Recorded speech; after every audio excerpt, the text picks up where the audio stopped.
Hi, I'm Blair, and I'm about to tell you a crazy story. Before we continue, please like and subscribe to MSA. Growing up, my parents fought constantly over money. Dad was a struggling sculptor, and Mom, who was a waitress, cursed the day she met him because we constantly had money problems. She always said dropping out of school was her biggest mistake, so she made sure I studied hard. That's how I earned a full scholarship to one of the city's top schools. But my true passion was painting. I fell in love with it at 5, taught myself through YouTube, and by 13, I was winning major school competitions. Dad was proud, but Mom didn't like it one bit. Art's a hobby, Blair. You can't make a career out of it. Definitely not a successful one. It was my dream to become a world-famous artist. Well, mine and my best friend Ashley's. She was an artist just like me, and we'd been best friends since middle school.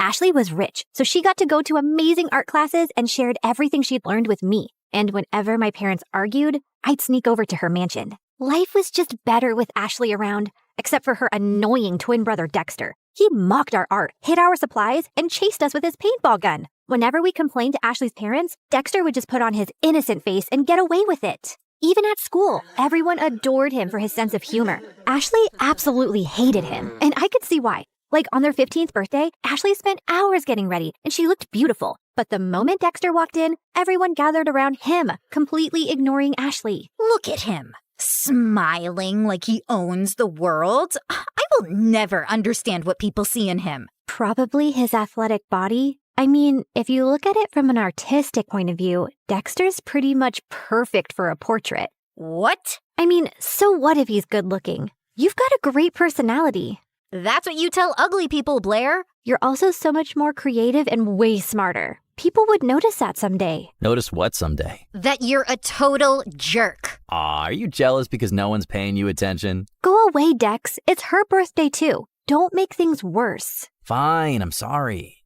Here, I got you a flower, little sis. Happy birthday. But as soon as Ashley took it, the flower squirted water all over her face, ruining her makeup, and Dexter ran away laughing. As we grew older, Dexter just got more annoying. At 17, he joined the football team, became the most popular guy in school, and a serial heartbreaker. Every day, some girl would be crying over him, and it was nauseating. As for me, my parents were fighting a lot more lately, and one day, Dad just packed his stuff and left. Shortly after, he filed for divorce, and Mom went bonkers. She refused to shower or step out of the house, and a week later, she came home and told me she'd quit her job. Between rent and expenses, we soon ran out of our savings and didn't even have enough money for food. Do you have cash? Sure. Let me just grab some from the secret trust fund your dad left me. No, I don't have cash, you moron. Just run the card again. I've already tried 3 times. It's not working. Pay or leave. Mom just started yelling at the cashier like a madwoman. He called security, but as they approached, Mom grabbed a bunch of stuff and bolted in the other direction. She went round and round in circles before the security guys finally caught her and dragged her out. Since Mom was acting all kinds of crazy, I took up a part-time job at a cafe to help out. But between work and school, my life was miserable, and Ashley wasn't helping. What do you mean you're not coming for the concert? We booked this months ago. Things were different back then. Now I have to work. Ask someone to cover your shift. We're short-staffed, and I need the money. But Hank's gonna be there, and I need your help talking to him. You're not getting out of this. Ashley kept pushing me, but I kept refusing, and eventually, she gave up. The next morning, she told me Hank had asked her out, and I was happy for her. College applications were looming, and I desperately wanted to get into NYU's art program, where Ashley was applying to. It was expensive, and I needed a strong portfolio for a scholarship. I couldn't risk my mom finding out, so I stayed late after my shifts at the cafe to work on my portfolio. One day, while I was heading back home, it started raining heavily. It was already late, so I couldn't get the bus, and was waiting for a cab when someone walked up to me with an umbrella. Dexter, what are you doing here? I was just across the road running some errands, and by errands, I mean date that didn't go too well. Anyway, I saw and I thought I'd help. Dexter led me to his car, and on our way, we got talking. He asked me how I was doing, and I don't know why I ended up telling him everything about Mom and how things were really tough at home. Ashley told me about your parents' divorce, but I didn't know things were so bad. If you need anyone to talk to, I'm here. Something about the way he said it made my heart melt. And after that day, Dexter and I got closer. He would wait for me at the cafe and then walk me home. We'd debate over classic movies, argue over music, and bond over our favorite MSA videos. The more time we spent together, the more I saw a different side of Dexter. One that was kind, funny, and surprisingly thoughtful. And before long, I started having feelings for him. You know, I've always had a bit of a crush on you. Really? Why? You're kind, beautiful, smart, creative, and you're probably the toughest person I know. Wow, thanks. I always thought you're kind of annoying. Gee, thanks. What a compliment. Let me finish. But now I think you're the only person who gets me. You've shown me what it's like to really connect with someone, Dex. I guess what I'm saying is... That you like me? I like you too. And then Dexter kissed me, and it was perfect.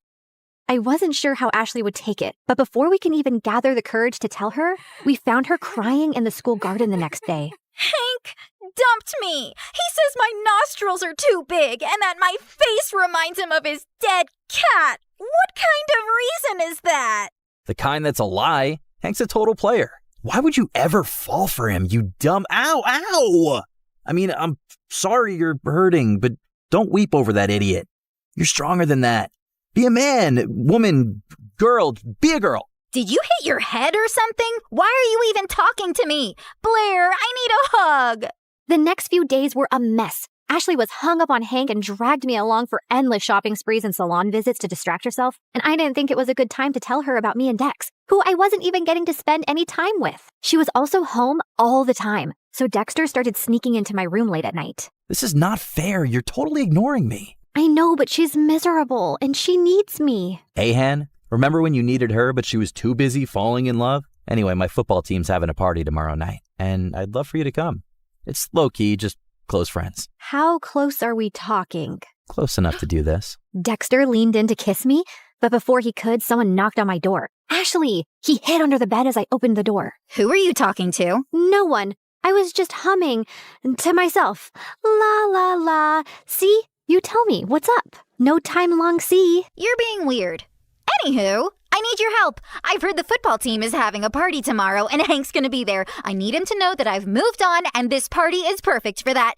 I have the invites. You're coming with me. No excuses. But I have to work on my portfolio. I promise I'll help you after the party. Please say yes. Ashley looked desperate that I couldn't refuse. Dexter was furious, though. He didn't answer my calls or reply to my texts. Even at the party, he ignored me. But I could see he kept looking my way. Ashley had hired some guy to be her fake boyfriend, so she left for the dance floor with him while I waited for Dexter. I was near the pool when I almost slipped, but someone held on to me. Careful there, sweet cakes. You'll hurt yourself.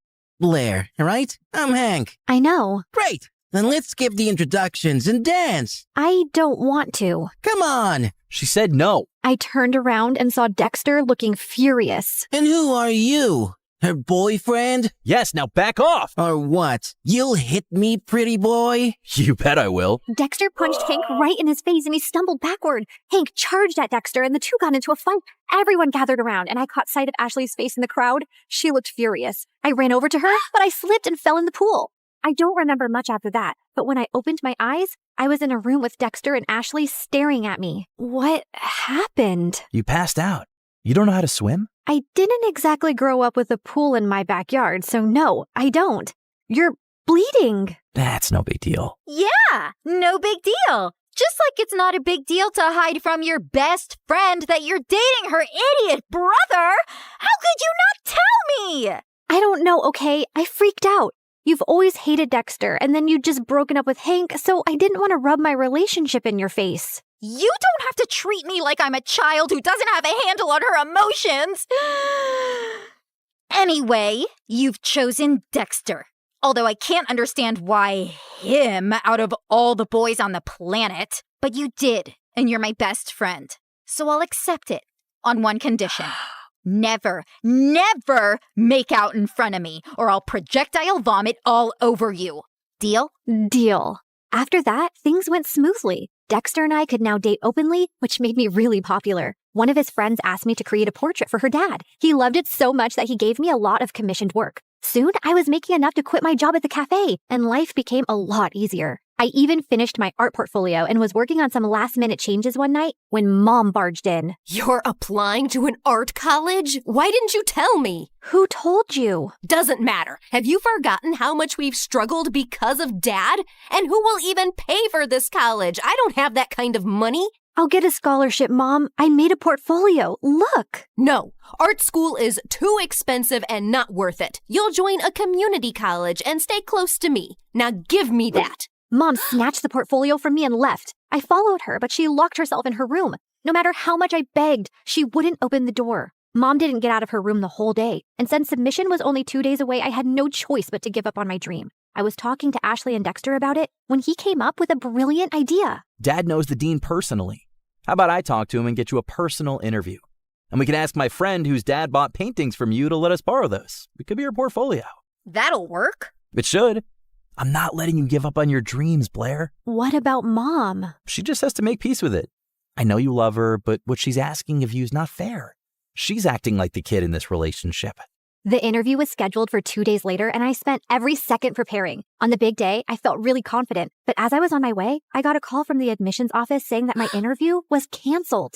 Apparently, I had called and canceled my interview, claiming my mom was unwell, even sending medical reports as proof and withdrawing my application because I needed to take care of her. I tried telling them so many times that it wasn't me, but they just cut the call. I had no idea how Mom had found out about my interview, but I was furious that she'd done this. I went back home to confront her, but to my shock, I found her passed out on the floor. I called 911 and immediately rushed her to the hospital. On my way, I messaged Dad, and by the time we reached, he was already there. And what he told me next shocked me. A month ago, your mom fainted at work and was diagnosed with a rare heart disease. She needs a transplant, but since she couldn't afford it, she turned to me for help. But why didn't you tell me? We're trying to arrange money, and we wanted to wait till then to tell you. She didn't want to worry you. And here I thought she was lying when she submitted those documents. What documents? I explained about NYU and my interview with the dean. I don't think your mom's behind this. She was skeptical, but after seeing your portfolio, she was impressed. She told me she was changing her mind about you pursuing an art degree. I thought she threw my portfolio away. No, sweetie. She was proud of you. But Dad, if Mom didn't call them, then who did? Does anyone else know that she's sick? Yeah, Ashley's dad knows. We needed money for tests, so I asked him for a loan and sent pictures of your mom's report to prove it. I told him to keep it a secret so you wouldn't find out.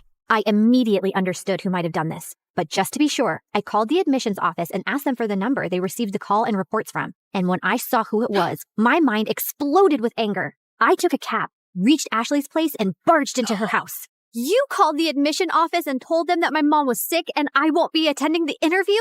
Don't even try to lie to me. I have proof. My mom was sick, Ashley. You could have told me that at least. Instead, you used that against me. Hold on, I think there's some confusion. Why would Ashley do that? Ask her. And suddenly, Ashley's face twisted into rage. Yes, ask me.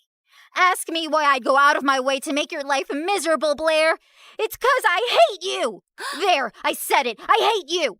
First, you were my best friend, and you chose to date the person I hate most, my doofus brother. It was bad enough my parents always chose him over me, but even you? Also, I couldn't stand how perfect your life was. You have a football jock boyfriend. Everybody loves your art. Everybody loves everything about you. Heck, even the boy I liked likes you more. I didn't want to go to college and be second to you again. So I told your mom about your art school plans, hoping she'd stop you. And when she failed, I used the pictures and did what I had to. I can't believe I trusted you. I thought you were my best friend. How can you do this to me? You've shattered everything we had. I never want to see you again.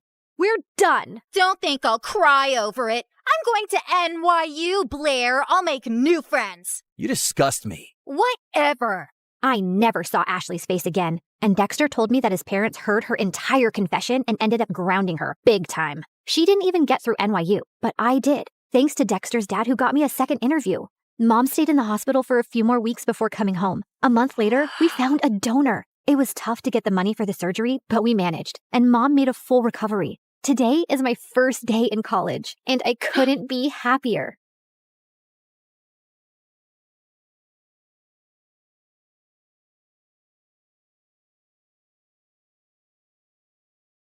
Hi there, I'm Ellie, and I've got a story that'll make you laugh, cry, maybe even question your own sanity. But hey, don't we all need that from time to time? So like and subscribe and strap in. because this roller coaster is about to take off. You see, I was born with a slight anger problem, the kind that made me want to karate chop a stuffed animal when I was just 5. Yep, I had anger issues. On a sunny day at the park, 5-year-old me just wanted to have fun on the swings and slides, but things took a different turn. I'm gonna slide like a penguin. Move it. I'm going first. Hey, no cutting. That's not nice. Do I look like I care? The bully pushed past me, smirking. Feeling furious, I climbed the ladder fast with my juice box in hand. You'll be sorry, mister. I squeezed the box hard, squirting juice straight into the bully's eyes. Then I slapped him and pushed him down the slide, and his nose started bleeding. He started crying like a baby, and his dad came running over. What is wrong with you? Behaving like a monster? You should be ashamed of yourself. I picked up a pebble and threw it at him, but it missed him by an inch.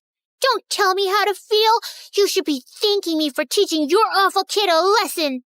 I threw another pebble at him and then ran away. Mom and Dad yelled at me all the way back home. I cried and said sorry. Then I jumped onto my parents and smothered them with kisses till they forgave me. Yeah, I think I'm a kind person in general. I mean, as long as I'm not angry. Fast forward to 1st grade, and there I was, little Ellie, eager to make friends at school. One day during recess, I spotted a group of girls playing hopscotch, and I approached them. Hey, you. I think we should be friends. No thanks. I already have friends. Well, that didn't go as planned, but I wasn't giving up so easily. Oh, yeah? Well, you haven't met a friend like me. I started shouting and spinning with my arms spread out like a wild little windmill. I even threw my sandwich on the ground. I'm fun. I'm cool. And I'll bring snacks to share. So why wouldn't you want to be my friend? Say yes, or you'll regret it. Say it. The girl hesitated, then let out a sigh. Okay, fine. I'll be your friend. Please, just stop yelling at me. And just like that, I made a new friend. Her name was Lucy, and she was the best. 2 years later in 3rd grade, my family told me one day that we had to move for Dad's job. Scared of losing Lucy, I got really angry. I won't leave Lucy. She's my best friend, and I'm not going anywhere. I protested by staying in our backyard treehouse, and I refused to come down till my parents changed their mind. We know you're upset, but we have to think about what's good for the family. But when I didn't budge, my parents caved after a few days. I was so happy, I finally climbed down from the treehouse. And I learned that standing up for what matters can make a difference, and that my anger was the best thing I had. It gave me whatever I wanted. What I didn't realize back then, though, was that Lucy eventually figured she could take advantage of my anger issues to get her way, too. If she wanted something from someone, she'd come up with a sneaky plan to get me all riled up against that person. Yeah, it always made me the bad guy fighting and bullying people, while Lucy looked like she was the nice, calm friend of a monster. But no one got seriously harmed. As we entered middle school, though, Lucy started doing it more frequently and for bigger things, and I began getting into serious trouble. Like one day, Lucy came to me saying that Mrs. Thompson had called her into her office and said she was giving her a C- on her project. You know what else she said?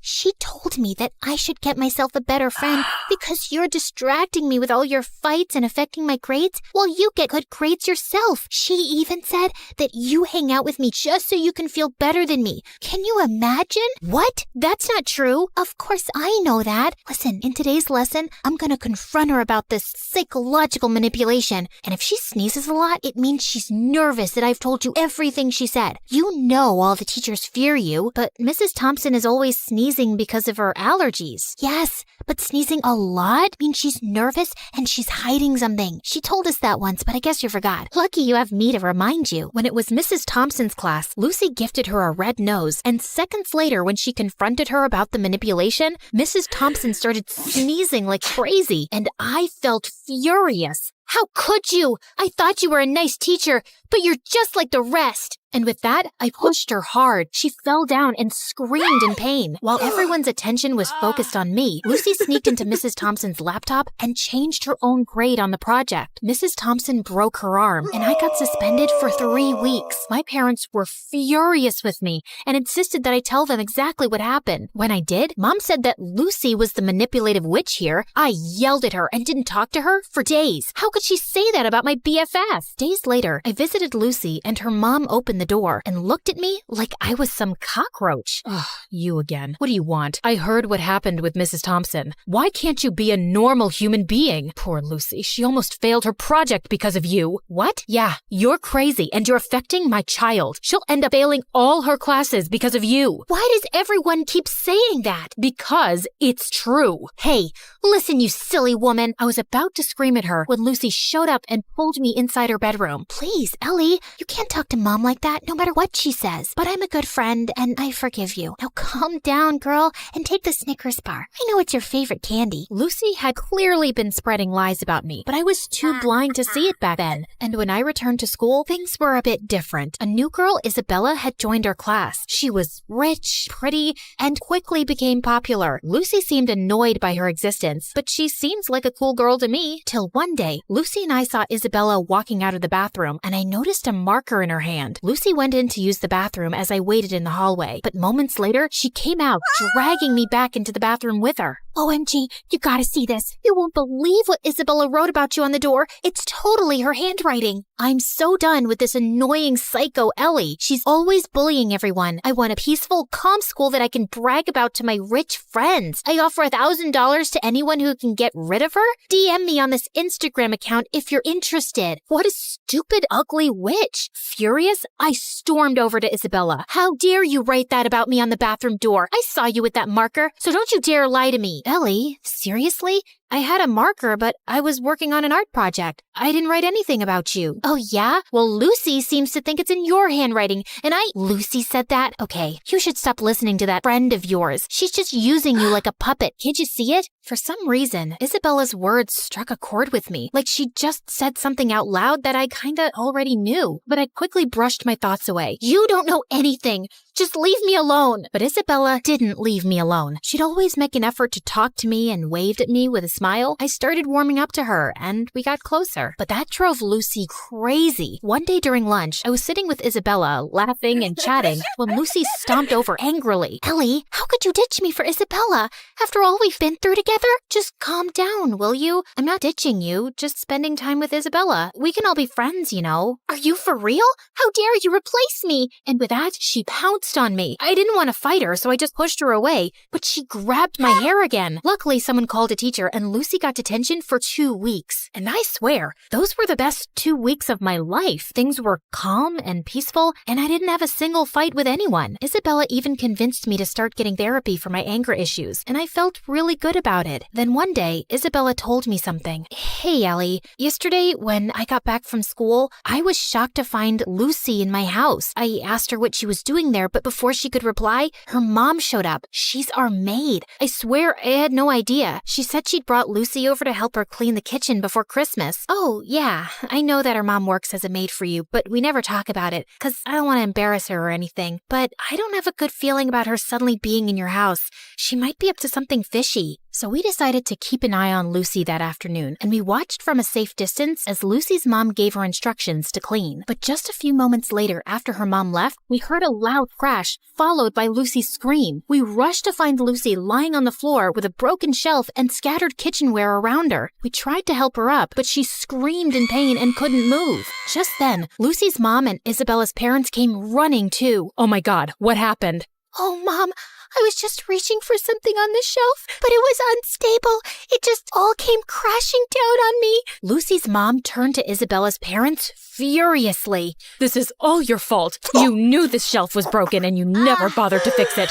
I told you so many times. Now my daughter is injured because of your negligence. I'm gonna sue you for this. You'll pay for the harm you've caused my daughter. Isabella's parents tried apologizing repeatedly, but Lucy's mom didn't listen to a word and called an ambulance to take Lucy away. I couldn't help feeling sorry for Lucy, although I was almost sure she'd hurt herself on purpose to cause trouble for Isabella and her parents. She probably hadn't expected it to be this bad. And sure enough, the injury was very bad, and Lucy couldn't walk for a few months. A few days later, the teacher planned a visit to Lucy's house for the class to cheer her up. But the moment moment we entered Lucy's room, she went ballistic, calling me a horrible friend who'd betrayed her and calling Isabella bad names too. I was feeling angrier by the second, but I tried staying calm. Just then, Lucy's mom walked in and she started calling me a bad friend too. Are you here to hurt my Lucy even more, Ellie? You've made it obvious whose friend you really are. But be aware, Isabella, I'm certain she only chose you because you're rich. Ellie has always been a bad, rotten egg. Suddenly, I just snapped. I jumped at Lucy's mom and she fell back and hit her head on the floor. Everyone looked shocked, and I knew I'd messed up big time. I ran out crying. When Mom found out about it, she was so mad. Ellie, I can't believe you attacked Lucy's mom. She called me, threatening to contact Child Services and telling them that you need to be put in some rehab center because you're a danger for other people. I honestly felt terrified hearing that, and my first instinct was to lash out and scream in my defense. But instead, I took a deep breath and thought of my friendship with Isabella, and it helped calm me down. Mom, I know it was wrong, and I'm really sorry. I'm working on controlling my anger. I'll be better, I promise. Mom looked really surprised and then nodded, but she still took my phone away and grounded me for a month, and I didn't protest. I knew I deserved that. Back at school, Isabella told me Lucy's mom was going ahead with the lawsuit, and I really wished there was something I could do to help. Lucy or her mom wouldn't listen to a word I'd say. But then one day, I was in the school's bathroom when someone knocked on the stall door. It was Lucy's mom. Ellie, I need to talk to you.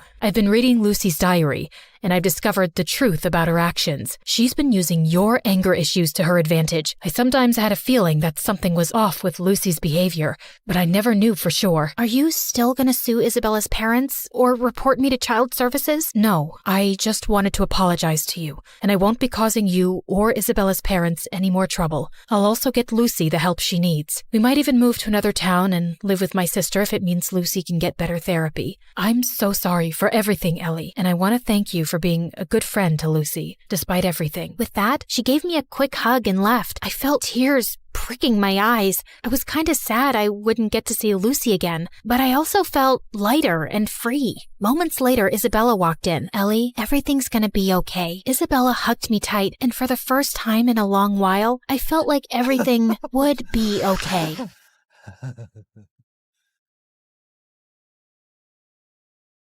Hey friends, I'm Sabrina from Miami. Please like and subscribe. I was born to two high school sweethearts who loved me to bits. My parents were like each other's best friend, and people called them couple goals. But in reality, they were complete opposites. While Mom was a hardworking, no-nonsense lawyer at a big firm, my dad, well, he was a stay-at-home dad. Polar opposites. Yeah, I know. But still, they were so much in love. As a kid, I wanted to be just like them. I was the best student in class, and I guess that came from my mom, considering what a book nerd she was, and a total goofball. That part I am 100% sure came from my dad. As a kid, I always dreamt of becoming a scientist after a field trip with my school to a science lab. I was mesmerized by the many colorful test tubes. I would read science magazines like they were fairy tales and was able to remember everything. Why is it so hard for you to wake up in the morning? Come on, we're going to be late. That's because of Newton's first law.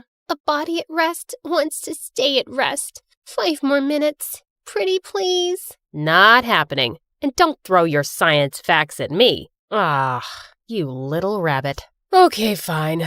I could take a 5-minute nap too. Growing up, I was always close to Dad because he was the parent mostly around. One time, Dad took me to the water park and I was having so much fun. When I went for the water slide, I spotted a girl crying and instantly recognized her. It was Gemma from my school. Even though we were in different sections, I had often seen her. Hey, what happened? Are you hurt? No, my mom. She wants me to go down the slide. But look at it. It's so scary. It's dark. I'm scared. This one? It's for babies. Come on, I'll be right behind you. The trick is to close your eyes and enjoy. Ready? Okay, ready. Saying that, I pushed her and then followed her. When we came out on the other side, the look on the girl's face had changed. OMG! It was perfect! Let's do it again! Yay! We had a blast, but our fun was cut short when we heard some people scream and run out of the pool. I turned around and what I saw made me want to hide my face from the world forever. Dad was in the middle of the pool while the water around him was turning blue and all the kids were running out of it. No, no, no, no! That's your dad, right?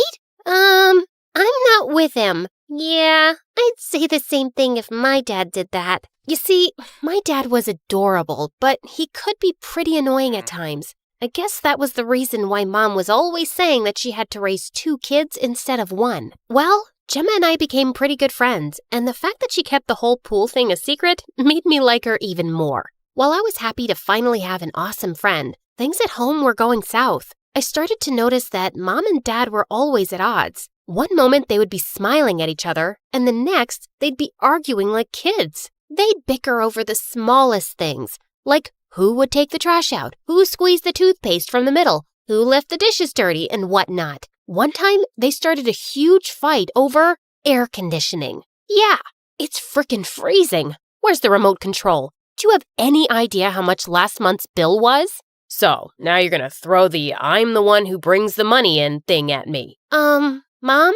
Dad? I have homework. Can you help me? How about later, honey? Daddy has to go out with his friends. Friends? Yeah. Run away like a little boy. Ugh, you're always acting like a kid. I always hated their fights, but on my 10th birthday, they crossed all limits and started arguing on my birthday in front of so many guests. I had had enough. Oh, please. For once, I really, really wish you guys would either stop fighting or just leave each other. Because of Mom and Dad, I officially hated love. As if my wish came true. The next day, Mom left for New York, and when Dad found out, he was heartbroken. I can't believe it. How could she do this? I know we had our differences, but this? How come she didn't ever think about you? The realization stung. Mom didn't just leave Dad, but me too. For many days, my mind was in chaos. Seeing me so quiet at school, Gemma asked me what the matter was, and I told her everything. I am never falling in love. It's stupid. Totally. Friendship is the best ship. With Gemma by my side, I felt like things would be all right. But boy, was I wrong. With Mom gone, Dad was out of control. It was like his life's mission to embarrass me. One time when I had participated in a debate competition, Mom was a no-show and I knew the reason. As for Dad, he was in the audience all excited for me, dressed up like a cheerleader, carrying a huge sign. Oh my God, I might die because of embarrassment. Come on, your dad is so supportive and cute too. After my speech was done, I heard noises from the audience. This idiot has been screaming in my ear for an hour now. It's time he gets taught a lesson. What? If cheering for my daughter is a crime, then I'm a Ah! Before Dad could even finish his sentence, the other guy gave him a black eye. I so hated that my dad got his butt kicked the same day I got an award for the best debate, but he was always acting like a kid on a sugar rush. Once we got home, I was so angry at Dad that I locked myself in my room, even though Dad apologized many times. When I finally came out, Dad was relieved. Honey, I am so sorry. I just wanted to make you laugh. Happy. I thought if I acted like a friend, we'd be... Wait, but why a friend? I want you to be my dad. I can have many friends, but only one dad. I guess my words struck a chord because after that day, I saw how slowly Dad was becoming more responsible. He was managing the house and even started a small business from home, which was going well. He even started to help me with homework, and when I had a science fair at school, he worked with me and we made the best project. On the day of the fair, I stood proud with my project and Gemma was with me. Everything was going fine until I spotted Phoenix, the school's outcast. In grade 1, poor Phoenix had vomited all over a girl, and since then, everyone called him Puke Boy behind his back. For some reason, Phoenix was always smiling at me, and Gemma would often tease me by saying the guy had a crush on me. Looks perfect, just like you. You're in the way. Phoenix, can you maybe move aside with your snacks? Right when Phoenix turned, someone shoved him hard. The jerks from the basketball team were here, and Phoenix happened to be their favorite target. Puke Boy fell on his food. Again! Aw, are those tears in your eyes? Hey, want a hand? Nah. Instead of helping Phoenix up, they shoved him back and started laughing. I couldn't just stand there and watch the poor guy suffer, so I gave him a napkin. What are you doing? Are you all right? Whoa, we got something going on here. Sabrina and Phoenix sitting on a tree. Kissin. Before he could finish, I gave the jerk a much-deserved slap, and that really angered him. But before he could come at me, the principal came and took the whole group away. Good riddance. Oh my God. I want to be you when I grow up. Thank you so much, Sabrina. You're welcome. That was something, Sabrina. Gemma and I spent the day with Phoenix, and it turned out he was a gem. Not only was he good at school, he had a heart of gold. After that day, we started to hang out with Phoenix a lot. As time passed, our friendship grew stronger, and in the final year of high school, all three of us decided to go to the same university. I was doing so well, but then I had a 2-week break before my final exams, and I had to go and visit Mom. I was dreading it because I knew she'd be pissed as I didn't attend her wedding a couple of years ago. But when I reached her place, I was pretty shocked. Wow, Mom had surely married a rich guy. And now she even had 2 kids. Meet your brothers. Aren't they adorable? Yeah. So, we're going out. How about you look after the boys?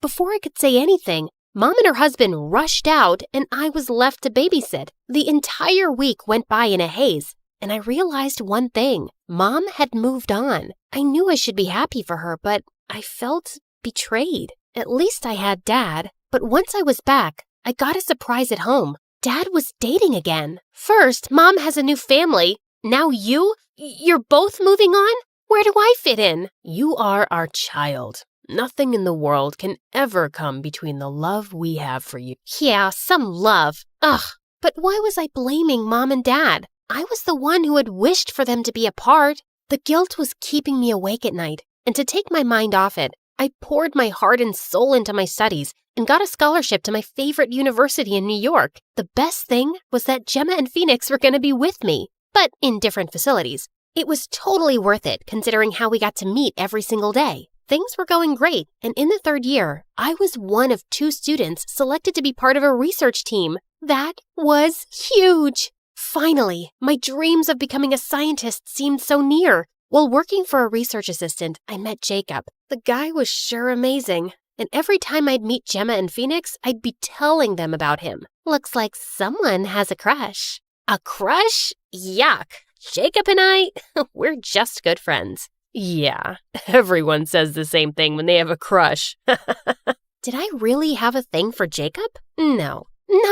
I needed to focus on my studies and research. So I started avoiding Jacob, even though I felt bad about it. One time, I was late in the lab with my professor when I had a total eureka moment. I created a new material that looks like plastic, but 100 times safer than plastic. Oh my God, this is unbelievable. Professor, you have to come and see what I found. What? Impossible. Look, I tested it again and again. The results are the same. Yeah, she's right. Congratulations, Sabrina. This is fantastic. This will revolutionize science. Well done, Sabrina. I always expected the best from you. I was so happy, but when the research paper was published, I got the shock of a lifetime. It was named after my professor and didn't say anything about my contribution, but I discovered it. And who will believe a science student over a double PhD scientist?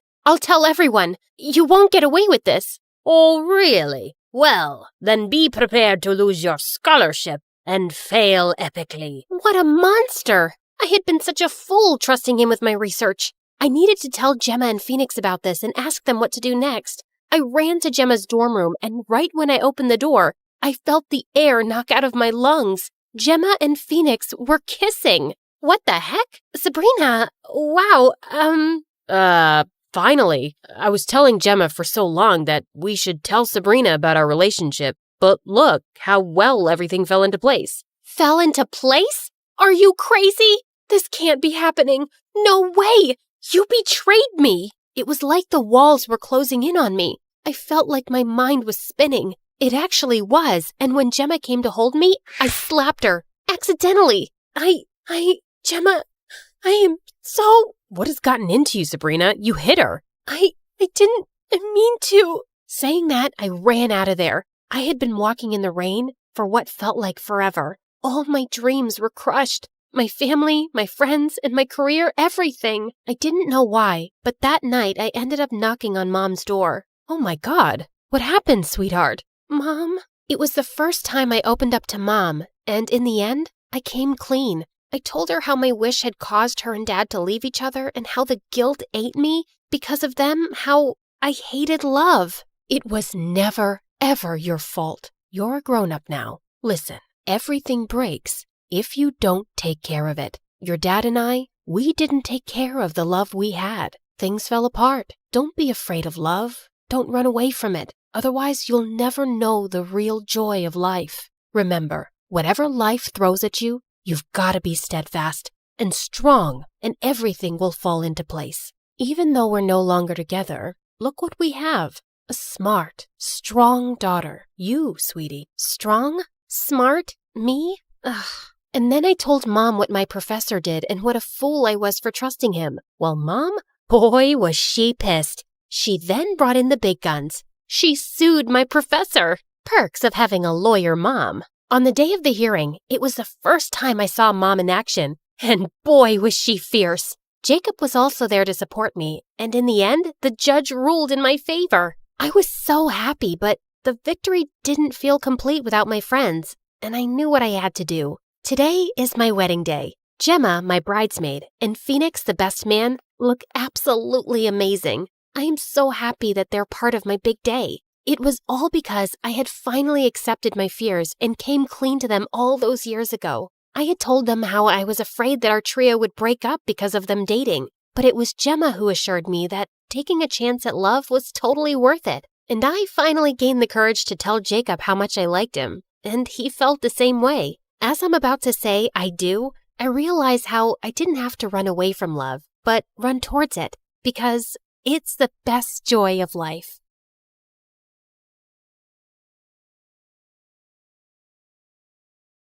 Hi, I'm Emma from Chile. Please like and subscribe to MSA. Show your love for MSA with their awesome bottles and notebooks. Peek at the collection in the description and pick your favorites. My childhood was tough. My parents were always fighting. But when I grew up, I met Clara, and my life started to become better. We met on the first day of high school, and I remember it like it was yesterday. Hi, is this seat taken? No? Great. I saw you sitting alone and thought you needed some company. Is that a choco chip muffin? I love them. You get the best muffins at this coffee house nearby, but if you eat too many, you might get gas or a sugar rush. Sorry, I'm blabbering a lot, right? Kind of. You'll get used to it. I'm Emma, by the way. Do you want to be my friend? Trust me, we both need friends if we want to survive high school. Oh, okay. I'd like that. I'm Clara. Since that day, we were like gum. Clara was a pretty and shy girl, and me, well, I was the weird girl with a tiny obsession for Sherlock Holmes. You better not be asking who Sherlock Holmes is. Wow, that's an interesting outfit. It's my Sherlock Holmes uniform, Clara. I already told you like 1 trillion times. Yes, of course. How can I forget? The world's greatest detective, right? The best, the biggest, the most... Wait, are you teasing me? Wow, you figured it out. Guess you are good at detecting things. It's elementary, dear Watson. What? Oh, never mind. But despite my weirdy personality, Clara always stuck by my side until one day, everything started to break. I was coming back from school and saw Mom going crazy in rage. She was screaming at Dad, throwing his stuff outside, while Dad just looked like a deer in the headlights trying to stop her. Let go of my hand. That's it. I can't live with someone who scams others. We're done. Get out of my house. Please, not in front of Emma. Why? She should know what kind of father she has. Tell her how you scammed people into investing money in your little Ponzi schemes. Tell her that you're a liar and a crook. Go on. A mouse got your tongue? Mom kept screaming at Dad, and I just couldn't take it, so I ran away to my room and locked my door. Mom followed me and was still screaming, but I just lay on my bed, trying not to cry. And later that night, she came into my room. I know you feel horrible, darling, but it's for the best. Your father was a good guy, but now he prefers money over his own family. But what happened? I don't know, dear, but I do know that you and I are going to be just fine. We're a team. Remember that, okay? The next day, I went to school feeling worse than ever, but I saw Clara and I got a little happy. Hey, I had the most awful day yesterday. Can we skip classes and talk? I really need to vent. And why do you think I have the time to listen to you whine? Excuse me? Clara started to walk away from me, but I stopped her. No, wait, I don't understand. Did I do anything wrong? We can talk about it. Oh, God, if I have to listen to you talk one more time, I will kill myself. I don't even know how your parents tolerate you. You're so childish and annoying. I can't be around you anymore. But we're best friends. And now we're not. So please Please, don't talk to me again. Clara left, and I felt completely broken. Did she always think of me like that? I tried to talk to Clara between breaks, but she ignored me, and she did so for the rest of the week. I had no other friends, so I just spent my time in the school library reading some Sherlock Holmes. At least the books were loyal. But one day, I was walking to my next class and saw a notebook by the lockers. I opened it out of curiosity, and what I saw blew my mind. The notebook was full of pictures of Clara. Clara going to class, Clara in the gym, Clara walking to her house. What kind of creep would do something like this? I was flipping through the pages when I noticed someone familiar in one of the photographs. It was this guy from our class, Gerardo, and he was holding a camera in a mirror reflection in the photograph. I'd seen Gerardo following Clara around in school, and I always felt that there was something off about him, but Clara would never let me chase him away. And now he was taking her pictures? This guy was a freak, and I had to do something before Clara was in some serious trouble. So I went to the principal and explained everything to her. I can't accuse any student without real proof, Emma. I mean, Gerardo is the official photographer for our yearbook. He could be taking pictures of anything else. But if you feel so strongly about this, I'll tell the teachers to be on the alert, okay? But nothing ever happened. Since telling the principal blew up in my face, I fell back on the one thing that I knew would work, my awesome detective skills. I spent the entire night stalking Gerardo on social media, but it was a dead end. The only possible solution was to confront him. But the next morning when I entered school, I saw Clara walk in with Gerardo looking completely different. Her face was painted with makeup, and her hair was all red. Oh my God, Clara, what happened? Did a radioactive spider bite you or something? What happened to your hair? And what's with the makeup? Can you stop touching her, you freak, and get out of the way? I wasn't talking to you, creepy stalker. Clara, what are you doing with him? Did he torture you? Do you need my help? She doesn't need anything from you, so get lost if you have nothing to say. Clara didn't look at me, so I walked closer to her, ignoring Gerardo's protests, and pulled out the notebook. Clara, this guy is a stalker. He's been taking your pictures since God knows when. Look, he's even in one of these pictures. Can you see that tiny little reflection in the background? Clara ripped the notebook out of my hands and finally looked at me, angry. What part of I don't want to be your friend didn't you understand? I don't care about your little detective games, okay? It's not a game. This guy is creepy and weird, and my boyfriend? He's my boyfriend, okay? Now stop insulting him with your dumb games and get out of my face. Clara stormed off before I could ask any questions, but Gerardo stayed, smiling at me. Thank you for finding my notebook. I was worried about losing my favorite photos of my girlfriend. Listen, I don't know how you brainwashed her, but she's not like that. I didn't do anything to her. I just offered her a quick way to earn money. What did you make her do? Why don't you ask her? He left with a victorious grin on his face. I started to feel really worried about Clara. The next day, after the end of the school day, I was determined to save Clara any way I could. So I decided to follow Gerardo like a shadow. After a while, I saw him slipping through the school back gate and entering a scary dark alley. I hid behind a pillar and saw him wait there. And moments later, a bunch of guys came in on their motorcycles, each scarier than the next. How you feeling about tomorrow, boss? Pretty good. You have the motorcycle I asked for? Yeah, it's in Clara's house. Perfect. I taught Clara everything she needs to know about riding motorcycles, and I've told her to meet us right here tomorrow. I'm telling you, Clara's so ready for this race. She's gonna nail it. And what if she doesn't? Then we train her more till she can. But don't worry, I can feel that money is ours already. Everyone started cheering in celebration, so I got out of there before they saw me. I ran until I found a bench and sat down. Clara was participating in a motorcycle race? Why? I had so many questions, but right now, the only thing on my mind was to save Clara from this dumb race. The plan was simple. I was gonna go to the dark alley after school and wait for Clara to show up, and then I would just grab her arm and run till we were safe. So the next day, I went to the alley extra early and waited for everyone to show up. Everyone, including Gerardo, was around, but Clara was nowhere in sight. Half an hour went by, and when she didn't show up, I decided to leave. But my jacket got caught in one of the boxes, and I fell, and all eyes turned to me. Whoopsie! I was just making sure there was no rats here. I think it's safe to say that this place is officially rat-free. Okay, bye! I turned around to run for my life when suddenly Clara popped in front of me, looking like a raging bull. I thought I asked you to stay away. I just want to help you, Clara. This is too much. I don't know what's happening with you, but I can help. How? You didn't even know your father's a scamster till your mom told you. I know you think you're some great detective and you can help everyone, but no, Emma, you can't. You have to stay away from this. Get that get in your thick skull and leave me alone. I know you're saying this to hurt me, and I am hurt, I won't lie. But Clara, this is too dangerous and— Okay, enough. My head's hurting listening to your annoying voice. Lock her up. Wait, Clara tried to protest, but someone dragged me into a room nearby, took off my backpack, threw me in, and shut the door. I could hear Clara almost crying, so I pressed my ear to the door, trying to hear outside. I know she's in trouble, but you can't leave her here. You need to focus right now. We'll come back for her later, I promise. Now get on the motorcycle. You've got a race to win. I tried to scream for help, but I gave up after a while and just sat down on the floor. Ugh, how did I let this happen? I spent hours walking in circles and knocking on the door, but then I suddenly came up with an idea. I'd read in the Sherlock Holmes books how to pick locks with a hairpin, so I took the one I had in my hair and started to try it. Something clicked, and all of a sudden, the door opened. Bullseye! I knew I had it in me. Okay, now focus. I left the alley and started to run without direction, but then I heard sounds of motorcycles. I went down a stone stairway and found a giant tunnel full of motorcycles and people. And Clara! But before I get Clara out of there, I need to do something else. Hello? 911? Come to Keller Street, down the stone stairway, and hurry up. There's an illegal motorcycle street race happening. Can you provide me with your name? There's no time. Hurry up! I hung up and ran down the stairs. All the motorcycles were already lined up, and Clara was on one of them. I could see Gerardo talking to some guy, so I ran to Clara without him seeing me. Come with me.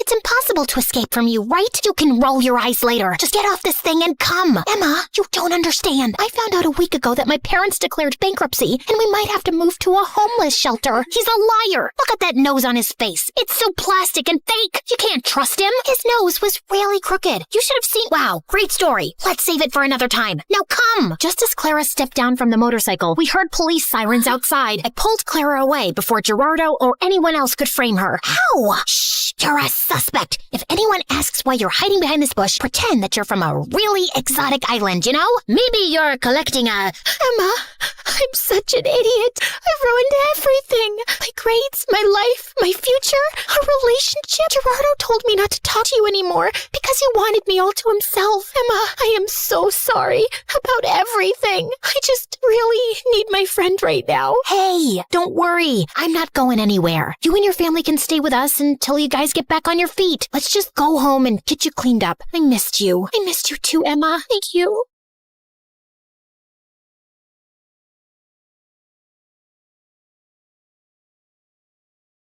Hello, everyone. My name is Rue, and this is my story. Before I continue, please like and subscribe to MSA. I was brought up by a single dad who worked very hard to give me a good life. We didn't have much, but Dad and I had each other, and it was enough. Always work hard and success will follow. Got that, little birdie? I'll say yes if you buy me ice cream. Dad and I were close, and we would talk about everything under the sun. Well, everything except Mom. Every time I tried asking Dad about Mom, he would avoid the topic like the plague, and eventually I stopped asking. Growing up, I fell in love with music. It was my dream to become a singer, and at 19, my dream finally came true when I got an invitation to audition for a famous all-girls group, the Masked Minx. These girls were super famous, but no one knew what they looked like because they always performed with a mask on. I was pretty excited, but the only thing was to convince Dad. But I've never been away from you, and you're too young to travel alone. What if you get in some trouble? Then come with me. I wish I could, but I have a work trip coming up. I just know if I had a mom, it would be easier for both of us. She could take me on this trip and you could go to work, Dad. Well, I guess I am that unlucky. No mom, no trips. Sucks, but I know you're doing your best, Dad. Hey, we're very lucky to have each other. I guess I can make some time and take you, but you have to promise that you'll quit bringing up these stories of your mom. I promise. And just like that, Dad and I were on a plane to London. The band had arranged for us to fly first class, and when we finally arrived, I was excited to be welcomed at the airport by a personal chauffeur. Soon after, we reached the hotel where we were staying, and it was also the venue for the auditions. I hugged my dad and entered the audition room, but it was empty. Just then, someone tapped on my shoulder. I turned around and almost passed out. It was a girl, and she had the exact same face as mine, only more polished and prettier. Okay,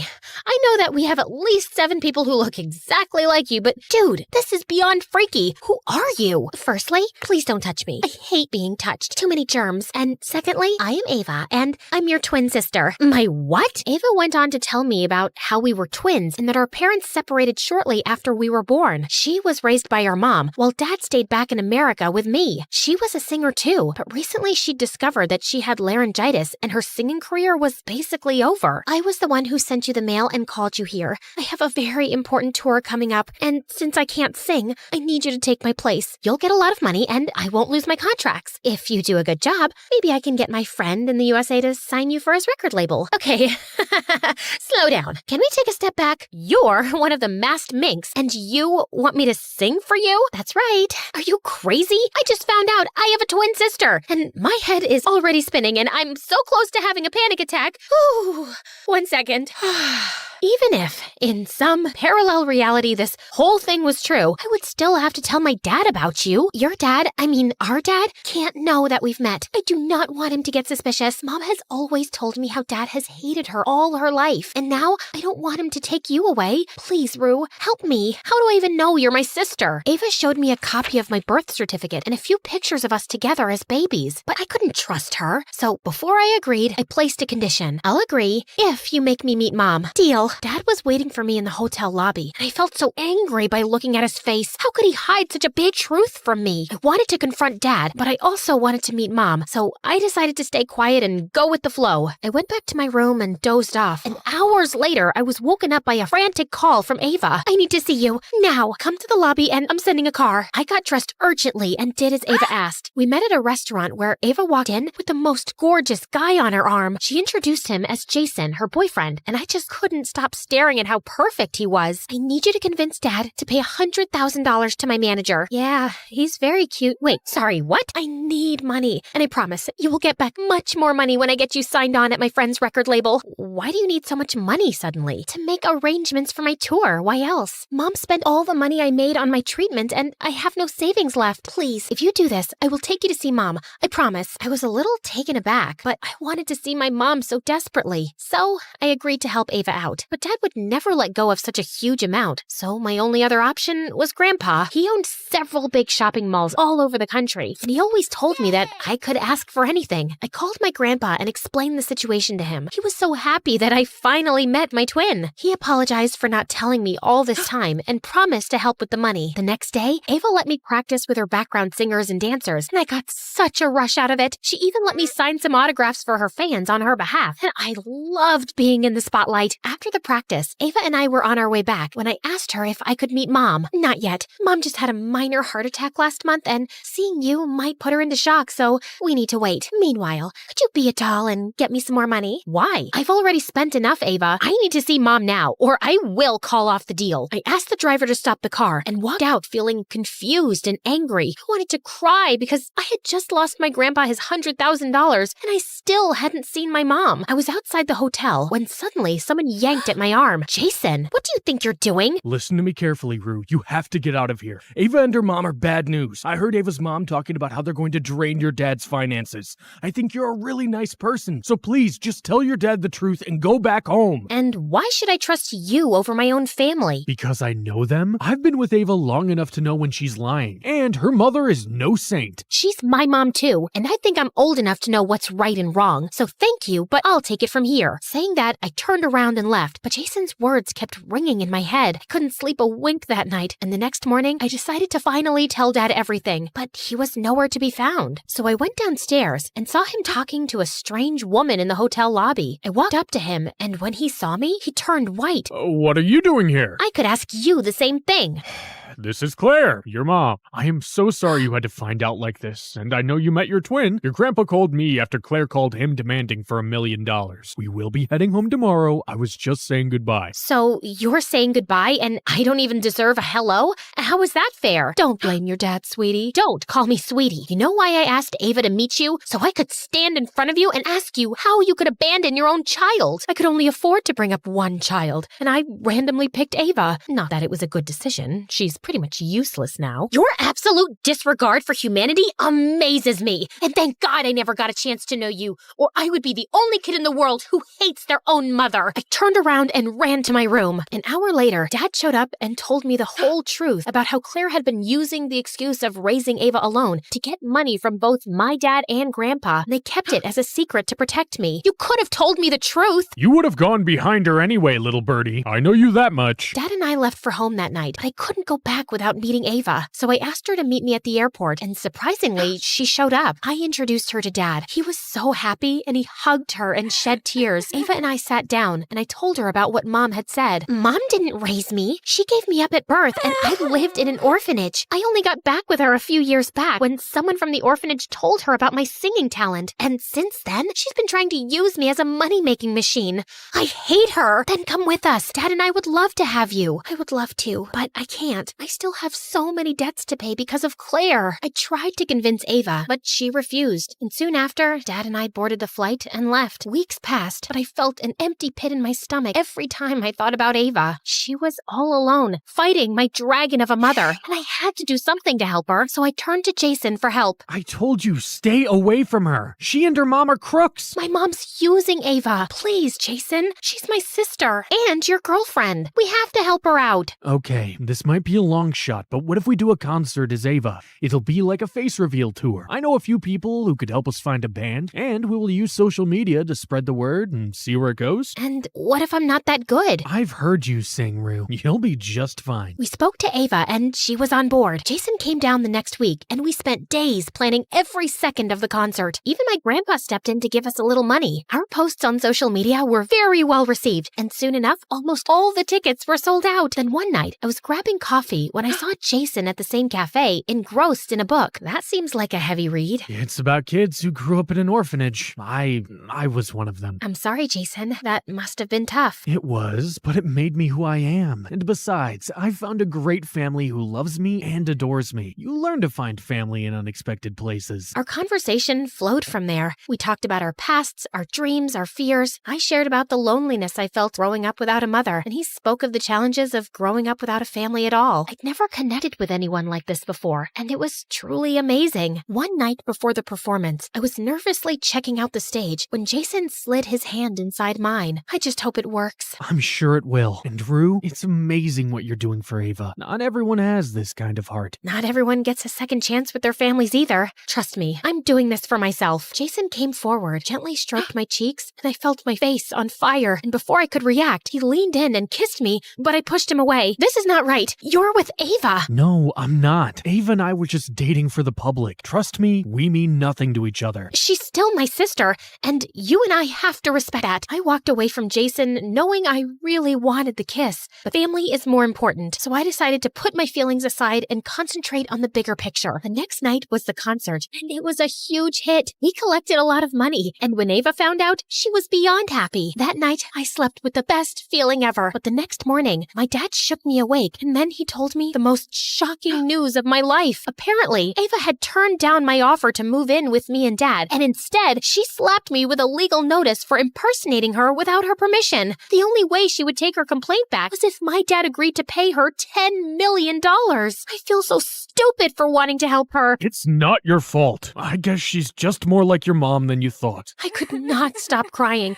because I knew this was going to make me and Dad so poor. I had to come up with a solution before we ended up homeless. So I decided to approach Ava, but my calls and messages went unanswered. I was running out of options when a couple of days later, Ava showed up at my front door along with Jason. What are you doing here? I ran away. I'm finally free. Free to do what? Brand me as a liar? I tried to help you, and you threatened to sue me. It wasn't me. It was all Claire's idea. Apparently, Claire had taken all of Ava's phones, and she was the one who had sent the notice in Ava's name. I'd gone back home to talk to Ava in person, but she was missing. I tried to tell her how wrong this was, but she just locked me up. But somehow I ran away and hid at my friend's place till Jason found me. I'm so sorry, Rue. It's okay. All that matters is that now you're here and you're safe. I hugged Ava tight, and the two of us told Dad everything. He got the best lawyers, and with Ava's testimony, Claire landed in jail for exploiting a minor against her will and cheating Dad out of his money. She just called the house one day and begged me to take her back as our mom. I made a mistake. Please forgive me. I'm your mother. You can't send me to jail. Oh, yes, we can. Just like you sent Ava to an orphanage, and just like you abandoned me and my father. Now it's time for payback, and you're gonna get yours. Dang right you will. Soon after Mom went to jail, Ava and I decided to share our story with the world, and it was very well received. We became famous and even launched our music careers. I sang and Ava played the piano. One day as we were done performing, Ava hugged me tight and whispered in my ear, "Jason's here to see you. Don't worry. He told me everything about how you both are pigeon heads and were ready to sacrifice your love for me. So you don't have a problem?" "No, dummy. I never loved him the way you do. Go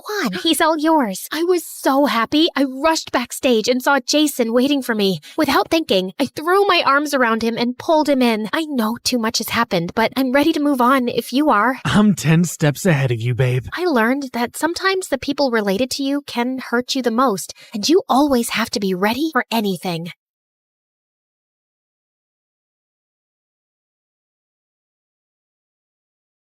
Hi, I'm Jules from Arizona, and I have the most opposite parents ever. But that's not why I'm telling you this story. If you want to know more, please like and subscribe to MSA. My mom was a lawyer who worked long hours for a multinational company, and Dad was a broke, stay-at-home artist with a wild imagination. He'd spend hours telling me stories about random superheroes, which Mom thought was a waste of time. On my 10th birthday, Dad threw me a huge superhero party, and everyone was asked to dress in costumes. We've got a costume for you, too. Ugh, really? Wonder Woman? The guests are gonna be here soon. I can't wear this junk. But Mom, I stayed up all night to pick that outfit for you. Well then, sweetie, you obviously need to make better choices in life, which you won't if you continue sticking with your dad. What's the matter with you? It's her birthday. Why can't you loosen up a bit? And why can't you be like an adult? Ugh, I'm so tired of this. I need a break. With that, Mom simply tossed the costume aside and left. As time went by, I became more like Dad. I loved art and painting. Life was good, except when I turned 16, Mom asked Dad for a divorce. He tried convincing her otherwise, but she was set. Since Dad was struggling to find a job, Mom won full custody, and I had to move with her to a new city. Mom tried her best, but she had no idea how to take care of me. Eventually, she found a new boyfriend, a bigger house, and a new cook, and that was the end of her efforts. I started school soon, and on my first day, even though the kids were cool, I just wanted to be left alone. So I went to the school garden and had taken out my sketchbook when this girl in a chicken costume flew past me and hid behind a huge tree. And soon after, a group of girls followed. Have you seen a headless chicken running around here somewhere? Chicken? Here? Nah, maybe try the poultry farm? The girls just pouted and walked away, and I went behind the tree to see the girl in the chicken costume crouching. Hey, they're gone. Are you okay? Who are those people? Oh, just some bullies. I'm in the school play. Well, not technically, because I could never act in front of people. But anyway, I was just trying out the costumes and they spotted me, and now they're after me to lay an egg. How can I lay an egg? I'm not a real chicken. I'm Maggie, by the way. Jules, and I think your costume is cool. My dad and I dressed up as superheroes all the time. Maggie and I were quick to become friends. She was a bit introverted and hardly spoke to anyone in school, but when we were alone, Maggie was a totally different person. She would dance, sing, and had some of the best jokes to crack. It was fun to be around her, and with time, Maggie and I got closer. When we turned 17, I started getting a lot of attention from boys, but every time someone asked me out, Maggie would talk me out of it. Heck no, he applies too much gel on his eyebrows. Such a loser. I think his eyebrows are just naturally thick. Nope, he smells like horse poop. But he's so cute. Yeah, so? You deserve better. I didn't think much of it at the time. Maggie was only looking out for me. But then this new guy, Charlie, joined our school, and boy, was he a stunner. Charlie and I hit it off instantly and bonded over our love for art. We started hanging out, and when he asked me out, it was an easy yes for me. On our first date, Charlie decided to take me to this really fancy place downtown, and I was more than excited. We were having the best time when suddenly Maggie popped up out of nowhere. Oh, hey guys, what a surprise. What are you doing here? I was just here to get their snail croissant. Oh, they're the best in town. Anyway, now that I'm here, maybe I should just join you guys for dinner. That's of course if Charlie doesn't mind. Right? Perfect. You know, Charlie, I never thought Jules would find anyone. Not after she found out she farts when she's nervous. I do what? It's okay, babe. There's nothing to be ashamed of. We all have our ups and downs. You have more than what a normal person does.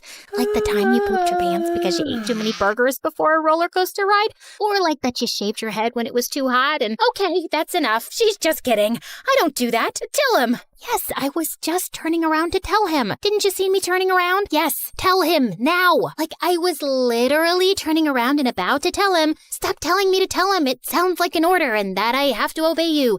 Charlie, I was turning around to your side. You saw that, right? Just tell him, Maggie. Now you said my name, so it's officially an order. Fine. Yeah, I was totally kidding. I'm not. Oh, look at the time. My croissants must be ready. Enjoy your date. So nice to meet you. Maggie left soon after, but the damage was done. Charlie looked visibly disgusted, and the next day in school, he told everyone that I was a weirdo with a thing for shaved heads and farts. Everyone looked at me like a crazy person. It was so embarrassing, and I only had one person to blame, Maggie. But where the heck was she anyway? I tried calling her, but she didn't answer, so I searched the school for her and finally found her hiding in one of the bathrooms. What do you think you're doing?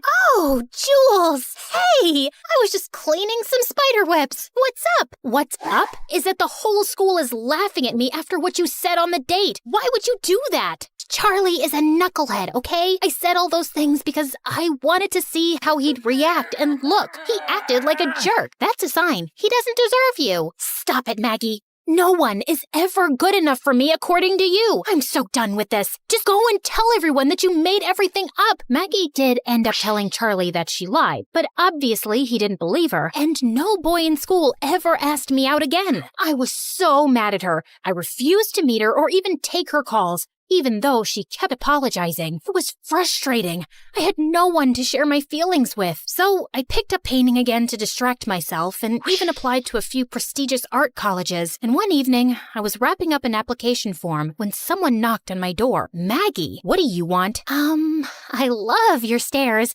They're powerful and impressive and a step above the rest. Are you seriously gonna sulk all your life? I said I'm sorry. No, you didn't. Okay, then I'm saying it now. I'm sorry, Jules. I went a bit overboard, but honestly, I was just looking out for you. Can we start fresh? Pretty please? We're best friends. I'll think about it, but you better behave yourself. I promise. And Maggie stayed true to her word. A week later, I got accepted to one of the best colleges in the city, and Maggie volunteered to help me set up my room. We were almost done when this gorgeous girl walked in. Where do you think you're going? To my room? Wait, are you my new roommate? Nope, that'd be me. Oh, thank God. I thought I'd have to spend the next 2 years with this weirdo. I'm Alice, by the way. Jules. And I'm Maggie. Good to know. Alice was the professor's daughter and was hands down the prettiest girl I'd ever seen. Apart from being a great artist, she was also the lead singer in one of the college bands, and one night she asked me if I wanted to join her at one of her performances. We got to talking, and Alice was really charming, fun, and intelligent. I loved being around Alice, except Maggie kept demanding me to hang out with her. We should catch the new Avengers movie. I kinda saw it last night with Alice. What about an MSA video marathon then? We haven't done one of those in a while. I don't think so. Alice and I have this project to work on, and Alice! I am tired of listening to her name. You just met the girl, and I like her. She's my friend. Sounds like more than friends to me. I didn't know what Maggie meant by that, but a few days later, I was at one of Alice's shows when Maggie walked in. You didn't tell me you were coming.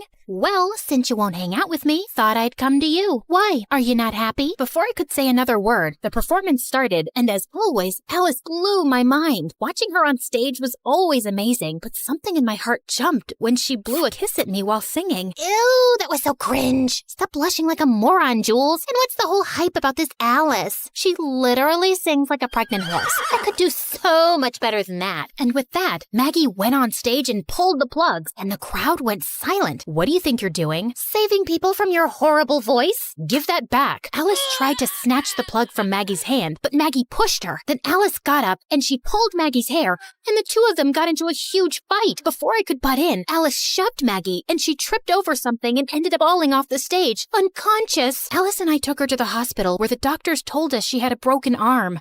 Maggie got discharged the next day, but the doctor said that she needed to rest. Her parents requested if I could help her with her recovery since she was always happy around me, so I tried to drop in whenever I could, but every time I said I couldn't come over, she'd freak out or have a full-on panic attack, making me feel like I had to drop everything and go see her. Even Alice started noticing how stressed I was. Then one day, she told me about this great art exhibition in town, and I really wanted to see it. I told Maggie that I wasn't well, and surprisingly, she understood. Alice and I were having a great time, and the exhibition was out of this world. I've missed that smile, you know. Me too. Thanks for bringing me here. I don't remember the last time I felt so happy. Stick with me, and you'll always be happy. Alice brushed a strand of hair away from my face, and I felt my insides explode. She came closer, like she was about to kiss me, when suddenly someone screamed my name. I turned around to see Maggie staring at us furiously. So that's why you couldn't come over, huh? Because you wanted some time away from your girlfriend? I thought you were sick, so I brought you chicken soup. But then I saw this dumb art fair invite, and I knew you tricked me. You didn't leave me a choice. I'm sick of babysitting you. I have my own life too, and it doesn't revolve around you. So it revolves around Alice? I've seen how you two look at each other, and it's not just friendship. That's none of your business. Stay out of this, you witch. Enough. You can't talk to Alice like that. So you'll take her side over mine? With that, Maggie started crying like a banshee. She picked up expensive art pieces and started smashing them to the ground, one by one. I tried to stop her, but she ran around like a mad person before security finally caught up to her. The police were called, and Maggie and I were immediately taken in for questioning. Our parents were called, and it was a huge mess. Mom dropped me back off at my college, where Alice was already waiting for me. Are you okay? Look, Jules, you need to cut that girl loose. She's clearly obsessed with you. I don't know what's gotten into her. I mean, she's always been weird, but she's not a bad person. Then why did she spread that rumor about you in school? I had a friend who went to the same school as you and did some digging. They told me how she said something about you farting. Wait a minute. You asked around about me? Why? Because I wanted to know more about this stupid friend of yours. Then you should have asked me. Don't go sneaking around like that. I'm sorry. I just wanted to make sure you were okay. You should know better and stay away from someone so toxic. She's not wrong, Jules. Sometimes it's okay to let go in order to stay happy. As painful as my separation with your dad was, it ended up being a blessing because we're so much happier. Just be selfish for once and choose your own happiness. Oh my God. You all need to stop telling me what to do.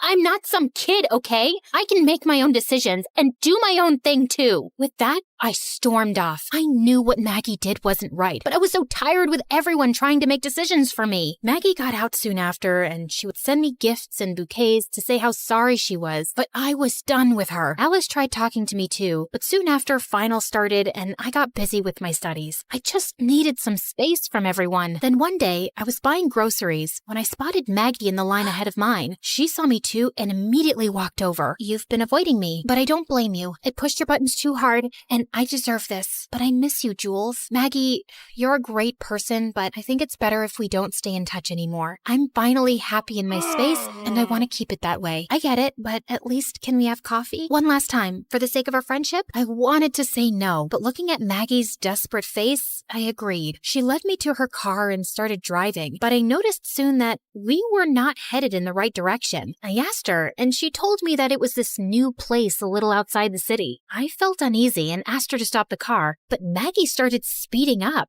What the heck are you doing? You'll get us killed. You said you were my bestie forever, and then you dumped me for that stupid Alice. I loved you, Jules, you know that? What?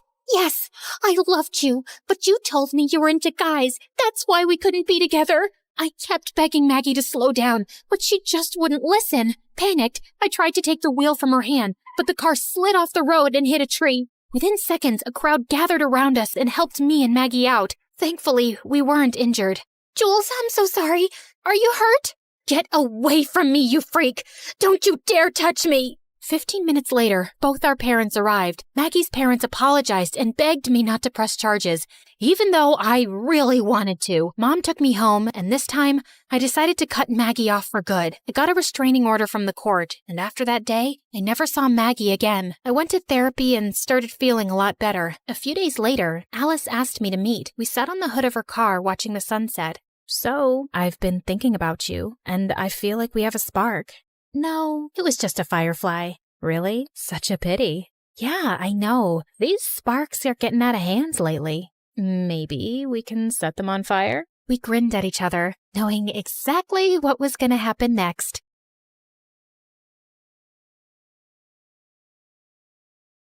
Hi everyone, I'm Gina from China. Or so I thought. Please like and subscribe. I was only a newborn when my adoptive dad found me outside a Shaolin temple in China one night. He was a martial arts teacher and the owner of the Shaolin temple. He tried to find out who my parents were, but when nothing turned up, he decided to take me in and raise me like his own daughter. I knew nothing of my real family, but the only clue I had was a very unique-looking necklace they'd left with me. Growing up, I was weaker than the other kids, but Dad was always there to look after me and trained me hard so I'd become stronger. But the kids at the temple were the worst, and they always made fun of me. Their nasty comments would make me really upset. What happened, Gina? What's wrong? Everyone says you're not my father and I should go back to where I came from, Dad. Oh, honey, you should not let their words get to your heart. You are my daughter, and you're super strong. But I'm so small. No, you're not. Look at that ant.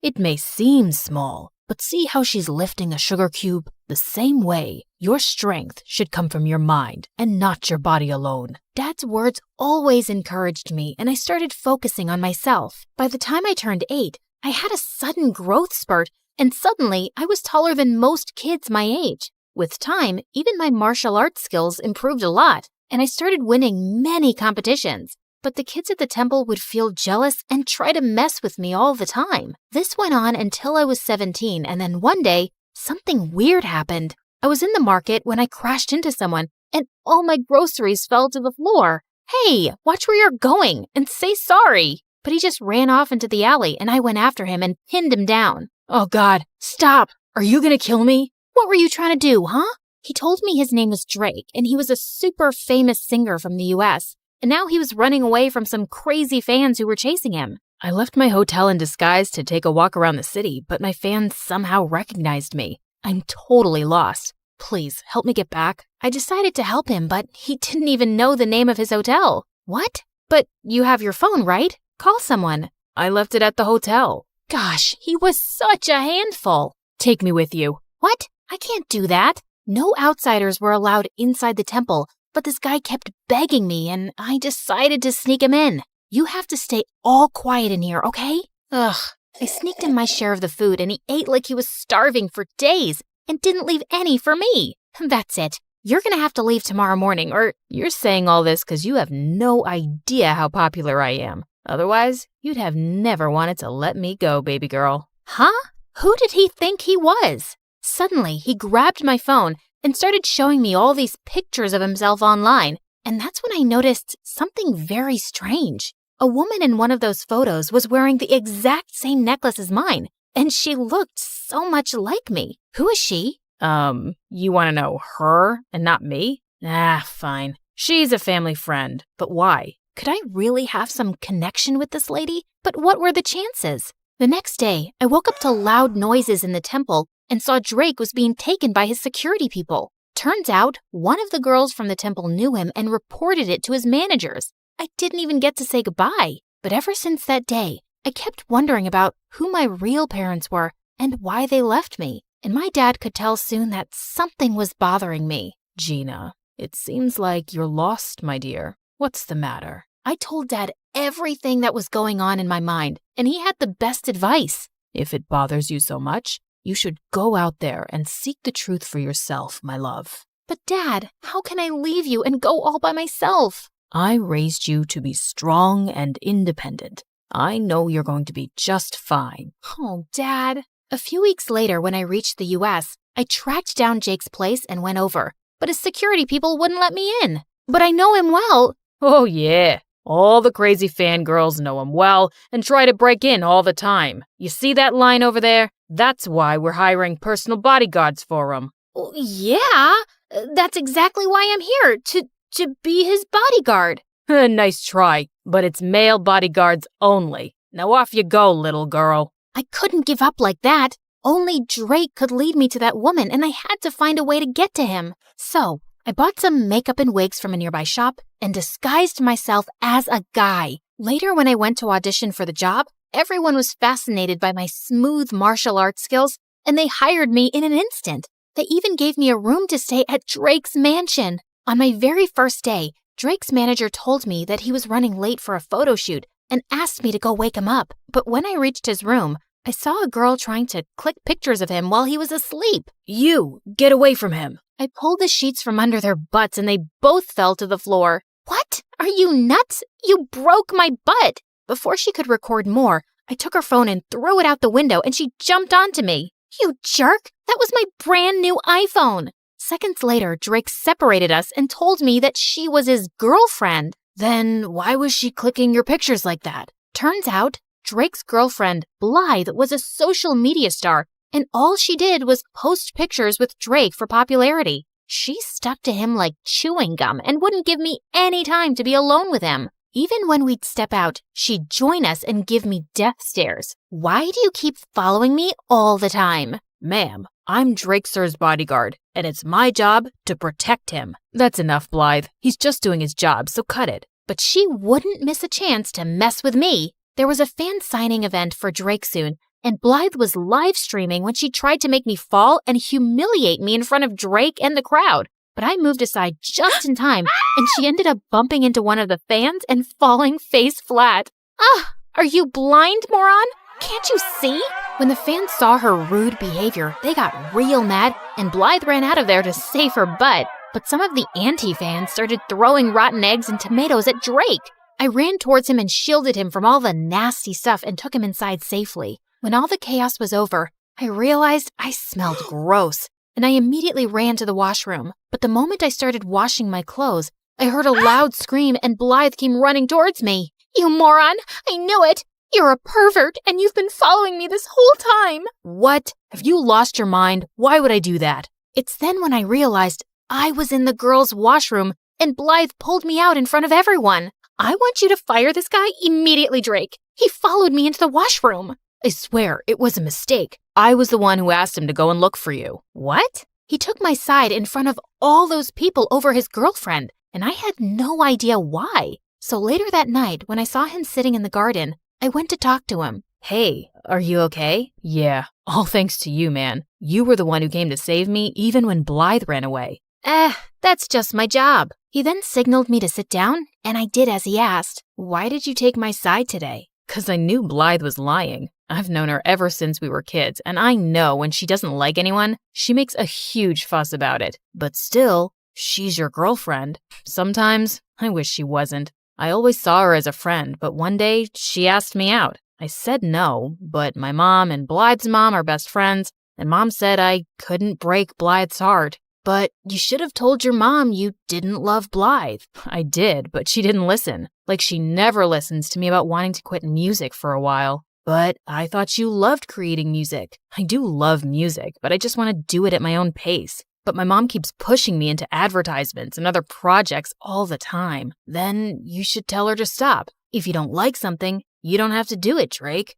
You're right, man. I'm just sick of everyone trying to use me for their own benefit. I can't even talk to any of them about this. But I'm so glad I found a friend like you, whom I can trust. Those words pierced my heart. I was staying by his side and lying to him for my own benefit, too. Just then, I spotted a mouse running on the ground towards me, and I just squealed loudly and jumped onto Drake's lap. Oh my God, what's wrong? I don't know why I thought something was about to attack you, and I was just protecting you with my body, like a human shield. Just my training, you know? Okay. And is the girly scream part of the training too? Yeah, totally. It's like a war cry to scare the enemy. It's gotta be shrill. Makes sense. You want to get off my lap now, princess? I jumped off his lap, muttering something, and excused myself quickly. I'd acted like such a moron and almost given myself away. I just couldn't tell him who I was now. He trusted me and would feel so betrayed. So I started keeping an eye on all the women around him by myself, hoping I'd find the woman from the picture soon. And Drake learned to take a stand for himself with his mom and instead started doing things that he loved, like playing soccer. He also started ditching Blythe more often, and we'd sneak out to go on motorbike rides and eat the greasiest burgers across town. Come on, you can't finish a burger? Be a man. I'll finish it, dude. Not all of us inhale our food like you. Wait, you got mustard on your face. And without thinking, I leaned forward and wiped the mustard close to his mouth with my thumb. He just looked at me quietly, and I swear I had butterflies in my stomach. Luckily, just then, his phone started ringing and the moment passed. I was pretty sure he thought I was his gay bodyguard now. A few days later, Blythe followed us to the match and offered to take everyone out for drinks. I quickly sneaked into the shower room first so no one would know my real identity. But just as I was done taking off my makeup and wig, I turned around and saw Drake standing there, and I let out a loud scream. Suddenly, I could hear some footsteps approaching, and Drake pulled me into one of the shower stalls. What the? Stay quiet, or someone's gonna see you. He was so close to me, and my heart was racing. But seeing how Drake didn't look shocked one bit, I could tell he already knew who I was. How long have you known? Almost since the start. What do you think I am, an idiot? Why didn't you say something then? I wanted to see what you were really up to, or how long you'd keep up the act. It's been fun, liar. Drake, I'm sorry. I never wanted to lie to you. I was just trying to find the woman with the same necklace as mine. Huh? What necklace? I told him everything, and when I noticed that the person outside had left, I stepped out to show him the necklace. But I was shocked to see that all the stuff I'd taken off while removing my makeup was gone, along with my necklace. I looked for it everywhere, but I couldn't find it. Calm down, Gina. It must be here somewhere. And I know who the woman in that picture was. But before he could tell me, Blythe barged in with the cops who wanted to arrest me for fraud. Fraud? That's a lie.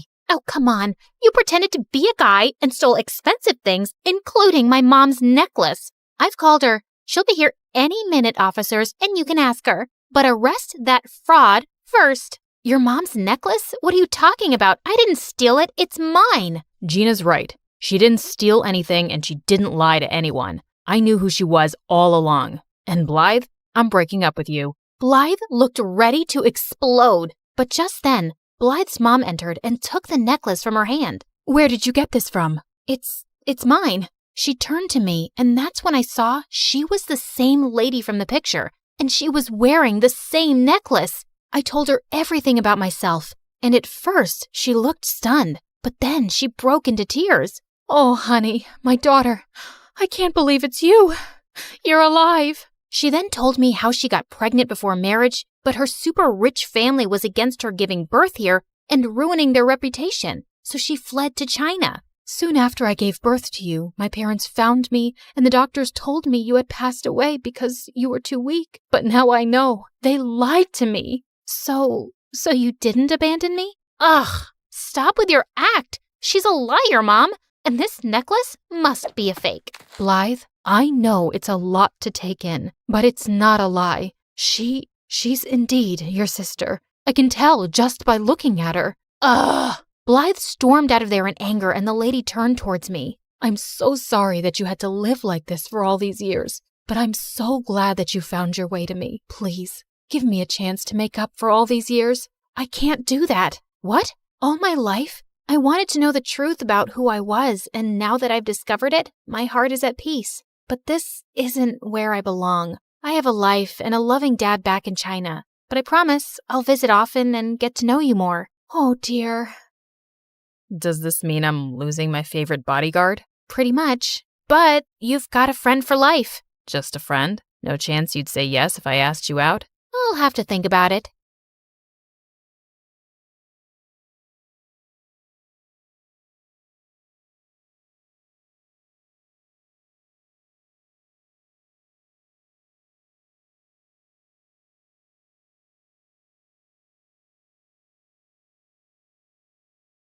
My name is Lola, and I'm from Atlanta. Please like and subscribe. When I was a kid, my parents and I had adventures all the time. We played hide and seek, we fought monsters in our backyard, and I even saved Mom from a mean old pirate who tried to steal the last piece of pie. My life was fantastic, but when I turned 3, Mom gave birth to an evil witch named Genevieve. From the moment Jen was born, she used her beady blue eyes to cast a spell on my parents and turn them into her evil minions. Genevieve, we love you more than anything everything in the world. Here you go, honey. Hey, I was playing with that. Jen started walking at 9 months old. At 2, she could write her own name. And at 3, she could do the alphabet without making any mistakes. When Jen was 7, she won her first national spelling bee. She got a huge cash prize, and the reporter came over to interview her for the cover story of a magazine. I'd like to thank my parents. I couldn't have done this without them. We're so lucky to have a genius daughter. She's our pride and joy. My parents kept gushing about Jen for hours as I sat in a corner. When the reporter finally said it was time for pictures, I joined my family for a photo. But Jen insisted that I stay out of it. My parents tried reasoning with her, but she was beyond reason. It's my moment, and she'll ruin my image with her stupidity vibe. Like, my brain sees pictures with this special lens, and I'll be able to feel her dumbness every time I look at the pictures. I can't explain how my brain works. Just make her go. So Mom gave me some money for ice cream and told me to wait outside while the photo shoot happened. A couple of months later, I came home from school and found Jen sitting on my bed, and all my stuff was gone. Mom and Dad said I could switch. This room's bigger and has more space for my trophies. But this is my room. Mom, Dad, make Jen give me my room back. Lola, stop being ridiculous. You don't need a room this size. You don't have any trophies. Jeannie, do you need anything? Should I put up some more shelves? A new bookcase? I was so mad, I threw myself on the ground and started screaming. This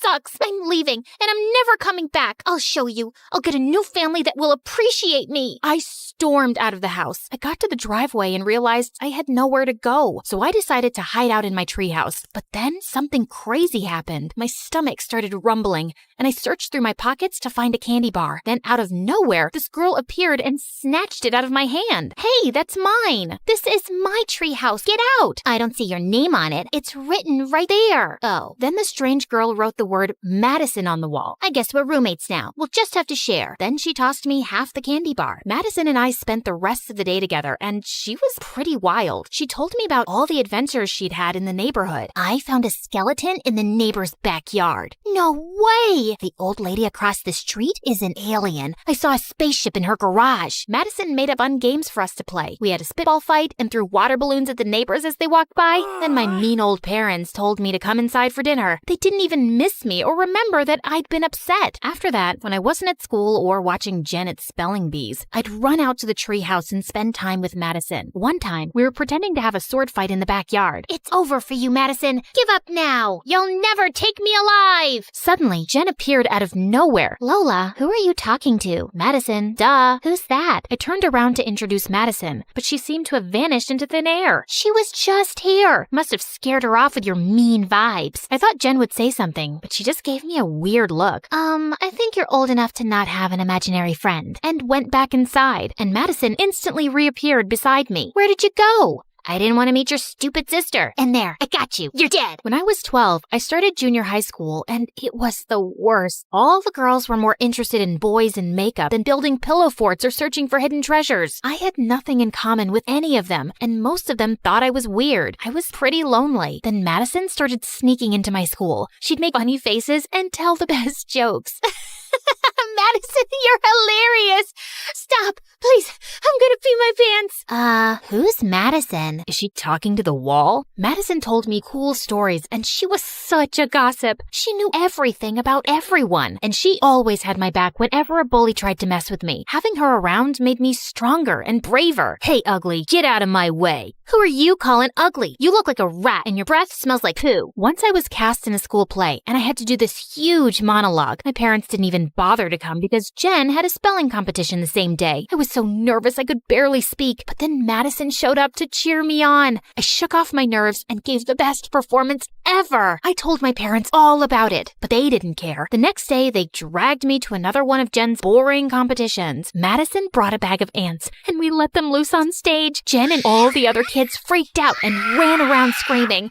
It was hilarious. Then one day, things took a turn. For my 15th birthday, me and my family went on vacation, but when we got back home, I realized that Madison was gone. I searched for her everywhere. The treehouse, at school, and all over the house. She didn't show up. Madison, where are you? What the heck are you screaming about? I can't even hear myself think. I can't find Madison. What are you, 4? Why do you keep acting like Madison is real? She's real to me.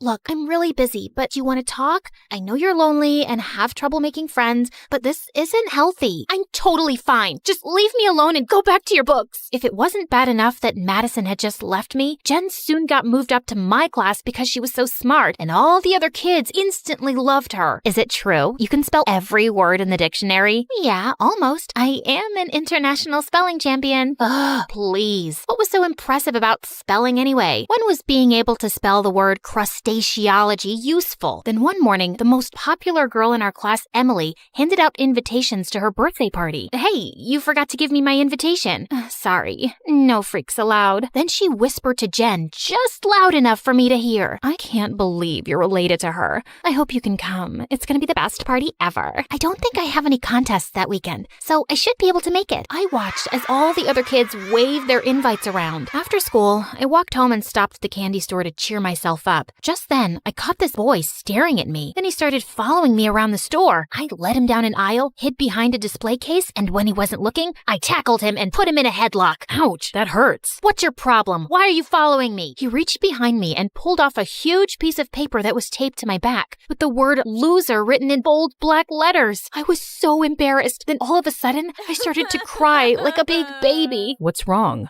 My life stinks. My best friend abandoned me. My family doesn't like me. And all the kids at school think I'm a freak and a loser. You're not a loser. You don't even know me. I just have a feeling you're pretty cool and someone I'd like to know better. His name was Hunter, and he was really cute, and we had a ton of things in common. We loved the same books and movies, and he made me laugh a lot. We quickly became friends, and having him around made me feel a lot less lonely. The more time I spent with Hunter, the more I started to like him. He never once compared me to Jen, and he always listened to me, even when I went on a full-on rant about how my parents gave Jen a brand new laptop on my birthday, and I just got some cheap shoes. Then one day, my parents called me into the kitchen for a family meeting. Guess what, Lola? I got into St. Florence's Academy. Isn't that incredible? Jen, we're so proud of you. We can't wait to start our new life in Chicago. Chicago? What? No way! I'm not moving there. I'm not leaving Hunter. Lola, don't be selfish. You'll find plenty of new friends in Chicago. I don't need to make new friends. I already have a friend here. I'm not moving. I stormed off to my room. 10 minutes later, Jen showed up at my door. Can we talk? Why? Have you found more ways to ruin my life? That's not fair. You want to talk about fair? Ever since you were born, you've taken everything away from me. My parents, my toys, my room, and now my only real friend. I know I wasn't very nice to you when we were kids, but I've tried reaching out to you after that to talk or help you out with your issues, but you just shut me out. Issues? My only issue is you. I'm sorry you feel that way. Yeah, right. Emily's throwing me a going away party tomorrow night. Come if you want, or just sit in your room being bitter. It's up to you. Jen put the invitation on my bed and left. I was pissed at her, but I'd never been invited to a party before. My heart ached at the thought of leaving Hunter behind and never seeing him again. Hunter was more than my best friend. I felt I was in love with him. I invited Hunter to the party, and he agreed to go. The party was at Emily's mansion, and it was so much fun. The food was great, the music was spectacular, and the best thing of all was that Hunter was there with me. Then a slow song played. It was the perfect moment to tell Hunter how I felt. You want to dance? Sure. Dancing with Hunter was so romantic. He held me tight, and his cologne smelled so good. I looked up into his eyes. I like you. I like you too. You want to kiss me? I really do. We had the most magical kiss, but then something strange happened. I opened my eyes to find everyone staring and laughing and pointing at me, and Hunter was gone. Hunter? Lola, what's wrong? Where's Hunter? He was right there. I started to panic. Where could he have gone? Hey, look at the freak making out with her invisible boyfriend. Emily pointed at a huge screen on the wall. A video of me dancing alone and kissing the air played on a loop. I wished I could curl up into a tiny little ball and roll away. I ran out of there in tears and went straight to my treehouse. Minutes later, I heard a knock, and Jen walked in. Lola, please talk to me. Tell me what's going on with you. I thought Hunter was a real boy I was in love with. How stupid is that? I'm a freak and a loser like everyone says. No, you're not. You just found a way to cope with your loneliness. That's nothing to be ashamed of. Now you know the truth and you can move forward. Move forward to what? No one cares about me. I do. From now on, I'll be here for whenever you need me, I swear. And we're gonna teach Emily a lesson. Jen and I went to my dad's Dad's butcher shop and grabbed a bunch of raw meat. Then we went back to Emily's house. Hey, Jen. Hey, crazy. You still looking for the invisible boy? No, we just wanted to give you a gift. A gift for me? What is it? Then Jen and I dumped the raw meat on Emily's head. She screamed like a banshee as Jen and I went away laughing. The next day, as the last of the moving trucks were being loaded, I made one last visit to the treehouse, and suddenly both Madison and Hunter appeared. How come you're both here now? Will you stay for long this time? We just came to say goodbye. We don't think you need us anymore. You have a chance to start over. Let other people get to know you. They don't know what they're missing. You're a super cool friend. Thanks, you guys. You were there when I needed you the most. Goodbye, Lola, and good luck. It was sad to watch them leave for good, but it felt like it was time. We moved to Chicago, and Jen was true to her word. We started spending more time together, and I realized Jen didn't have the perfect life after all. I'm so tired of spelling bees. I only do the competition to make extra money for Mom and Dad. I just want to be a normal teenager for once and live my life without so much pressure. You should tell them how you feel. I've got your back. I stood by Jen when she told her parents she wanted to stop doing spelling bees. After that, Jen and I grew even closer. I finally had a real best friend, and she just happened to be my genius little sister.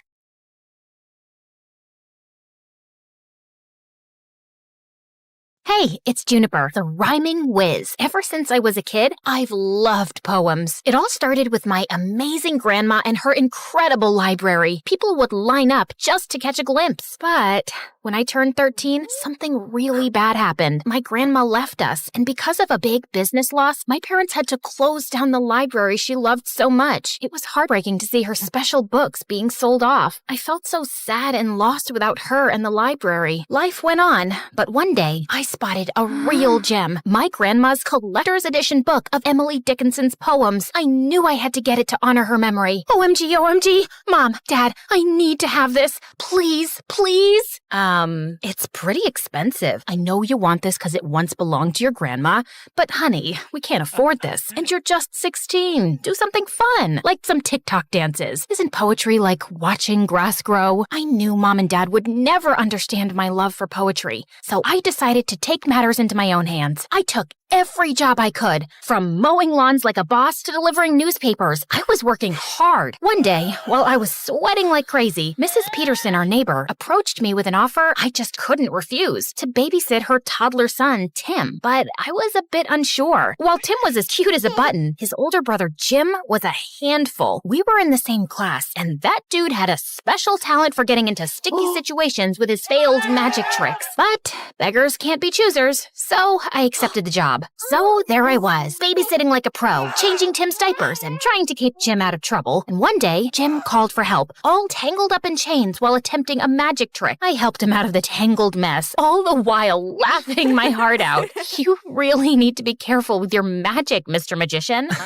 Oh, I'm so sorry. But you know, it's all part of the magic charm. How about being my assistant? Every magician needs one. One day in the library, I was reading a poem, and Jim looked over. What's so fascinating about those words? Poetry is like a secret language of feelings and thoughts. It's like life in a nutshell, bro. You should try it. And he did. For the first time, I had a friend who showed interest in poetry, and I appreciated it. One day, Jim and I were hanging out at the bowling alley, and he went to get me some water. Right then, something totally unexpected happened. Aaron, of all people, came over to me. I'm not gonna lie, my heart was literally racing with excitement. But what he said next shocked me. What are you doing here with Jim the Dim? Shouldn't you be with someone like me? Did he really have to? No way I was gonna just stand there and listen to him diss my bestie. Hey, don't call my friend that. Just look. He's so dumb. He couldn't even figure out how to get water without making a total fool of himself. What an idiot. Whatever. At least he's not a jerk like you. Fuck off, Aaron. Once Jim finally returned with a water bottle, he could tell something was up just by looking at my face. Hey, what's going on here? Is he bothering you? Back off, loser. Can't you see we're having a little chat here? She is my friend. If you're bothering her, you're bothering me too. That's right. We're a team, so just back off and let us enjoy. Aaron's face turned redder than a chili pepper at a hot sauce convention as he walked away, and I realized he's definitely not the guy I thought he was. I mean, sure, he's hot, but I should have known better. The dude's got a black belt in mean Lesson learned. Next time, check for both hotness and kindness before developing a crush. But the next day at school, when I saw Jim, I was stunned. He had a black eye. What the what? Who did this? It's nothing. I fell from... Don't you dare give me that fell from the stairs. Spill the beans. What happened? I got into a fight with Aaron. He did that? Oh, I am so gonna teach that jerk a lesson. Saying that, I ran to the parking lot where I knew Aaron always hung out with his goonies, and the moment I saw him, I threw a punch at him that left him stunned. You'll regret this, Juniper. I'll make you pay. How? By hitting a girl? You're worse than I thought you were, Aaron. Back off, Jim. It's between Juniper and me now. So, Junie, you think you're tough? Yes, she is. Want to see how tough she is? Let's settle this with a rap battle. Yeah, I know you've been preparing for it. So, Aaron, are you up for the challenge? 'Cause Juniper destroyed you here, and she's gonna destroy you there, too. Bet I will. I'm not afraid of you, Aaron. We'll see about that. But just so you know, if I win, you'll have to go on a date with me. No way. Oh, you will. And if I lose, I promise I'll apologize to Jim in front of the entire school. Fair deal, right? Bring it on. As Aaron walked away with his friends, reality hit me hard. I had just agreed to a rap battle with Aaron, and if I lost, I'd have to go on a date with him. While I would have been thrilled about the idea before, now that I knew Aaron was a jerk, I had zero interest. Jim, I don't know if I can do this. Juniper, you don't have to do this if you don't want to. But think about it. The cash prize is a whopping $5,000. We can split it. You can finally get those poetry books you've been dreaming of, and, well, I can perhaps get that PlayStation 5. My mom's been denying me forever. His words sparked a glimmer of hope within me. Maybe, just maybe, I could pull this off. All right, let's do this. And so, we went all in, writing and rehearsing like crazy. Aaron and his crew seemed just as determined, and we saw them often practicing at the nearby park every day after school. One rainy afternoon, as I was on my way home, I was about to slip in a puddle, but Aaron caught me just in time. Careful there. I didn't need you to rescue me. Even though I didn't want to, we both ended up finding shelter under a small roof. And there, I felt a bit uneasy. It was a tight space, and we had to stand close, making the situation all the more awkward. I never thought I'd be stuck in the rain with my archenemy's BFF. I don't know why you think he's your enemy. Jim's an amazing guy. It's you who's a grump all the time. Just like everyone else. You also probably think I'm just a jerk. Duh. You think you've got it all figured out, huh? Well, I've got it figured out that a tough guy act you put on, it's to keep others away. You know, you don't have to be a meanie all the time. Whatever. It's just that things at home aren't good. Everything feels like a mess. Well, everyone has problems, Aaron. I guess it's time you realize that and perhaps show people the goodness in you. You're weird. You know that? Takes one to know one, I guess. As Aaron and I kept talking, I realized he wasn't so bad after all. Once the rain finally eased up, we both went our separate ways, but I couldn't help but feel a newfound understanding for Aaron. As the days passed, I saw a new side of Aaron, and it amazed me. One time, I spotted him helping a stray dog find its way home, and another time, he even shared his lunch money with a classmate in need. One day, I noticed Aaron leaving school in a hurry, forgetting his phone. I chased after him on my bicycle and found him at a hospital, sitting in a room and crying. Hey, Aaron. What are you doing here? You left your phone at school. Is everything okay? You seem upset. It's none of your business. This is my mom. She's been in a coma for a long time. I come here every day to see her. Oh my God, I had no idea. I hope things get better for you. Yeah, thanks. From that day on, I saw Aaron in a totally new light. And when I told Jim about how Aaron's mom was sick, without revealing the part that I spoke to him, he just rolled his eyes. That guy's a phony. Don't believe everything you hear, Juniper. Jim hated Aaron, but I guess I had started to have feelings for him. One day, at lunchtime when Jim wasn't around, Aaron approached me. Hey, Juniper. Want to catch a movie together? Barbie's playing. I heard it's hilarious. Sure. Why not? But just as friends, right? But Barbie? Are you sure? Absolutely. I know you'll love it. If you love it, I'm sure I'll love it. I'm talking too much. See ya. Day of the movie arrived, and I had come up with a plan to watch Barbie with Aaron without Jim knowing. I told Jim I was feeling sick and needed to rest, which wasn't entirely a lie because I felt butterflies in my stomach at the thought of spending time with Aaron. At the cinema, Aaron and I laughed our hearts out at the silly scenes in Barbie.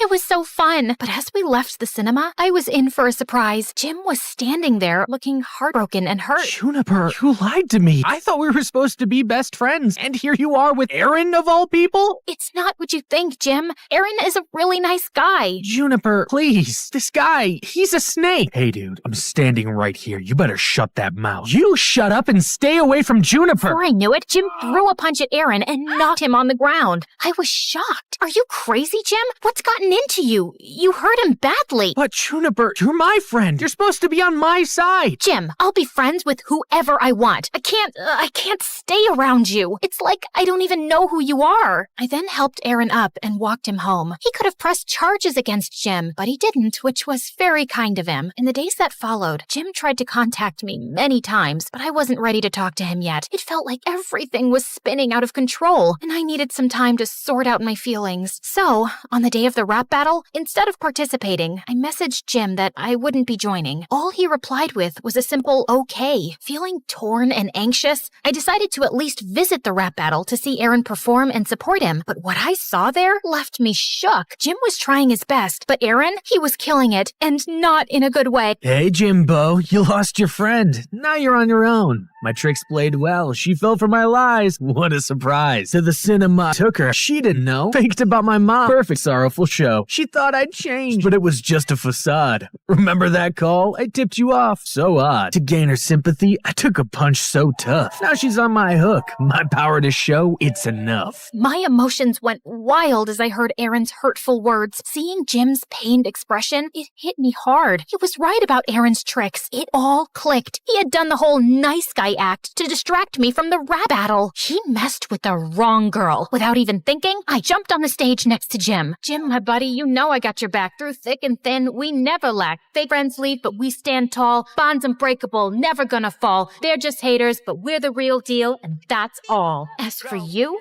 Aaron, you're a fake, always playing games. Lies, manipulation, it's all the same. Emily Dickinson said, tell the truth but tell it slant. But your lies won't fool me, they won't enchant. With Jim, I stand firm, your tricks won't grant. Hearing this, Jim jumped up and down and hugged me tight. I knew you'd come. I had to. Now come on, let's win this thing. Jim and I were doing amazing.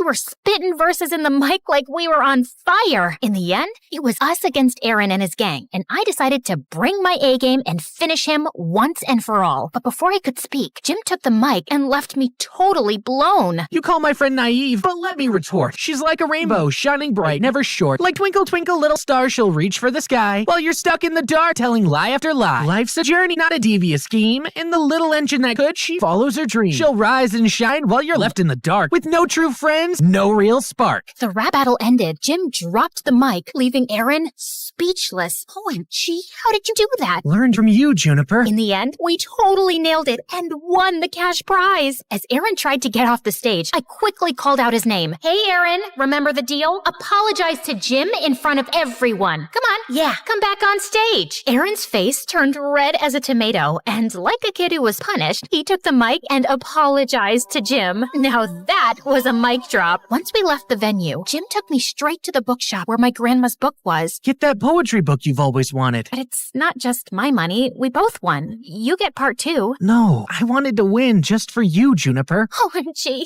you're the best friend ever, Jim. Remember, true friends got your back, no matter what. Fake people and lies can't break real friendship. Trust your buddies.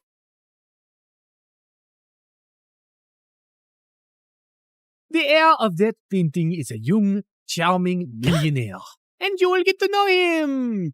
You need to earn his trust completely, so he lets you into his life and his home. Then, when the time is right, you'll steal the painting from a high-security vault inside his house and bring it back to me.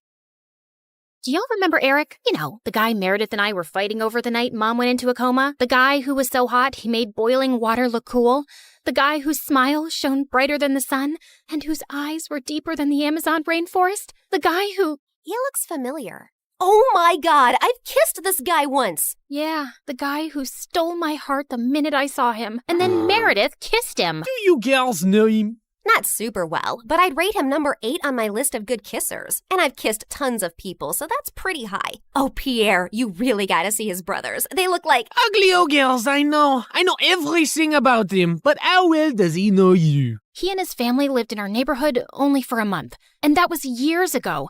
I don't think he'd recognize me now. Yeah, she's not that memorable. You're still going in disguise. We have to convince him that you're just a stranger who has randomly bumped into him with no agenda. Also, he must believe you're very rich, so he doesn't think you're a gold digger.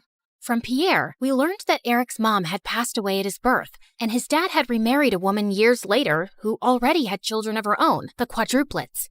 The world makes sense again. Thank you.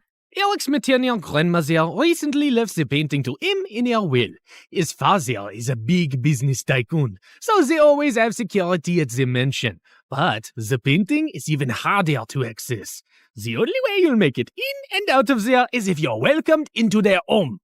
I couldn't believe that of all the millionaires in the world, I had to pretend to like Eric, make him fall for me, and then rob him blind. And how was he even better looking now? Over the next few days, I took on the identity of Christina Delafore, a wealthy socialite with a law degree who lived in a beautiful apartment in a posh area and wore only designer braids. Wow, this Givenchy coat is stunning. It's Givenchy, you moron. Okay, geez. Also, Pierre, can't someone do a background check on me and easily find out that I did not graduate from Harvard and that I don't have parents who made a fortune out of selling toilets in India and now live there? If anyone runs a check, they'll find all this information to be accurate. I've made sure of it, and no one is interested in the law or toilets. So they won't ask you many questions. Now, show me how to walk in heels like a rich lady. Fine.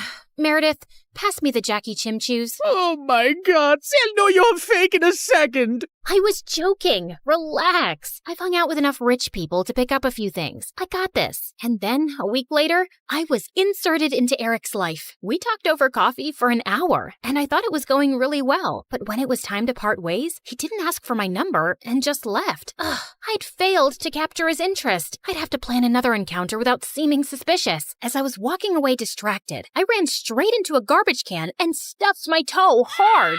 Son of a biscuit! Holy mother of fudge! I was still hopping around when I crashed into a woman pushing a stroller, and a doll went flying out of her hand onto the road. Just then, a car ran over the doll and turned it into a pancake. You destroyed my child's precious doll! I'm so sorry. It was an accident. I'll get your little girl a... Wait, your child is a cat? Yes. And that was my childhood doll, which I passed on to my baby. Look, here's some money. Get your baby another doll. She loves that one, and they don't make those anymore. Your baby is a cat. She doesn't love that particular doll. She probably doesn't even love you. She'd eat your face in your sleep if you weren't the one to feed her. Now, please. Just then, someone tugged hard at my purse, and I saw a thief running away with it. You've got to be kidding me! I took my heels off and sprinted after the thief. He jumped over a fence into a park, and I followed. I was gaining on him and sent a flying heel at his head. Just then, someone ran past me, pounced at the thief, and pinned him to the ground. Gotcha! Eric? The park security immediately arrived on the spot and took the thief away. Aren't you glad I followed you and came to your rescue? My rescue? I hit him with my shoe to slow him down and was about to catch him, but then you swooped in at the last minute, and now you want credit? Whoa, easy.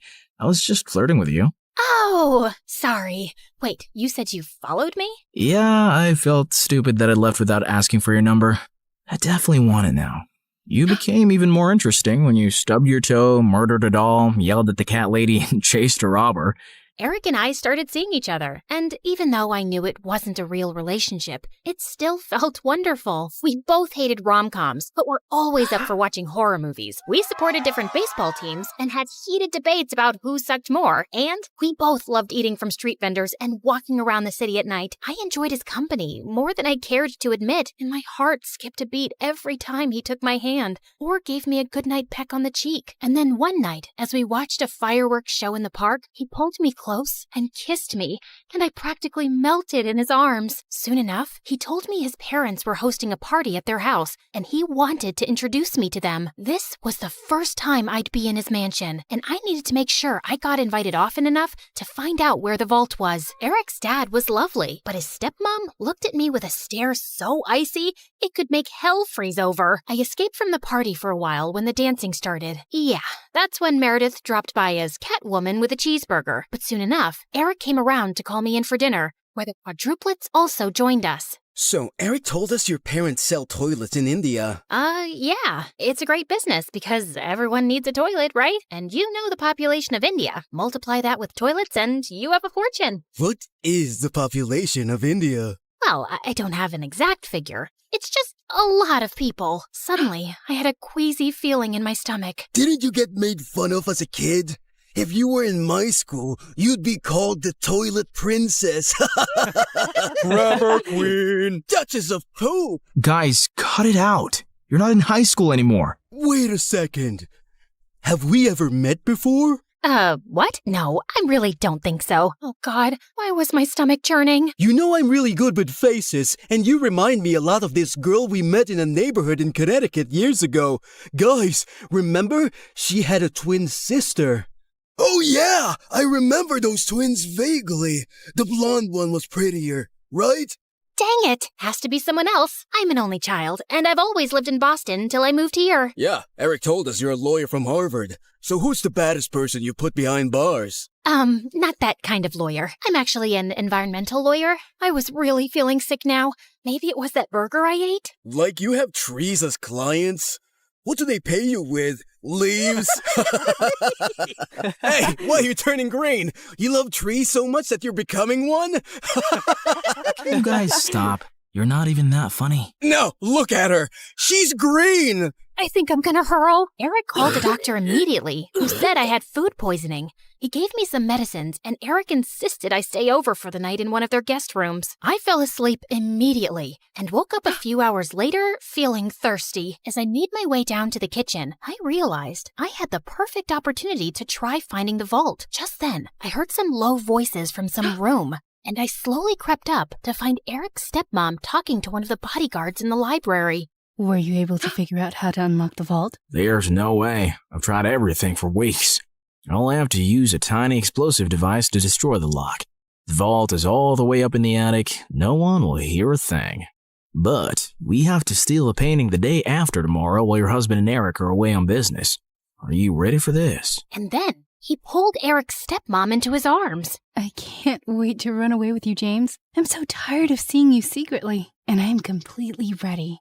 As the two locked lips, I turned around and tiptoed away as fast as I could. Okay, so the vault was in the attic, the lock could only be destroyed with an explosive device, and I couldn't let Eric's cheating stepmom and traitorous bodyguard run away with it. The next morning, when Eric came to check on me, I decided to tell him the truth for once. Eric, I have something really difficult to tell you. I got up last night to get some water, and I heard your stepmom and this bodyguard, James, talking. They were talking late at night? Yeah. Do you have some vault in this house with some painting inside? How do you know that? That's what they were talking about, breaking in and stealing the painting. They're planning to do it the day after tomorrow, and your stepmom said something about running away with James. I saw them kiss. I'm so sorry. I wish I hadn't. No, I'm glad you did. This is gonna be a huge blow for Dad. But it would have been much worse if we'd found out everything afterwards. Thank you for telling me. And please, keep all this to yourself. I know I can trust you. Eric kissed me gently before walking away, and 2 days later, when the bodyguard and Eric's stepmom were about to escape with the painting, police officers immediately arrested them. This is fantastic. They might link the museum robbery to the bodyguard and stepmom too, and assume the painting is now safe. So it'll be easier for you to steal. Good job, mon chéri. I knew you was a smart twin. After Pierre left, I sank into my armchair, but then I noticed Meredith staring at me. What? You should be happy, but you don't look happy. What's up? Nothing. I just can't wait for this job to be over. You can steal the painting soon, right? You know exactly what to do, and Eric trusts you. By the way, have you two kissed? I've been dating him for 2 months. Of course we've kissed. We text every day and you never mentioned it. I didn't know I had to. So, how is it? It's fine. It's whatever. It's like kissing anyone. My memory's a bit fuzzy, but you know I've kissed him. You never let me forget. And I definitely wouldn't call it a whatever kind of kiss. Yeah, okay. It's nice. It's good. Nice? Good? Oh, wow. Don't make me jealous with all the passion. Okay, you want to know what kissing Eric is like? It's like flying through space, like a meteor that explodes into 1,000 stars, and then jumping into really cold water that makes you feel alive all over. And then feeling warm and tingly down to your toes, like having hot chocolate next to a fireplace on a snowy winter night. So, I'm guessing it's better than kissing the pillow you used to practice on? I did not. Shut up! You're in love with him, aren't you? I was about to snap at her again, but then I just sighed. Yes, I am. The night of the heist arrived, and I felt sick to my stomach, but I just wanted to get it over with. Eric's dad was away, and Eric was holding an important shareholders dinner, with which most of the household staff was busy. I'd volunteered to host the dinner with them, and got ready to leave before their meeting started. Thanks for your help tonight. You're the best. Oh, it was nothing. Don't thank me. So, I'll see you tomorrow at our coffee shop? It's a date. As Eric walked away, my heart felt like it was breaking into a million pieces. This was the last time I'd ever see him again. I gulped down my tears, and instead of leaving, I sneaked up unnoticed to the attic. Inside, I found a heavy metal door to a vault. I took out the tiny explosive device Pierre had given me, placed it on the lock, and activated it. In a few seconds, there was a tiny pop and a sizzling sound. Then, I heard the lock click open. I walked into a tiny, dark vault and found the painting under a glass case. Praying to every god that no alarms would go off, I lifted the case carefully, put the painting in my bag, and started sprinting down the stairs. But just as I'd reached the second floor landing, one of the ninja turtles blocked my way. What are you doing? Hey, bro! You know when I stayed over a few weeks ago? I dropped a necklace, and I was looking for that guest room, and I got lost. But it's fine. I'll just get new earrings. See you later. He suddenly grabbed my bag and pulled out the painting. Do you think I'm a moron? A moron? You? No way! Sorry, which one are you? Michelangelo. Okay, no one has time for that. Now listen, Mike, you're definitely the smartest of your brothers, and just a tiny bit better looking than all of them too. We're identical. That's what they want you to believe, but I know you're better. I think you and I can strike a deal, okay? I'll sell this painting, and you and I can go halvesies on it. Just give me an account number and I'll wire the money to you. No, you're not leaving with it. Okay, look, dude, I'm doing this for your mom. I have to sell this painting so I can pay for her bail and get her a really good lawyer. Don't you want that? No, my mom's in jail because she did something wrong, and she abandoned us all. She shouldn't have stolen Eric's painting. What do you care about Eric? Don't you hate Eric? He's so good looking and smart and perfect and gets all the ladies. It makes you guys look even worse than you really are. You should want to hurt him. So let me take the painting. That'll really hurt him. Eric's the best brother in the world, and I love him. Okay. I have an offer you can't refuse. How about I become your girlfriend? I bet you've never had one. I'm gay. Jesus! All right, I surrender. Just one last thing. Without warning, I punched his face so hard that he went reeling back with shock and dropped the painting. Then I kicked him into a room and locked the door shut. I'm sorry, Mikey. You're a really good guy. I sprinted down another flight of stairs and jumped out of the first-story window. I ran across the garden to the fountain, climbed the tree next to it, jumped onto the wall, and then landed softly outside on all fours. Just as I got up, I found myself facing Eric.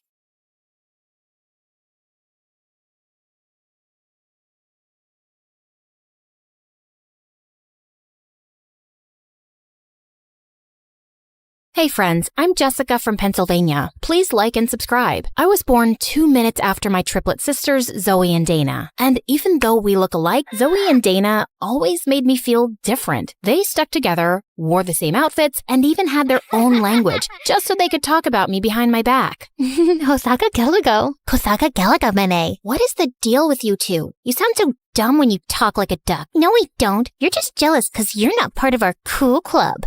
Whatever. They were right. I hated being the odd one out. I think my sisters were jealous because I was prettier, taller, and smarter. And when I turned 13, I landed my first modeling gig for an international teen magazine. And we just grew more distant. They begged mom and dad to get them into modeling too. And my parents went out on a limb to get Zoe to walk a fashion show. But she kept throwing tantrums. OMG. This color makes my eyes look small. Is this Diet Coke? No? Get lost then and get me one. This makeup artist looks like a homeless person. Get me a prettier one. It was so bad, they kicked her out and she never got a call back. I don't get it. We're dressed up better, obviously prettier, and yet somehow you get all these great gigs. Don't whine if you can't get what's mine. And I'll let you in on my secret, but you have to promise me never to tell mom. I walk on my arms 3 times a day, every day, for at least 50 minutes. That's ridiculous. We've never seen you do that. I won't do it in front of you, dummy. It's called a secret for a reason. Walking on hands helps me with my posture, and I walk better on the ramp. It was a lie, of course, but my sisters were so dumb. They tried doing everything, but couldn't even land a handstand. And one time, Zoe ended up falling and crashing right into Mom's $1,000 vase, smashing it into pieces. Mom was furious, and they both ended up getting their butts grounded, while I had the TV all to myself for a good 2 weeks. Absolute bliss. But after that day, they never trusted me, but I couldn't care less. Eventually, they gave up on their dream of ever becoming a model. As for me, I continued being the professional that I was, and I only got more famous. One day while working on an ad, I was a bit confused about my lines. It makes me look hot. Excuse me, this is supposed to be a winter wear commercial, right? The lines are all wrong. Let me see. I turned around and saw Peyton walking in my direction. He was modeling royalty with over 10 million followers on Instagram. I was doing this commercial with him? How did I miss the memo? Say it like this. I feel so hot when I'm wearing these, I can barely feel the cold. You try. I feel cold, hot. No, wait. I can get this right. It's okay. I have that effect on girls. I'm Peyton, by the way. I'm sure you've heard of me. Who hasn't? It's such an honor working with you. Peyton and I absolutely nailed that winter wear ad, and our chemistry was so good, we ended up doing a lot of ads together. We started hanging out more and more, and soon became good friends. The more I got to know him, the closer to him I felt. You know, apart from good looks and almost perfect body, I also happen to be an amazing singer. Oh, how cool. I've always wanted to be a model, but do you want me to sing for you? Oh, yes. I'd love to. Before I could even finish my sentence, Peyton started singing, and it was so bad. I could feel my eardrums cry. But despite that horrible singing, when Peyton asked me out that evening, I happily said yes. And when my sisters found out, they burned with rage. Seriously? You think I won't know you're talking about me and Peyton? Guess your secret language doesn't make you cool enough to be with someone like him, so I'm just gonna ignore you. Ignore us all you want, but you can't ignore the fact that Peyton is too good for you, and you'll never be able to keep him happy. Say what you want, I'm late for my meeting with my super hot boyfriend. It felt so good to rub it in their faces. The next few weeks were bliss. The news about me and Peyton being an item skyrocketed our reputation, and everyone wanted to sign us up. Life was perfect until my agent booked us for a Christmas ad, and this time they wanted to use my whole family, including Zoe and Dana. I begged my agent not to go through with it, but she didn't give a rat's butt about it. The press is big on this, Jess. If you guys crack this, people will run to get in line for your autographs. Come on, I'm sure your sisters are not that bad. They're horrible. But if this brings more work, then I'll try and give it a shot. I tried to make peace with it, but the next day when the photographers came, Zoe plopped her butt right next to Peyton, and I felt my insides explode. Every time Dana gave Zoe a look, Zoe whispered something in Peyton's ear, and they burst out laughing. What? What's so funny? Tell me too. Forget it. Your boring brain wouldn't get our jokes. It's okay, Jess. I'll just tell you everything later. And with that, Zoe whispered another joke to him. The photo turned out great and did a fab job at making us look like a perfect family. If only they could see my inner rage. As the photographer was packing up, I had some final paperwork to sign. When I looked up, Zoe and Peyton were nowhere to be found. I went to look for them outside when I found the two of them hugging. You know you can tell me anything, right? Thanks, Zoe. Feels like I can talk about anything with you. Thanks for being the perfect friend. Excuse me? I thought I was your perfect friend. Jess, that's not what I meant. Then what did you mean? Can you stop being so pushy? Jeez, poor Peyton is going through so much in life. Did you even know that he has a sensitive throat? He can't sing anymore. Oh, wow. Really? Newsflash, he could never sing. He sang like a toad with a throat infection. You want to be friends so bad? Then go ahead. But I'm done with all of you. Jess, wait. Oh, just leave her. You're better off without her. Peyton kept shouting at me, but I was super mad. The next morning, I was feeling a bit better, so I called Peyton, but he didn't answer. Instead, my agent called me up and gave me the shock of my life. The company we did the Christmas ad for loved Zoe and Peyton's flawless chemistry, and they want to go ahead with them. They want you off the project. Are you kidding me? She's the worst model ever. I'm really sorry, Jess. I was devastated devastated beyond words and rushed to give Zoe a piece of my mind. But when I went to her room, I saw something interesting. Zoe and Dana were arguing over Peyton. You shouldn't keep him all to yourself, okay? We decided I'll get a fair chance to impress Peyton too. Really now? I don't think he's interested in anyone. I mean, look what happened to Jess. She's prettier than both of us combined, and he chose me over her. You don't stand a chance. We'll just see about that. Just stay away from him till I ask him out on a date, okay? Wow, at least they accepted I was better than them. But this was the first time ever I'd seen them argue. I thought this was the worst they could do. But a few days later at the success party of our Christmas ad campaign, Dana walked up to me asking if I'd seen Zoe, and the perfect idea struck me. I think I saw her go upstairs in the study. Oh, Dana, I think she's with Peyton. If I were you, I'd let them be. She's what? I'm gonna kill that witch. Dana looked like a raging bull as she ran upstairs, and of course, I followed. She opened the door dramatically, just as Zoe was about to kiss Peyton. Get your filthy hands off him. Oh my God, Dana, are you crazy? Get out. Not before you tell me what's happening. What do you think is happening? We're making out? And then Dana jumped on Zoe, and the two broke out in a huge fight. Peyton and I tried to separate them. But suddenly, Zoe lost her mind and somehow ended up smacking Peyton across the face. Oh my God, perfect. Peyton left angrily and Zoe followed him, while Dana ran and locked herself in the room. I celebrated with the team alone and managed to impress them so well, they gave me another individual project. That evening, as I went onto the porch to get some fresh air, I saw Dana sobbing silently. Here, drink this. It's vanilla milkshake, your favorite. What? Suddenly, she hugged me tightly and started sobbing inconsolably. I'm so sorry.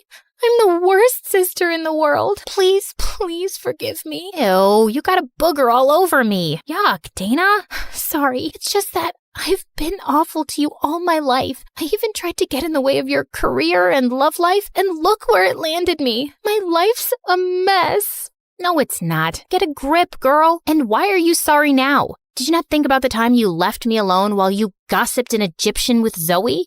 What? Your dumb secret language? Oh, that was actually nothing. We just said some nonsense to piss you off. It was Zoe's idea. So you're telling me there's no language at all? Man, you guys are evil. Wait, Jess, I know we've been really bad to you, but how about we join forces and get some good old-fashioned revenge on Zoe? You know you want it, and God knows she deserves it. And how am I supposed to trust you? You have to take your chances, but I won't let you down. I promise. I had to admit, that sounded pretty tempting, but I wasn't a spiteful person. Or maybe I was. Either way, I wanted Zoe to pay for butting into my life and stealing Peyton from me. So I agreed. The plan was simple. Every time Peyton and Zoe went out on a date, Dana and I would follow them and tip off the paparazzi to take the weirdest pictures, till one of them eventually got annoyed. It went on for days, till one day, Peyton got so fed up that he turned to one of the photographers with a snarl. Come on, Peyton, how about a smile for the camera? How about this instead? Peyton punching the reporter and Zoe's smirking face was all over the papers and tabloids. He lost most of his contracts, and so did Zoe, since she only worked on his recommendation. Once their professional relationship was over, their personal one soon followed. Dana and I watched as Peyton came over to see Zoe. I can't get any work since that terrible night. Why couldn't you control yourself? It wasn't such a big deal. Of course it's not a big deal to you. You like the attention. I don't.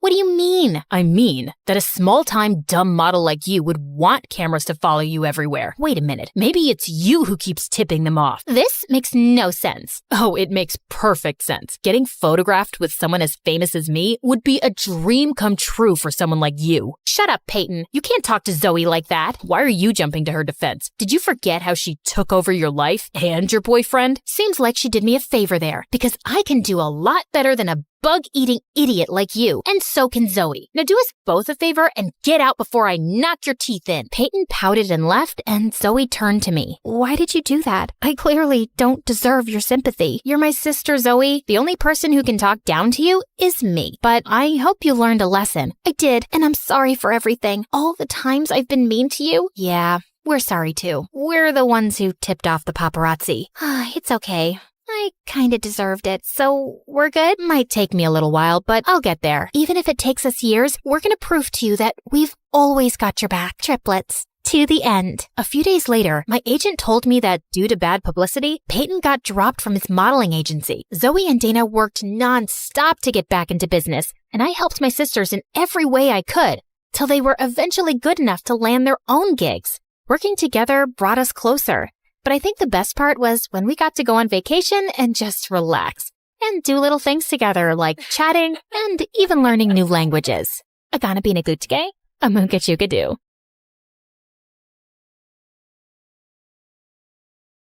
I woke up in the middle of the night feeling extra thirsty and almost passed out when I saw the time. It was 3 a.m., the devil's hour. I tried to go back to sleep, but I just couldn't. Come on, girl. Ghosts aren't real, but dehydration is. So hold yourself together and get your ice-cold water.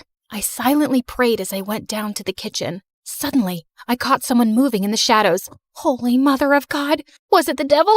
I was about to scream when I realized that it was just my older brother, Kevin, who looked suspicious. I silently followed him as he went down the basement and was surprised when he opened a mysterious door that I had never seen before. But before he could enter, he looked back and saw me. Don't you ever tell anyone about this, especially Dad, no matter what happens. Why? What's inside that room? He just patted my head and smirked. The devil himself. He then disappeared into the room and locked it, leaving me shaking in fear and confusion. Hi, my name is Kendra, and this is my story of how my mysterious brother changed my life forever. Before I continue, please like and subscribe. After what happened last night, the first thing that I did in the morning was to check that door in the basement. But unfortunately, it was padlocked to death. Kevin was definitely hiding something in there, and it was killing my curiosity. I was finally able to corner him during dinner. Are you sure that you weren't dreaming? Because that totally didn't happen.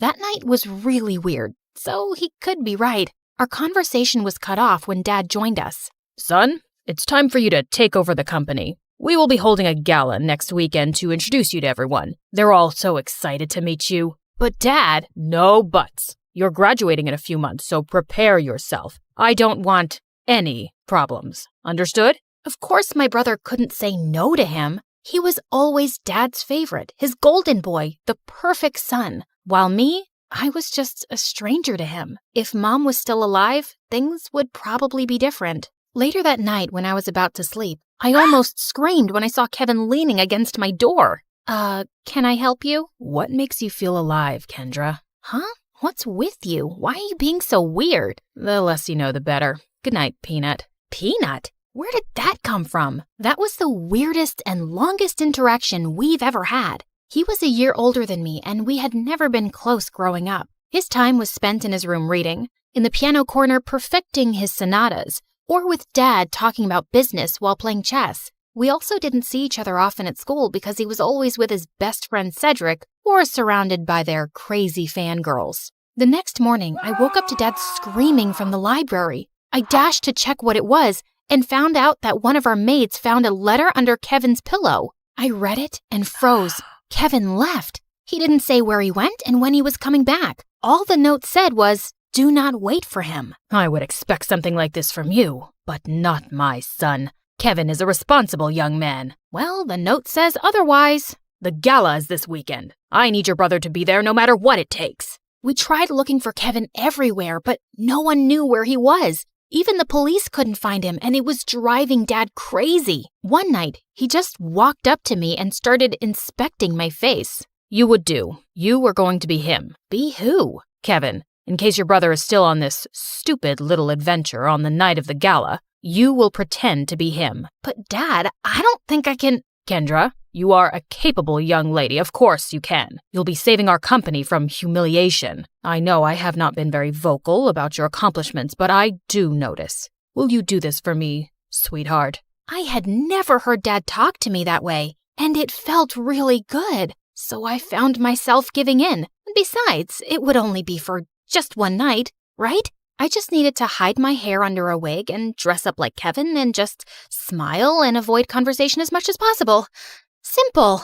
When the big day finally came, I was a nervous wreck. There were too many important people, and Dad kept reminding me not to mess up. Luckily, the party was a success, and I thought my little mission was finally over until Dad came up to me. You did well. Now we just have to make sure that your brother will not fail his classes so he could graduate. You'll need to attend school as him. But how about me as Kendra and my grades? I'll call the school and tell them that I sent you out of the country for an emergency. Anything you fail, you can take for a summer class. But no buts. This was already decided. And remember, no one should ever know about this. But Kevin and I were just too different. After carefully thinking about it, I finally decided to do it. It was my chance to impress Dad. I just needed to do one little thing, which was to learn everything about my brother to make it believable. I checked his room, but I didn't find anything useful. I had to ask for help from the person closest to him,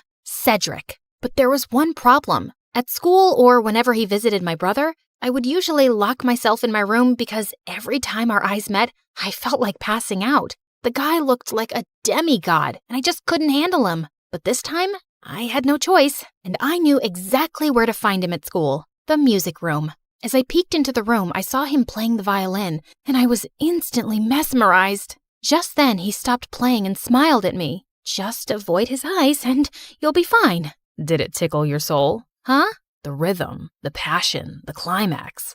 Sorry, but I'm not into music. I stepped back and he started walking towards me. How about this? Did it tickle your soul? I suddenly became mute. This is the first time you talked to me, and I'm surprised. What brings you here, Cupcake? Cupcake? I got a grip of myself and slapped his hand away. First of all, I'm not food. And second, I'm not here to talk about souls and music with you. It's about my brother. Suddenly, his face turned serious. I had already talked to your dad about it. Kevin ran away and he didn't want us to find him, and there's nothing we can do about it. I know, but I need your help with something. I told him about Dad's demands, and he suddenly laughed.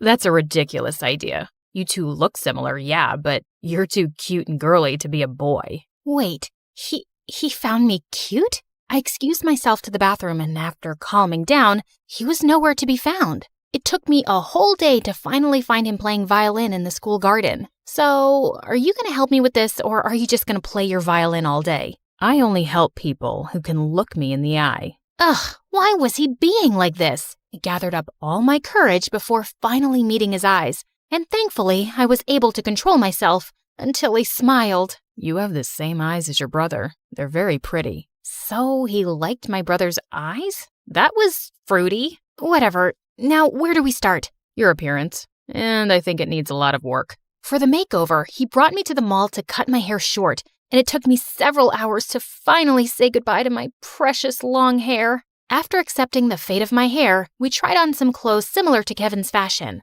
As I walked out in a leather jacket, he came up to me to zip it up. He was so close, I could hardly breathe. Looks perfect now. He then taught me about my brother's stance, walk, and gestures. I told you to walk faster, not like a gangster. And stick out your chest more.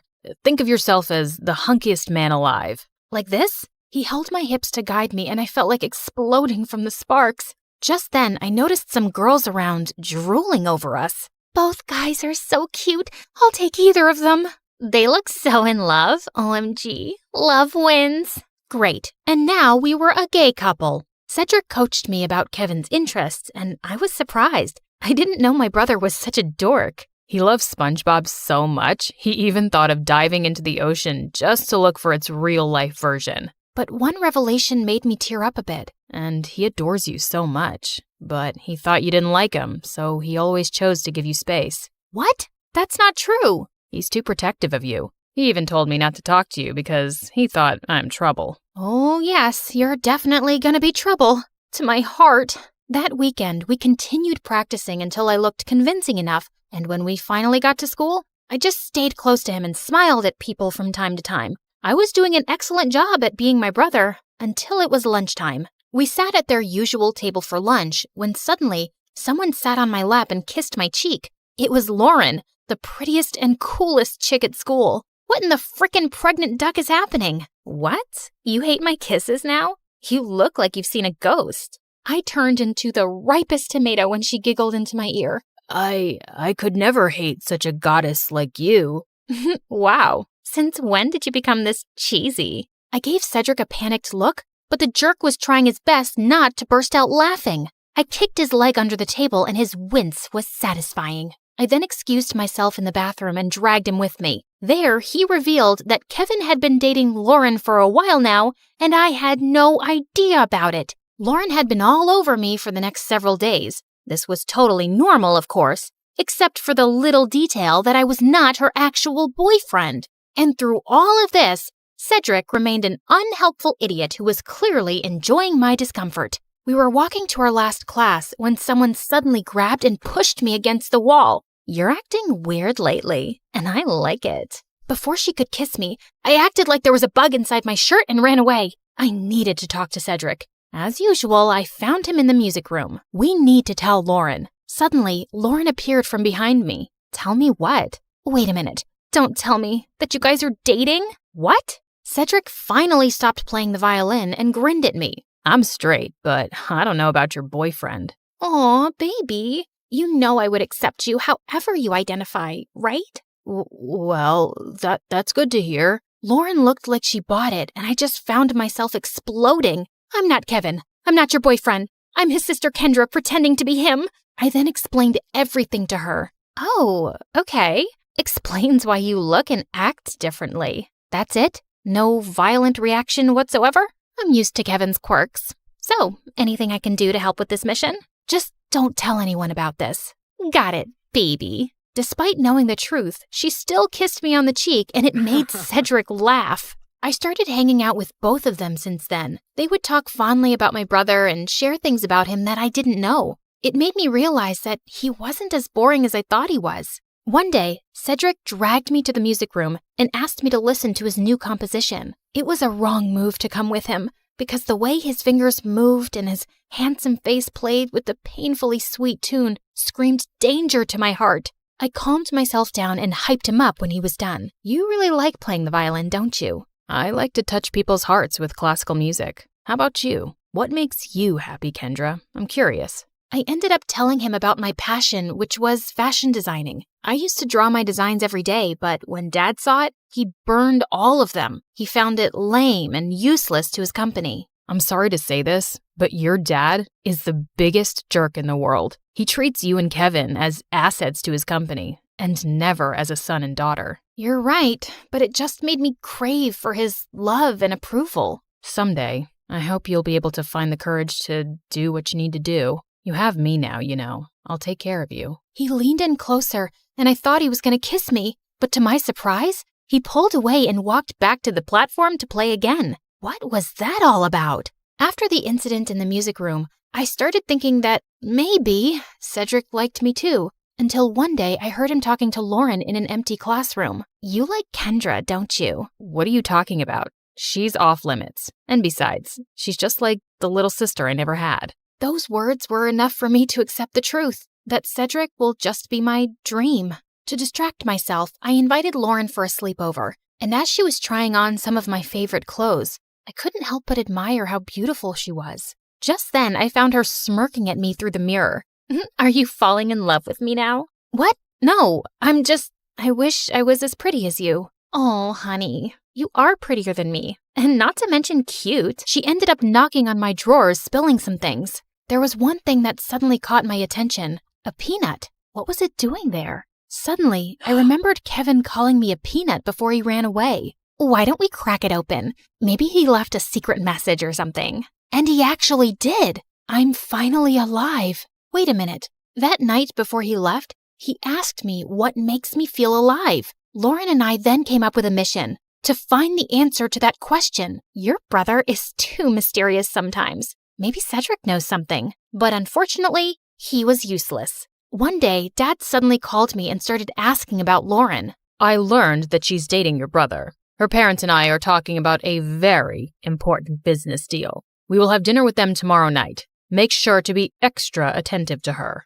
I thought it wouldn't be much of a problem until they suddenly decided to marry us off with Dad knowing that I was Kendra. He was crazier than I thought. Do you think Kevin will be home by then? I don't know if he's ever coming back. I can't believe you dated an idiot. Watch your words, honey. That's my idiot. Well, we need to find your idiot ASAP. The next day, we met up with Cedric in a cafe to talk about finding my brother. We don't even know what makes him feel alive. Shouldn't we just wait for him to come back? Our parents are talking about marriage, for Pete's sake. We're running out of time. Do you know what my parents would do if they found out they were being played? Out of panic, I remembered something again. The mysterious door in the basement. I told him about it, and we waited for Dad to be out before destroying the padlocked door, only to find out that it was actually a dark room where Kevin developed all his photographs, and it was connected to his room. And all those pictures were related to an island that only meant one thing. Kevin was staying on one of them.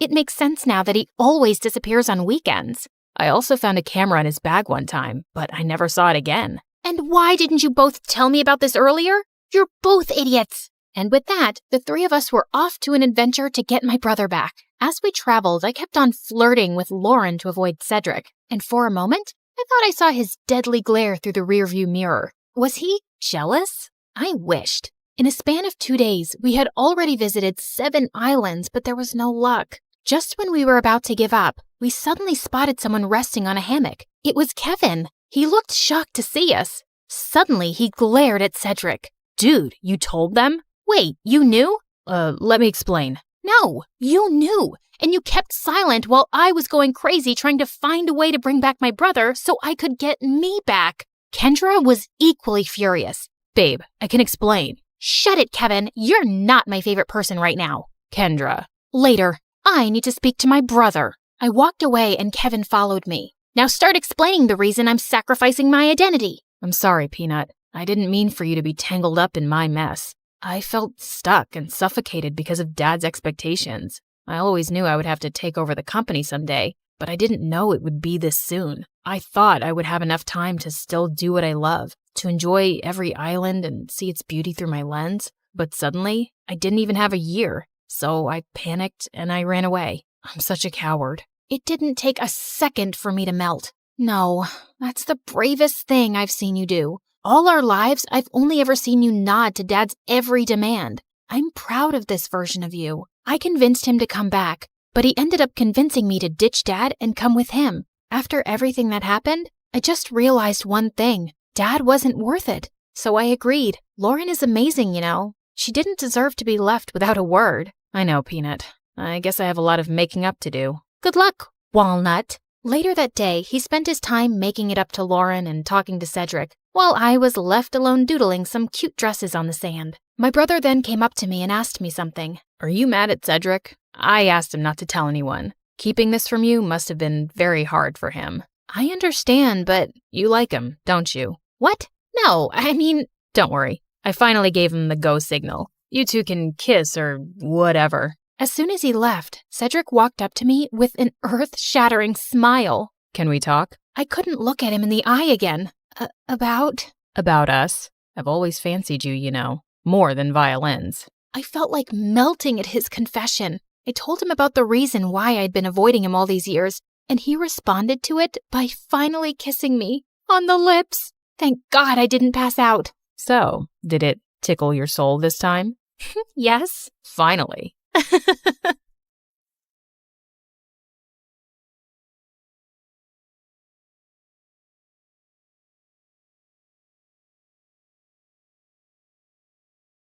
Hi, I'm Catherine from Arizona. Please like and subscribe. When I was born, my parents were very young. Dad was an inventor and Mom was an aspiring model. Mom spent most of her time at auditions and fancy parties, while Dad and I stayed home in his lab. The two of us would go from business to business trying to sell Dad's inventions, but no one ever bought anything. I love that Dad let me help with his experiments, even though I was clumsy. Like once when I was 7, I tripped over my shoelace and ended up spilling some beakers, and the whole lab stank of rotten eggs. Nobody could pass by our house for a week without gagging. Another time, I left a burner on the lab and went to the park, and by the time I returned, I found a fire brigade outside the house. Mom was furious when she came home, but Dad always had my back. He was the sweetest, but Mom fought with him over everything, especially the fact that he didn't make enough money. And then one day, Mom just left with her new friend. Dad said she was going on a business trip and would be back soon. Well, Mom never came back,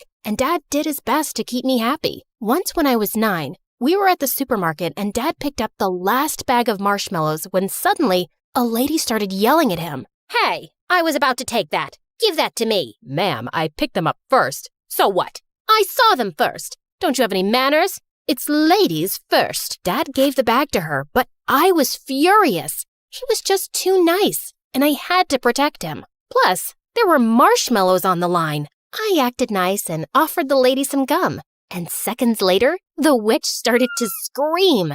It was a spicy gum that made your mouth feel like it's on fire for 10 hours. One of my favorite inventions. Dad and I kept working together, and by the time I was 12, we had developed something spectacular. He sold our invention to a huge corporation, and overnight, we became millionaires. We moved into a huge house, and Dad started his own company. But I couldn't help noticing that sometimes he was really sad. What's wrong, Dad? Nothing, honey. I'm totally fine. Then one day, a magazine named him the city's most eligible bachelor, and suddenly, he was going on dates every weekend. I was jealous. For so long, it had been just the two of us. But Dad seemed happier. Dad had always homeschooled me, but now he was too busy. So I started school for the first time in 9th grade. We had a test in science class soon, and I turned in my exam in 5 minutes and got all the answers right. My teacher, Mr. Johnson, swore I cheated. I didn't cheat. I studied the chapter last night. I stood up and recited everything from the chapter word for word. Mr. Johnson was stunned and immediately apologized. After that, he was much nicer to me and even asked me to assist in class. Soon, I was even tutoring kids after school, and people called me a genius. Everyone loved me, except for a kid named Gabe. Gabe and I had competed against each other on the school's debate team. Every time I came in first, and he came in second. Later that year, Gabe and I competed in the science fair. The teachers were really impressed with Gabe's project. That is, until they saw mine. I won first place, and Gabe came in second. You think you're so awesome, don't you? Well, you're not. Things are just easy for spoiled brats like you. Excuse me? You heard me. You're a billionaire's daughter. You have everything handed to you. People only love you because of your money. Your dad probably buys you the first prize every time. I didn't want to admit it, but his words did hurt. I knew Dad gave a lot of donations to my school. Did everyone just like me because of my father? A few nights later, Dad brought home a pretty blonde woman. Catherine, this is Layla. She's my new friend. The next thing I knew, Layla had moved into our house. Dad was head over heels for her. He showered her with gifts and followed her around like a lovesick puppy. Ew, can you two get a room? Layla was the worst. First, she threw out all my favorite foods. She painted my room bright pink, and on one occasion, she dragged me out of the lab to take me to her stylist. You're such a pretty girl. Don't hide your face with all that hair and baggy clothes. Wow, honey, you look like a clown. Layla is the worst. Don't be rude. She's just trying to help. She's ruining everything. After a while, I hardly recognized our house anymore, and Dad spent all his free time taking Layla shopping and on romantic getaways. I didn't trust her one bit. She was probably just after his money. But it didn't matter what I thought, because soon, Dad and Layla were married. A few months later, while Dad was away on a business trip, I woke up at night to get water when I found Layla talking outside with a man in a hoodie. The two argued for a while, then she hugged and kissed him. I saw her coming back in and ran upstairs. What? The next morning, Dad was back and I found him with Layla in the kitchen. Good morning. I made your favorite pancakes. What's the matter, honey? Is something wrong? Yes, it is. I saw Layla with a strange man last night. She kissed him. What? Kat, are you sure you're okay? I was out like a light last night. It was probably just a dream, silly. I felt like an idiot. Layla just lied to Dad's face, and he was too love-struck to believe me. A few weeks later, Dad went on another business trip, and at 2 a.m. in the morning, I heard a strange man whispering with Layla in her bedroom.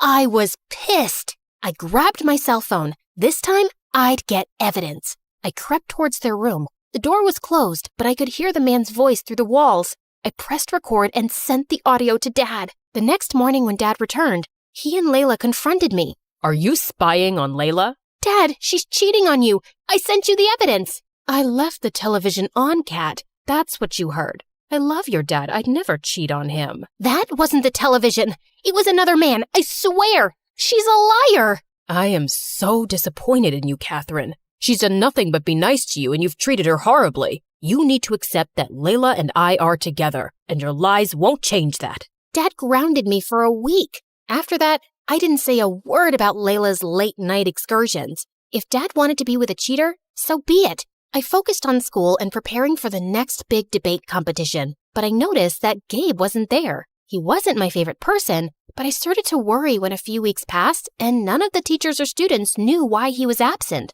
Then I remembered that Gabe worked at a local deli after school. One afternoon, I decided to stop by the deli. I saw Gabe at the counter looking like he hadn't slept in days. Gabe, are you okay? What are you doing here? I was just worried about you. I brought you the homework you missed from class. Why are you being nice to me? No one's ever nice to me. You might be my nemesis, but I still care. Suddenly, Gabe burst into tears. He told me about how his mom was sick and he was working day and night to pay for a special surgery she needed. I'm scared I won't be able to raise enough money in time. I can give you the money. I don't want your charity. It's not charity. Consider it an investment. Competing with you keeps me on my toes. Gabe accepted the money, and a week later, he ran up to me and gave me the biggest hug. Whoa, I can hardly breathe, buddy.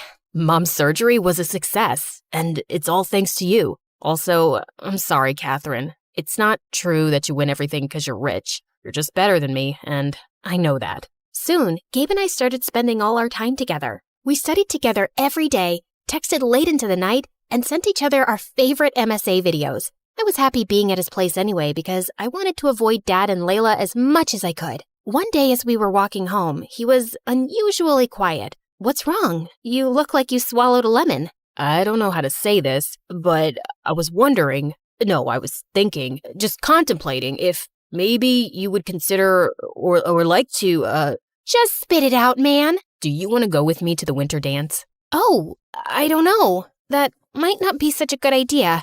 It's okay, I get it. You'd rather go with some rich, cool guy, not a poor nerd like me. No, I don't care how much money you have, and we're both nerds, duh. It's just that I'm a horrible dancer. I'd probably embarrass you. You'd never embarrass me, Catherine. You're perfect. Then Gabe kissed me, and it was so romantic. That weekend, Gabe came to pick me up in his mom's car for the dance. Gabe walked up to Dad to meet him, but Dad ignored him and pulled me to the side. Are you sure you want to go out with this boy? He drives that piece of junk, and it looks like he pulled out his suit from the trash. Dad, what is wrong with you? I like him. He's a sweet guy.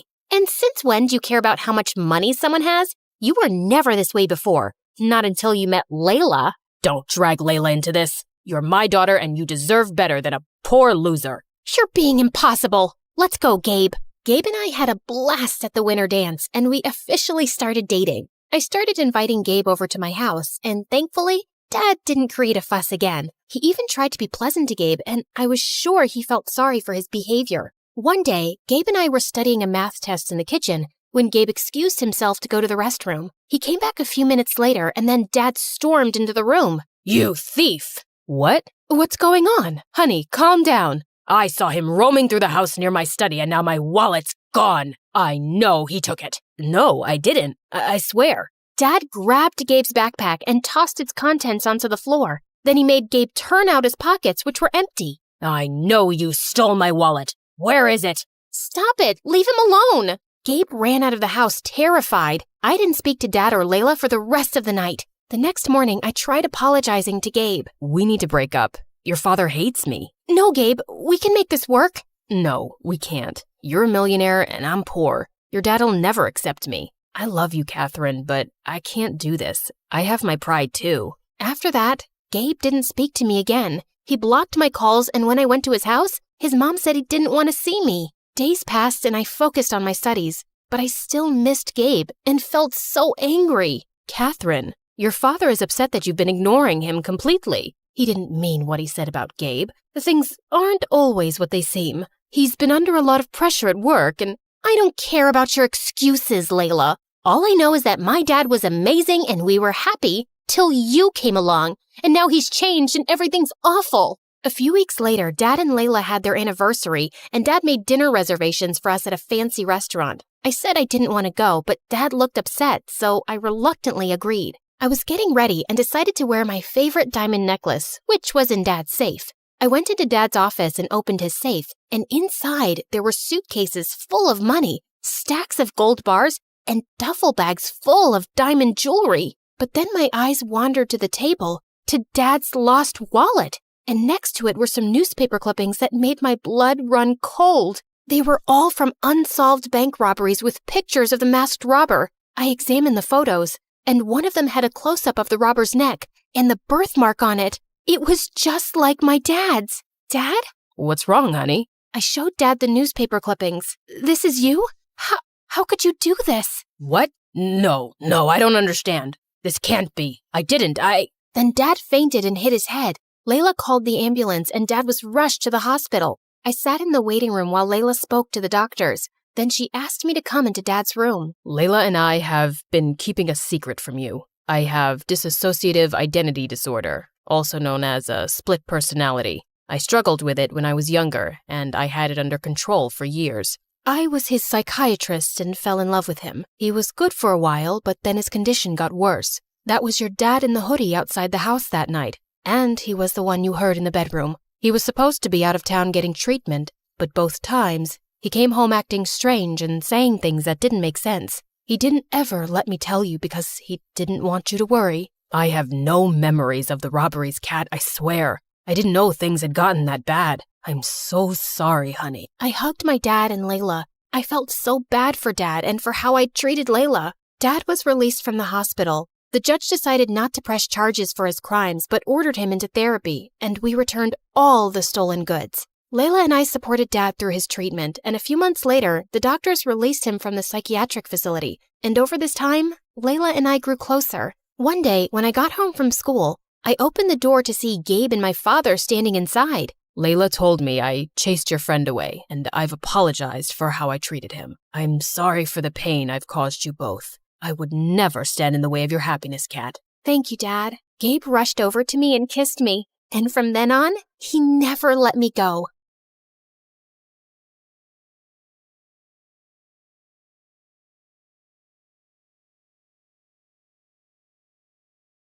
When the music kicked off and everyone started dancing, I escaped to the garden for some fresh air. As I sat down by the fountain and sighed, a soft object hit me squarely in the face. Then someone in black jumped down from the tree above me. Brought your favorite cheeseburger. Meredith, what are you doing here? And why would you hit me with a burger? Wait, are you dressed up like Catwoman? Yeah, it's been my look for weeks now. 1, it shows off my fantastic figure, which is a service to humanity. 2, every vigilante hero needs a costume, and I've always found Catwoman classy. 3, vigilante hero? You basically rob people. Yeah, like Robin Hood, stealing from the rich and giving to the poor. You steal for yourself. I am the poor. And what's all this you nonsense? Last time I checked, we were a team. But sis, what's taking so long with this mission? It's not that simple. It's pretty simple. You make this rich dude fall for you, get access to his vault, steal the painting, and we run off to Bora Bora. Are you having trouble making him fall for you? Maybe he hates your eyebrows. I don't know, but I feel like punching you in the face every time I see your eyebrows, which is basically every time I see your face. Shut up, Em. Everything's going fine. Okay, but hurry up. This catsuit is giving me a butt rash, even though I use baby powder under it. I want to put it away soon and retire on a beach in a bikini. Aren't you looking forward to it? Just take the stupid suit off. You're a con artist, not a cat burglar. And of course I'm looking forward to it. You should go before you blow my cover. And thanks for the burger. It's not a gift. Duh. You're gonna pay me back. I've noted it in my diary. See ya. I couldn't help laughing as I saw her clumsily climb the wall, then fall over to the other side. But as I turned away, I felt troubled. The problem wasn't about making this rich guy I had to rob fall for me. He already had. The problem was, I'd fallen for him too. Let's start from the start, okay? Hi, I'm Claire, originally from Connecticut. And yes, you might have heard some fun words being used for me. Deceitful witch, manipulative liar, and con artist might come up, none of which is an exaggeration. But people change, okay? Before I tell you my crazy story, please like and subscribe.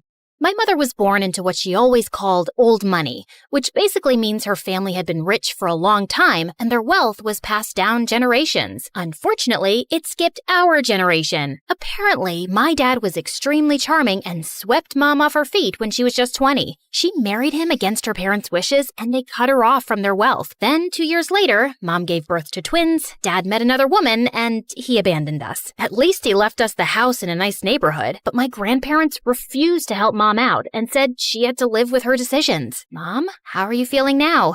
Like my organs are shutting down one by one. So, same as this morning then? Here's some chicken soup. There's no chicken in it. Well, you asked for chicken soup when there was no chickens in the fridge, so I guess we all have to use our imaginations, don't we? Oh, the soup at my parents' house always had chunks of chicken and big fat prawns. What has life come to now? I was raised as a creature of luxury. I'm like that fairy tale princess who couldn't sleep because of a single pea under her mattress. So you say, but there's a bunch of sharp pebbles under your mattress and you sleep like a log and snore like a bear. What? How could you put pebbles? I do not snore. Leave me to decompose, please. Well, you have to return to your waitressing job, so get well soon, Mom. Shall not. I loved Mom, but she was basically a spoiled, selfish child who just couldn't adapt to her change in fortunes and start acting like a freaking parent. My sister Meredith and I were twins, but we looked nothing alike. With her soft blonde hair and big baby blues, she looked like the kind of sweet soul who saved kittens from trees, helped old people across the road, and sang to birds. She didn't look like she had an ounce of evil in her, which wasn't true, like at all. But we'll come back to that later. From an early age, it was clear to me and Meredith that we had to be resourceful for money. I started doing odd jobs for our rich neighbors in the 8th grade, like raking their gardens, walking their dogs, and babysitting their kids. But Meredith was always finding more creative ways, like taking stupid boys in her class on paid exclusive tours to an alien site she'd discovered in the nearby forest. I'd seen her digging up the crater where the spaceship had landed, or selling youth water to high school girls, claiming she'd traveled far to the Fountain of Youth over summer break and had a limited supply. They actually thought she was telling the truth because it tasted different. Yeah, that's because she was filling up bottles from the neighbor's gross jacuzzi. People eventually caught on and stopped buying from her, and that's when she started stealing from me. But whenever I'd confront her, she'd throw a tantrum and deny it like I'd accused her of killing someone. So the next time, I hid money in my diary and made my latest entry. Dear Diary, guess what? What? When Mom took Meredith to the hospital for her sore throat the other day, the doctors made a shocking discovery. Meredith has a rare, incurable disease. She only has a few more months with us. We've decided not to tell her so she isn't scared and lives the rest of her short life in peace. Yes, I'm sad, but not that much because my baby sister is going to a better place and leaving me all her stuff. I knew my trick had worked when Meredith came down one morning with swollen eyes. When Mom asked her what was wrong, she burst into tears about her incurable disease. Where would you get an idea like that? Yes, Meredith. Please, tell Mom where you got this idea from. You wrote it in your...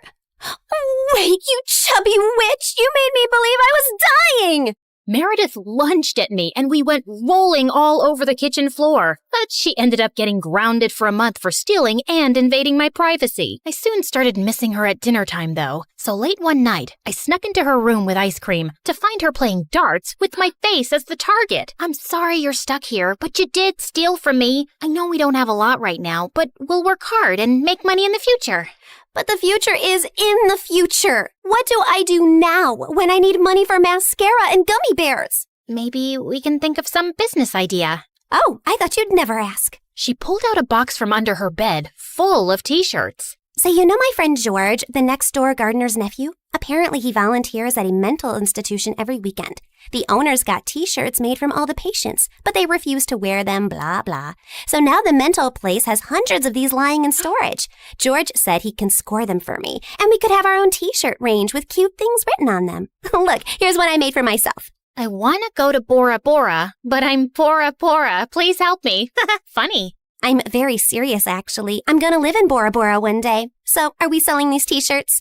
I'm in. I also made one for you. That'll be $10, thanks. Money can't buy happiness, but poverty can't buy anything. Please help me. You should pay me for wearing this. Meredith didn't have the best reputation in our neighborhood or school to sell things, so we decided to hit the other end of town and set up a t-shirt stall outside a private school. With my salesmanship and Meredith's flirting, we managed to sell quite a few on the first day. We started setting up shop at different locations, and one day as we were heading home, Meredith suddenly said she had to pee really badly. So we walked up to the closest house to ask if they'd let us use the bathroom. We rang the bell, but no one seemed to be home. I was peeking in through the window when suddenly I turned around to see Meredith already crawling halfway through one. Are you crazy? That's breaking and entering! I'll kick in your face so hard that you'll need plastic surgery, which we don't have money for. If you don't want to be ugly for the rest of your life, let me pee.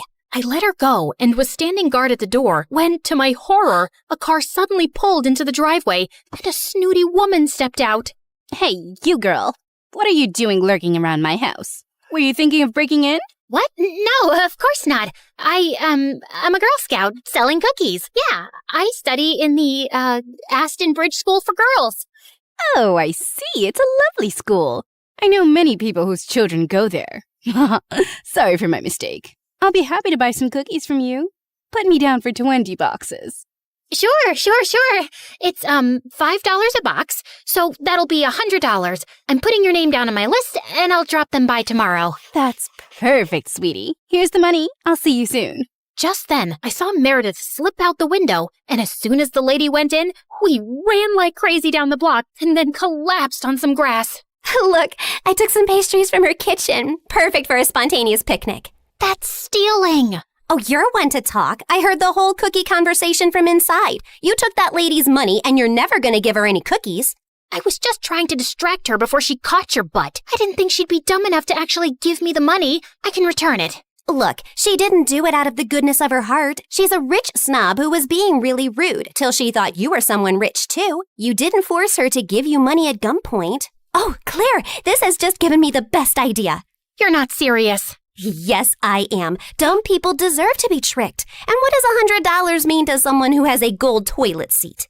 I knew it was wrong, but it was also so easy. And before I knew it, Meredith and I were wearing private school uniforms and hitting different neighborhoods, collecting money for Girl Scout cookies that we had no intention to deliver. We made $2,000 in a month. But one day, when we went up to a rich old lady's house, she invited us in and even offered us cake as we signed her up. How many boxes will that be, ma'am? Oh, none, thank you.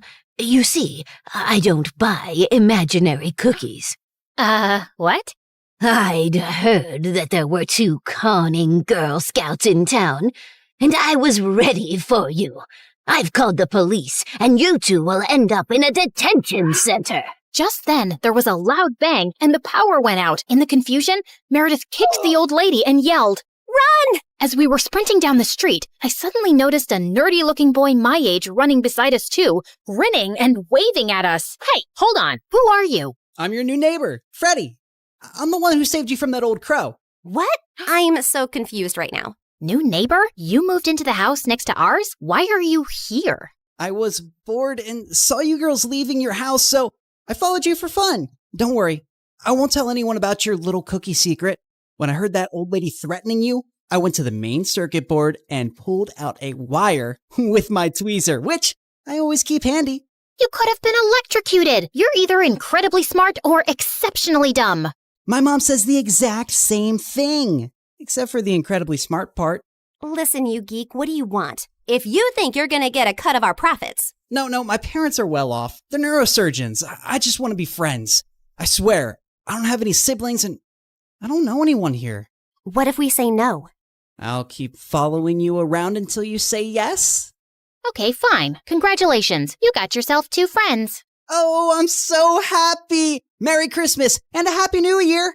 And from that day on, that goof really did become our best friend, especially mine. He was like the sibling I never had. I mean, the nice sibling who did my nails and watched the channel I wanted to watch on TV without arguing. He was also really generous. I didn't want to take advantage of it, but Meredith and Mom had no problem keeping all the gifts he was always getting us. We decided to lay low with our conning activities in case the old lady had actually told the police about us. But soon after we joined the 11th grade, a new drama unfolded in our lives. A family moved into the huge white house across the street. Apparently, the couple who'd bought the place was loaded, and they had 5 teenage boys.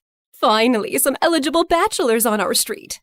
Thanks. My feelings aren't hurt at all.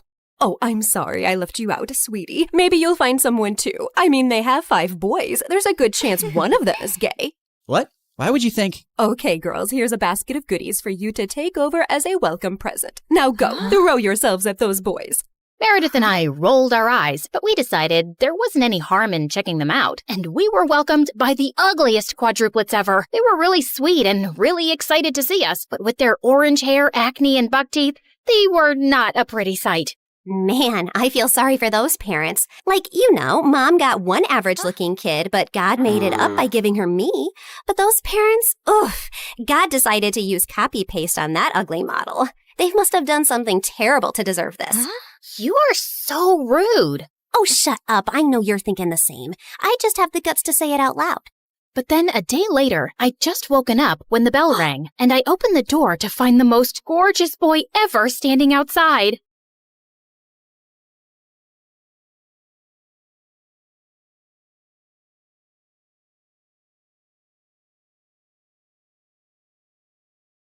I can see the clouds of danger swirling around her. She has a curse, and to protect her, you must follow these rules. She must never open a closed door, and always eat in the eastern room of the house. She must wear mismatched shoes, and never address a stranger first. But fear not, I also predict happiness for her. On her 16th birthday, the first boy she sees will be her one true love. Hey guys, it's T from Oregon. A little weird, yeah, but it's all thanks to this fortune teller who said I should have a name starting with T. I mean, why not Tina, Tyler, or Talia? Anyway, don't forget to like and subscribe if you want to know my crazy story and ramblings. You guessed it right. My parents were believers in superstitions and horoscopes, and that's the short of it. But Mom was the worst. Like once I asked her to buy me a toy, and it said on her horoscope that she shouldn't invest that day. No toys. It's a sign. I didn't understand it at the time, but when I was 5 years old and I was at my aunt's house playing with her cat, I opened the back door, and suddenly an enormous box full of dishes and glasses came crashing down in front of me. It slightly hurt the cat, and an icy chill ran down my spine. My mom was totally right. She knows best. My parents immediately took me to the fortune teller for more advice, but they couldn't find her anywhere. She was gone. So they removed all the doors in our house and told me to stay inside. But Mom, what fun am I gonna have inside? Oh, honey, I'll play with you. My parents did their best to make me happy. We would play The Floor is Lava and build blanket forts, play hide and seek, and play makeup games. But growing up, when I tried to ask anything about the prophecy, Mom reminded me about my safety. A part of me also believed it, especially when I dreamed about my one true love and all the trips we would take together. I had a map full of pins with my ideal destinations, and I knew all the capitals of the world by heart. He will open all the doors for me and greet every stranger first. Only 2,017 days left. The summer I turned 13, many good things happened at once. I got a new phone for my birthday, and a new next-door neighbor moved in. I spied on him from my window, and he was super dreamy. Long legs, sparkly eyes, and that smile. Calm down. Maybe he's just cute from a distance. Since his room was just across from mine, I used to zoom in with the camera of my phone, but all I could see was the spider crawling down the wall and a poster for a video game he liked. Bingo! I downloaded the game on my phone, and only 2 players in my area. That must be him. Yeah, we girls make the best detectives, right? I went from fighting imaginary potatoes to defeating trolls and orcs online, and it was so much fun, and he noticed me. Hey, you're pretty great at this. Want to team up? Sure, you're pretty good too. Thank you. I saw from your profile that you're local. There's a gathering of players this weekend. Want to come? All those new people? What if I slipped and talked to someone by mistake? Sorry, I can't. You see, Can I tell him the truth? What if he thinks I'm a weirdo or a liar? But I was a weirdo. I asked him for his number and started texting him. Shh, I hit up his Insta and Facebook, but we all do that, right? And soon, I poured my heart out and told him everything. Wow, that must be tough. Are you sure the fortune teller was right? I never met her, but my parents are absolutely convinced she was, and I want to trust that they know what's best for me. I don't know if there's a fate worse than staying locked in all the time. When I went to bed that night, Sebastian's words kept ringing in my ears. I dreamed that I was going to school and traveling everywhere. So when I woke up, the disappointment was too much. I think you're right, but now I need to convince my parents too. And so, my campaign for free tea began. I stuck my forehead closer to the radiator to fake a high fever, but I just got a red forehead for my trouble. Then, I turned on the water tap in the kitchen to flood the floors and send my parents outside. But my mom just got out the mop, and I ended up having to help her clean. I wrote letters pretending to be a long-lost cousin needing help, and even snuck out at night. But I was caught by the traps my dad had set up. Nothing worked. Oh dear, she's gotten to the rebellious age, right? Nothing I do seems to work. And just then, there was a tap-tap sound. Someone was knocking at my window? Could it be burglars? Should I scream now?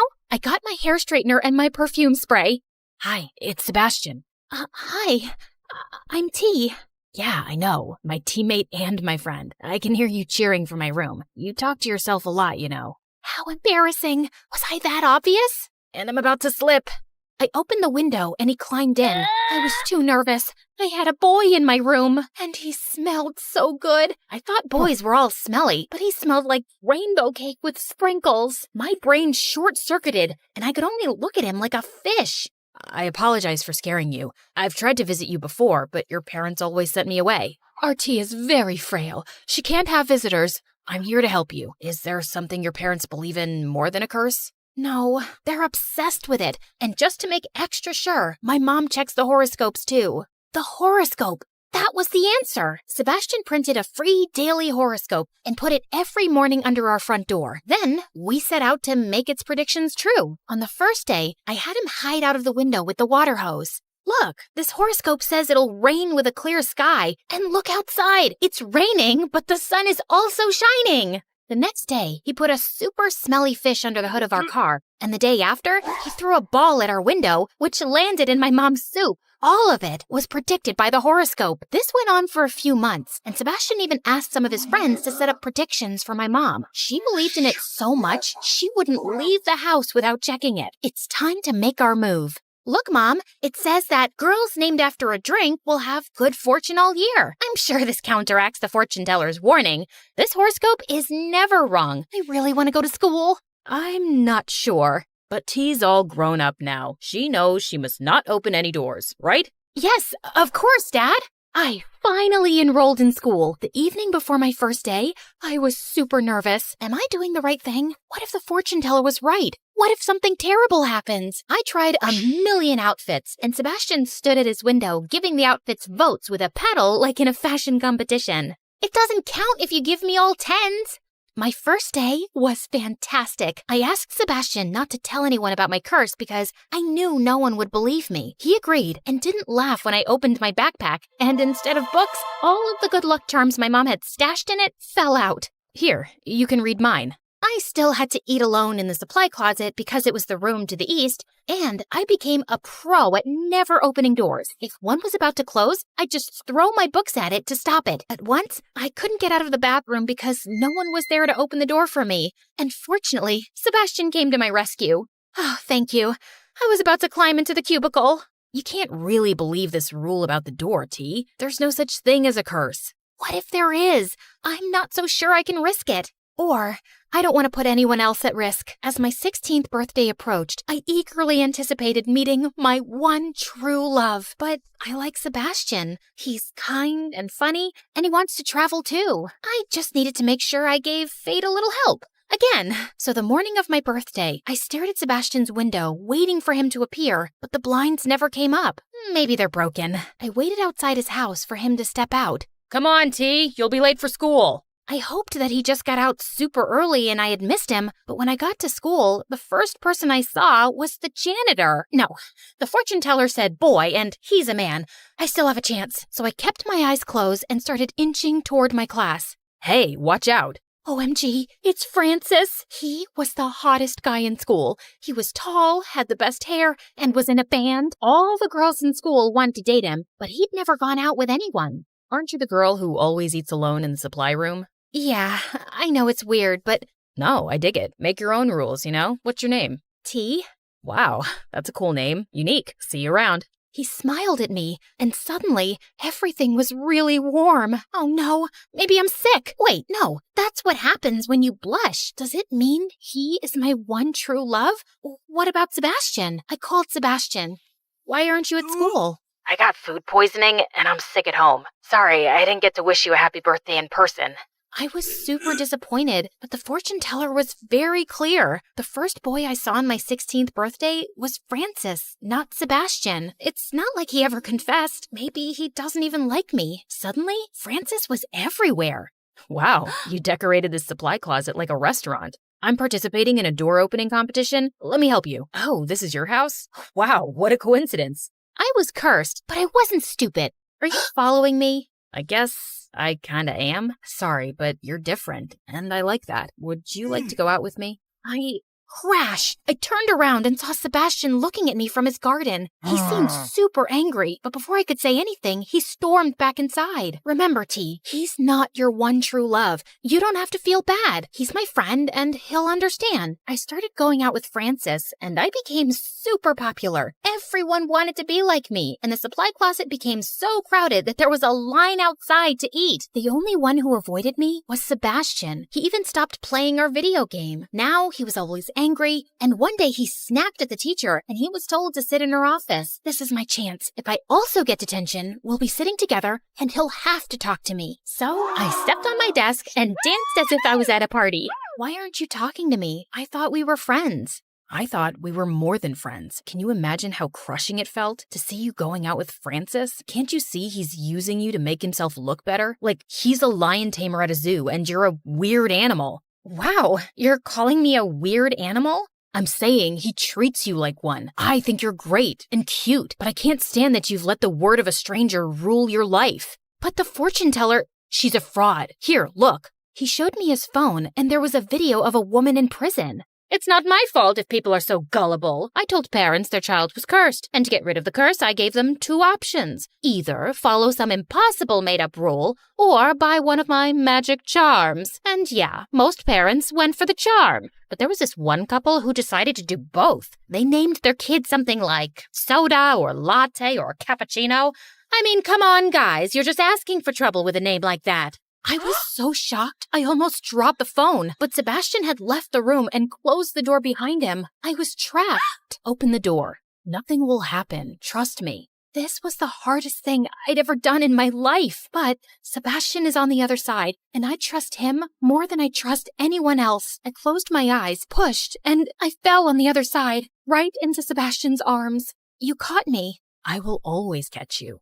Everything was good so far, and I looked into Sebastian's eyes, but Francis appeared, ruining the moment. Hey, I made a "My Girlfriend is Cursed" t-shirt. Wait, what's going on here? What are you doing with him? I finally see reason. I'm not cursed. What? So you're like normal now? As normal and boring as it gets. Let's break up, okay? Not even a teeny tiny curse? Bye, Francis. I had done the right thing with Francis, but I still had to talk with my parents. I ran straight home and showed them the video, but they wouldn't believe it was her, especially my mom. I love you guys, and you can believe what you want, but I can no longer follow your rules. I want to be free, and I don't want to believe in some silly superstition. I tried to convince them, but I knew it wasn't easy for them to change. But at least they understood that they wouldn't control me anymore. I went to school, I ate in the cafeteria, and I opened every closed door there was. Now, I have 18 ways to open doors. And yes, my parents get mad when I do it with my foot. And of course, I took Sebastian's face and kissed him in front of everyone. Because you should always follow what your heart tells you. The heart is always right.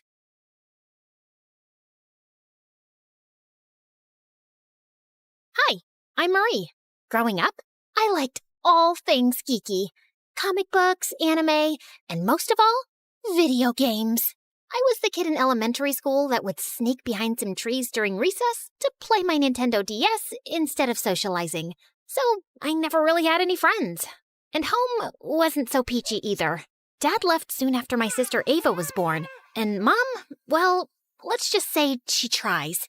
She worked as an attorney at some huge firm, so she always had money, just not enough time to look after 2 kids. What's wrong? Mom's cooking again. She watched some stupid show on TV, the one where they wear big hats and cook fancy meals, and now she thinks she can do the same. She's gonna burn the house down, Marie. I'm scared. I rushed to the kitchen, only to see the stove on fire and Mom desperately trying to put it out. I immediately grabbed a damp towel and threw it on top of the flames. And that wasn't all. Once, Mom tried fixing an exposed wire and ended up short-circuiting the entire house. Another time, she decided to grow her own vegetables. But a month later, she quit. And now we have a half-dug garden that turns into a swampy mud pit every time it rains. At least if you guys like and subscribe to MSA, it'll make all this a little more worth it. I always had to be the adult around at home, and basically brought up Ava all by myself. But even though my real life wasn't very cool, I kicked butt in the online realm. Video games were my thing, and no one could beat me at that. Except Hero. The first time we met was on the first day of high school. He was new, and the teacher asked me to help him catch up. And I quickly found out that, just like me, Hero loved video games. His mom didn't make a lot, so he was always jumping from one part-time job to another. And it was his dream to become a world-famous gamer. Slowly, we became friends. And every weekend I'd invite him over and we'd go bonkers on my gaming system. Easy peasy, lemon squeezy. I'm the winner. You're just lazy. That's not even a phrase. But you get the point, right? So yeah, having Hero around was fun, and I was glad to finally have a friend. But then I turned 18 and things kind of glitched. Hero and I had planned on checking out this new game store in town, and I was waiting for him at school, but he never showed up. I even tried to sell, but he didn't answer, and his social media accounts were gone. He disappeared without a trace, and as weird as it was, I decided to stop chasing after him and move on. I threw myself into my studies, topped my class, and got into a good college.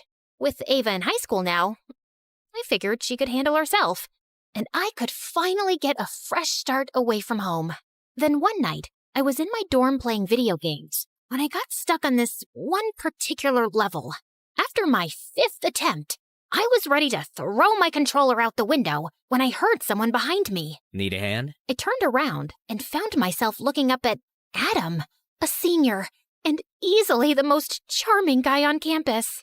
What are you doing in my room? Just came by to say hi to a friend down the hall. And then I saw you struggling, so I figured I'd stop and help. I appreciate your not-so-called-for help, but hey! Adam had snatched the controller from my hands and started pressing buttons like a pro. Within minutes, he'd cleared the level like it was nothing. The trick is all in the NPC interactions. They each have coded movement loops that line up with the mission objectives. You pick up on those patterns, follow the right ones, and they practically guide you to the finish line. Of course I knew that. I was just trying to improve my timing. Right. You know, my friends and I are playing at the video game arcade tomorrow. You could join us if you want. Thanks, but I like to play alone. Suit yourself. But just in case you change your mind... And he wrote his number on my desk and left. I tried to shake off his offer, but then I thought it had been a while since I was playing solo and maybe teaming up with others wouldn't be so bad. So, the next day I called him and he sent me the address.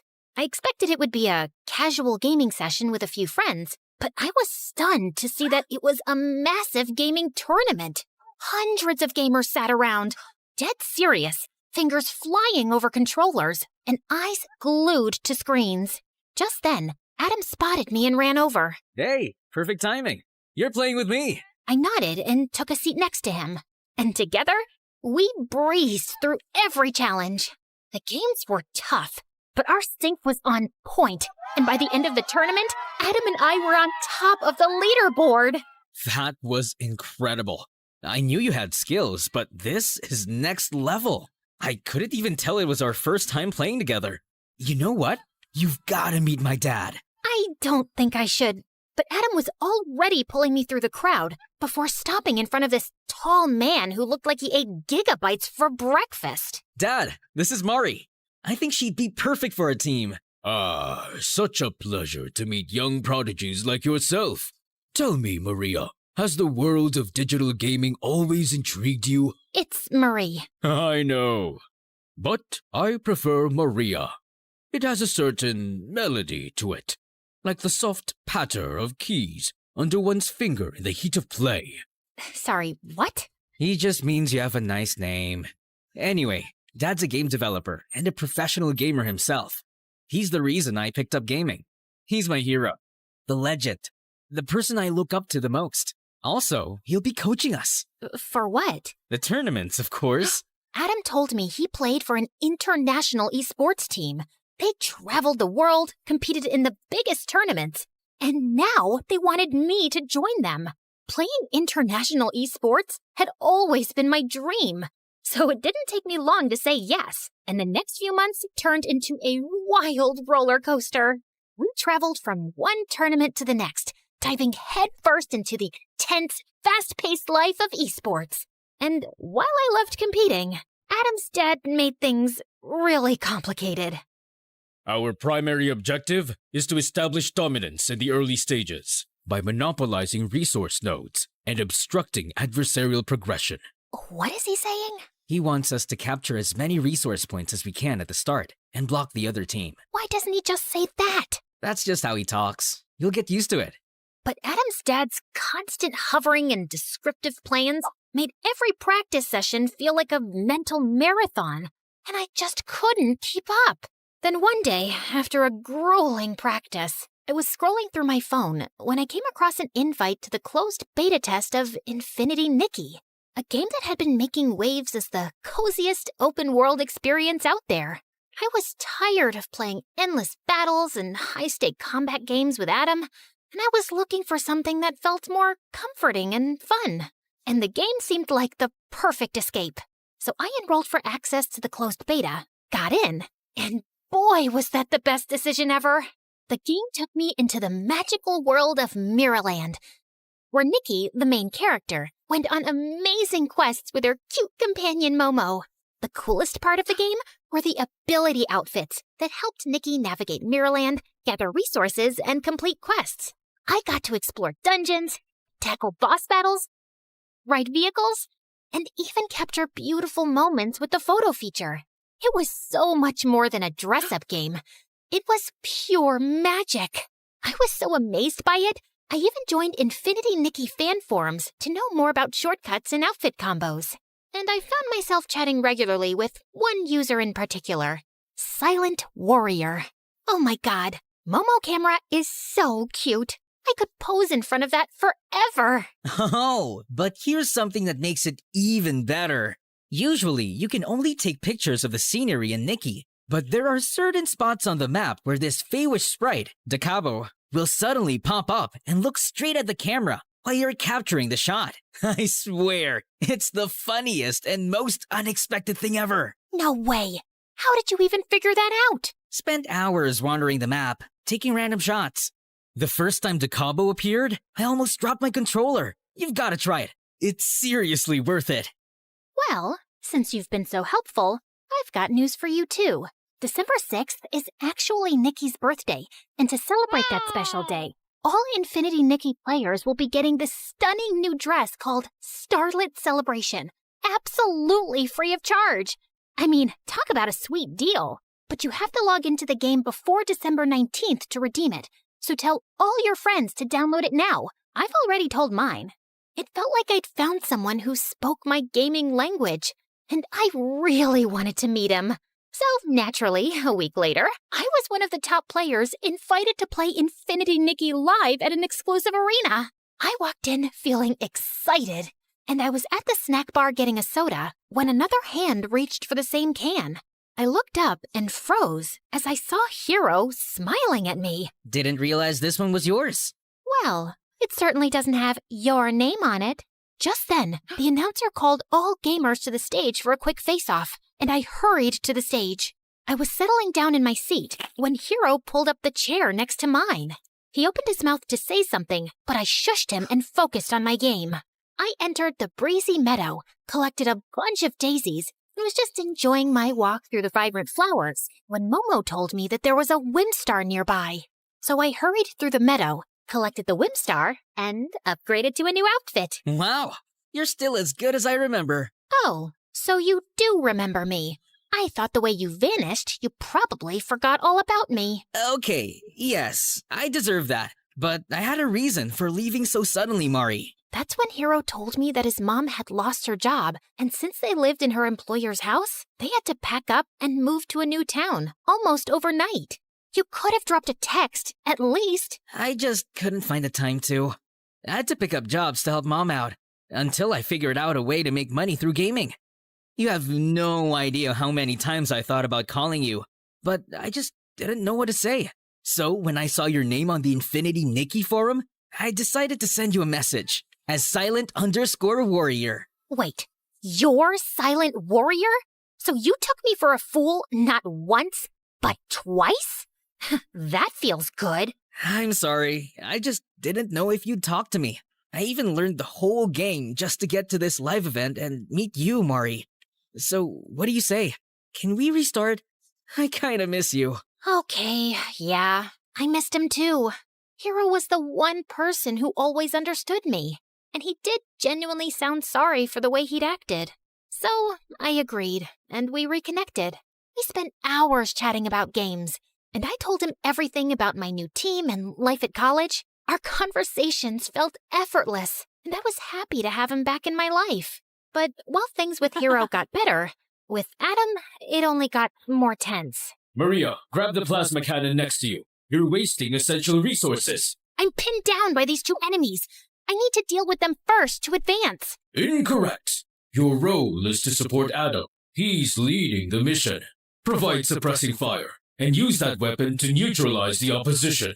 But if I expose myself, I'll get eliminated. Then strategize smarter. Honestly, you're making me question your tactical skills. Did we make a mistake by bringing you onto the team, Maria? Oh, I don't know, sire. Maybe you did. So why don't you go ahead and find someone who's better than me and can understand what you're actually talking about? And yeah, for the record, my name is Marie. And I just threw the controller down and walked out. And seconds later, Adam followed. How dare you talk to my dad like that? He's constantly breathing down my neck, Adam. It's annoying. He just wants you to do better. And honestly, Mari, you could use a little extra practice. Dad doesn't think you're ready for the tournament, and he might be right. Your dad thinks no one is ever ready. And every time I talk to him, I feel like I'm in the middle of a test I didn't prepare for. I don't think I can play like this. And before Adam could get out another word, I flung my bag over my shoulder and left. I was so distracted that evening, I could barely focus on my game with Hero. I had to jump through some glowing hoops in a sequence before the time ended, and I just couldn't keep up. Hero immediately understood something was off and asked me what happened. And I told him everything. Why are you even with them if they don't value your skills? It's not all bad. The rest of the guys on the team are great, and Adam's a bit edgy, but he's a good player. It's his dad who gives me the ick. My mom's a saint compared to him. At least she never trash-talked me the way he does. Mari, you're a great player, and from what you're telling me, this Adam sounds like a jerk. I think you should just quit and play with me instead. We're good. I just laughed at Hero's suggestion. He was clearly joking. There's no way he'd actually expect me to quit my team at the last minute. Although, I'll admit, the idea was kind of tempting, considering how Adam being on the team was seriously getting on my nerves lately. Later, I ended up talking to my sister Ava about it, and the next day, she and Mom showed up at my dorm with dinner to cheer me up. I was struggling through the lasagna Mom made, when suddenly there was a knock at the door. Hero? What are you doing here? Okay, don't freak out. But I kind of put our names down together for the tournament tomorrow. What? Why? Because your team sucks, Mari.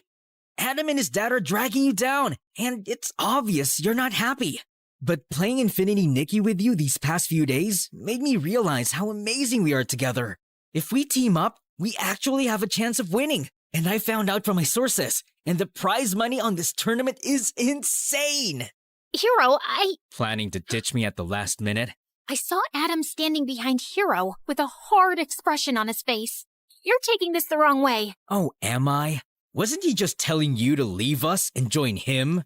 My dad gave you the opportunity to be a great gamer, and you tossed that aside to play Infinity Nikki with him? It's that same dress-up game you keep raving about, right? It's more than a dress-up game, Adam. It teaches you about friendship, care, and warmth. And it tests your skills and presence of mind. You have to strategize your way through each puzzle. It's not easy. Sounds like a pretty easy game to me. Really? Then why don't you and I go head-to-head? First one to complete his quest wins. And Mari joins the winner's team. That's the stupidest thing I've ever heard. Why? Scared I'll kick his butt? We'll see about that. But the food's getting cold. Believe me, Mom, no one wants to eat that. And this is way too entertaining. Adam shoved me aside and took over my gaming system while Hero pulled out his laptop. And they both dove into the game. Hero skillfully switched between Nikki's ability outfits, jumping between platforms with precise timing. The puzzles were tough. Rotating tiles that moved unpredictably, hidden traps waiting to catch him off guard, narrow pathways requiring precision, and lasers that could slice through in an instant. But Hero kept his pace steady. Adam, on the other hand, was clearly struggling. The caged greed towered over him, and he just couldn't figure out how to break through its defenses. While Hero completed his challenges with absolute ease. This is not fair. I was just getting the hang of the game. Besides, you already knew the shortcuts and how to switch between the ability outfits. Fine. Then how about we do a dress-up contest? Mari can rate which dress combo looks nicer. Does that sound fair to you? Huh. I breathe fashion. Bring it on. The combat started, and just like before, Hero nailed this one too. He carefully curated a stunning look. A bright yellow playsuit called the Sunny Agenda, paired with a set of elegant stockings and white high-top sneakers. He finished the outfit with a sleek ponytail and the sweetest headband, creating a perfectly coordinated ensemble. I was just watching him work in awe when Adam jumped up. That's how you do it, baby! Adam, why have you paired the red shimmery gown with the green shimmer jacket? And what's up with these blue glitter stockings? So, it's all glitter, and I know girls like glitter a lot.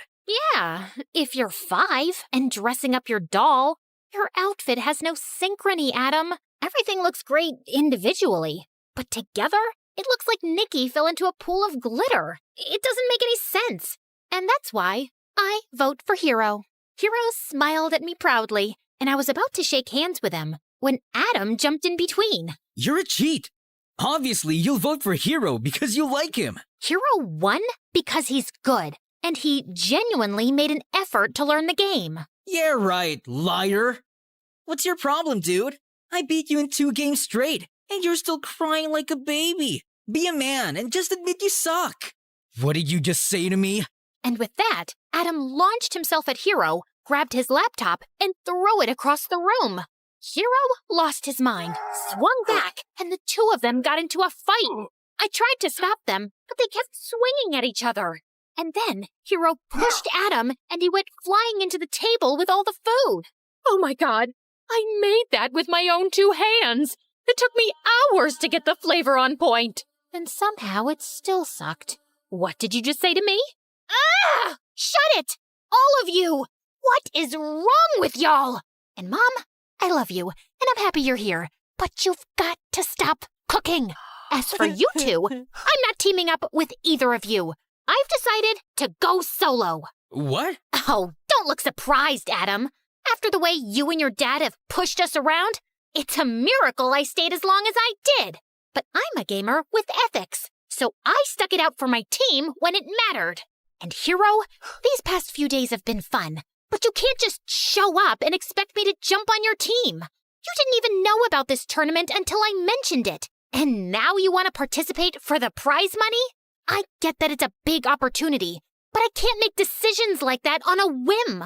Maybe someday we'll team up again, but for now, I need to do this my own way. And I totally respect your decision. I don't.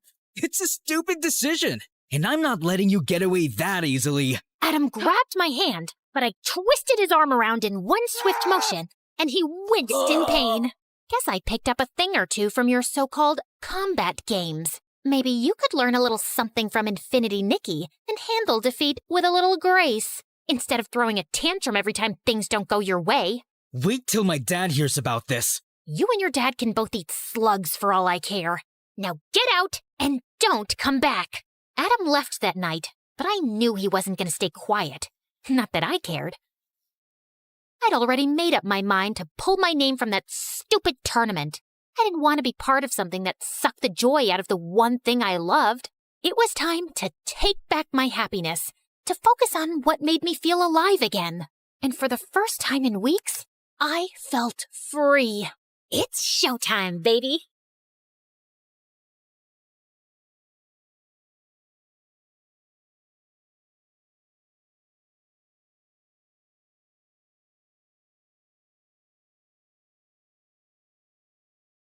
Hi, I'm Joyce, and I'm from China. People think my life is perfect. A pretty face, wealthy parents, and an elite school. But what good is any of that if my family doesn't love me and favors my genius brother? All I ever wanted was for my dad to be proud of me, but I made my brother disappear, and that ruined my life. Let me start from the beginning. I look like Mom, thankfully. Dad's beauty is mostly internal. Mom is the prettiest woman I've ever seen, and she looked more like my big sister than my mom.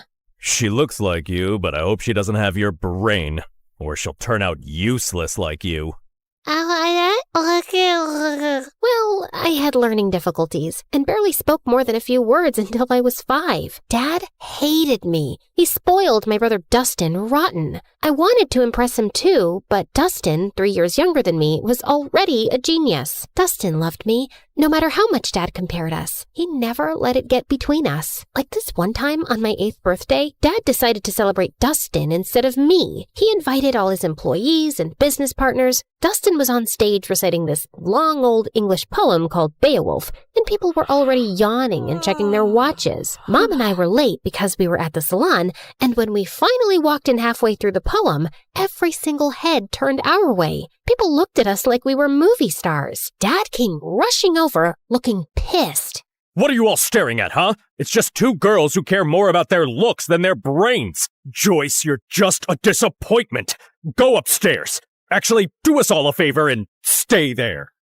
I went to my room, and a few people, including Dustin, gave me the thumbs up and told me how pretty I looked in my dress. So I gave them my best princess bow, threw a couple of kisses like a celebrity, and kept walking. Once Dustin started 1st grade, my parents adored him even more. Dad gave him the entire 2nd floor, 3 private drivers, and 1 jet. Maybe you're wondering why a 6-year-old needs a private jet. Yeah, me too. But when you're that rich and that obsessed with your genius kid, I guess a bicycle just doesn't cut it. Anyway, once, Dustin took me on his jet to France for breakfast.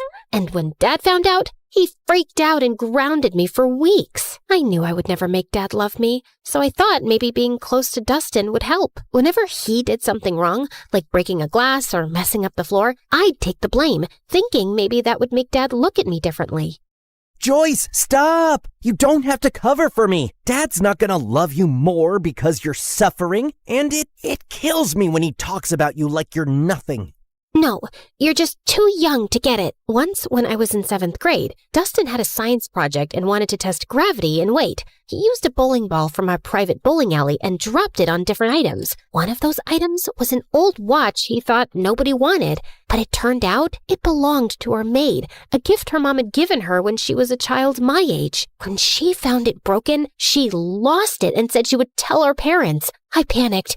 I couldn't let them think their perfect kid could be this careless. So I did something I'm not proud of. I knew our maid had a sick mother, so I called her. This is Joyce. I'm sure you know who I am. Your daughter is threatening me and my brother, and I don't like that. I know you're sick and you need monthly medications, and your husband is useless and your son steals from you. And your only provider is our maid. So I advise you to talk to your daughter and tell her to back off, or I'll talk Daddy into firing her. Do it before it's too late. Then I hung up with a tight feeling in my chest. The maid didn't say anything after that. She just kept working quietly for days, and I felt terrible. I kept giving her money from my pocket anonymously for years. Then 9th grade arrived, and something completely unexpected happened. One afternoon, I was humming in the school bathroom when the music teacher happened to be hiding in one of the stalls trying to catch girls who were vaping. She heard me, asked me to sing, and ended up loving my voice. She even said I could be the lead singer for the Christmas choir.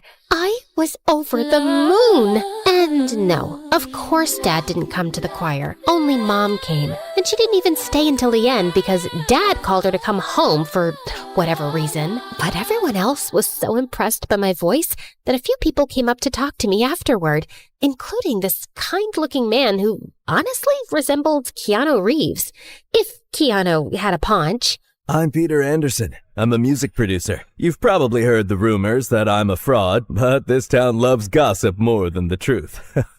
Anyway, I see real talent in you, and if you're interested, I'd love to help you become a singer. Here's my card. Maybe we can talk more in my office. I was so happy that someone finally noticed something in me and wanted to help me shine, even if it was this half-fraud kind of a mess person. Of course I kept his card with me, and I didn't tell anyone except Dustin. So I guess you're the child who'll make our family proud after all. What is that supposed to mean? I mean, Joy, people think the perfect favored child is the lucky one, but it's actually the ugly, stupid, neglected one. Like, how would you discover your voice if you lived in a cage chasing someone else's dream? Okay, wow, this is getting deep. Don't worry, I won't go that deep. I know your IQ. Anyway, I need a favor. I know you're going to that Halloween party this weekend, and Dad would never let me go. So maybe you could sneak me out with you? I really, really want to go. They're bringing Chicago-style pizza. And if Dad finds out I snuck out, at least he'll know I was with you. Which will make things even worse. Come on! I'll do your assignments for the whole next semester. For the next 2 years. Fine. Shake on it. Wait, did you like this video and subscribe to MSA? Obviously. Why do you think I turned out so emotionally intelligent? Guys, interact with our video so this story blows up. What are you waiting for? Comment now! That weekend, I snuck Dustin out and we headed to this huge party 5 blocks away. Dustin was wearing a white ghost costume. Way too simple for a genius, but whatever. I dressed like Amy Winehouse, and honestly, I looked really cool. The party was wild. Everyone was having fun, and a bunch of kids were wearing the same ghost costume as Dustin. I kept an eye on him until this cute guy came up to me and started talking.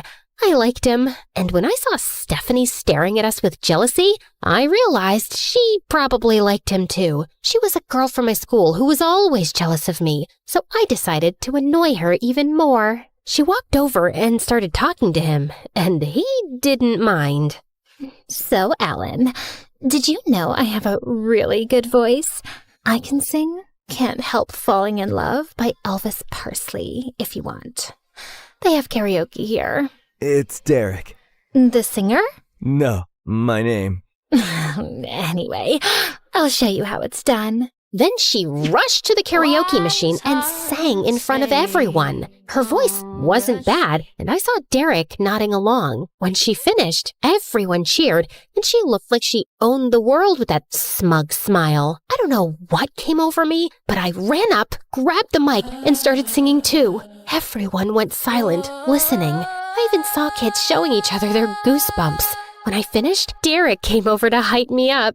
That's my girl. I felt amazing, especially when I saw Stephanie's annoyed face. My eyes followed her as she stormed out of the party, and I saw a few boys in ghost costumes leaving too. That's when I remembered Dustin. I tried to run after him, but kids kept stopping me for high fives and congratulations. By the time I made it outside, I sprinted to the group of ghost boys. Dustin? Dustin? Knock it off! This isn't funny! No one answered. I started pulling off their masks one by one, but none of them were Dustin. Back off, you weirdo! Panic shot through me. I ran like crazy through the streets. Dustin? Dustin? Dustin! 2 hours passed. I couldn't find him. I was so worried sick about my brother, and I knew there was no running from calling Dad. I was finished. Dad and Mom arrived with a few police officers, and Dad looked like he was about to finish me off. He lunged toward me, but Mom stepped between us. He glared at her with furious eyes. So now you're protecting your kid? Oh, that's funny because I didn't see you stopping them from sneaking out in the middle of the night. The officers tried to calm him down while everyone started searching for Dustin, but another day passed and still no sign of him. The whole town volunteered. People searched through the nights, but nothing. Every second felt heavier than the last. I isolated myself. I text Dustin every day. Stupid messages like, "Where are you?" and "Please come home," as if he'd somehow see them and reply. At night, I'd sneak into his room and sleep in his bed, burying my face in his pillow until his smell faded away. Some nights, I'd just sit on his floor holding his favorite hoodie, feeling like I'd lost the only person who ever really saw me. Dad barely talked to me anymore. Mom didn't yell at me or blame me, but sometimes I'd catch her crying alone, and she'd wipe her tears the second she saw me. "I'm sorry, Mom." She didn't answer. "Can we talk about this?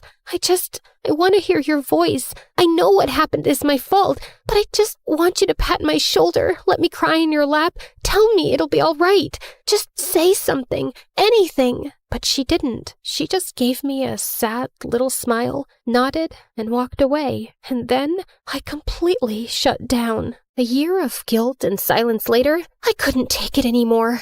I needed something, anything to distract myself, even if just for a little while. I remembered the card the producer gave me, and I figured, why not call him? It's not like I had much to do being alone all the time. Wise decision. I'm gonna make you a star, way up in the sky, so bright, your dad's gonna regret not loving you enough.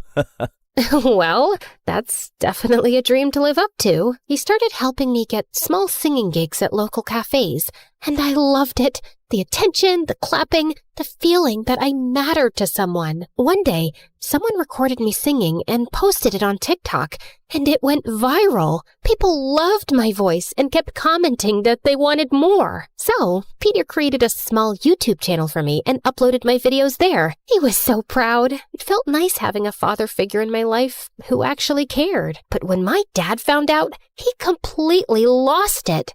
Oh, look at you! Enjoying your little fame with that fraud producer. He's not a fraud. He helps me a lot. He even made me a YouTube channel, and it's growing. Aw, and who gets paid from YouTube? Did he even give you a single cent? Or does he just toss you a few pennies you get from those miserable cafes? I'm not doing this for money. I do it because I love singing. Just like you loved your brother, right? For the first time, I felt real anger toward him. Why couldn't he see any goodness in me? But before I could say anything, he pushed his chair back and walked out. Later that night, he started having chest pains. Mom and I rushed him to the hospital. The doctor said it was stress and that he needed rest.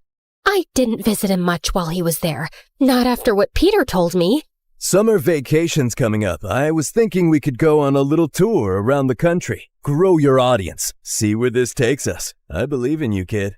I went on that tour in a heartbeat, and I had the best time of my life. For once, I felt like a child again. No guilt, no pressure, just music and freedom. But even then, I worried about Mom. I always felt like she needed rescuing from Dad. That became my motive.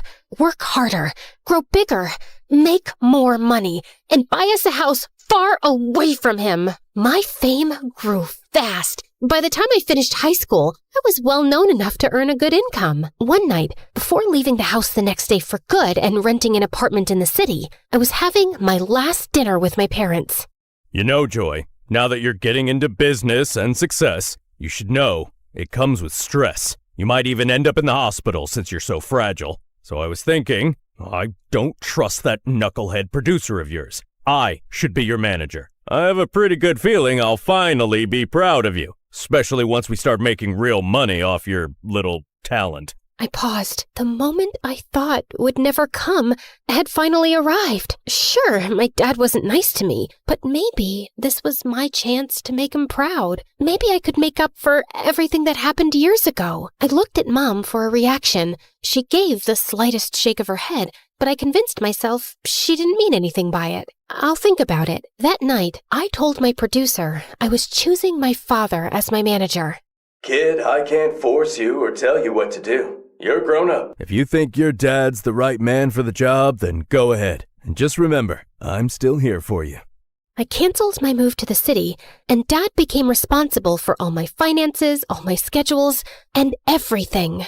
Everything was fine for the first few months, but then I started noticing that my finances didn't make sense. I was earning more back when Peter managed me, and I was working twice as hard now. Still, I gave my dad the benefit of the doubt until one day I checked my bank account and it was at zero, completely empty. I freaked out and went to confront him in his office, but he wasn't there. That's when Mom walked in, pale and shaking. She turned on the TV. William Clark, the billionaire owner of Clark Investment Companies, has been exposed as the center of a massive Ponzi scheme. Authorities estimate he conned thousands of people out of nearly $300 million. Records show the fraud began in the early 2000s, and officials confirm he fled the country this morning. The FBI is now searching for him. Back to you, James. I stared at the screen, frozen. My dad, the man who made me feel small, unworthy, and desperate to impress him, built his entire empire by scamming people. It was my biggest regret, choosing the wrong man to trust. I ran to my mom and hugged her. He stole from me, Mom. He hurt me, and he always made me feel incomplete. All I ever wanted was for him to be proud of me. Where did I go wrong? Mom wrapped her arms around me. You were focused on the wrong parent, honey. Every time I tried to hold you, I could feel myself breaking. And I didn't want you to see that. I didn't want you to carry my pain on top of your own. Words were never my thing, but I always loved having you around. After Dustin, everything fell apart. You shut yourself away, and I didn't know how to reach you. But your father's gone now. Good riddance. It's just us. I've saved some money. Let's start over. I hugged her tighter. Her words came late, and in the hardest moment of my life, but somehow I felt happy. I never knew you could feel so happy and so sad at the same time. After that, everything happened in a blur. The FBI seized our mansion, our cars, and everything inside. Mom and I moved into a tiny apartment and hardly left it. Then one day, someone knocked on the door. It was Peter. Didn't I tell you? I'll always be here when you need me. But who's gonna listen to my music after what my dad did? Joyce, what defines Joyce is what Joyce does, not her father. It's time to rock again. Remember your YouTube channel? I've been saving everything we earned from it for something big, and today's the day. No, I can't. I just want a quiet life with Mom. I'm sorry. Actually, I gave an interview this morning. I told everyone what your father did, including how he stole from you. People are sympathetic. I've read the comments. They love you, Joyce. They want you back. Wait, you did an actual interview? For me? Wow. Peter helped me restart my career, and people were happy to have me back. And soon enough, I was a huge success and making good money too. One day, before one of my biggest concerts, Mom told me that Dad had been arrested and was facing decades in prison. She said he wasn't feeling well and wanted to see me. I decided to see him one last time before closing his chapter for good. I know you probably think I was stupid, Joyce. No, you committed every sin in the book, but stupidity wasn't one of them. You know what? I actually feel sorry for you. You spent your whole life putting down an innocent little girl without a shred of guilt. Well, you weren't like Dustin. For Christ's sake, he was the only one who made me proud, and you had to take that away from me. I guess it was for his own good. Otherwise, he would have grown up to be a miserable little fraud like his father. I finally get it. You were never capable of being proud of me. Not because of who I am, but because of who you are. A fraud, in business and as a father. Now, if you'll excuse me, I have a crowd of 200,000 proud people waiting for me. And with that, I spit on him and left. The moment I stepped on stage, the entire arena erupted. I looked out at all those excited faces, at Mom's proud smile, at Peter beaming at me like his daughter had made it. And then I closed my eyes, and I saw him, Dustin, with that same cute, confident little smile he always had when he believed in me more than anyone else. I keep running, like I'm trying to outrun time. I can't stop, I can't slow down with these ghosts still in my mind. And it hits me when it's quiet, nowhere left for me to hide. So I keep on moving, just to feel alive. But as I sang, the crowd grew louder than I'd ever heard. I opened my eyes. There was a guy being lifted by the crowd, riding toward the stage, and for a second, I stepped back in fear. But then my heart stopped Dustin? I signaled for my security to let him through. He climbed onto the stage, and I swear the world went silent around us. I looked at him like I had just seen a ghost. The hostess rushed forward, tears in her eyes. After your mother's interview about your missing brother, the internet made it their mission to find him. He's been missing for 10 years. We interviewed him and confirmed with your mom. He is your long-lost brother. My knees almost buckled. I couldn't breathe. But Dustin spoke first. I was taken by some shady people. They asked Dad for ransom, but he ignored them. They took me to Mexico. We got into a car accident. I lost my memory. A kind Mexican couple adopted me. I didn't know who I was, but I always felt like someone out there loved me. I just didn't know it was you. My heart shattered and healed all at once. I dreamt about this moment every day, always imagining myself as the stupid, reckless sister who failed you. I never pictured meeting you like this, as a woman with a life and strength and dreams of her own. Welcome home, brother. I threw my arms around him, and he broke too. And when I looked up, the whole arena was crying with us. I turned back to the microphone, wiping my tears. Thank you, everyone. I learned something I wish someone told me sooner. You can't buy love. You can't chase approval. Not even from the people you want it from the most. The greatest person you can learn to love is yourself. And once you do that, everything else falls into place. Thank you again. And now, if you'll excuse me, my brother and I have a lot to catch up on. And with that, we walked off the stage together for the first time in years, and the first time all over again. Because sometimes the people who make you feel the smallest are just trying to make themselves feel big.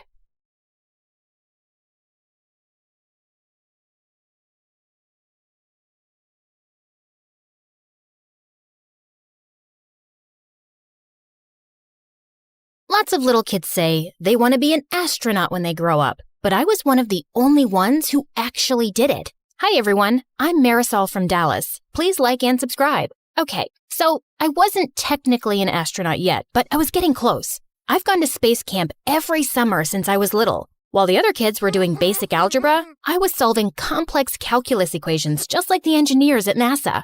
My heroes were Valentina Tereshkova and Sally Ride, two of the first women to go to space. I wanted to follow in her footsteps and inspire other girls one day. My parents thought I was strange for only eating freeze-dried space food, but I didn't care. Maybe I wasn't an astronaut yet, but no one could say I wasn't living the lifestyle. I had to hide the food, though, because my little brother was always chasing our cat around the house and squirting her with space ketchup. Rodrigo, that only works when there's no gravity. My dad didn't approve of my dream to go to space. He wanted me to aim for somewhere more practical, like a courthouse or a hospital. But being a lawyer or a doctor just wasn't my dream. One day at school, I saw some students gathering around the bulletin board. I pushed through to see what they were looking at. It was a flyer for Space Cadet Tryouts? My heart leapt into my throat. This was exactly the opportunity I'd been searching for. The tryouts were this weekend at the Space Center in Houston. Now I just had to convince my dad to let me go.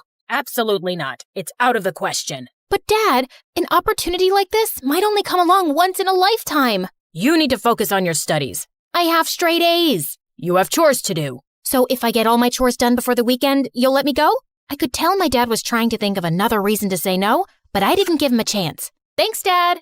I mowed the lawn, trimmed the hedges, and vacuumed and scrubbed the floors faster than I ever had before. The house was spotless.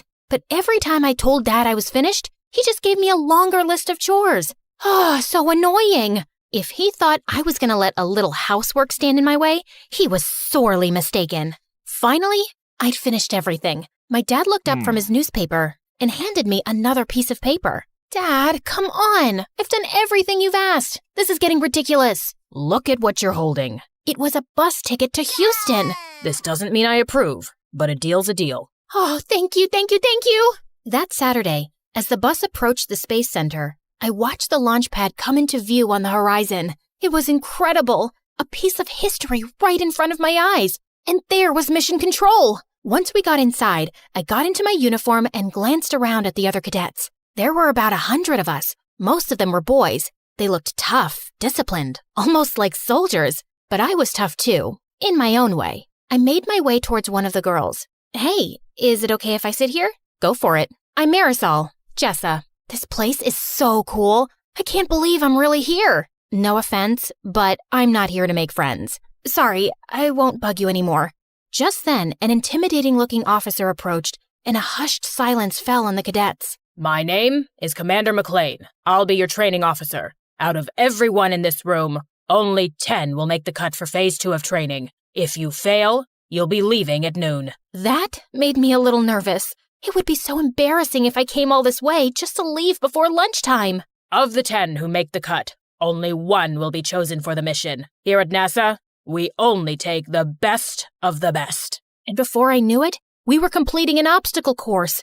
A lot of the cadets had an advantage over me because they were taller and stronger, but I was smarter. I noticed on the climbing wall that the ropes were frayed. Most of the cadets grabbed the ropes to scale the wall, but I used the handholds instead. While I climbed, I glanced back to see the ropes break, and a bunch of cadets crashed to the mat below. A boy was climbing right beside me, and he winked at me. Who did he think he was? If he thought that was going to distract me, he was wrong. I hit the ground running. The other cadets were coming up fast. Whoa, Jessa was way ahead of the rest of us. I pushed myself as hard as I could, and I finished right behind her. Congratulations. You just made it to Phase 2. I stopped myself from jumping and cheering loudly, but on the inside, I was throwing a party.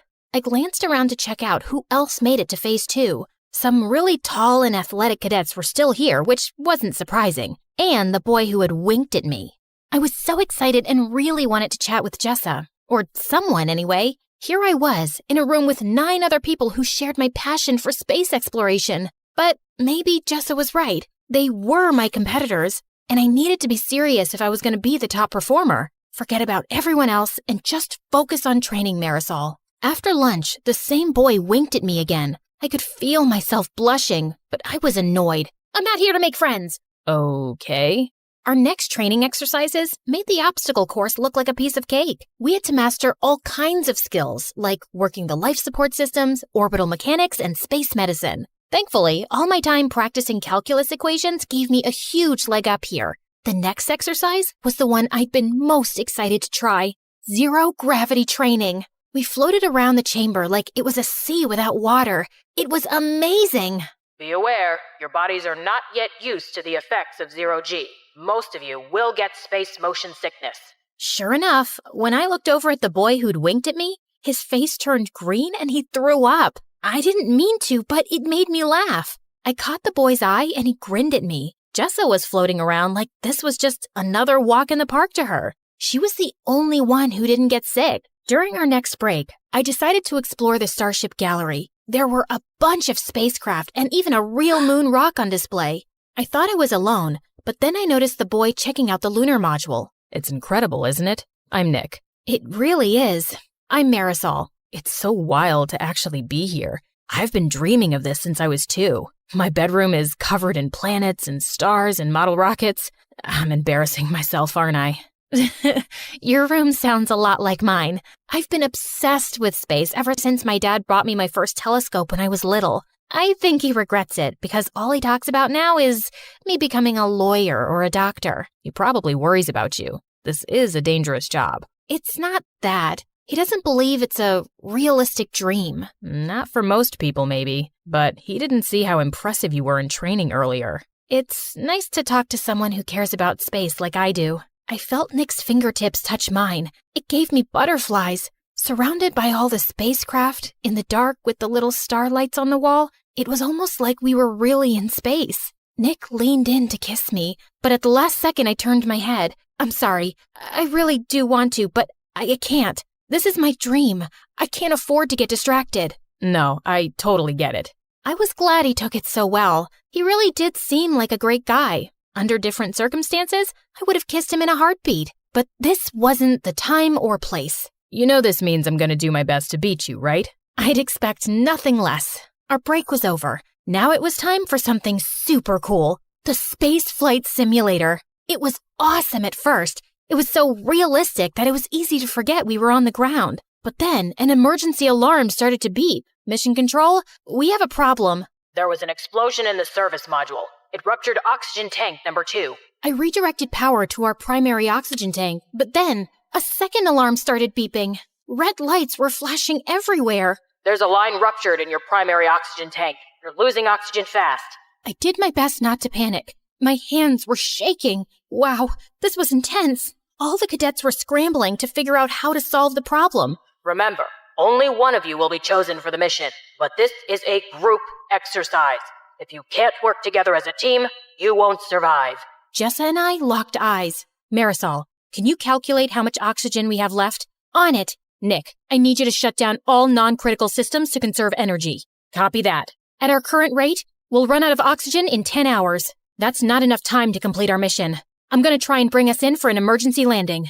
All of us got to work, nervous and sweating, but we were in sync. It's too rocky. There's no safe place to land. You got this, Jessa. We believe in you. Even though it was just a simulator, I had to admit, it was scary. What if this happened on a real mission? That's what you're preparing for, Marisol. So if it does, you'll be ready. Suddenly, the emergency signals were silent. We all looked around at each other, breathless. Congratulations, cadets. You've just successfully executed an emergency landing. All of us cheered. I even gave Nick a hug. We really pulled together and overcame the odds. It made me stop seeing the other cadets as my competition. They were good people who wanted the same thing I did. And when one of us succeeded, we all did. Later, I was hanging out in the observation area overlooking the launch pad. The sun was setting outside, and it cast a beautiful glow on the shuttle. Mind if I join you? Of course not. I'm sorry if I was rude earlier. The truth is, I was afraid if I opened up, it would make me vulnerable.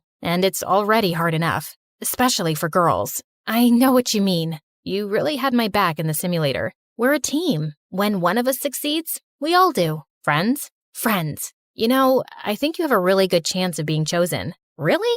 But you're like the best pilot here. I can't do math like you can. Let's make a pact. No matter which of us wins, or if neither of us do, we'll still support each other. Deal. The next morning, it was time for the announcement. We gathered around and waited for Commander McLean. I think everyone was too nervous to chat. Finally, the commander approached. All of you did good work here. I want everyone to walk out those doors with their heads held high. But as I said, there can only be one. I tried so hard to keep it together, but I was dying to know who was chosen. Cadet Jessa, congratulations. You're our top performer, and you'll be joining our crew for our next mission. I felt all the wind go out of my sails.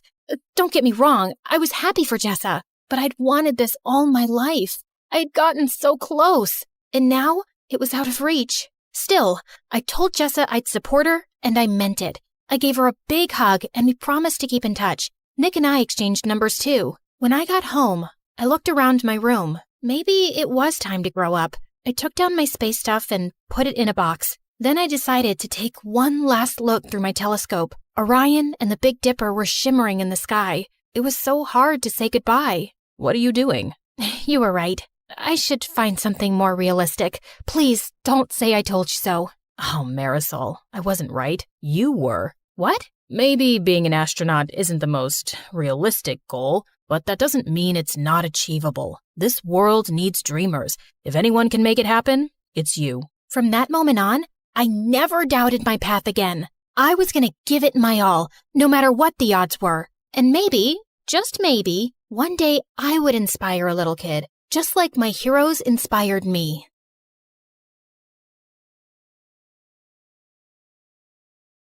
Hi, I'm Leah from Indiana. Before I continue, please hit like and subscribe. Since I was a baby, I was meant to be a dancer. I could dance before I could even walk. I would do the cha-cha while cleaning my room, and bust a move while brushing my teeth, and of course, I was shaking it all the way to and from school. People smiled and laughed when they saw me, but I never cared. When I was 10, I would watch my friends head off to dance class after school. It would tear me up inside to see them living my dream. I came home one day as my mom was finishing her her makeup. Mom, can I please go to dance class? All my friends are going. You're not going. You have no idea how much that class costs. There was no other parent to ask at that time. Just me and Mom and whoever she was dating that week. But Mommy, please. I swear, I'll do your laundry and chores, and when I make money from ballet, you'll get makeup from Sephora. I'll take you shopping, whatever you want. Pretty please. This means everything in the world to me.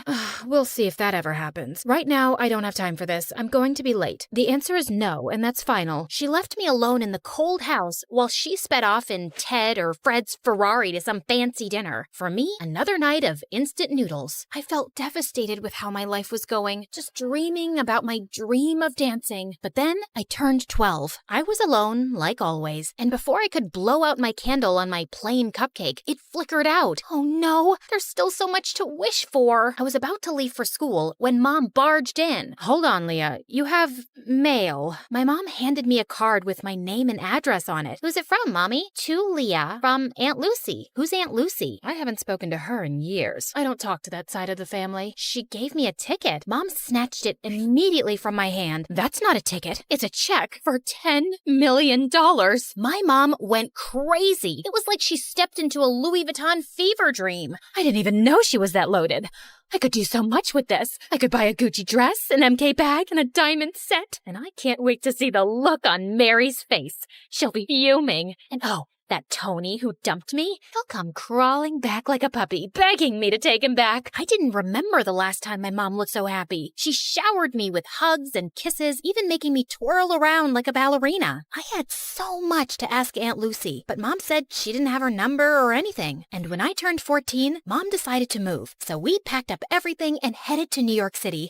That's right, the Big Apple, the city that never sleeps. We were ready to start a new life. I finally signed up for dance lessons at an art school. Me, the girl who used to have holes in her shoes, had ballet slippers. I practiced every day until my legs cramped, but I was ecstatic. My mom also had new friends, like Tiffany, Chanel, and Fendi. I had always wanted to be close to Mom, so I joined her shopping sprees, and it worked out great. I guess that's what I was always missing. We would spend our time stalking the malls for the best clothes, handbags, and of course, shoes. Oh, Leah, we have to get these too. I was covered with shopping bags and balancing shoe boxes while scooting through the aisles. I could barely see in front of me through Mom's haul. Hurry up! We don't want to miss the first drop of Balenciaga's new collection. I'm right behind you. But honestly, when we were in these very posh stores, I felt like a princess. I was offered fancy drinks, tried on expensive dresses, and best of all, I felt so close to my mom. I walked out of the dressing room in a sparkling dress. Now spin around. Oh, beautiful, so beautiful. We'll take it. I looked at myself in the mirror. I could barely recognize myself, but maybe this is who I was supposed to be. I carefully teetered in the heels my mom had picked out for me, but crashed into the mirror. Do you think we could look at some flats? While I spent so much time with my mom, I might have been distracted from my dancing. My dance teacher seemed to be losing patience with me. Okay, Leah, you're up next. Saute. I smiled nervously at my dance teacher, attempting to jump, but fumbled the landing. The other students giggled at me. Have you been practicing? Yes, of course. I lied. What time did I have to practice? School was out at 3. I told my mom I would be at Bloomingdale's by 4. I mean, it was so unreasonable. Besides, I never looked more like a ballerina. The clothes, the hair, the shoes, the makeup. I was the definition of what a ballerina looked like. It wasn't my problem if my teachers couldn't see it. By the time I was 16, me and my mom had our routine down. Shopping, dining, and dining. Mom had friends she'd visit while I was in school, and we'd chat about them over dinner. And you wouldn't believe her hair. It's turned this terrible orange color. And her roots, her roots could be seen from outer space. Honestly, Leah, I'm beginning to think you're my only real friend. She loved me. My mom loved me. Just then, 2 men walked into the restaurant and surrounded us with serious faces. Jeannie Roberts? Yes? What is your problem? They flashed their badges at us. It was the police. You have to come with us. Excuse me? I am not done with my dinner. I want to speak to your manager. Jeannie Roberts, we need to talk to you about your tax evasion. This is ridiculous. You don't have the right person. You're gonna ruin my blouse. Mom, what's going on? Leah, I will call you as soon as I can. Can you let up a little? This is silk. The police dragged my mom out of the restaurant. I didn't know what else to do, so I ran back to our apartment. I paced and cried, staring at my phone. My mom was arrested. What on earth could I do? Finally, at midnight, the doorbell rang, and it was Mom. Mom, what's What's going on? Listen, I have to be quick. You need to get help. Otherwise, they'll put me away for good. They said tax evasion, but you haven't done anything. We have the money. Tell the police we have millions of dollars. We don't, Leah. It's gone. My stomach dropped. I need you to get me out of this trouble. I need you to go see Aunt Lucy and ask for the money. They have people watching me. They'll pounce on me if I try to leave the city. But you said you didn't know anything about her. Yeah, I just remembered her address. Go to her and get the money so I can get out of here. I had no other choice. It was just me alone, and I had to save my mom. I hopped on the first train I could find. There were 1 million people on the subway, and I squeezed my way through the crowd. The train car jerked, and the guy's soda splashed all over my face. He glared at me. Hey, watch it. But he splashed me. Finally, I arrived at my aunt's house and knocked on the door. Her house towered over me with dozens of closed shutters and fading awnings. I'm not interested in buying anything. I'm not selling anything. I'm Leah. Are you Lucy? I'm looking for my great Aunt Lucy. Leah? I ran to her and opened my arms for a much-needed hug, but I was taken aback when Aunt Lucy sidestepped me like she was avoiding a bug. Do you know you look very sticky? I know. I took the subway here. My mom asked for your help. You helped us before, and we appreciate it, so I didn't help you. Well, with the money you graciously gave us, you helped us a ton. That was your father's last investment. I was instructed to cash it out and send it to his next of kin. That's you. My dad? I can only recall bits and pieces of him. I know. You're not missing out. So, Jeannie's in trouble. You want something from me? Why should I bother? We're family, aren't we? I always disliked your mother. Spoiled, selfish, and vain. Does the apple fall far from the tree? You look just like her. But I didn't look like myself. She wanted me to leave, but I couldn't. She was my only hope. I kept pestering and pleading with her for days, buzzing around her like a pesky fly. Finally, after what felt like forever, she talked to me. This used to be a hotel, you know. I took care of everything, and I was great at it. But it's hard for a person my age to manage everything around here. There's too much space and too many stairs. I have a few guests coming over, but I don't have much staff. I would like to see how useful you can be. Whatever you need, I can do it. I needed to win her over to save my mom, so I got to work by cleaning out the fireplace. Large chunks of ash rained down on me, covering the floor in a thick blanket of gray. Oh my God, what a mess. Leave this and go wash your face. And when I scrubbed the windows, one of the panes cracked and a large piece of glass fell. I caught the glass right before it hit the floor. Oh no. I heard some guests coming, so I quickly shoved the glass under the bedspread. A large older man entered the room and plopped down on the bed. The glass made a large crunching noise and the man screamed. New sheets. You must need new bed sheets. I scampered out of the room and caught Aunt Lucy giving me the death stare. On the way to get new bed sheets, I bumped into a flower vase and knocked water everywhere. I sprinted off into the hall and grabbed the mop to clean, and then thud, the rest of the guests slipped and fell. Oops, I think I forgot the wet floor sign. Ugh, it's gonna be one of those days. I totally screwed up, and I knew there was no way she'd forgive me. So I hid from her, and when she finally found me, I started bawling like a baby. She couldn't be mad at a sobbing girl, right? I could see her face soften, and I figured I had a chance to get on her good side. I tried to make up for all the mistakes I had made. I gave my aunt a foot massage, made her fresh juices and warm soup, and in my final efforts, I polished her dresser and found a music box. Don't break it. Oh, I wouldn't. I love it. I'm a ballerina too. Well, maybe. I used to be. You're a little young for used to be anything. For me, this ballet feels like Aunt Lucy and I were finally talking, and it felt like the ice was melting. She told me how she used to be a dancer. When I was a baby, my dad would tell her all about how much I loved dancing. I finally got through to my aunt, but I still needed her help. I brought up how desperate I was to save my mom. I was wrong. You're not like your mother at all. Okay, enough of all this. Let's go. We took a car downtown and met my mom. What on earth happened, Jeannie? You are still as disappointing as ever. Ugh, here we go. Why did you even bother to come here? You could have sent the money with Leah, but I guess belittling an innocent woman is more your speed. Aunt Lucy asked Mom for her tax forms, but all she got was silence. Mom, just give her the paperwork. She'll help us. What's wrong with you? Okay, fine. I'll just leave. And then Mom spilled the beans. She had conned us. The cops were fake. The tax problem was fake. All a scheme to get money from Aunt Lucy. I can't believe this, Mom. How could you do this? I had to. The bank was going to take the apartment, so I had no choice. I was in debt and knew only you could convince your aunt. I'm sorry.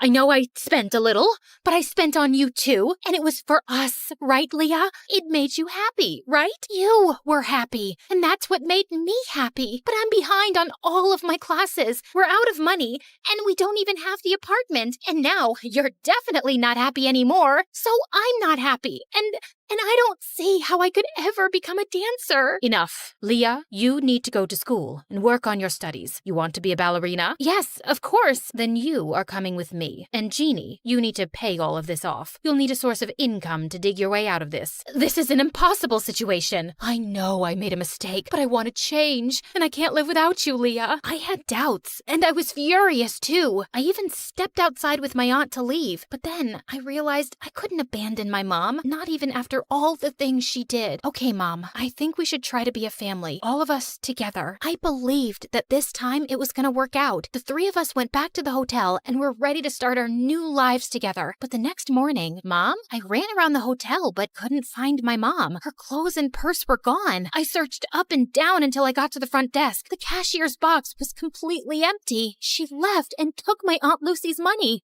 I was devastated. I brought her here, and it all happened because of me. What should I do? I had brought on enough trouble, and I had to earn and return every penny back to my aunt. Leah, are you leaving too? I'm so sorry, Aunt Lucy.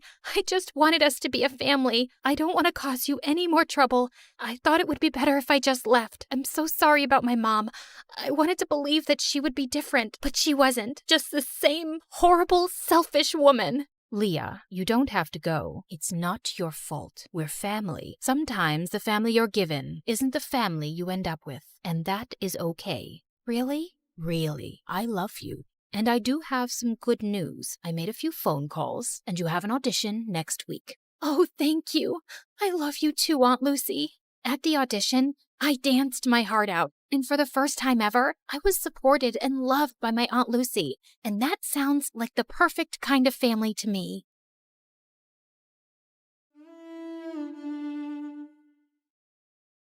It had been a day. My evil nemesis had taken my spot as valedictorian, a solid gold helicopter landed in my backyard, and I was being stalked by a prince. And it all began when I almost went into a coma. It all started as I was walking around the school garden. I spotted my favorite purple flower, but as I held it up to my nose, I panicked when I heard that all too familiar buzzing sound. I tried to swipe it and run away, but it came right at me. Ow! I dropped everything, fell to my knees, and desperately searched for my medicine. You see, I was severely allergic to bees, and if I got stung, it was just moments before I would stop breathing. I've got you. I turned to see Chandler, the mysterious new student at school who always wore dark sunglasses and a long coat, holding my medicine and rushing toward me just as I passed out. As I woke up, I was staring into the most beautiful yet unfamiliar face I had ever seen smiling at me. Who is this? You're okay. I gave you your injection just in time. I touched his face and realized that I was in his arms. I must be hallucinating because one of your eyes is brown and the other is blue. Must be the way the light is hitting it.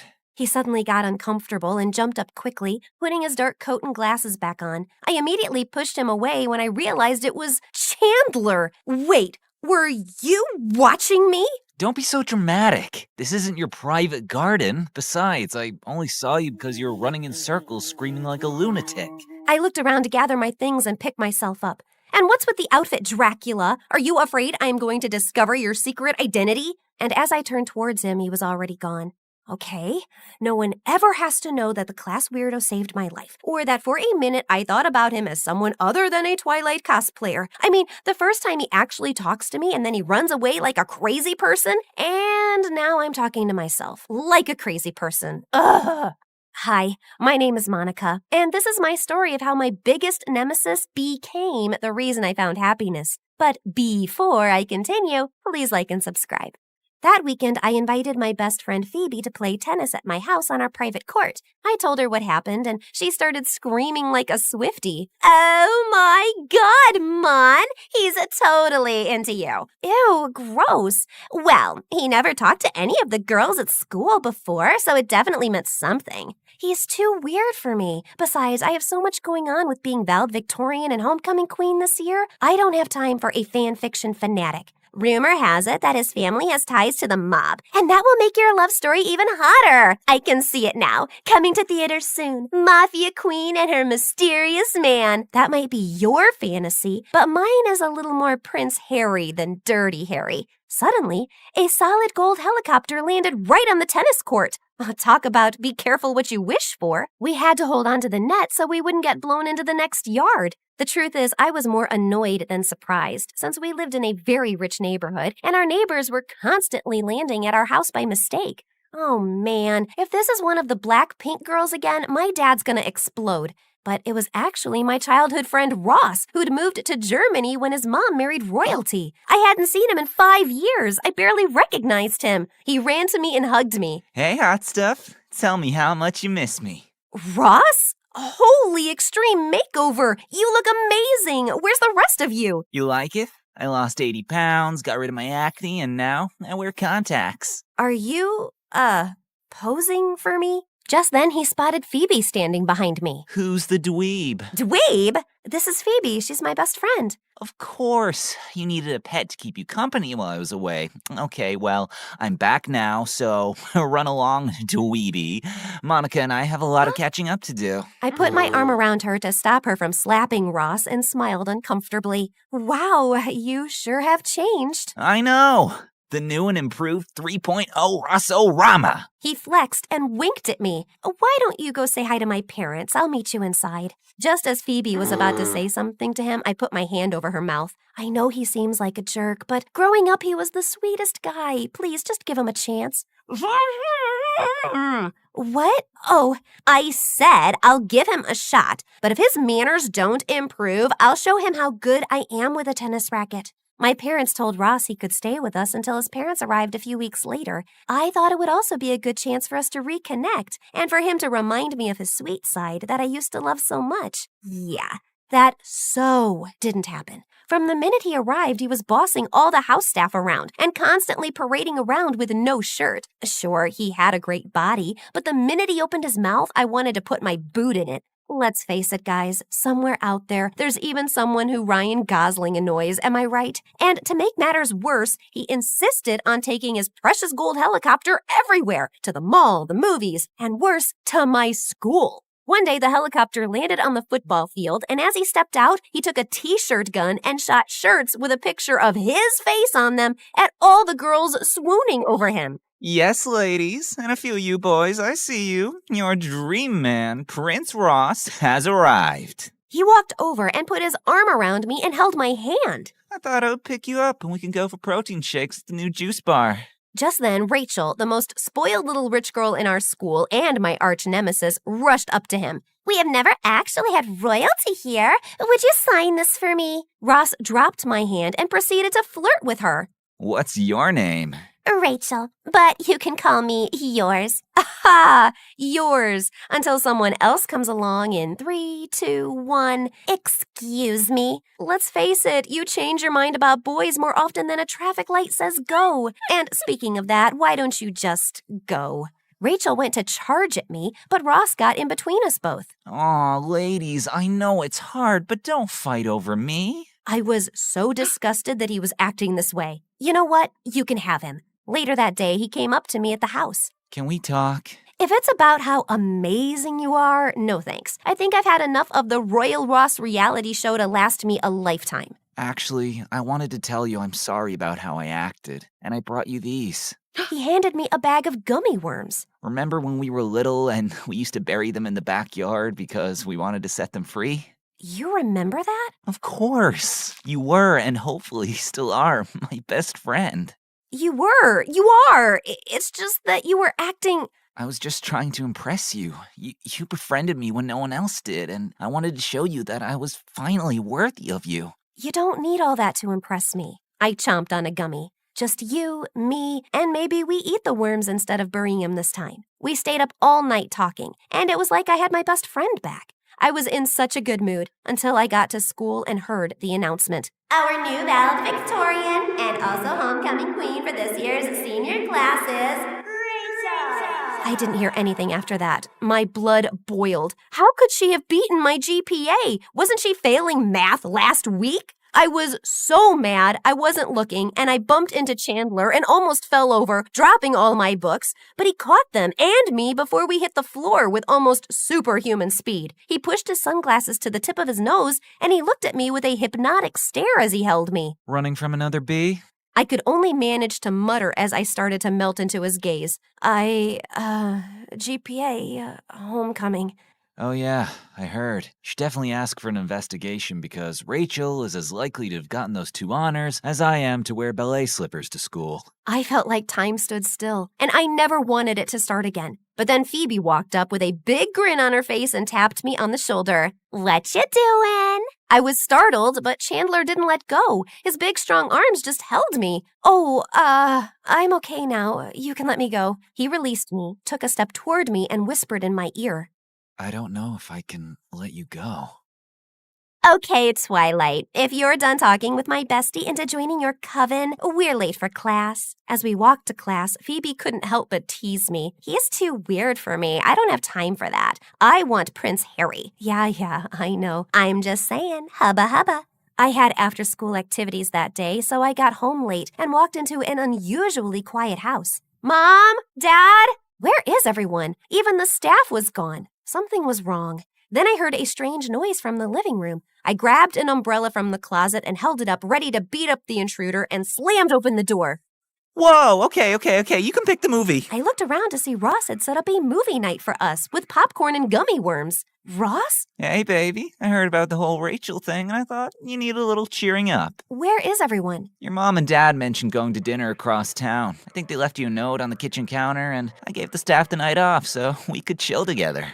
It did seem sweet, but something still felt off. I sat down next to him on the couch, and he handed me the popcorn. Wait, how did you know what happened today? Did you have one of your groupies spying on me? Aw, babe, are you jealous? Of your Rossettes? Never. Good, 'cause you're the only girl for me. He put his arm around me and went to kiss me. I was so shocked that I dumped the popcorn on his head. What are you doing? We are just friends. I don't think of you that way. Maybe in time, you will. I'm a prince now. I can give you even more than you already have. I'm sorry, Ross, but it's been a long day. I'm just gonna go to bed. As I walked to my room, I could feel him watching me. Okay, but I'm here if you need anything. When I woke up for school the next day, the house was still eerily quiet. I looked in my parents' bedroom and the bed was still made. I remembered that Ross said they left me a note and went to the kitchen. When I read the note, I screamed. What is it? What's wrong? The note. My parents have been kidnapped. They said if I call the police, I'll never see them again. It's okay. I'm here for you. We'll find them. He went to hug me, but I had a bad feeling, so I moved away and reached for my phone instead. Who are you texting? I need Phoebe. No! I'm your best friend. You don't need anyone else. You have me. He knocked the phone out of my hand, smashing it into pieces. I ran out the door. I had to get as far away from Ross as possible. Instead of putting Phoebe in danger by going over to her place, I ran towards the one person I knew who could possibly handle the kidnappers, someone who lurked in the shadows. I need Chandler. I ran all the way to school and snuck in, just in case Ross was around. But trying to find Chandler was like looking for a needle in a haystack. Just when I was about to give up, I felt a hand on my shoulder. Looking for me? You scared me! We need to work on you approaching people head on. But yes, I need you. I'm flattered. No, you don't understand. My parents have been kidnapped, and I need you to use your mafia connections to help me get them back. He stopped for a minute, then burst out laughing. You are horrible! You are laughing that my parents got kidnapped? I knew this was a mistake. Forget you. Forget all the boys. I'll do this myself. No, wait. I'm sorry. I was just laughing because you think I'm involved in organized crime. I mean, I've heard all the rumors about me. I have fangs. I'm a spy. My favorite is that I'm a 30-year-old undercover cop, but the mafia, that's a new one. He touched my face and wiped my tears. Wait, you're not? No, sorry to disappoint you. No, that's actually a good thing, although this might have been the one time I needed it to be true. I'm so sorry to hear about your parents, and of course, I'll help you find them. Maybe it was his confidence or the fact that I didn't know who else to turn to, but I believed him. So the first thing is... Just then, Ross came barreling down the hallway in attack mode, heading straight for Chandler. Take your hands off of her. I'll save you, Monica. Chandler whipped off his trench coat and mocked Ross by waving it at him like a bullfighter. Taro! Just as Ross was about to pounce, Chandler pulled back the coat to reveal a locker, and Ross drove head first into it. That should slow him down for a little bit. But Ross got up and was as angry as ever. She's mine.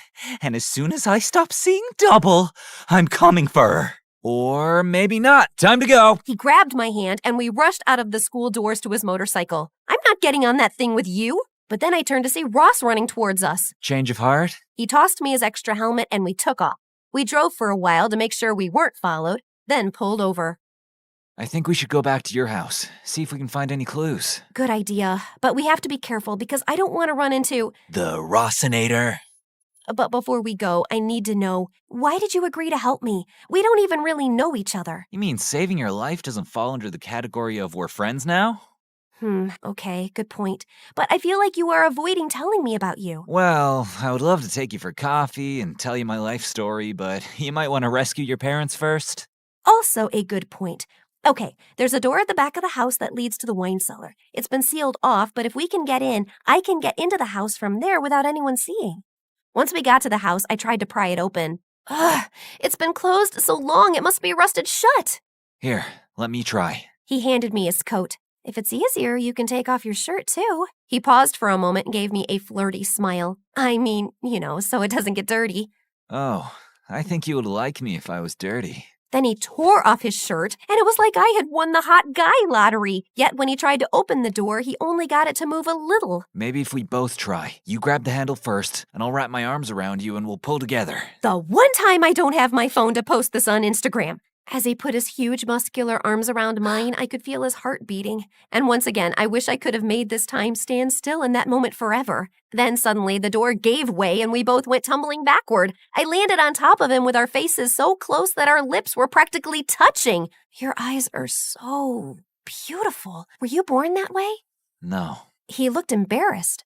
What is it? You can trust me. I actually grew up in the poor section of town, and one day I saw a little boy wandering the streets about to get hit by a car, and on instinct I dove in front to save him. The next thing I know, I'm waking up after surgery with this eye, and it turns out the boy was the governor's son. He paid for the best medical care and even sent me to finish my education at your school. Holy Bruce Wayne! Is this guy too good to be true or what? This would be that moment in the movie when we would have our first kiss.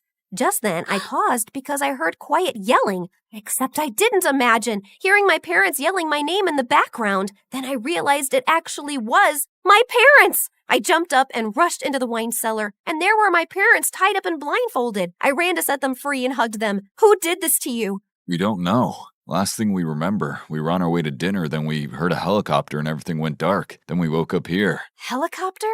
Obviously, Ross. But we can't prove it because we didn't see him. We only heard a female voice. I think I might have an idea, but we would need your mom and dad to stay out of sight, so Ross continues to believe that he controls the situation. My parents agreed, and we brought spare food, blankets, and a corkscrew from the pool house down to the cellar to make them more comfortable. Call the police in exactly 3 hours and tell them to come to the school to arrest your kidnapper. And Mom, Dad, don't drink all the wine in the cellar. We rode back to school and snuck in through the gym. Okay, Super Cop, what's your plan? Well, you know how you think I'm all mysterious? I'm about to reveal to you who I really am. He walked me into the audio-visual classroom, and all the movie nerds turned to look with their mouths open. You brought a girl into the secret chamber? How many times do I have to tell you, Joey? It's not exactly a secret. It's a classroom at a school. Potato. Hold up. You're a movie nerd? Yep, I'm proud of it. And me and my group of nerds are gonna catch Ross confessing on tape. You see, we helped install the security cameras in the school so we can access them. Security cameras? Can you access footage from a few days ago? Sure. What are you looking for? I'm not sure, but I'll know it when I see it. Go back to a few hours before they announced the valedictorian. Hey, weren't you supposed to be? Don't remind me. There! Right there! Is that Ross sneaking into the office and changing the winner to Rachel? I knew that jerk wasn't working alone. I bet he did that for her, so she would help him kidnap my parents. That must have been the female voice they heard. Now to put our plan into action. I borrowed one of the nerds' phones and called Ross to meet me at school. Once he saw me, he ran and hugged me. It was all I could do not to vomit, so I played it cool. Oh, Ross, thank God you're here. I was so worried for you. The police arrested Rachel for tampering with the school votes, and she said she was going to blame you for kidnapping my parents. What? That's crazy. I had nothing to do with any of that. She must be saying that because she has a super crush on me. But you know, my heart and my helicopter belong to you. Just then, Rachel came out of the AV classroom where she had been watching on camera as Ross blamed her. You liar! You are the one who wanted to kidnap her parents so you could save them and make her fall in love with you. Oh, Ross, you did that for me? Oh, that's so romantic. Well, in that case, yes, it was all my idea. I would do anything for you. That's a wrap. The police arrived, and even as they carted him and Rachel off in the police car, he was still patting himself on the back. Can't believe you're choosing him over me. I'm a catch. Phoebe came running up to me and gave me a great big bear hug. Mon, I've been so worried. You weren't answering your phone, but I finally talked to your parents and they explained everything to me. I knew that jerk was no good. Maybe next time you listen to your best friend. 100% from here on out. Best friends forever. Later that night, Chandler and I finally had that cup of coffee and learned a lot about each other. Monica, I've liked you since the first time I laid eyes on you fleeing from a bee. I knew then you were my movie queen, and I just hoped that you'd be okay with dating a poor movie nerd on a scholarship. So, is this the part in the movie when the hero finally kisses the heroine? Nope. This is the part when she kisses him.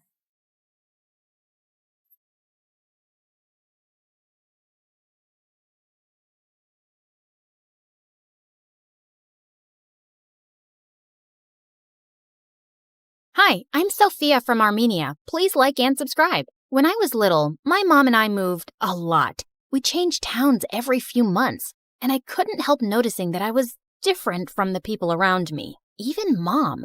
Everyone had dark eyes and hair, so my blonde curls and green eyes attracted attention. Wow, she's so precious. And well, she looks nothing like you. Is she really yours? Mom always smiled and said I looked like my dad. But I knew she didn't like the comments. And soon, we moved again. Don't look at anyone directly. And never take your hoodie off outside. People get jealous of your beauty, love. I was 6 when Mom started working as a cook in a mansion. And she told me strictly to never leave the kitchen. One afternoon, Mom had gone out for groceries when a tall woman walked in. And she stopped short when she saw me. Aren't you a beautiful little girl? Why don't you come with me, honey? As I was in her living room eating cakes and chatting nonstop, Mom came bursting in. There you are.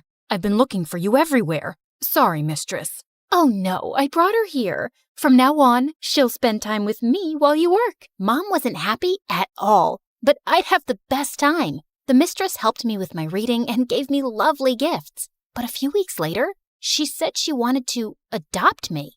I can give her every luxury in the world. Her life will be 1,000 times better as my daughter.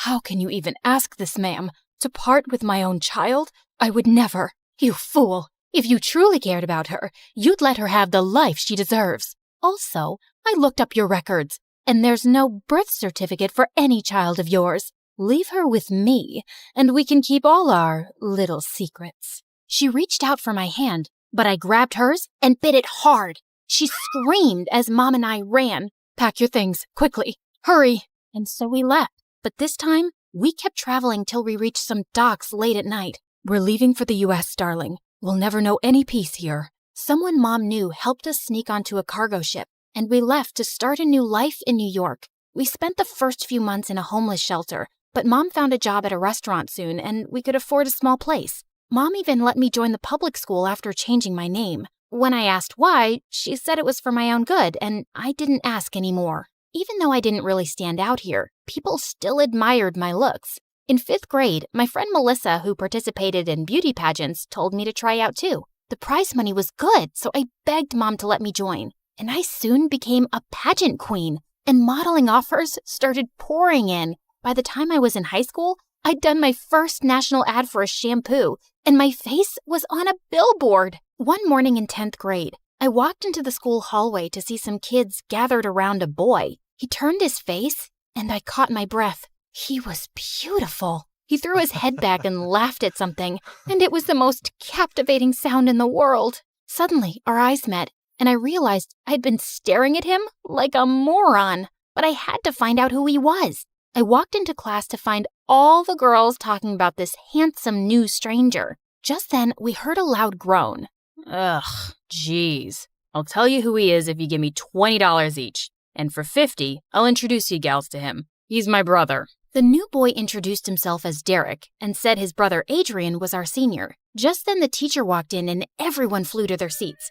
I caught Derek looking at me and he smiled. He was cute, but his brother was a Greek god. One day, I had to reach a modeling audition after school, and as I quickly crossed the road, my heel got stuck in a pothole. As I struggled to set it loose, I looked up to see a motorcyclist charging straight at me. But suddenly, someone pushed me out of the way. I opened my eyes to see Adrian looking down at me. Hey, are you okay? I think so. Nope, I feel dizzy. Adrian swept me up effortlessly and carried me to his car. He took me to the hospital, and it turned out I had a minor concussion. Your mom's on the way. I called her. Thank you. I am so lucky you were right there. Well, it wasn't a coincidence. I was actually following you to ask you out. Really? Why do you sound surprised? I can't be your first admirer. You just might be the most beautiful girl I've ever met, Sophia. He touched my cheek, and my heart fluttered. Just then, Mom walked in, and she couldn't stop thanking Adrian. I was discharged soon, and he even dropped us off at home. Adrian and I started dating, and the next few weeks were like a dream. He was intelligent and thoughtful and always knew how to make me laugh. We were the golden couple of the school. A few days later, I got paired with Derek for a science project, and we met up at the library to discuss it. It's funny, we've hardly spoken before, especially since you're in my class and I'm dating your brother. Well, Adrian has that effect on girls. They fall head over heels for him and see nothing else. That's not true. And I'd like to get to know you. Let's all have dinner sometime.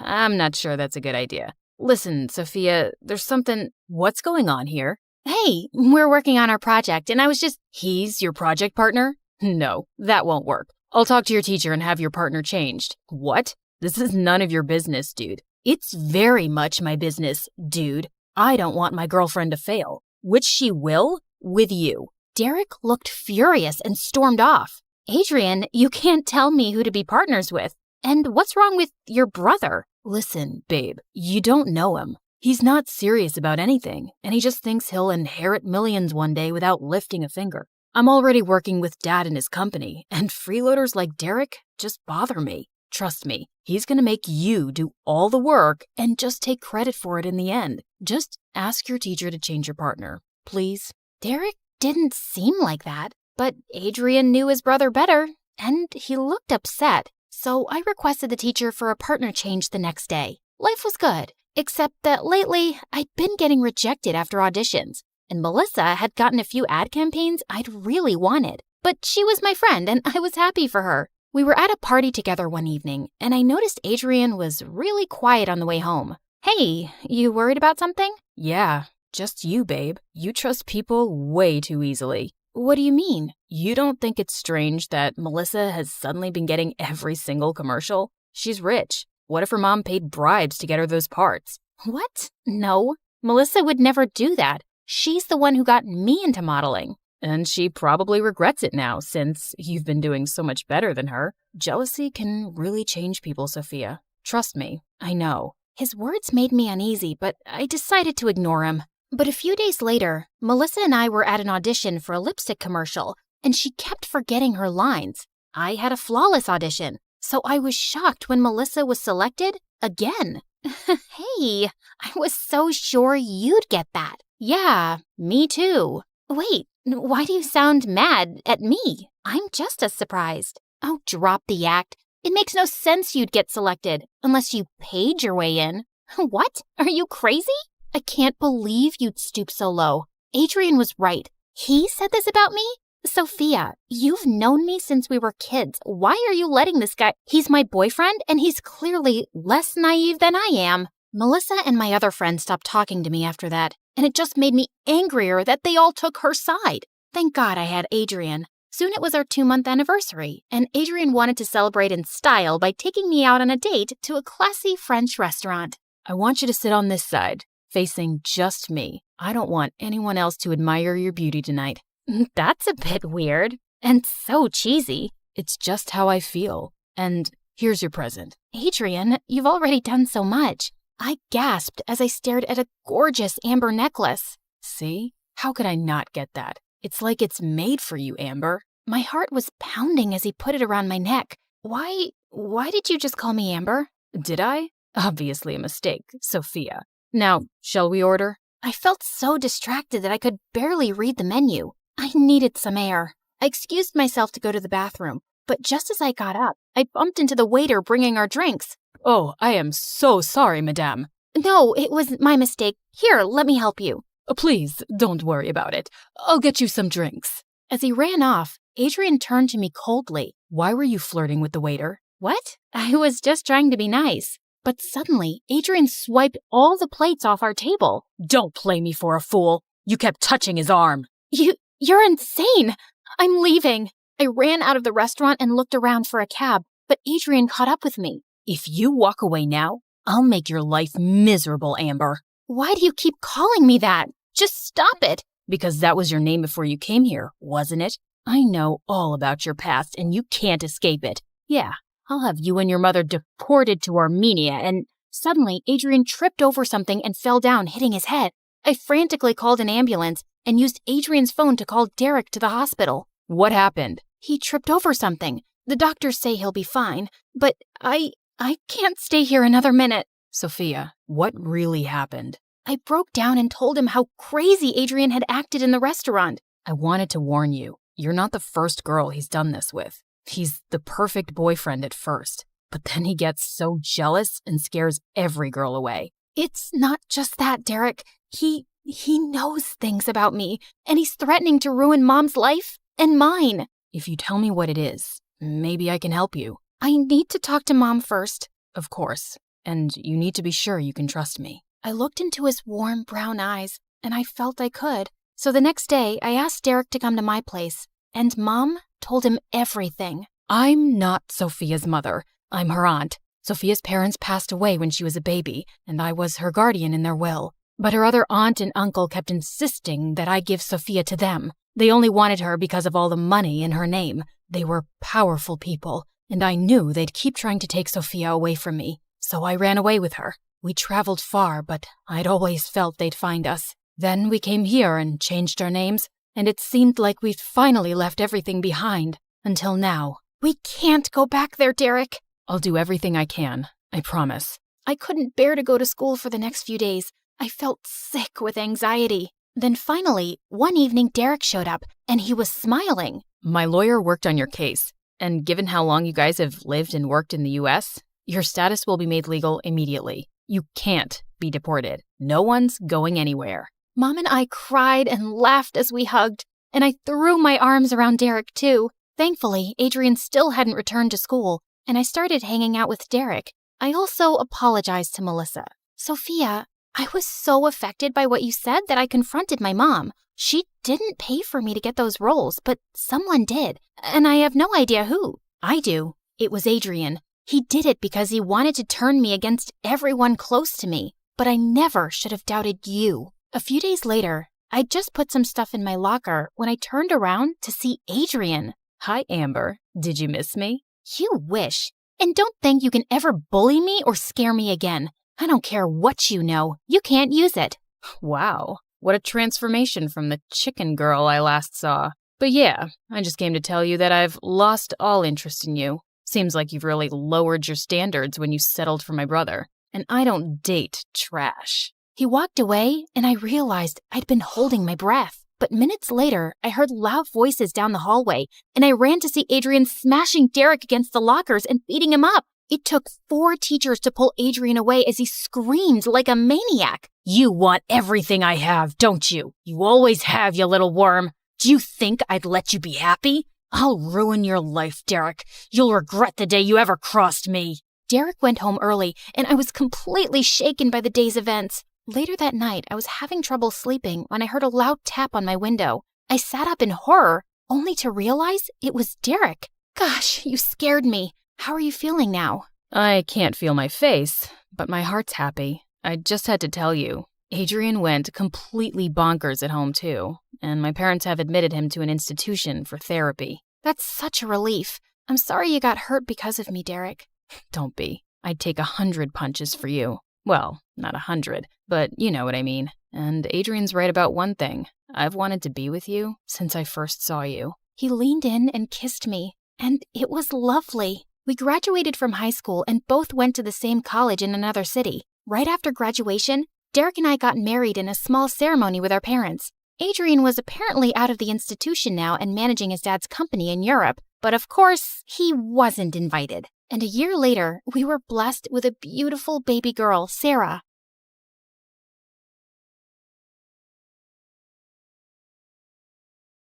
Hi, I'm Carly. This is my crazy story. Before I continue, please like and subscribe. I was born to a single mom who worked very hard to raise me and my twin sister Blake. Blake was born with a rare condition that impacted her kidneys, and she was always sick. Since Mom was busy juggling things at home and work, it was my duty to look after Blake. You can't eat milk with your hands. Drink it. Blake, don't chew on your gross shoes. Even Mom was extra paranoid about Blake, and she hardly paid attention to me. Like this one time when I was 6, Mom had to leave for some urgent overnight office trip, and she dropped us off at the neighbor's place. These are Blake's medicines. You know she drinks chocolate milk before sleeping, and I've also packed her favorite pink night clothes. Wait, where's my stuff? The bag's too small to carry both your things, but hey, I packed your toothbrush. You'll be okay, right? I wanted to say no, but Mom already looked tense, so I nodded and she left. Everything was going great, but right before bedtime, I went to get milk for Blake, and I heard a huge thud. I rushed to see Blake crying on the floor with a bleeding nose. Apparently, Blake was jumping on the bed with the neighbor's son, and he thought it would be fun to push her off of it. Thankfully, the injury wasn't big, but when Mom found out, she went ballistic on me. Carly, I trusted you to look after her. And I did. I was just getting her milk, like you asked me to. And she's okay, Mom. Everyone falls sometimes. Your sister isn't like everyone else. After that day, Mom banned both me and Blake from participating in any extracurriculars at school or playing in the park afterwards like other kids. I was always stuck at home with Blake, so I never really got a chance to make new friends. And those at school joined clubs and got busier. I missed having a normal life, but Blake needed me more. Mom got more paranoid with time and took special care preparing food for Blake. I knew how tired she was, so I'd get by with frozen meals. And over time, I started taking comfort in junk food, eating candy bars from the hospital vending machines while I sat in waiting rooms for hours. By 13, I was much bigger than most girls my age. One time, our aunt was visiting us, and she hadn't seen me and Blake in a while. Look, I bought you girls matching outfits. Go on, try it. I'll just wear it later. What are you saying? Come here. Aunt pulled me to her and tried her best to fit me into the dress, but it barely got past my neck. I was so embarrassed. I went to my room and didn't come out till Aunt left. Don't be so sad now. So what if you're a little bigger? Easy for you to say. You don't have to wear clothes 3 times your age. You're thinking too much. Here, I got you these. Blake's health improved as we got older, and by 16, she was much better and put on medication to manage her condition. Soon after, Mom got married, and a year later, she delivered my twin brothers, Jake and Jonah. I was happy for Mom, but I could tell Blake wasn't adjusting so well. I want to pluck out my ears. They cry so much. I know for a fact Jonah hates me. He farted and gave me the stink eye. That one's a devil. I knew Blake didn't mean that. She just missed Mom since she was busier than ever. And I tried my best to make Blake comfortable, but she was constantly throwing tantrums and hardly ever helped me take care of the boys. Oh, Jonah pooped his pants again. Quick, hand me a nappy. Right. What's that? Forget it. Can you just warm up the milk? Actually, I don't feel so well. I'm getting a headache in my stomach. A stomach in my headache. You get the point, right?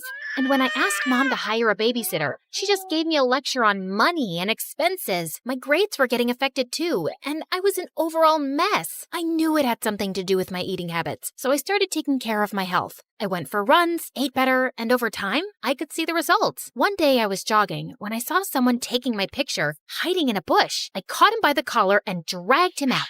What do you think you're doing? I just thought you were pretty. I'm good at taking pictures. Here, have a look. Wow, that's me? Yeah, whatever. But you should be asking me first rather than acting like a creep. I get it. I'm sorry. Can I make it up to you with some coffee? Fine, but I want a copy. Deal. Eli and I went to a coffee place close by and hit it off instantly, and soon we became good friends. He was into filmmaking and would always have his camera around his neck. Watching him, I got interested and tried my hand at handling a camera too, and it was love at first sight. Okay, so that's how you focus. Now look at that sunset. Beautiful, isn't it? Yeah, you know so much about the camera. It's really fascinating. I've always wanted to make movies, you know? And I love the ocean too. I'll tell you a secret. I'm part mermaid. Oh yeah? Prove it. Eli got up from the rock he was sitting on and started doing an awkward dance, flapping his arms like fins. Okay, I believe you. Well, good, because I was afraid I'd have to splash you with my tail. Really? That was on your mind? Well, that and something else. With that, Eli jumped down and pulled me in for the most magical kiss. Eli and I started dating soon after, and I decided to make him finally meet Blake. So the next time he invited me out, Blake tagged along, but the moment she saw him, she burst out laughing. Oh my God! Where did you get that shirt from? Your grandpa's closet? Actually, yeah, he has a really good shirt collection. Do you like it? I can get you one. Ew, no thank you. I'd rather wear a tent than slip into something so cringe. Come on, Blake, that's not very nice. What? I'm kidding. I'm sure Ebola can handle a few harmless jokes. Eli. Blake made it painfully obvious that she didn't want Eli around, and even though Eli kept his cool, I knew she made him uncomfortable. Then one time, Eli invited me and Blake to the launch of his dad's new restaurant. I appreciated the effort he was making with her, and I hoped she would too. But I was so wrong, because minutes into the event, Blake threw a massive tantrum over pickles. What do you mean you're out of pickles? Pluck them from a tree or something. Could you please keep it down, Blake? Everyone is staring. So, you care about all these fancy people, but not your sister? No one understands me. I just had a very big lobster, and I feel like throwing up. You know pickles calm me down. This is such bad customer service. Hey, you have pickles, and you, and you. And then she started taking pickles off of everyone's plate till Eli intervened and dragged us outside. What's the matter with you, Blake? What? It's not my fault your party sucks. At least I brought some entertainment to it. Blake, let me handle this. Eli, I'm really sorry for the mess, but what? Your sister's not normal. And you are? You're so boring, if someone stole your identity, they'd give it up because it sucks. You really need to watch your tongue. And you need to watch your hands around my sister. Guys, please. Before I could say another word, Blake started hyperventilating and fainted. We immediately took her to the hospital, where the doctors told me that she passed out from anxiety and high blood pressure. Thankfully, she was out of danger. I'm really sorry about Blake, but that girl's out of control. You've got to draw a line somewhere. You saw what happened, Eli. You can't just scream at her like that. She's my sister. I can't be around her, Carly. This is going to be a problem. I wanted to stop Eli, but there was nothing more I could say. Blake was my sister, and she came first. I didn't meet Eli for a few days, and a week later, he told me that one of his movies that I'd helped him with had gotten selected for a local film festival. He wanted me to come, but Blake was still recovering, and I couldn't leave her alone. But when he came back, he told me something shocking. Everyone loved the movie, Carly. One of the biggest film schools in New York wants to take us both in on full scholarship. How amazing is that? I don't know what to say, but I don't think Mom would let me go to New York, Eli. You're a great filmmaker, Carly, and you should give it a fair shot. And think about it. You could finally live your life on your terms. God knows you need it. I was numb for a second, and then I felt like someone gave me new wings. It did sound like an amazing opportunity. All I had to do was convince Mom, but when I told her, she looked at me like I'd asked her for her kidneys. Have you gone crazy? You can't move to New York. Your life is here with me and Blake. I applied to this marine biology course on behalf of both of you, and you guys got in on scholarship. This was always the plan, and it's the right one. But that's not what I want to do. I want to make movies. I'm really good at this. Everyone says that. Everyone or Eli? Who's Eli? Just this dumb boy she's dating. I'm sure he's the one who's filled your head with this sawdust. How can you even think about leaving me? I just want to do what I want for once. Can't you give me a few years for my own life? Oh, stop being so dramatic. And not another word about this movie business, Carly. You'll stay here with us. Is that clear? Mom left, and I turned to Blake angrily. You couldn't take my side for once? What did I do? Oh, you mean telling Mom about Eli? I don't think she even noticed. I left the room angrily and didn't speak to Mom or Blake for the next few days. I thought I could confide in Eli, but suddenly he was acting really cold. Every time I tried to talk to him, he would turn the other way, till one day I finally cornered him after class. Am I imagining things or are you ignoring me? Neither. I'm just busy. So, I told my mom I want to make movies and she went bonkers, but look, Carly, you and your family have issues and I don't want to get in the middle of it. Do whatever they say. But you told me to live my life. You said... Yeah, I did. And now I'm saying I don't care. You'd choose your clown sister over everything. I've seen that. So good luck, but I don't think I can be with you anymore. Eli, wait. Tell your sister she won. I felt frozen in my place as Eli walked away, and a week later, he left for New York. I couldn't believe he'd just dumped me like that. I felt so bummed out that I didn't come out of my room for days, and Blake was the biggest pain in the butt. Come on, we need to go shopping. It's painful to watch you in those pajamas. I'm not in the mood, but I am. Also, we'll have a nice lunch, watch a movie, just like old times. I said I'm not in the mood. Back off. Jeez, why are you so snappy? Because of that stupid boy? He wasn't stupid. I loved him, Blake, and now he's gone. Because I chose you over him, like always. And you don't care about my feelings, like always. Carly, just leave me alone. Blake left with a small face, and I felt kind of bad, but I was too mad to go after her. The next day, I calmed down a bit and was about to call Blake when her phone started buzzing like crazy. I picked it up, and I was shocked to see it was Eli. Before I could answer, the call got disconnected, and a text message appeared. I did what you wanted. Leave me alone.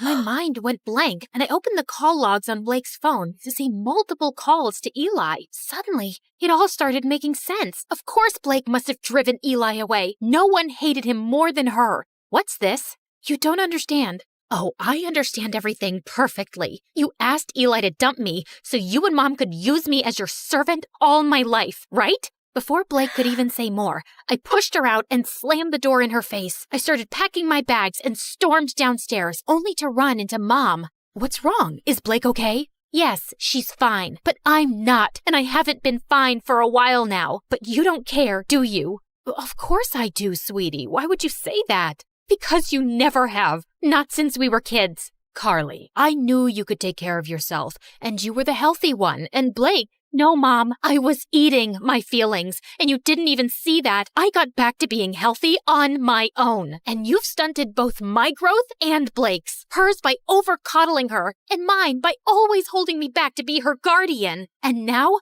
I'm done. I will go to New York, because I want to get away from you and Blake, and you can't stop me. I left home and booked a flight to New York. On my way, I called Eli and explained everything to him. He told me that he was proud of me for taking a stand for myself and welcomed me with open arms. We moved in together, and I was doing really well in my classes. Mom and Blake tried getting in touch with me multiple times, and even though I missed them, I needed my space. Eventually, they stopped calling. After graduation, Eli proposed to me, and I said yes. Life was going great, till one day I heard a knock on the door and opened it to see Blake and Mom. What are you guys doing here? Eli called us and told us about the engagement. Carly, I have a confession. It was me who convinced Eli to break up with you, not Blake. Wait, what? Eli never told me that it was Mom behind everything. I didn't want to stress you out more. I could see you missed your family, and this would have made you sad. But I saw the call logs and the messages on Blake's phone. I'd actually been calling him to apologize, but I guess he thought both me and Mom wanted him to dump you.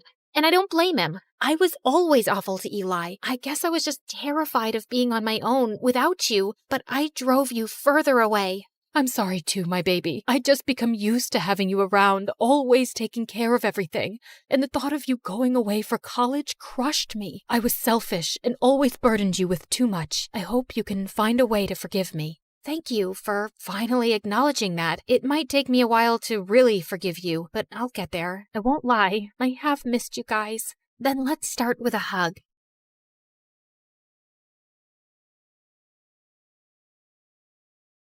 Hi everyone, I'm Hayden from California. Before I continue, please hit like and subscribe. I was born into a big, happy family, and growing up with 4 spunky older brothers was always a blast, and we ran into a lot of trouble. Like when we kicked the ball into our neighbor's window, and another time when we all fell into the pond and Mom thought slime monsters were invading the house. Yeah, we were all grounded, except for my younger sister Rose, the only odd one out who never joined us and only cared about her looks and her clothes. Ugh, Hayden, I can't believe you dress like that. Why can't you wear a proper dress? I can't believe you like those clothes. Look at this t-shirt. It's large so I can get underarm ventilation. And I can stuff my face without fearing my waist. And these pants, they have pockets. Here, want to see the frog I found? Well, my brothers became super boring after they started high school. They got girlfriends and hobbies. Ugh, it's not like I need them to have fun. I can find my own friends. One day, when I was on my way home from school, I spotted some meanies hassling a puppy. Not under my watch. I grabbed a stick and rushed over to them screaming, but then I trod on a stone and fell. They all started laughing at me, but I got back on my feet. Let that puppy go. Or what? You'll fall on your face again? Or I'll teach you a lesson. Ew, we're shaking in our boots. An army of ants is coming our way. That boy was my new neighbor, who was the same age as me, but half their size. And then the puppy bit the bully's hand, and the new boy rushed in and snatched the puppy away. He grabbed my arm, and we started running until we got away. Wow, that was brave. I'm Rashid. And you got there just in time. I'm Hayden. He adopted the puppy, and from that day on, Rashid and I became best friends, and everyone called us the Terrible Duo. But things changed the summer before high school when Rashid decided to visit his grandparents in India. Can't you stay home? Aw, I'll text you every day, and then we'll be in the same class this year. Finally, we can sit together. Without him, I was so bored that I even tried spending time with Rose. She pulled me out for shopping or a salon, which I never liked. She even dragged me to her ballet class. Ugh. All that pink tulle and that boring music. I was starving, so I searched for a vending machine and almost crashed into a girl doing a backflip. I peeked into the classroom and everyone was doing backflips and handstands, and the splits, they looked free, strong, and flexible. I wanted to be one of them, and that was my true calling. I caved in and trained every day, and by the end of the summer, I had already won 3 trophies at local competitions. I couldn't wait to show them to Rashid. On the first day of high school, I got in early to save us the best seats. But when I got in, someone was already there. Hey, can you? The guy looked at me, smiled, and... Hey, Hayden, I missed you. OMG, Rashid? Wow, I almost didn't recognize you. He looks tall, and the glasses are gone, and wow, he's so... No, he's the same guy as before. Don't act all weird around him now. Every time Rashid looked at me, I felt myself blushing, and if we bumped into each other, my insides turned into a giant knot. I needed bug spray to kill all the butterflies flying around me, and I felt so jealous when I saw all those girls falling for him and fighting for his attention, though he dodged the swooning like a ninja dodging throwing stars. Ugh, I don't know what to do. What if he decides to date one of those girls? Try to give him some hints and see if he likes you back. So I decided to put Rashid to the test. I left my lunch at home, and he shared his with me, but then he did the same for my classmate the next day. And when it started raining, he also shared his umbrella with me and my sister. Why does he have to be so nice to everyone? Ooh, I smell heart trouble. My sister has a crush on her best friend. How predictable. Unfortunately, he likes girly girls. Girls like me. He sees you as one of his buddies. I was crushed. Not only did he not like me romantically, I wasn't even part of the competition. I liked the person in the mirror. I liked that I was strong enough to walk on my hands, or that I could sleep more in the morning because I wore no makeup. And then I decided that if Rashid liked those girls, I could be one. And like Cinderella, I just needed a fairy godmother to help me with the transformation. Or rather, will you give me a makeover, sis? OMG, I thought you'd never ask. I would love to. And you need to learn that Puma and Adidas are not the same brands. Well, leave it to me. I'll take care of your closet. Suddenly, Rose turned into a whirlwind. She plopped me in front of the mirror, pulled out brushes and paint, stuffed me into tight clothes, and gave me the highest heels to wear. Are you sure about these? Maybe I can still wear my sneakers. Do you want to catch a boy or not? I was shocked. Was that even me? Rose had certainly transformed me, but I wasn't sure it was for the better. It's okay, Hayden. Think of this as an undercover mission. I thought being a girly girl would be a breeze. Boy, was I wrong. I had to do this awkward, clumsy walk because of that dress. And of course, I missed the bus and got to school late. As if that wasn't bad enough, when I walked into the class, my dress tangled on my feet and I stumbled, but thankfully Rashid was there. Oh, Hayden, you look... Magnificent? Majestic? Breathtaking? You've got lipstick on your teeth. I didn't know you were into makeup. Well, you know, of course I'm into makeup. I'm a girl, no? Okay, let me help you with that backpack. It worked. Rashid had never offered to carry my books before, but every day I got into a new accident. Once I sneezed while putting on mascara, and I drew a line all across my face. Another time, I found a fake nail in my lunch and almost swallowed it. No matter what I did, it felt like we were growing distant. Rashid was treating me more like a girly girl and less like a friend. No more games of basketball or all-you-can-eat buffet lunches on Saturdays. But I'm still the same person. I can stuff my face even if I wear a tight shirt, right? Luckily, I still had my gymnastics practice, where I could burn out my frustration. I trained so hard that I was ready for the regional competition by the end of the year. Congratulations! I'll come and cheer you on. Perfect. I'll tell him about my feelings there. With Rashid cheering me on from the stands, I felt like I could do anything. And soon enough, I won first place. It was such an exciting moment. Even a scout stopped to watch. I run a prestigious academy for stunt actors. You've got the looks and you've got the moves. If you want to make it in Hollywood, give me a call. It's never too early to start. I wanted to run to Rashid to talk, but I was a disgusting sweat fountain. Plus, I needed the time to rehearse the speech I had prepared with the help of Rose for him. So I snuck into the storage room. Hey, I know we started as friends, but since last summer, I started to like you, you know? I won today because you're here. Brian! OMG, you scared me! Brian was one of my teammates, just a couple of years older than me. Sorry. I just needed to put these away. Sure, I was leaving anyway. Oh gosh, what if he heard? This is so embarrassing. Brian had said nothing, so I hurried to get changed and do my makeup perfectly. Wow, look at you. You're really girly now. Just Rashid's type, right? But when I came out of the changing room, Rashid wasn't there. I texted him and he replied coldly. Sorry, something came up. I couldn't wait. That's disappointing. Hey, do you need a ride home? I turned. Brian was waving at me, and for the first time, I noticed how cute he was. He was leaning against a nice sports car. I could wait for the bus, but I was sad and I didn't want to go home alone. Well, thank you. We spent the ride home talking about gymnastics, and by the end of the trip, Brian had asked for my number. I like this new style, by the way. You'll look even better with long hair. Ugh, long hair is such a chore, but I guess that's what guys like. From that day on, Brian started texting me, and soon he asked me out on a date. I still liked Rashid best, but he had barely spoken to me since the gymnastics competition. It was clear he wasn't interested. I might as well go out with someone who appreciates me. Brian had booked a super fancy restaurant. I wore my high heels, and I even borrowed a wig from Rose to complete the look. When I walked into the room, I felt everyone looking at me with awe. You look stunning. All the boys here are jealous that you're my date. Wow,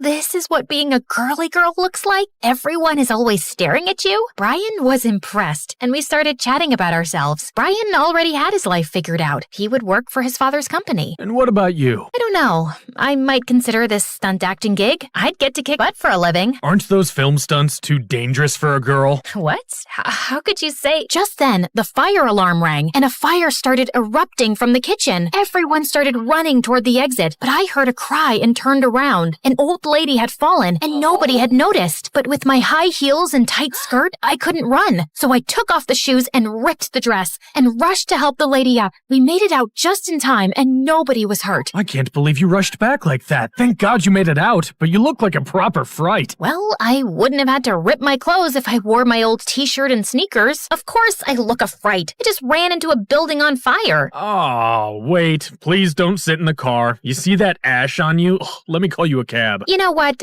I'll get it myself. We're done. But you like me. That letter. That wasn't for you, jerk. And you know what? You were my biggest mistake. I left. And with the fire, all the cabs were stuck in traffic. So I decided to walk home. And after a short while, it started to rain. I was miserable, dirty, and wearing no shoes. So when I saw the diner where Rashid and I always went, I walked in to wait out the rain. But as I stepped in, I froze. Rashid was there with his friends. Hayden, what happened? Are you okay? I'm fine. Just a bit. Well, I was going home, but I couldn't get a cab. I'll take you. But I'm all dirty. What about your car? He didn't care about his car. car and he drove me home. Around him, my heart fluttered and my feelings for him rushed back like they'd never gone. And I couldn't hold it in anymore. Hey, so that day at the competition, I wanted to tell you that since last summer, I started to like you. Wow, you really have changed. I didn't think you were the type of girl who jumps from one boy to the next. What? You mean Brian? I only went out with him because you kept ignoring me. You're the one I've liked for a long time. Sure, well I don't. Bye, Hayden. Rashid drove away, and I felt devastated and humiliated. When I walked in, I saw Rose. I hugged her and told her everything. I'm sorry. I feel like this is partially my fault. I actually don't know what kind of girl Rashid likes, but I lied so we could spend more time together and share everything like sisters do. You're the only sister I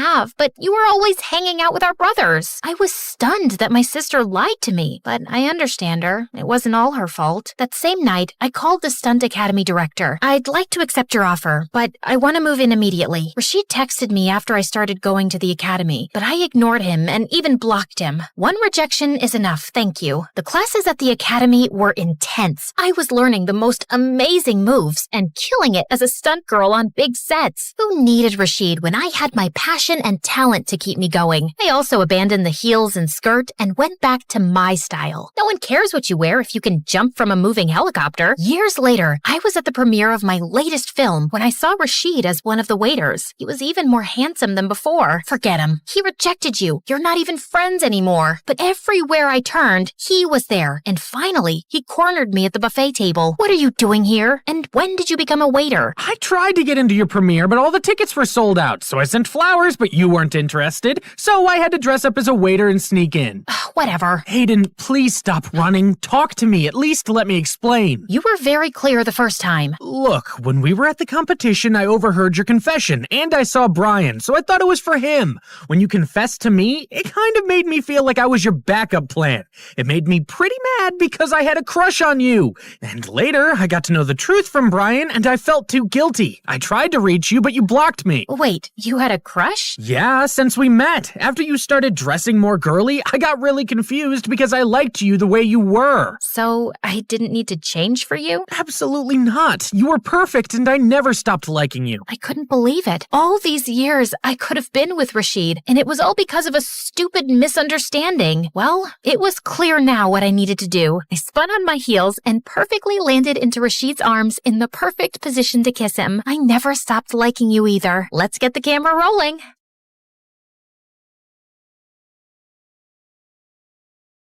And I opened the door to find the most gorgeous boy ever standing outside. Hello, I'm Eric. We got some of your mail. I came to return it. I just stared at him, dumbstruck, feeling acutely aware of how terrible I looked. Just then, Meredith pushed me out of the way. Hey, thanks. You're such a lifesaver. Haven't seen you around before. I just moved into the house across the street. The big white one with the quadruplets? Yeah, they're my brothers. What? No, they can't be related to you. They're very unattractive. Meredith, can't you ever sugarcoat anything? I am sugarcoating. Did I call them ugly ogres? I am so sorry. It's okay. People have this reaction often. I'll see you girls around. He flashed his beautiful smile at us and then left. Wow, Eric stole his brother's luck, the schoolboy's luck, the neighborhood boy's luck, and his mother's and his father's luck, and the whole town's. I agree. He's beautiful. I hope he's smart and funny and kind too. I'm sure he is. I never believed in love at first sight till I met Eric. Okay, maybe love is an exaggeration, but I was crushing on him hard. Freddie, how does this purple dress look on me? Claire, what the? You can't just come in without knocking? What if I wasn't wearing a towel? Well, you are. So unclench your butt. Now, what do you think about the dress? Hey, Freddie, I want your opinion on this red dress. Oh, hi, Claire. I didn't know you were here. Have some respect for my privacy. What are you talking about? Actually, I don't care. Now tell me, I look hot, right? Of course I look hot. I could wear a potato sack and I'd look hot. I can do hot in my sleep. What's the dress for? The party at Eric's place? What, did you think you're the only one who got invited?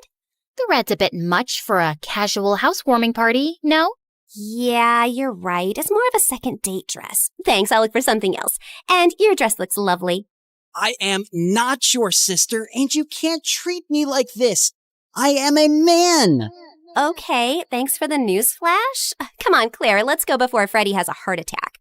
The party was coming up soon, but I knew there would be many guests and I wouldn't really get a chance to talk to Eric then. So I decided to drop by to borrow some sugar one evening. But my heart sank when I spotted Meredith and Eric in the kitchen and they were kissing. I couldn't believe that witch. It was so obvious I was crushing on Eric, wasn't it? Can you give me some mashed potatoes, Claire? I lifted a spoonful and threw it straight at her face. Claire! What the heck? Oh, I'm sorry. You didn't want them on your face? You should have been clearer then. You got a problem with me? What a genius. Since you're so smart, I'm sure you already knew I liked Eric, but you went after him anyway. Yeah, I saw you two kissing. Oh my God, what? You like Eric? I had no idea. You should have been clearer too. Cut it out, okay? You knew. Did not. Okay, so now that you know, will you stop seeing him? No, duh. Are you really into him? Not really. I barely know him, but he's cute and rich and he likes me. You did see that he was kissing me back, right? I flung another dollop of mashed potato straight in her eye and stormed off. Fine, that jerk could have Eric. I wasn't even going to go to the party now. But on the night of the party, when I heard music floating from across the street, I couldn't help myself. Eric had just known Meredith for 2 days. This battle wasn't over yet. I knew I looked smoking hot as I marched up to Eric and Meredith in her stupid red dress. She looked furious to see me before she turned sickly sweet. Oh, hi. I thought you were unwell and not coming, honey. How are you doing now, honey? I'm good, honey. How are you, honey? I'm great, honey. Do you like my honey, honey? What honey? Honey? The honey. I see no honey. Honey? What's happening here? Don't worry about it. Let's go get some honey, honey. We don't have any honey, Meredith. Honey! You ruined it. You should have ended the sentence with honey. Don't mind her, Eric. You already know she's rude. And she has a vile temper. She once tried stealing money from an old lady and kicked her hard when she resisted. Oh, so that's how it's gonna be, huh? Eric, did you know that Claire is so dumb? I told her when we were kids that if she ate bluebells, her eyes would turn blue like mine. She ate a bunch and then pooped her pants in school. Didn't Meredith tell you she used to fart in the neighbor's jacuzzi just because they said they liked me more than her? It went on for a month. Oh, how about the time you dropped Mom's toothbrush in the toilet and just put it right back? Imagine someone being so awful to their own mother. Meredith has a boyfriend who works in a mental institution, and he steals the patient's clothes from there for her. Imagine doing that to sick people. Claire keeps acting like she doesn't know her best friend is in love with her, and she keeps using him for his money. What? Are you talking about Fred? I've never used him, and he's not in love with me. Oh, please. A blind person can see Freddie's been in love with you since day one. Shut up. You shut up. How about you shut the heck up? Not till you shut up first. I pushed Meredith out of my way, but I ended up pushing a little too hard and she crashed straight into the punch bowl. She got up and charged me, and we landed straight on the food table. As Eric was trying to pull us apart, Freddie suddenly ran in. Claire, Meredith, stop! Your mom, she isn't okay. You gotta come now. We ran outside to see Mom unconscious and being wheeled into an ambulance. Since Freddie's dad was a neurosurgeon, he took Mom's case and ran tests for weeks to discover that she had some inflammation in her brain for unknown reasons, which had sent her into a coma. Freddie's dad decided to enter her name in a clinical trial for rare brain diseases since she met all the criteria. But what's it going to cost us? We take one pro bono case for the trial, but there will still be other hospital expenses. And you girls will have to figure out something soon. Do you have any relatives?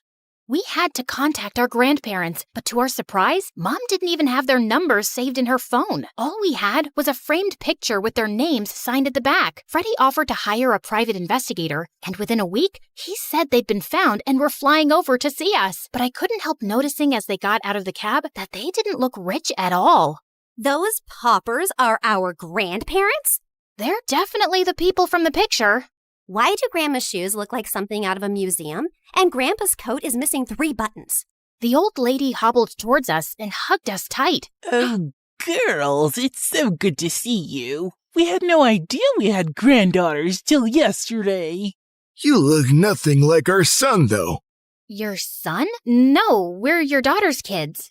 Oh, honey, we don't have a daughter. The private investigator who tracked us down did say our daughter was looking for us, but we just assumed that was our son who ran away from home 18 years ago. He was always saying he'd change into a woman one day.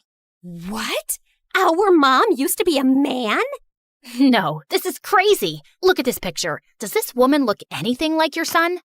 Our son is ugly, and I remember this woman. Alfred, you remember this beautiful lady came to stay at our motel many years ago? She disappeared suddenly one night, and the next day some mafia men turned up looking for her.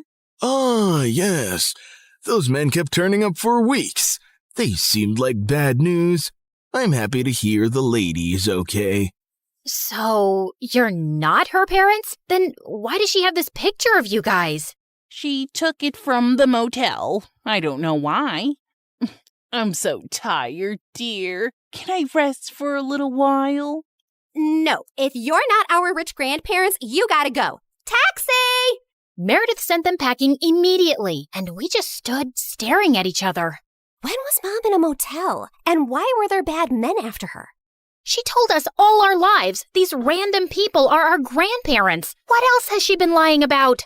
Apparently, a lot of things. When we checked out if she had any health insurance, she couldn't be found in the system. I went to the diner where she'd been working for years to see if the manager could help, only to find out that no one there had ever seen her. We had no clue where she'd been going all this time while she was pretending to work, or where she got her salary from. Meredith and I tore up Mom's room looking for more clues. We didn't find anything in the closets or under the bed, but I pulled the rug away and came across a loose floorboard. We pried it open to find a laptop and so many fake IDs and passports, all belonging to Mom. Oh my God. Mom? As a French redhead? Her hair is black here, and she's Swedish. We opened the laptop, but we couldn't get past the security code. We asked Freddie to come over and told him everything. And when he went over the laptop, he let out a low whistle. Whoa, this is heavy encryption and insane firewalls. Is your mom from the CIA or something? Have you ever seen her using this laptop? Yeah, I have once, but she told me she borrowed it from a friend to watch Keeping Up with the Kardashians. Who is this woman? We really had no idea, except that her hair dye started fading soon, and we discovered she was a natural blonde. We still desperately needed the money and contemplated selling the house, but we couldn't even find any documents for it. For the first time in my life, I felt overwhelmed and completely out of ideas. Then one night, as Meredith and I were sitting on the porch, Freddie joined us, looking grim. I need to tell you guys something about the clinical trial. There's only a 50% chance that your mom will get the drug that could make her well. What do you mean? Doesn't everyone get the drug?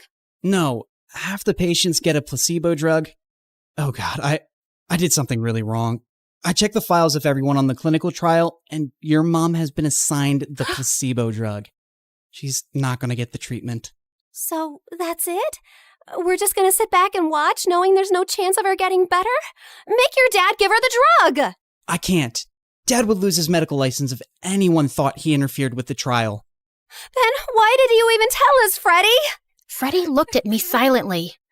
He told us because he and his dad can't do anything, but we can. Whatever you plan, I can't be part of it, but you have to do it soon. The trial starts next week. Thank you, Freddie. You don't know what this means to us. Of course. I'd do anything for you, Claire. For the first time, I saw what had maybe been so obvious all along. Freddie was in love with me, and I was about to use it to my advantage.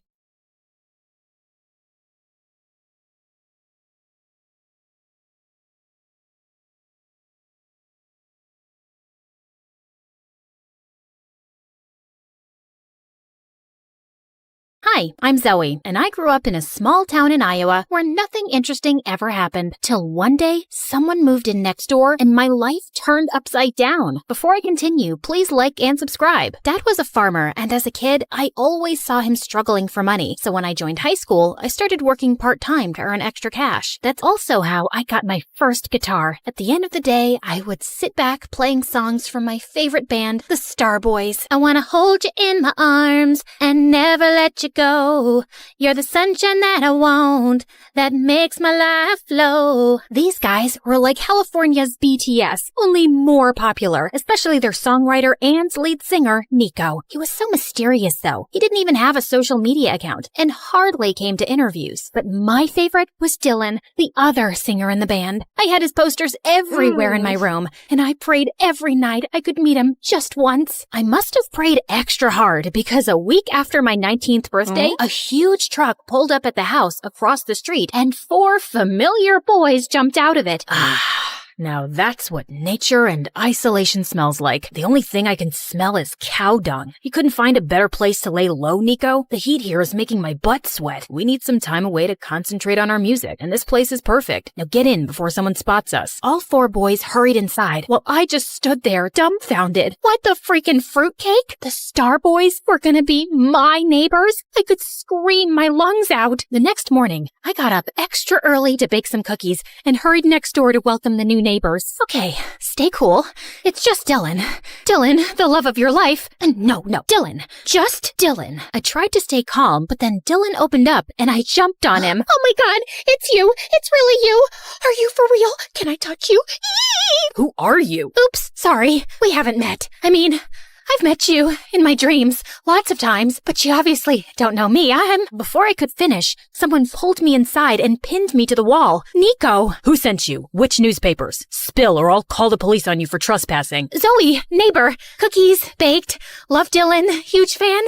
I can't breathe. So you're not the paparazzi? No. Now, can you move away? Your cologne is too strong. It's giving me a headache. You might not be the paparazzi, but you can still go around telling people we're here. We can't risk it, Dylan. Let's pack our bags and go. No, please. I won't tell a soul. Just let me hang out with you guys. I'm your #1 fan. I can do anything. Cook, clean, play guitar. You name it. I'll be your Snow White, but not as white. I can even entertain you with my very professional magic tricks. Now watch this carefully. I'm gonna pull this tablecloth and everything will stay just as it is. You have to be quiet. Let me concentrate. Abracadabra! I pulled the tablecloth, feeling confident. But I guess I pulled it too hard and everything came crashing down. It doesn't always work. But, yeah, not a magician. Snow White, remember? That's enough. Look, we don't need anyone. Just shut up and leave. I wanted to argue more, but Nico looked really mad, so I ran off. Over the next few days, I tried everything, from posing as the pizza delivery guy to prank calls, but nothing seemed to get past Nico. Then one evening, I was pretending to jog outside their backyard, trying to get a glimpse of Dylan, when I heard someone arguing. You really have no business telling me what to do when you're not half as talented as I am. We're here because of my talent, Dylan. I'm the one who writes all the songs. If people knew how fake you are, you wouldn't be standing here. What? I wanted to hear more when suddenly I heard someone unlatch the door. I turned around too fast, got a head rush, and landed flat on my face. I tried to sneak away, but Nico caught up with me. How long have you been standing here? I wasn't standing. I was just getting a feel of this grass. It's so nice and dewy at this time of night. Snow White likes nature and... Stop lying. I know you heard something. Oh, you mean how Dylan's fake? Yeah, okay. I heard everything. So he's not the singer everyone thinks he is? Does he use auto-tune? OMG, that's big. Dylan, yeah.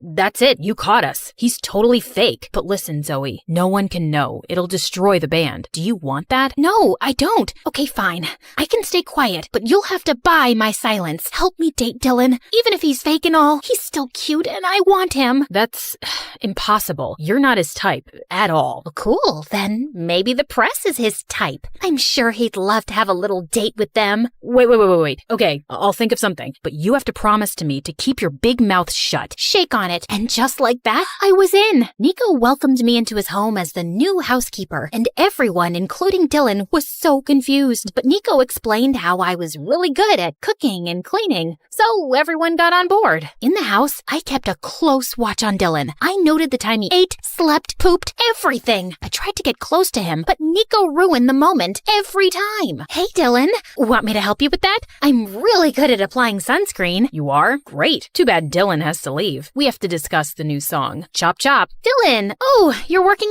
out. Let me help you with those crunches. Go 1, 2, 3. Give me one more. Yes! That's very inspiring. But but I'm starving. Make me an apple pie and some pumpkin spice latte because I'm craving Starbucks. Do it right now or you're fired. Ugh, so annoying. I pulled Nico aside the next time I saw him. What's wrong with you? You're supposed to help me date Dylan, but you keep pulling me away from him. Relax. You need to play hard to get. Boys like that. Have patience and stop drooling all over him. But I was anything but patient. Then one evening, I was leaving for home when I saw Dylan swimming. And holy cow, he looked so hot. I was just admiring his perfect body when suddenly I saw a strange guy in a hoodie tiptoeing his way around the pool. He was definitely some intruder, so before he could harm Dylan, I sprang into action, but he dashed inside the house. I was running after him when I slipped and landed into the pool instead, right on top of Dylan. I tried to get out using Dylan's shoulders as a makeshift ladder, without realizing that I was pushing him into the water. What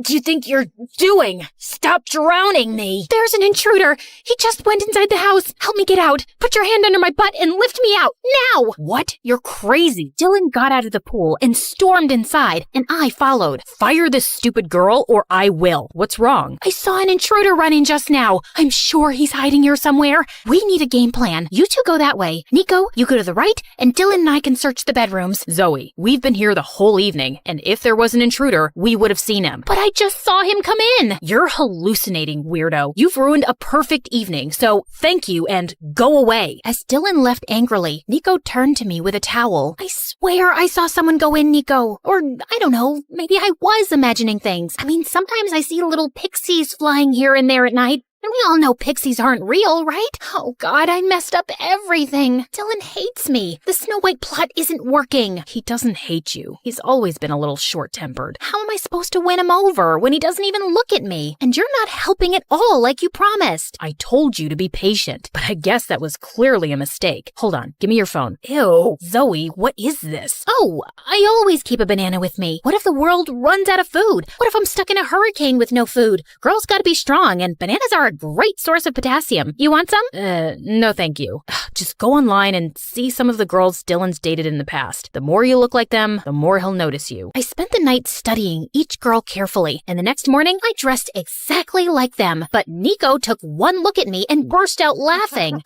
What is wrong with your face? You look like you were in a bar fight. It's called makeup, and you're the one who asked me to dress like those bimbos in the pictures. You've clearly done a fab job. Come with me. We went to the mall with Nico in sunglasses and a baseball cap, and he started picking out clothes like crazy. I was trying them on when he got a phone call and left. When he came back, he looked really tense. We need to leave now. Thanks. We'll take them all. What? These clothes are worth both my kidneys and a good chunk of my liver. And why are we leaving? Don't ask questions. Just do what I say. Nico threw some cash on the counter and we left in a cab. I tried asking him what happened, but he didn't respond. Instead, he got off somewhere in the middle of the road before asking the driver to drop me back home. What was that all about? The next morning, I was still thinking about what happened with Nico, but then Dylan walked up to me and I lost track of everything. Hey Zoe, you look nice today. What are we having for breakfast?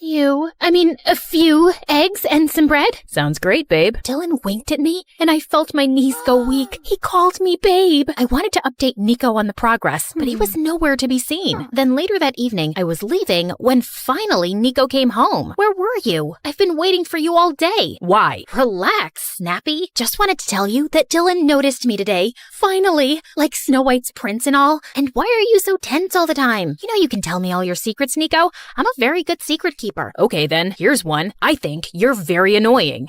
That's not a secret. You make that pretty obvious. Give me more. I'm busy, Zoe. We'll talk later. Nico didn't talk to me for a couple of days, and I was getting really distracted and impatient. I guess Nico noticed because a few days later, he told me that the boys wanted to go for a hike, and he'd convinced Dylan to take me with them for directions, so they won't get lost. Here's your chance to get on Dylan's good side. And for that, we need to work on your conversation skills. They're horrible. What are you saying? I'm a very interesting person. Yeah, if interesting and crazy mean the same thing. That's not very informative. Look, all you have to do is act shy around him. Say something romantic. Like this? Nico, your eyes remind me of my dead grandmother. Calm and pretty. Dead grandmother? Really? Try this. Your voice is like a warm hug on a chilly day, and your laugh is like a symphony of joy that fills my life. I'm addicted to the sound. And can you try not to have feathers and leaves stuck in your head? Nico tucked a strand of hair behind my ears and then walked away, and I felt something strange in my tummy, but it was probably that expired tuna I'd eaten the night before. On the day of the hike, I did everything Nico asked me to. Acted shy, kept quiet, and even tried to flirt a little. I guess it worked because by the end of the hike, Dylan asked me out on a real date to a club. I spent hours getting ready. I chose a black dress and was almost done with my makeup when Nico showed up at my door. Heard Dylan finally asked you out on a date. Wait, you're wearing that? Yeah, what do you think? You look good. I mean, good for Dylan, but you don't look like yourself. Looks like you're trying too hard. Seriously? First, you asked me to dress how Dylan likes, and now there's still something wrong with me? I didn't say wrong. Never mind. It's not my place. Good luck on your date or whatever. With that, Nico left. What was his problem? I was still a bit annoyed when Dylan showed up, but we actually ended up having a great time together. He even asked me out on his second date, and I was thrilled. After the date, Dylan excused himself to the washroom while I waited for him outside when someone tapped on my shoulder. Nico. So how was it? Wait, why should I tell you? You didn't even say sorry. I'm sorry, okay? You don't mean it.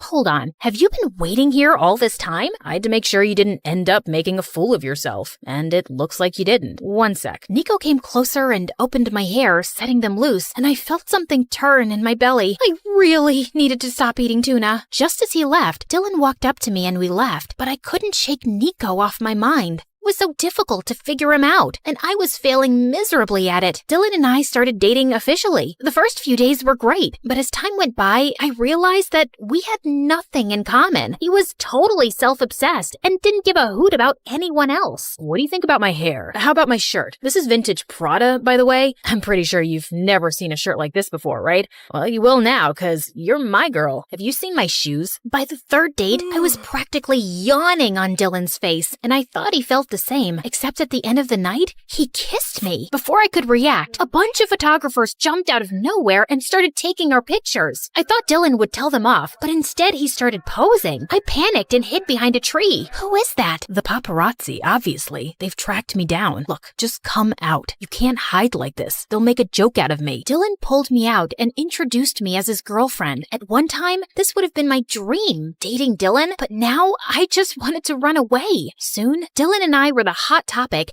and everyone wanted to know about the poor girl he was dating. We were constantly getting interviewed, and it was exhausting. Does Dylan snore while sleeping? Do I look like his mother? How am I supposed to know? Are you dating him because he's rich or because he's very rich? Are you talking like this because you're dumb or because you're really dumb? Calm down, babe. We fell in love. Although I must say, Nico tried his best to sway her. She's so pretty, I wouldn't blame him. And he always wants what I have. Obviously, I'm better, and that's why we're together. That's not true. Nico... Oh, look at the time. I'm late for practice. Before I could say more, Dylan rushed us out of the interview. Why did you lie about Nico and me? He'd be so upset. You think I care? And you're supposed to be my girlfriend, so you should be on my side. I didn't know we were choosing sides. I thought you guys were a team. Team? Nico's anything but a team player. He's nothing like what he seems. You aren't either. With that, I slammed the car door and left. I was furious at the way Dylan was behaving, and I knew in my heart that I didn't want to be with him. I wanted to talk to Nico about it, but for the next few days, every time I tried, he'd make up excuses about being busy with his songwriting and just walk away. Then one day, I was coming out of the grocery store when I noticed Nico sitting in the coffee shop across the street. I was on my way to him when suddenly, a black van screeched out of nowhere and two men in dark suits grabbed him, pushed him inside, and left. Nico was getting kidnapped. I stood there horrified for a few seconds, and then my brain sprang into action. Hey, can I borrow this bicycle? No? Never mind. I'm taking it anyway. Stop crying. It's important. Okay, so it was a really small bicycle, but it did the job. I pedaled with all my might and didn't stop till I finally saw the van. Get out now and release Nico, or I'll kick your butt to whatever prison you came from. Step away from the car, you freak. You've damaged it. And I'll do a lot more than that if you don't let Nico go, you kidnapper. Mommy, who's this crazy lady? Wait, this wasn't the right van? Dang it. I apologized and ran home immediately to inform the rest of the boys that Nico had been kidnapped. But as soon as I got there, everyone was gone. Like all their stuff was gone too. I tried calling Dylan, but he didn't answer, and neither neither did anyone else from the band. Had something happened to all of them? I decided to wait another hour before informing the police. But I guess I dozed off because when I woke up, it was morning already. I rushed downstairs to Dad watching the TV, and what I saw next was the most shocking news of my life. The news report said that Nico had faked his voice and had hired someone else to sing in his place. In fact, he never sang at all. He was just a songwriter. That was not true. Dylan was the one with the fake voice. I needed answers, and since no one was giving them to me, I decided to take things in my own hands. I knew it from the news that the Star Boys were holed up in a hotel in California, so that's where I was going. Hey, Dad, can you feed the chickens and make sure the pig doesn't run away again? I need to be somewhere. It's important. Okay, thanks, bye. I reached the hotel, but the place was bustling with media. Somehow, I made my way to the reception. Luckily, the staff recognized me as Dylan's girlfriend from all the useless interviews I gave with him and led me to their room. What are you doing here? First, I'm here to dump your sorry butt. And second, how dare you frame Nico and spread false news about him? It's you who's fake. You hired someone to sing in your place. You're the liar here. Calm down, you walking carnival. The only liar here is your beloved Nico, and you're about to find out why. I turned around to see Nico on TV with the same intruder guy I'd spotted in the boys' house. The news you've all been hearing is true. Everyone knows my dad's a big music producer who gave us our first break, and I wanted to take the top spot as the lead singer for myself. But I can't sing a note, so I hired this guy to do it for me. I'm ashamed of lying to my audience and my fans for so long, and I have no excuse except saying that I was young, naive, and stupid. I ask you all to forgive me, and also, I'm quitting the band. He's quitting the band? He can't. He writes all our songs. Aw, you're scared you'll have to actually prove you're better than Nico now? Dylan glared at me angrily, but I ignored him and left. But I was still reeling with shock at the truth. All of social media exploded with Nico's news. People were calling him a liar and a cheat. Even his dad was facing backlash. It was a huge mess. I was still shaken as I left for home that evening. When I got there, I saw Nico waiting on the porch for me. Nico, what are you doing here? And how are you? What do you think? I messed up big time. At least you're okay. First, I thought you were kidnapped. Then I thought Dylan had framed you. Then I found out you're a big fat liar. It's been a lot to process, man. About that day at the coffee shop, those guys you saw, they were my dad's bodyguards. I messaged Dad that I wanted to come clean, and he came down here immediately to talk me out of it. And that's all. I wasn't getting kidnapped. But yeah, you're right. I am a big fat liar. But Nico, why did you lie? Because I was stupid and spoiled and wanted popularity. And then I got addicted to it. But over time, it can become a huge burden living a lie. You feel like you've lost yourself. And then I met you, and you're the most original person I've ever seen. You inspired me to be more myself. And I should have never asked you to change for Dylan. Yeah, I'm an inspirational person.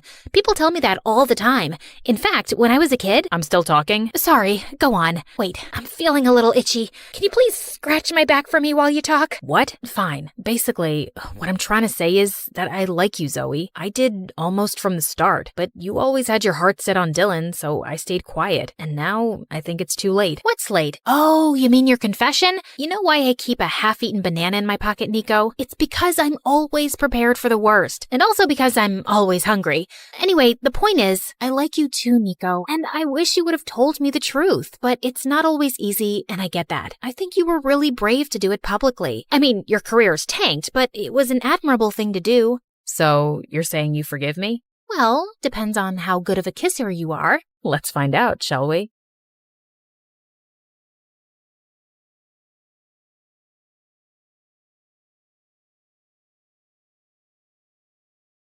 Contestant 9, please state your name.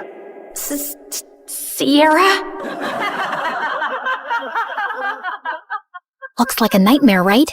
Hi, I'm Sierra, and ever since I could talk, I've had a stutter. I didn't think much of it until I moved to a new town when I was 6. Welcome to the neighborhood. I'm Dean. This is my daughter, Kelsey. What's your name, sweetheart? Sierra. Why do you talk like that? It was the first time anyone had asked me that. It wouldn't be the last. My stutter happened frequently, but it got worse when I was nervous. My mom barely noticed or cared that I had a stutter, or that I really existed. She was always working. And my dad? Well, he left the picture a while ago. Most days, Mr. Dean would watch me after school, and Kelsey and I became fast friends. We did everything together. played at the park, put on fashion shows, grabbed ice cream at Scoopy's. When we went out as a trio, I'd secretly pretend that Mr. Dean was my dad and Kelsey was my older sister. In those moments, it felt like the family I'd always wanted. But things started to change when Kelsey's mom announced she wanted a divorce and moved out of state. After that, Kelsey started to change. She wasn't just upset. She was furious. She yelled at everyone, and once even smashed the living room furniture in a fit of rage. She lashed out in class and got held back a grade. And if her dad hadn't been the superintendent, she probably would have been expelled. By middle school, we ended up in the same class, and Mr. Dean dropped us off on the first day. Wow, your daughters are so beautiful. Aren't they? I'm a lucky dad. Kelsey looked like she was about to explode. I'm Kelsey. I'm his only daughter. My mistake. And what's your name? Sierra. Sierra? Why do you talk like that? Yeah, can you not speak properly? Or are you stupid? The class erupted into laughter, and I could feel my face burn. Since then, Kelsey wasn't my friend anymore. A real friend wouldn't do that. Through the years, Kelsey's hatred only grew. Anytime I had an accomplishment, she had to ruin it. Opening night of the school play, she stuffed worms in my costume. She threw her birthday party on the same day as mine every year and literally paid people to skip mine. At the science fair, she unplugged my volcano as the judges walked by, so it just looked like a sad pile of paper mache. And during my middle school graduation speech, she just had to make a scene. And so, I want to say how proud I am of our class. We did... What the glitch here is trying to say is we did it. Congratulations, grads. Party at my house tonight. Everyone's technically invited, but only cool people should show up. If it weren't for being her neighbor and still being close with Mr. Dean, I would have liked to never see Kelsey again. I'm sorry about my daughter. Ever since her mom left, she's been a different person. I just wish she wasn't so mean. You shouldn't be ashamed of something you can't control. At the end of the day, your stutter is something that makes you unique. I held on to that going into high school. My stutter didn't bother me much anymore. In fact, it was getting better with age. He was right. It did make me different. And I liked that. One Friday in English, we were doing a vocabulary spelling exercise, and I was totally killing it. ESOTERIC. Esoteric. QUERULOUS. Querulous. VACILLATE. Vacillate. Everyone was surprised at how well I was doing. And honestly, so was I. Who knew I was that good at spelling? Sierra, there's a regional spelling bee in a few weeks. You should join. Who knows, you may make it all the way to nationals. That night, as I sat in my room looking over the spelling bee brochure, loud music suddenly rattled my walls. Kelsey was throwing a party in her backyard. A few classmates waved me over. Fine, just for a little. The party was fun, but I couldn't stop thinking about the spelling bee, and I decided I would sign up. I was about to leave when... What's this? She snatched the brochure out of my hand. A spelling bee? Oh, please. Like you could ever win one of these. In case you didn't know, you trip over your words. Give that back. Not so fast. I'll help you practice for your big day. She pulled out her phone and turned the flashlight on as if it were a spotlight. Some other people gathered around and did the same. I felt blinded by all the lights in my face. Why don't you show us what you got? Nothing screams fun like watching you butcher the alphabet live on stage. Your word is quiberate. That's not even a word. Okay then, your word is pathetic. I'm sure you're quite familiar with that. IRRELEVANT. Irrelevant. I'll use it in a sentence. Kelsey is irrelevant. Now give me back my brochure. But she ripped it into pieces and threw it up like confetti. I took a small step in her direction. Kelsey took a step back and fell into the pool. Ugh! You pushed me.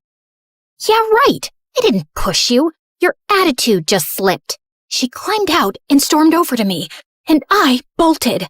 As I ran, I saw her shoving people in her way into the pool. I made it home and locked the door just as she started kicking and clawing at it. My heart was racing. By Monday, the whole school was talking about it. Someone had filmed everything, and she looked completely unhinged. I avoided her all day. After class, I asked my teacher if she would sign off on my spelling bee application, and she wrote a letter of recommendation. That night, I was recording myself practicing when I heard Mom come home early. I rushed downstairs to tell her about the bee, but she really wasn't listening, as usual. Sierra, that's great and all, but I'm working and I don't need any distractions tonight. And the Mother of the Year award goes to... Feeling annoyed, I went back upstairs and found Kelsey sneaking through my bedroom window. What are you doing here? Get out!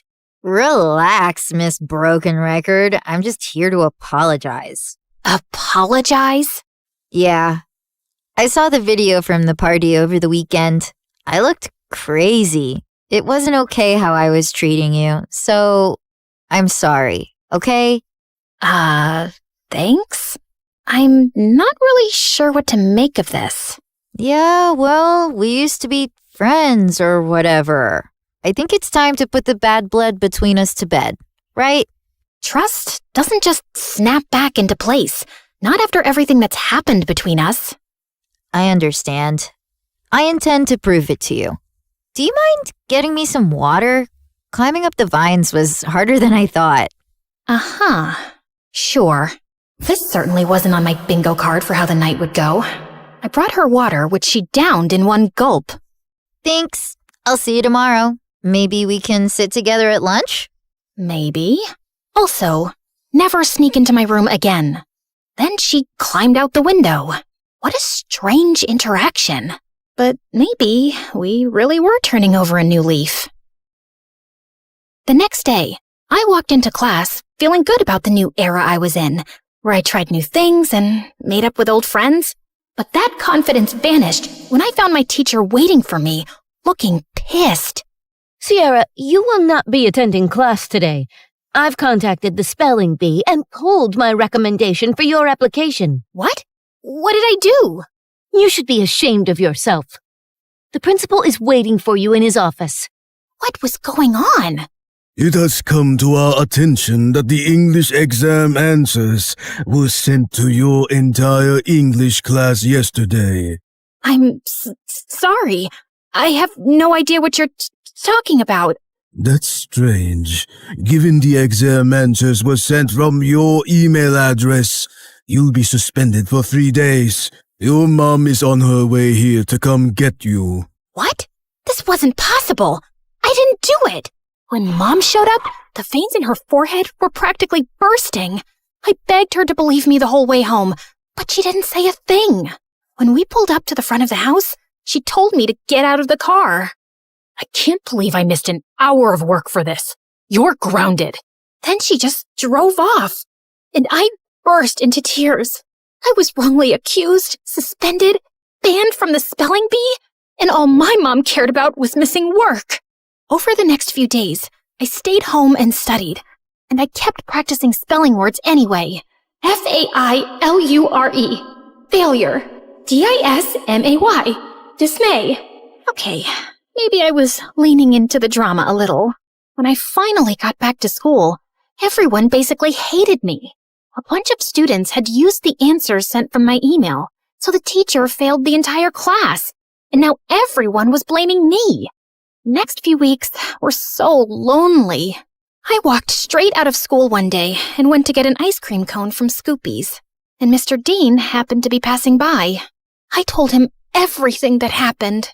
Let's go talk to the principal right now. It was nice to have one person who actually listened and seemed to care. Back in the office, Mr. Dean demanded answers. It was sent from her email account.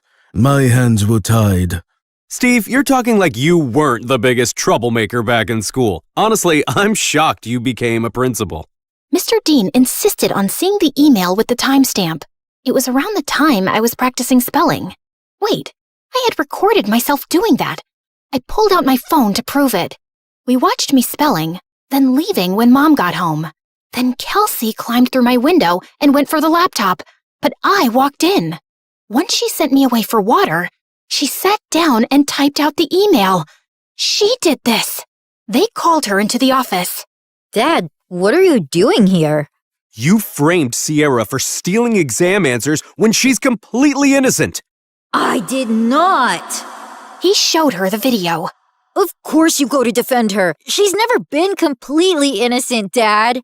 What had I ever done to her? The principal and I had front row seats to their screaming match. Kelsey got suspended for a week, and the principal and teacher apologized to me and reinstated me in the spelling bee. That night, I heard a commotion outside. I looked out my window and saw Kelsey stuffing suitcases into her car. I'm over you, Dad, just like Mom was. She slammed the door, rammed the car into the garage, and peeled out of the driveway. I ran to Mr. Dean, who was covered in food. What happened?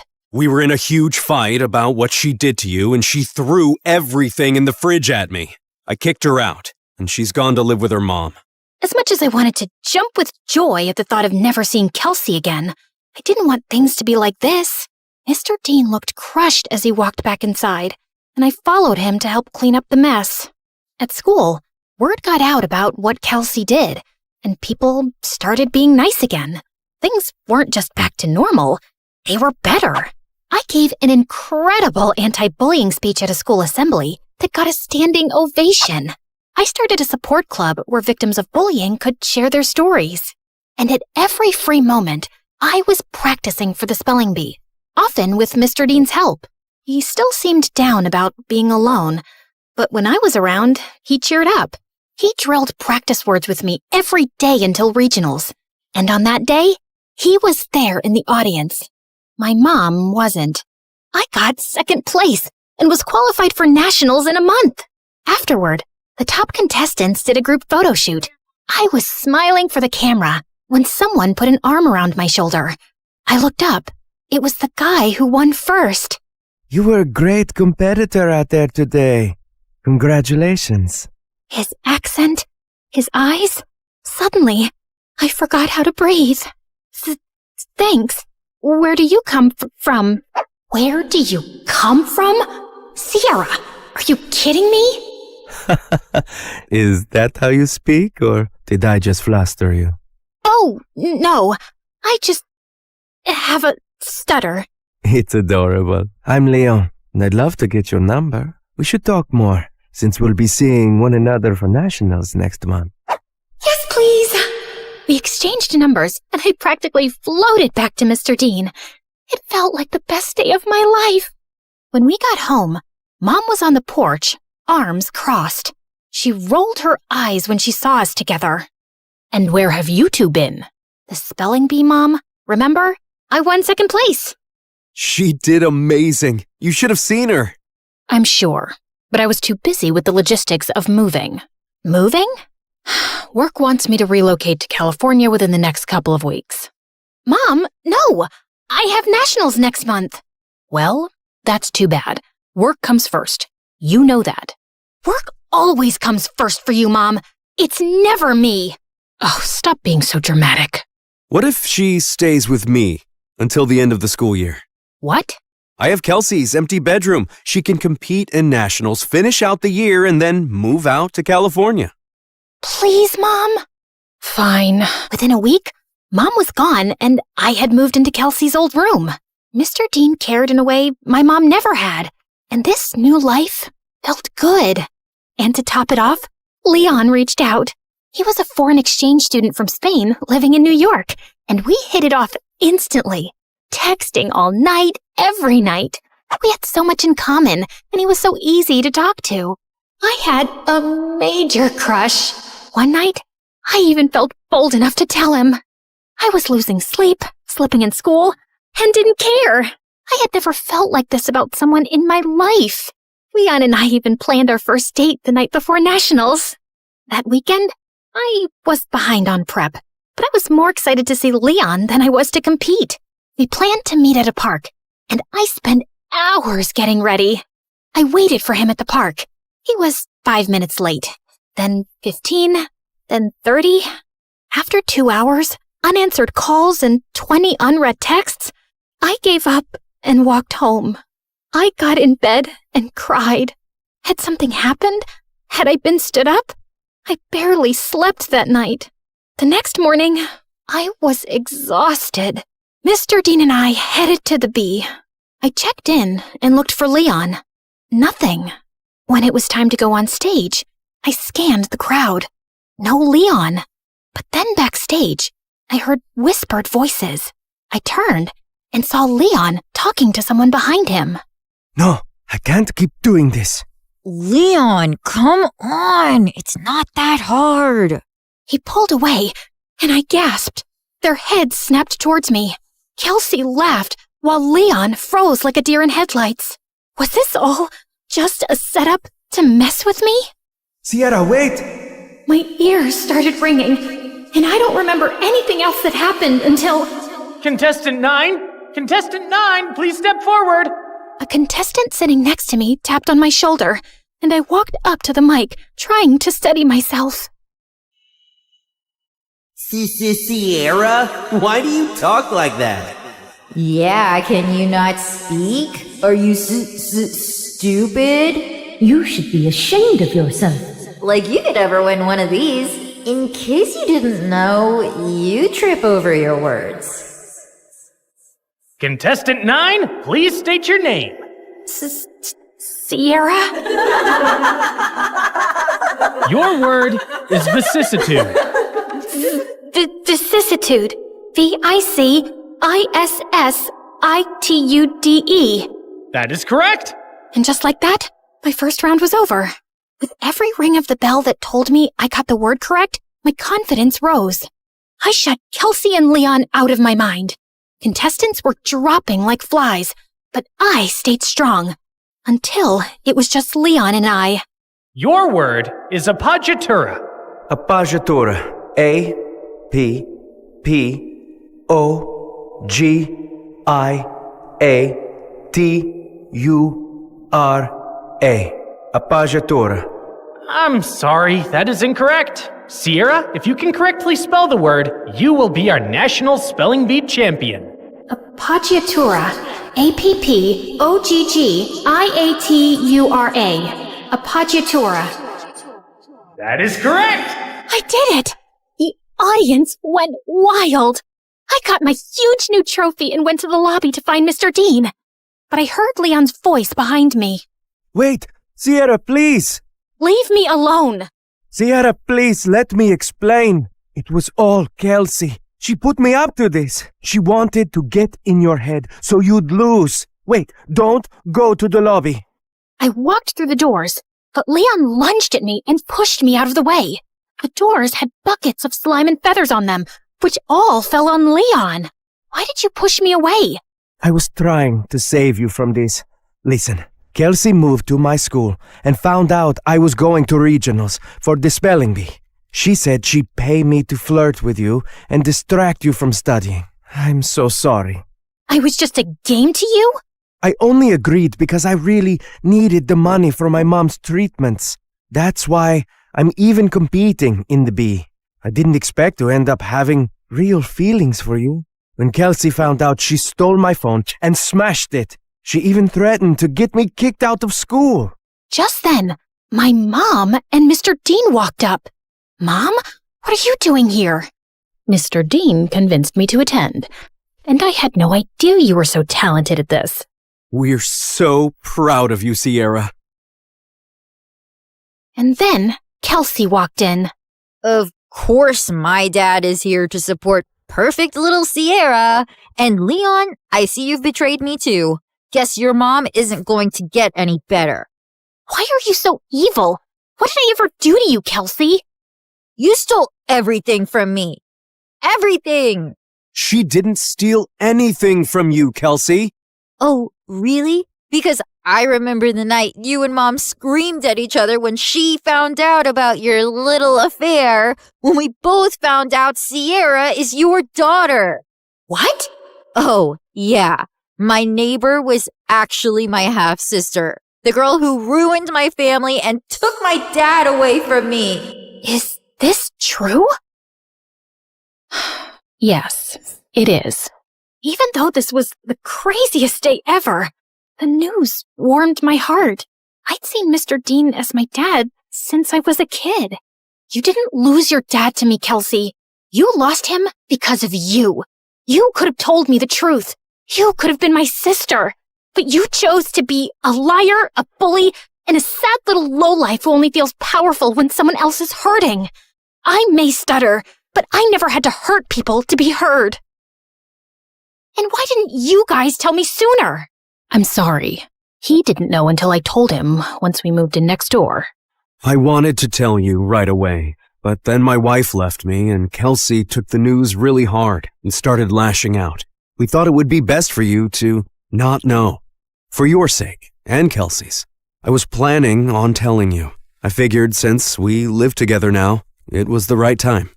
You live together now? She screamed, grabbed my trophy, and hurled it through the convention center's windows. She got arrested for property damage and spent some time in juvie before going to live with her mom. I told my mom I wanted to stay with Mr. Dean for the rest of high school, and thankfully, she allowed it. I gave the prize money to Leon to help his sick mom, but I refused to date him even after all his apologies. My self-worth wouldn't allow me to be with someone who thought it was okay to play with my feelings for any reason. I'm so proud of you, Sierra. Thanks, Dad.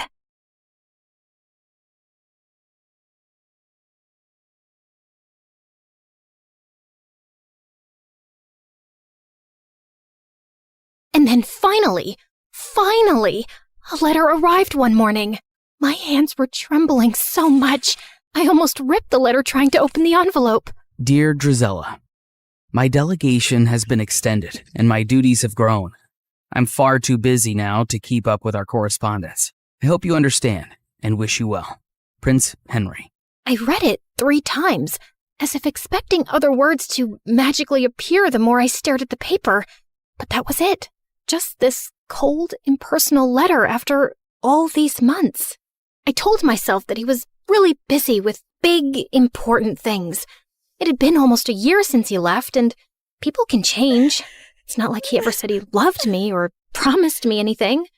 And of course, there was nothing left to do now but move on with dignity and grace. I found great comfort in pastries and gained a lot of weight. I considered becoming a nun, but decided against it since nuns aren't allowed to curse. I went to the village witch and said a friend was asking about ways to hex a prince. I started writing a vicious breakup letter to Henry, then realized you can't break up with someone you were never technically with, so I ate more pastries. Then I started running at dawn, lost all the weight, and used Cinderella's stupidly good skin and hair stuff so he'd choke on his regret the next time he laid eyes on me. But no matter what I did, it didn't dull the ache of missing someone who didn't miss me back anymore. It had been months since that last letter, and I had picked myself up and moved on.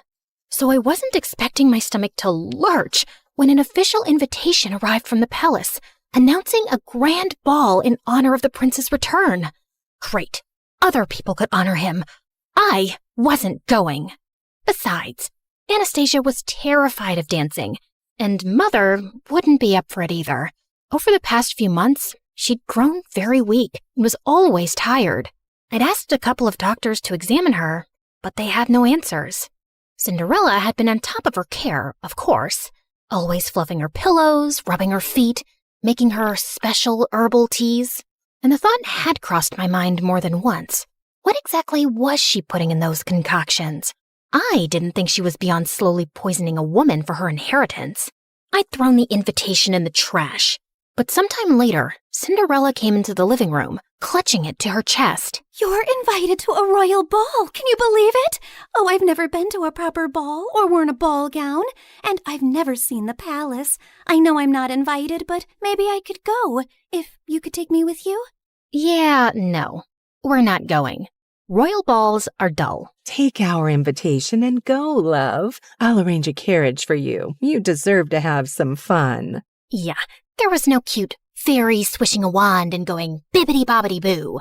Just my own mother handing Cinderella one of her finest gowns, a string of expensive pearls, and some money to buy shoes. Because naturally, Cinderella's feet were impossibly tiny and delicate, and she couldn't borrow shoes from us ogres. And off went Cinderella, looking like a vision.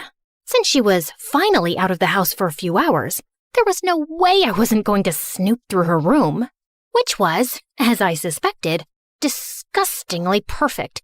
Not a speck of dust, and everything was arranged with military precision. Psychopath.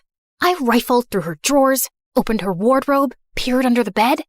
I didn't find some secret stash of poisons or a diary confessing to slow murder. I wasn't even sure what I was looking for, and I was beginning to feel stupid. I turned to leave when suddenly, my elbow bumped into a picture frame on her vanity, knocking it to the floor. I cursed under my breath as I picked it up. Luckily, nothing was broken, and the picture had just come out. As I was placing it back in, something slipped out, a folded piece of paper tucked away carefully. And when I opened it, I recognized the handwriting instantly. I would have known it anywhere. Dearest Drizella, I'm so sorry I haven't written in a while. A sudden, strange illness gripped me and I was too sick to be moved or even lift my head. The royal court kept quiet to avoid panic, and it took me months to recover. Even now, the physicians say the worst is not over. I'm healthy otherwise, but my vision has been compromised permanently. They expect it will continue to worsen until I lose it entirely, perhaps within a few months or a year. Before that happens, before I lose my ability to pen down words myself, I need to tell you that I'm in love with you. I'm not the man you deserve, but if you could ever imagine a future with me, one where I will not have my sight, but you will have all my heart, I would ask you to marry me. Yours always, Just Henry. I read it again and again and again. My knees gave out and I sank to the floor. He had loved me. He had wanted to marry me. He had needed me when he had gotten such terrible news, and I'd never even known. I'd spent all this time thinking he'd forgotten me so easily, but it wasn't true. None of it was true. But Cinderella had known. How had she gotten this letter? Had she stolen it before it reached me? Did she intercept others too? Did Henry get mine? A broken sound escaped my throat. I wasn't crazy or paranoid. I'd been right about her all along. Suddenly, the sound of the front door opening snapped me back to reality. Cinderella had returned from the ball. I rose to my feet, pure rage surging through my veins. She'd taken everything from me, but this time, she wasn't getting away with it. I ran downstairs and found Cinderella by the fireplace, humming softly, and I lunged towards her and grabbed her hair. Oh my God, what are you doing? I shoved the letter in her face. Why do you have this? What did you do? What did you say to him? Her blue eyes went wide. Then slowly, she smiled. And before I could react, she grabbed the letter from me and flung it into the fire. What letter? I saw red as I screamed and tried to yank her hair from her skull. She managed to pull away from me, but I grabbed her dress, tearing away the silk. She shoved me, and I stumbled back as I ripped the pearls from her throat. Mother and Anastasia came running in at the noise. What is happening? She's attacking me! She's gone mad! Get her out of here. I swear I will kill her if you don't. You don't know what she's done. She stole him from me. What? Who are you talking about? Henry, the crown prince. We were in love. He wanted to marry me. Mother and Anastasia just stared at me like I was speaking a foreign language. She's crazy and jealous. She's always hated me. Drizella, you've lost your mind and you're scaring us. No, I'm not crazy. I'll prove it. I tore up the stairs, running to my room. I flung open the chest under my bed where I'd kept all our letters. They were gone. All of them. I stumbled back down the stairs, half mad with grief and rage. I charged at Cinderella again, but Mother blocked my path and shielded her. You will not come near her again, you hear me? Enough. I couldn't breathe. I bolted from the house and ran out into the cold. I stumbled into the barn and sank onto the dirt floor, sobbing until my whole body hurt. I didn't know how much time had passed, but eventually the door creaked open and Anastasia walked in softly, kneeling beside me. If you say you talked to the prince, if you say you loved him, I believe you. You do? I knew you were hurting this past year. I mean, I know what eating your feelings looks like. But you just shut me out. I wish you hadn't. I leaned into her, the way we used to when we were little girls, feeling scared of thunder, and she pulled me into a warm hug. Thank you. I didn't sleep a wink that night. Henry's letter replaying itself over and over in my mind. Tomorrow, I was going to the palace. I didn't have a plan or some speech prepared. I just knew I had to see him, and I wasn't coming back home without doing it. It was soon after dawn that I prepared my horse to leave, when a servant handed over a letter. Important news! By decree of His Majesty, members of the royal family will be visiting each household in this town today. What? Why would the royal family be doing that? Would Henry be among them? I didn't know what was going on, but I had to stay back for the visit. Cinderella was probably still holed up in Mother's room, which was good for her, because if I saw her face, I would tear her apart. I paced around impatiently, looking out the window for any signs of the royal delegation approaching. I thought I'd get a better view from the attic, so I ran up. And as I stood there, with my face pressed to the window, suddenly, the hair on the back of my neck stood up. I turned, and Cinderella was standing in the doorway, her eyes gleaming. Before I could run towards her, she slammed the door shut, and I heard the lock click. "Let me out! You crazy witch! Let me out!" And when I saw the royal delegation arrive at our house, I felt manic. I kicked and banged and screamed until my throat was raw. But no one heard me. Why was the royal family here? What was Cinderella doing? Finally, I heard someone running up the stairs, and the door burst open.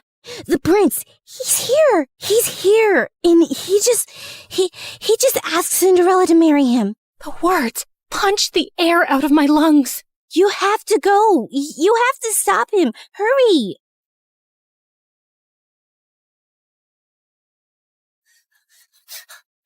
Just as the royal delegation was preparing to leave.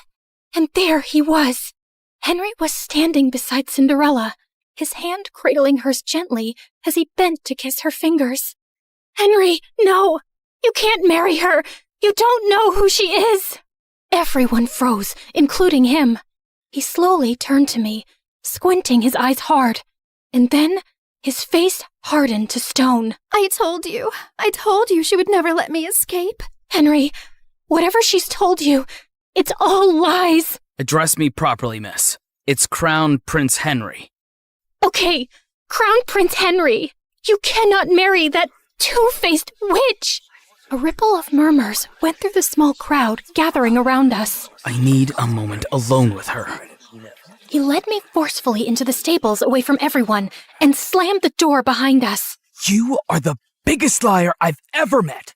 All the time you whined about your perfect stepsister replacing you when it was just a poor, abandoned girl that you and your family made your slave? I felt like he'd slapped me in the face. She didn't even dare tell me her name yesterday at the ball. She said she sneaked away because she wasn't allowed to exist freely, not even for a night. Then she ran away before I could even ask who she was. All I had was her slipper she left behind by accident. And then imagine looking for her and finding that you're the villain in her story. Henry, she's a manipulative psychopath. She stole my letters. She stole yours. I didn't even know you were sick or losing your sight. Stop lying.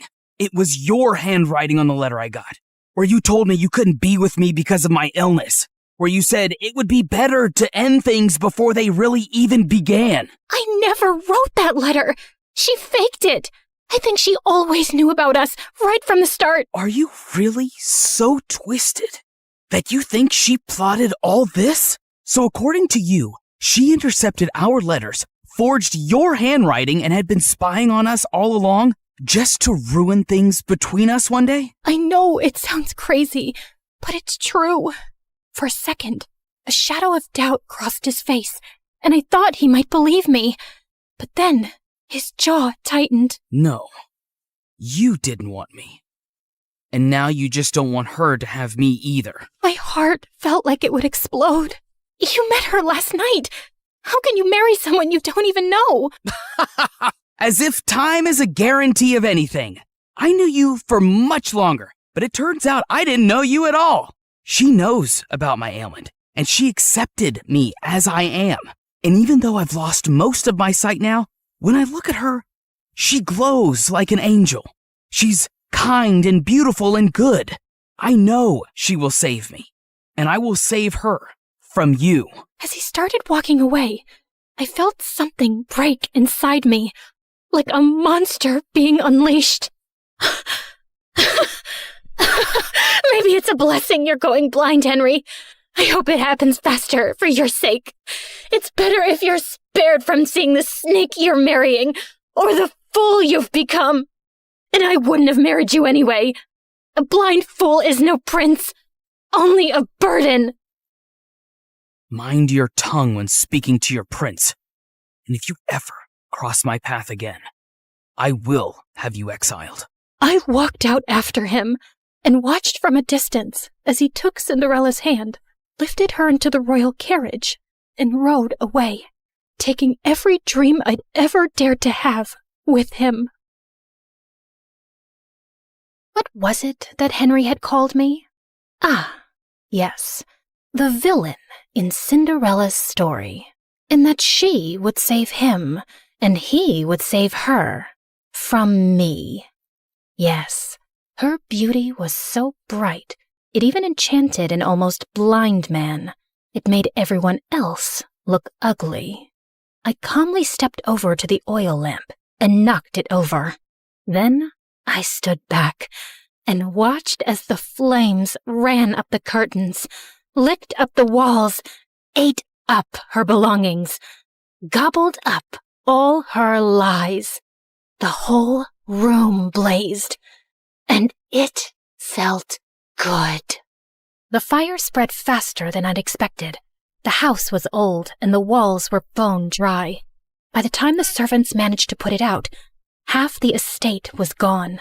Mother, heartbroken and sickly, packed up what little we had left and moved in with some distant relatives. Anastasia went with her. And me? Well, I was declared unwell, hysterical, and quite dangerous. I was locked up in a sanatorium, just a fancy word for a prison with prettier walls. Anastasia tried to visit me regularly the first few years, bringing me sweet treats and books, but over time, the visits got fewer, and eventually they stopped altogether. And so, here I stayed, my name forgotten, just one half of the ugly stepsisters duo. The real question is, did Cinderella get her famous happy ending? Honestly, I don't know. The Crown Prince had a relapse of his disease a few years later, and this time, he did not survive it. I'm sure Cinderella wore black for a while and looked stunningly tragic, but I doubt she really mourned him, because I don't think she was capable of loving anything or anyone. But who knows? Maybe she lived happily ever after anyway, bedecked in jewels and finery, admired and beloved by the people, and with a whole castle to scrub to sparkling perfection. Anyway, this is how my story ends. It's so depressing, isn't it? But don't worry. This version won't stick, because no one really wants the truth. Not when the truth is ugly, and the liar is beautiful. Hey, before you click away, can we talk? Like, really talk? You just spent time with me and my story. Not 30 seconds, not a quick swipe, actual time. And that's kind of rare now, isn't it? Look, I get it. TikTok is addictive. Those quick dopamine hits, one after another. But here's the thing. Do you remember any of those videos from last week? Last month? They blur together, don't they? But a real story sticks with you. It changes how you see things. Maybe after watching mine, you'll think differently about the villains in other stories. Maybe you'll question who's really telling the truth. That's what stories do. They don't just pass time, they change us. We're fighting to keep this alive. Every animation you see took weeks. Every character, every expression, every scene, crafted by humans who believe stories matter. We could pump out 3-minute clips with AI voices reading Reddit posts. We could chase trends. We'd probably get more views. But we don't, because you deserve better. Here's the truth. Platforms push short-form content because it keeps you scrolling longer. But we're not trying to steal your time. We're trying to earn it, to give you something worth those minutes.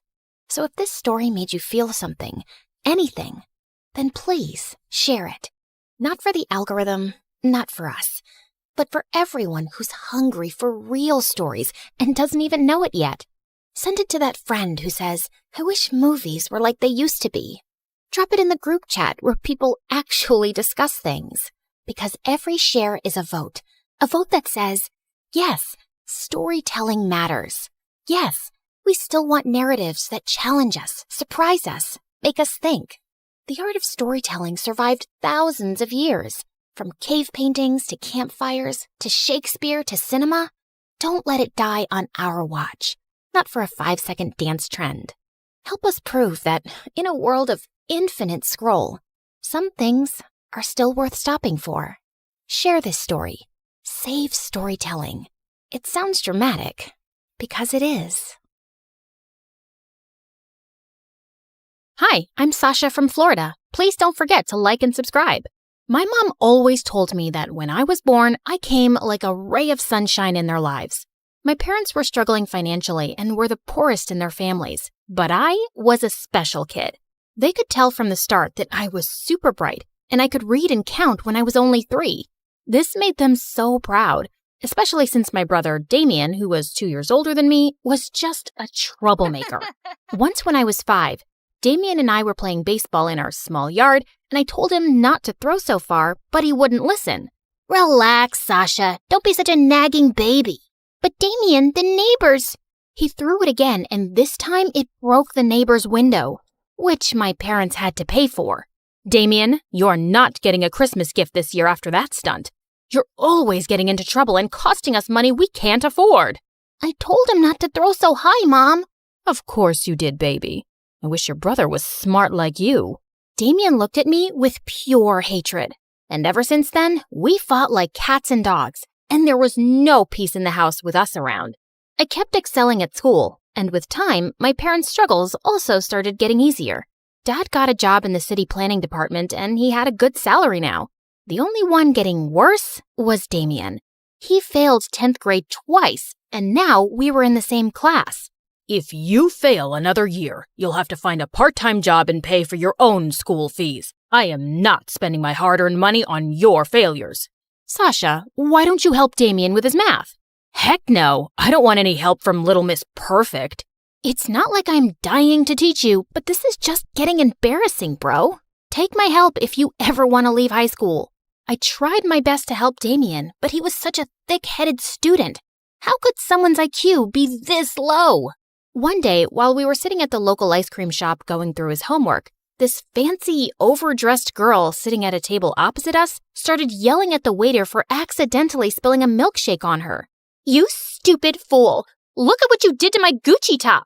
Even though the waiter apologized 10 times, the girl kept being a jerk and told him she wasn't paying for her food. She started walking out, and just as she was passing by our table, her shoe's heel broke and she tripped. But Damien moved at some lightning speed and caught her just before she fell. It was like watching a Bollywood movie in slow motion. The two were staring deep into each other's eyes till I interrupted. Hey, Superman. These algebra exercises won't solve themselves. Thank you so much. You really are my Superman. You saved my life. I'm Chanel. Watching Dumb and Dumber making gaga eyes at each other was making me nauseous. So I left them and took the bus home. but I was surprised to see Damien and Chanel already there. How did you get here so fast? Chanel drives a Lamborghini. Didn't you see it parked outside? What surprised me even more was that my parents were smiling from ear to ear at her. Her father is actually one of the richest people in town. Yes, and your brother and Chanel are dating now. Isn't that amazing? Dating? They just met. I had no idea what this girl saw in my brother or what she wanted from him. So when she was leaving, I caught up with her. Excuse me, Chanel, right? Yes, and you're Sasha. Your parents tell me you're so smart. Yeah, and I love my family very much. And even though my brother's dumb, I don't want to see him get hurt. So what's your deal? What do you mean? I just like him, and I'm going to ask my daddy to transfer him to my school. I didn't think Chanel was serious. But a month later, Damien was going to her school, and she was coming over to our house for Sunday lunches. My parents started giving Damien all their attention, and I stopped existing. Damien, my darling, we're so proud of you. We always knew that there was something special about you. Hey guys, I got selected to participate in the international math competition. Oh, that's nice, dear. Oh, and Chanel, thank you for speaking to your father. Because of you, I now have a good job at the bank. But Mom, you don't even have any banking qualifications. Who needs qualifications when you know people in high places? My house was turning into a fake zone, and everything was about Chanel and Damien now. I wasn't used to this at all. When I was in 11th grade, Chanel invited us to her mansion for her birthday party. We were welcomed warmly by her mother, but her father was forever on a phone call. While my family were busy mingling with the rich, I found a quiet place on a balcony. Just then, this tall Superman-type guy appeared beside me, and I immediately felt nervous. The view is beautiful from here. I'm Clinton, by the way. I haven't seen you at any of Chanel's parties before. I'm her boyfriend's sister, not really a close friend. How are you related? Oh, I'm her ex-boyfriend. Why would you come to her party? Her father and I are very close, and he still wants me and his daughter back together. What? But she's with my brother. Chanel's father has helped me and my family a lot, so I'd do anything to help him out. Like, break up my brother and Chanel? Is that what her dad wants? And you'd do it? That's just crazy. They've been together for a year now, and they're in love. That's what you think. Sasha, what are you doing here with this jerk? He's obsessed with Chanel and keeps asking me to break up with her because he wants her back. You are such a fool. I'm just trying to help you, dude. Damien lunged forward to punch Clinton, who pushed him away roughly to defend himself. Just then, Damien tripped on a rug and landed hard on the floor. Damien! He was unconscious, and we quickly called an ambulance. While my parents and I sat in the hospital waiting room, I went to get some water when I found Chanel in Clinton's arms. You lying, cheating snake! My brother's seriously hurt, and you're here playing makeup with your stupid ex. You can't talk to me like that, Sasha. Oh, drop the act, you witch. Sasha, why are you making such a commotion? Because your son is in the hospital, and it's all because of this stupid girl you adore. Just then, I spotted Grandma's pearl necklace around Chanel's neck. Hey, what are you doing with that necklace? It was a gift from your mother.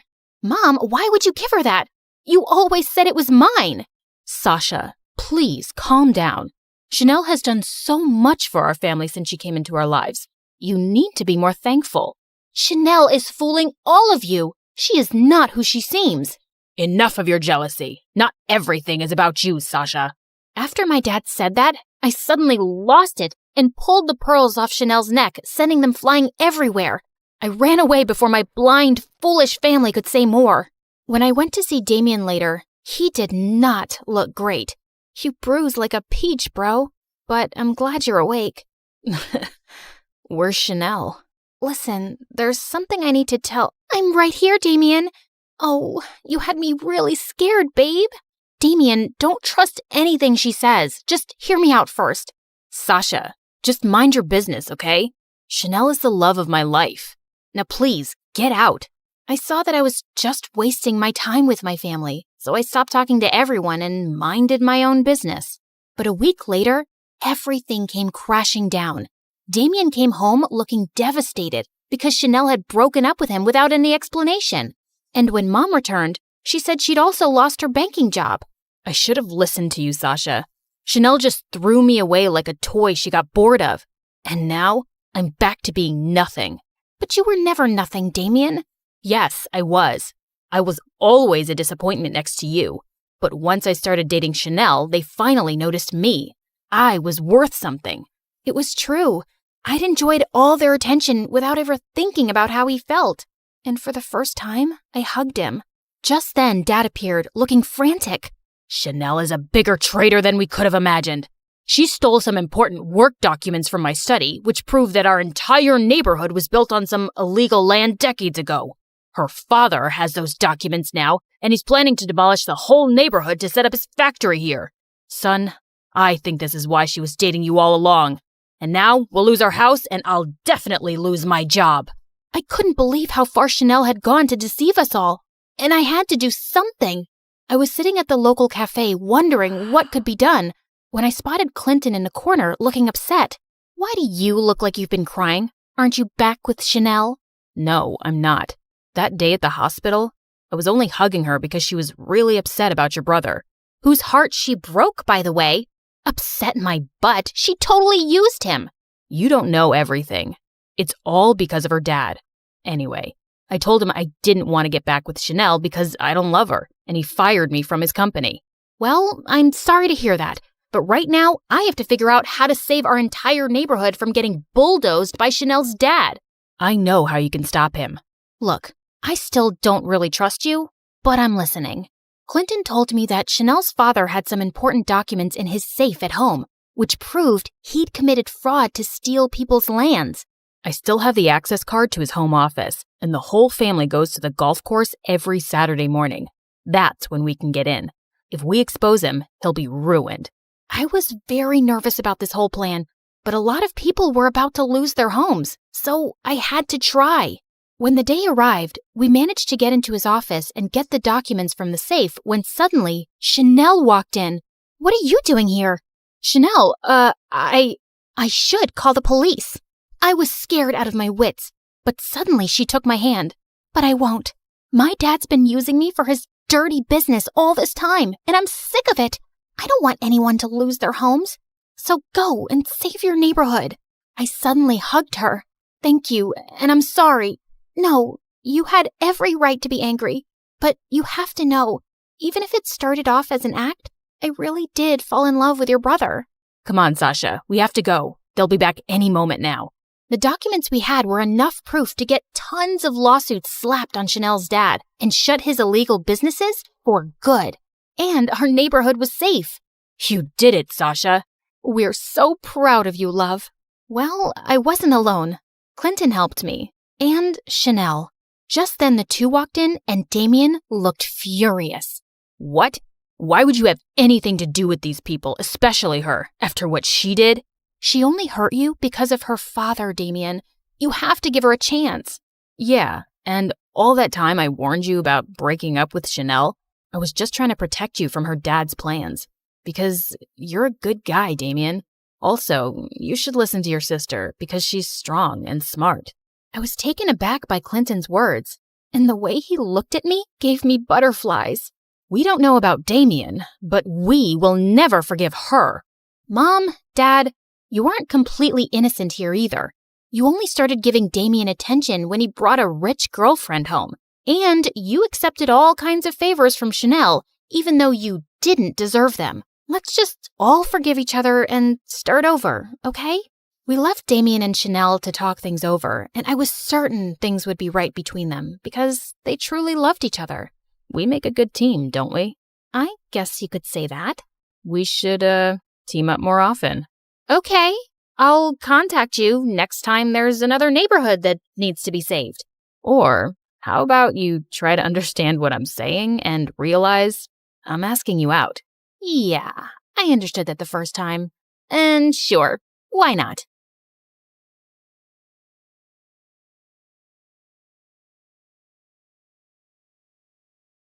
Hi, I'm Grace from Vermont. Before I continue, hit the like and subscribe button. If you do, you'll meet the love of your life while on vacation near a pool. My parents were billionaires, so I got whatever I wanted growing up. Dad was the head of a huge fashion company that my mom helped him run, Dad was ruthless in the boardroom, like an ancient warrior. But when it came to me and my mom, he was a total pushover. He gave us everything we could ever want. Just one island? Anything for my girls. I'd give you the moon if you asked for it. Even though my life was practically perfect, I had a bad stutter, which made me a laughing stock at school. Wow, that's a pretty skirt. Where did you get it from? Shouldn't it? It's cool. I'll just check some stores. It was awkward, and my parents took me to the best doctors, tried speech therapy, medication, and even hypnotism, but nothing helped. I started to lose confidence, but my parents were always supportive and inspired me to accept myself, just as I am. It doesn't matter if it takes you 1 try or 100. Never stop speaking your mind. Your voice is just as important as anyone else's. As I grew older, I became more comfortable with my condition and even made friends at school. But my favorite thing in the world was being the princess of my house. Life was good, till I turned 13 and everything changed. My parents told me they were adopting from the orphanage, but it wasn't just 1 girl, but 5. I wasn't as thrilled as they were, but I didn't show it to my parents. Besides, it could be fun to have so many sisters. So I got on board. The day they were supposed to come home, I decked up the whole place and must have tried 100 dresses before finding the perfect one. I wanted to make a good impression. The oldest one, Olivia, was my age, and from the looks of it, she loved fashion just as much as I did. I'm Grace. Pleased to meet you. Olivia was so busy sizing up my outfit, I don't think she even heard me. I like your dress, but the ribbons are so tacky. And what's with those shoes? You know what? You look so cute with braids in this outfit, even though it's a little, weird. I think she looks nice.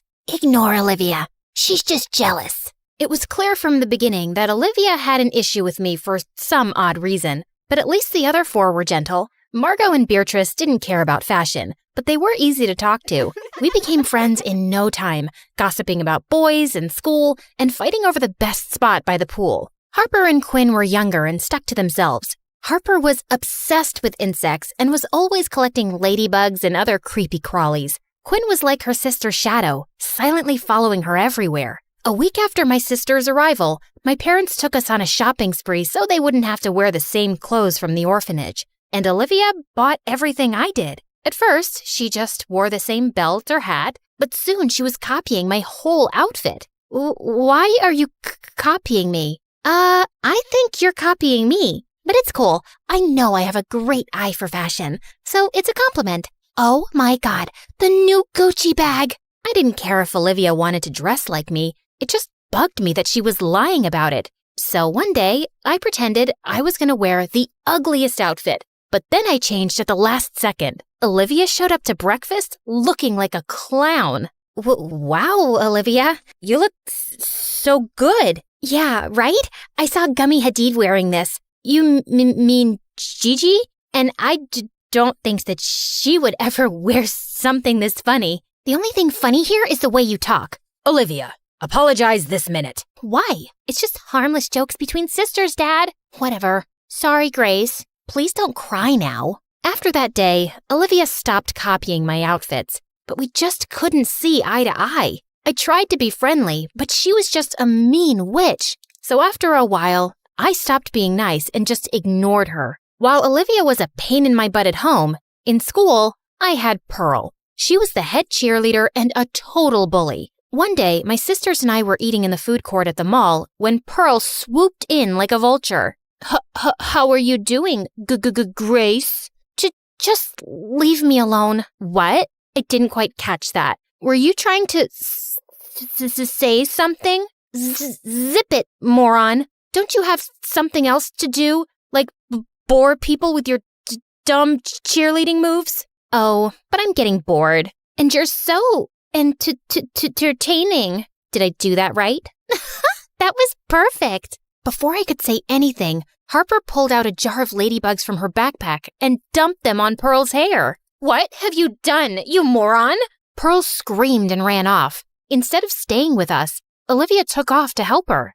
Thanks for sticking up for me, you guys. Of course, we sisters need to have each other's backs. I just wish Olivia wasn't such a blind duck. Oh, she'll come around. Only she didn't. She started getting weird around me. And then one day, something unbelievable happened. Pearl turned into Olivia's evil minion. She followed her around like a shadow. If Olivia made a dumb joke, Pearl laughed. If Olivia wanted a cookie, Pearl brought her one. Pearl would have helped Olivia make a monster in a lab if she asked. This was so weird and fishy. I tried to find out what Pearl's deal was, but then I got busy with school assignments and forgot all about it. They were a match made in hell anyway. A week later, Mom and Dad called us into the study for a big announcement. It's my dream that my girls join the family business one day. And with Fashion Week coming up, I want all my girls to help with their brilliant ideas. The best ones will end up on the ramp, so give it your best shot. Oh, my God, Dad. This is such an amazing opportunity. I won't let you down. Yes, Dad. You'll love our designs. Olivia smiled at me, but the moment Mom and Dad left, she went back to her devilish smirk. Ugh, dramatic much? This opportunity is mine, and I will own it. You can relax and watch me work if you'd like. Think of it as a learning experience. Say what you want, but I know Dad will pick my designs, so watch out. I stayed up late every night working on my dress. My other sisters made their own dresses for fun, but everyone knew Olivia and I were the only ones taking it seriously. We both really wanted to impress Dad. The night before Dad judged the dresses, Olivia snuck into the studio and destroyed my dress. Luckily for me, Harper and Quinn saw her sneaking out and told me what happened. I knew she was jealous of me, but this was an all-new low. How was I supposed to make a new dress overnight? That's when an idea struck me. If I couldn't beat Olivia fair and square,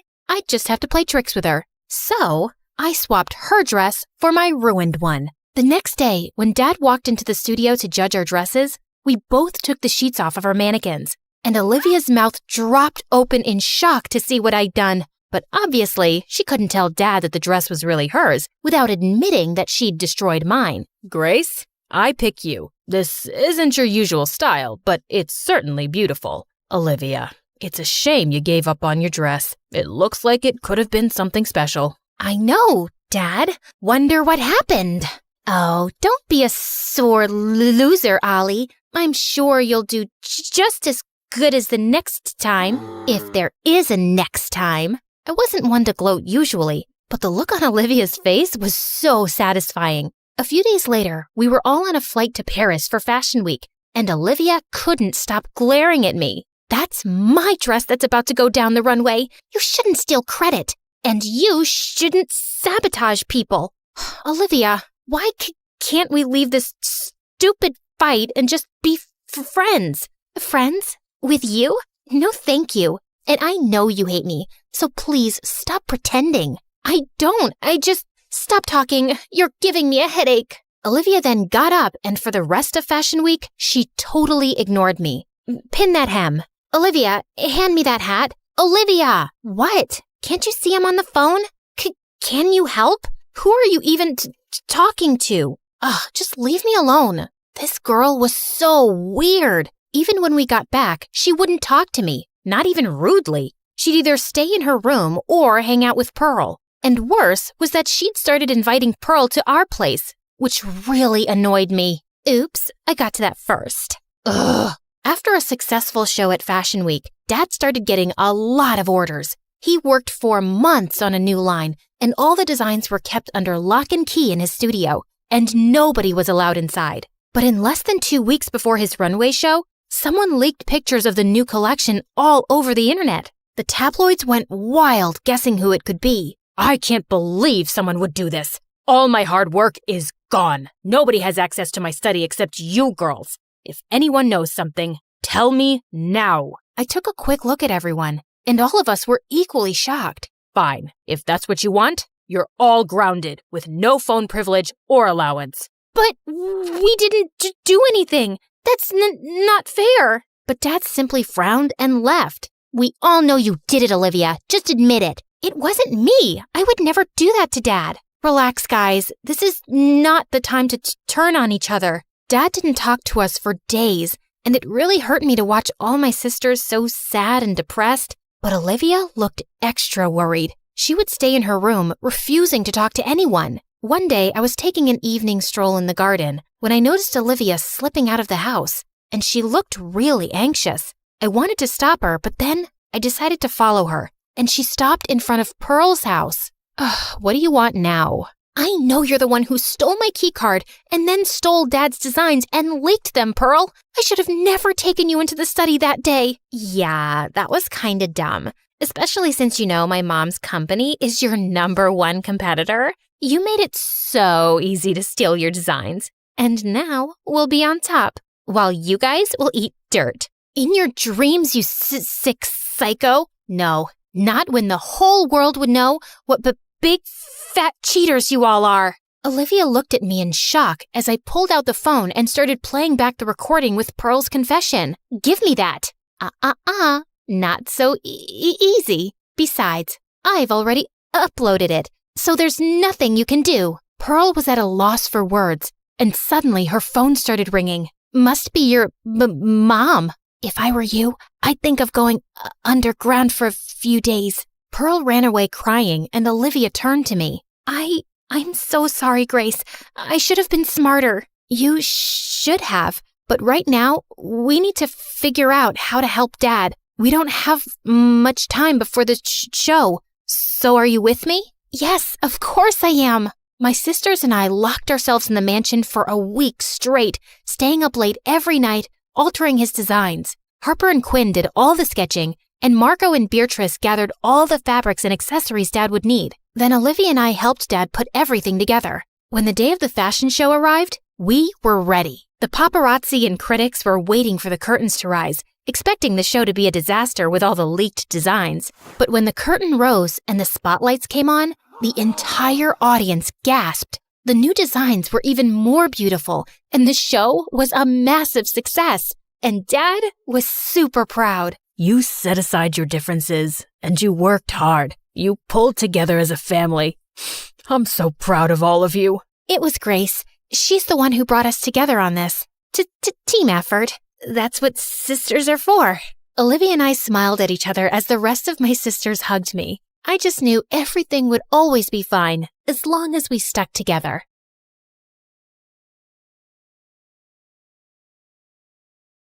Some superheroes strut around in capes, while others rock pixie boots and a trendy poncho. Because, yes, you are looking at a real superhero. Hi, I'm Annie, and I'm from New Jersey. Don't be fooled by my cute pink locks and dazzling big blue eyes, because as it turns out, I'm also a bit of a crazy, jealous maniac. You know, every superhero has a weakness. Mine was my dad. My dad was the center of my world. Mom left when I was 3, so it was always me and him. We'd hang out all day, and he'd do whatever I wanted. Let's jump on your bed and then go fishing for sharks in the park. I've just made the bed and it's raining outside, but whatever makes you happy, my angel. My dad was the best. He was my superhero. We did everything together and made a big effort to share each other's interests. For example, he learned the names of all the dogs from Paw Patrol. You're such a sky. In return, I learned to play chess, which was Dad's favorite game. Kapow! That's a chick and a mate. One time, when I had a high fever, I asked him not to leave my side for 1 minute. I promise, Annie, I never will. And I totally believed him. He even made a pulley system to get the Uber food delivery to my bedroom window without leaving my room. But then, the worst thing happened. A couple of days later, instead of making me breakfast, he grabbed his car keys and let a babysitter in. I must go to work today, Angel Annie. Teresa will look after you. No, Daddy, I'll go with you. I'm sorry, sweetie. I have to go alone. It's for the best. Why? Because we need the money to live. Fine. If you want to leave, you'll have to step over me, and everyone knows that's bad luck. And to my surprise, he actually stepped over me to leave. I hated babysitters and caused as many problems as I could to get my dad to come back. He used to be late for work pretty much every day and had to sneak out during lunch and leave early to take care of me. So you can imagine what happened next. I got fired. Yay! Daddy's at home forever! Yeah! I was ecstatic, thinking things would go back to normal when I got the biggest shock of my life, kindergarten. I cried all the way and threw a total hissy fit at the front gates. Why? To learn and get a good job when you're older. Jobs suck! You'll make lots of friends. Friends suck! I hated it and let everybody know that I did. I hated it Stop! Dad got more calls from the kindergarten than the principal's secretary. I know what you're thinking. I was a little monster. And yes, I was. I just couldn't help it. I wanted to be with my dad so bad. Soon, kindergarten turned to school, but things didn't improve. I felt so alone and sad without my dad, and I was always getting into trouble. But then one day, I got the best news ever. I know how unhappy you are at school, so I talked with the principal and I'll take a job at your school as a janitor. This way, we can spend all the time you want together, and I can have a job. God knows we need the money. I know it's not glamorous, but would it be too embarrassing for you? What? Just you and me again? This is the best job ever! But there is one condition. You must behave, because if not, I'll get fired. You promise? Oh, I promise. Pinky promise. And for some years, things were amazing. We drove to school and worked together, sat together at lunch, and whenever he'd go past my classroom mopping the floor, he'd give me a goofy wave. For the first time, I focused on my schoolwork because I didn't want to mess up our arrangement. Other kids were even inviting me to parties. You should go. Make some friends. Maybe you could come with me? Annie, you must learn to do things without me. Rely on other people. Really? Maybe you're right. I guess I can go for like half an hour. Nah, let's just hang out here and watch TV. But then it all changed. I was supposed to be meeting some peeps at the movies, but then remembered Dad's favorite TV show was on. So I decided to go back home and watch it with him. But when I opened the door, I found that Dad was having dinner with a woman with candles and flowers on the table. Annie, Angel, I wasn't expecting you. This is Fern, my new friend. Hello, Annie. I've heard so much about you. It's great to meet you at last. Funny, I've heard absolutely nothing about you. I was hoping we'd spend some time with Fern, Annie. Three's a crowd. Suddenly, I felt so jealous. Why would he want to spend time with her and not me? Soon, Fern became a permanent fixture at our place. Despite my grumpy face when she was around, she was always super nice to me. Wanna hit the shops? I have the biggest discount card. Maybe you can use it to buy another book on winning over skeptical teenagers. And at school, Dad was always calling her. She even joined us for lunch some days. I tried to do everything to get his attention when they were together. Like the time in the canteen, she'd made us all sandwiches, and I pretended to choke.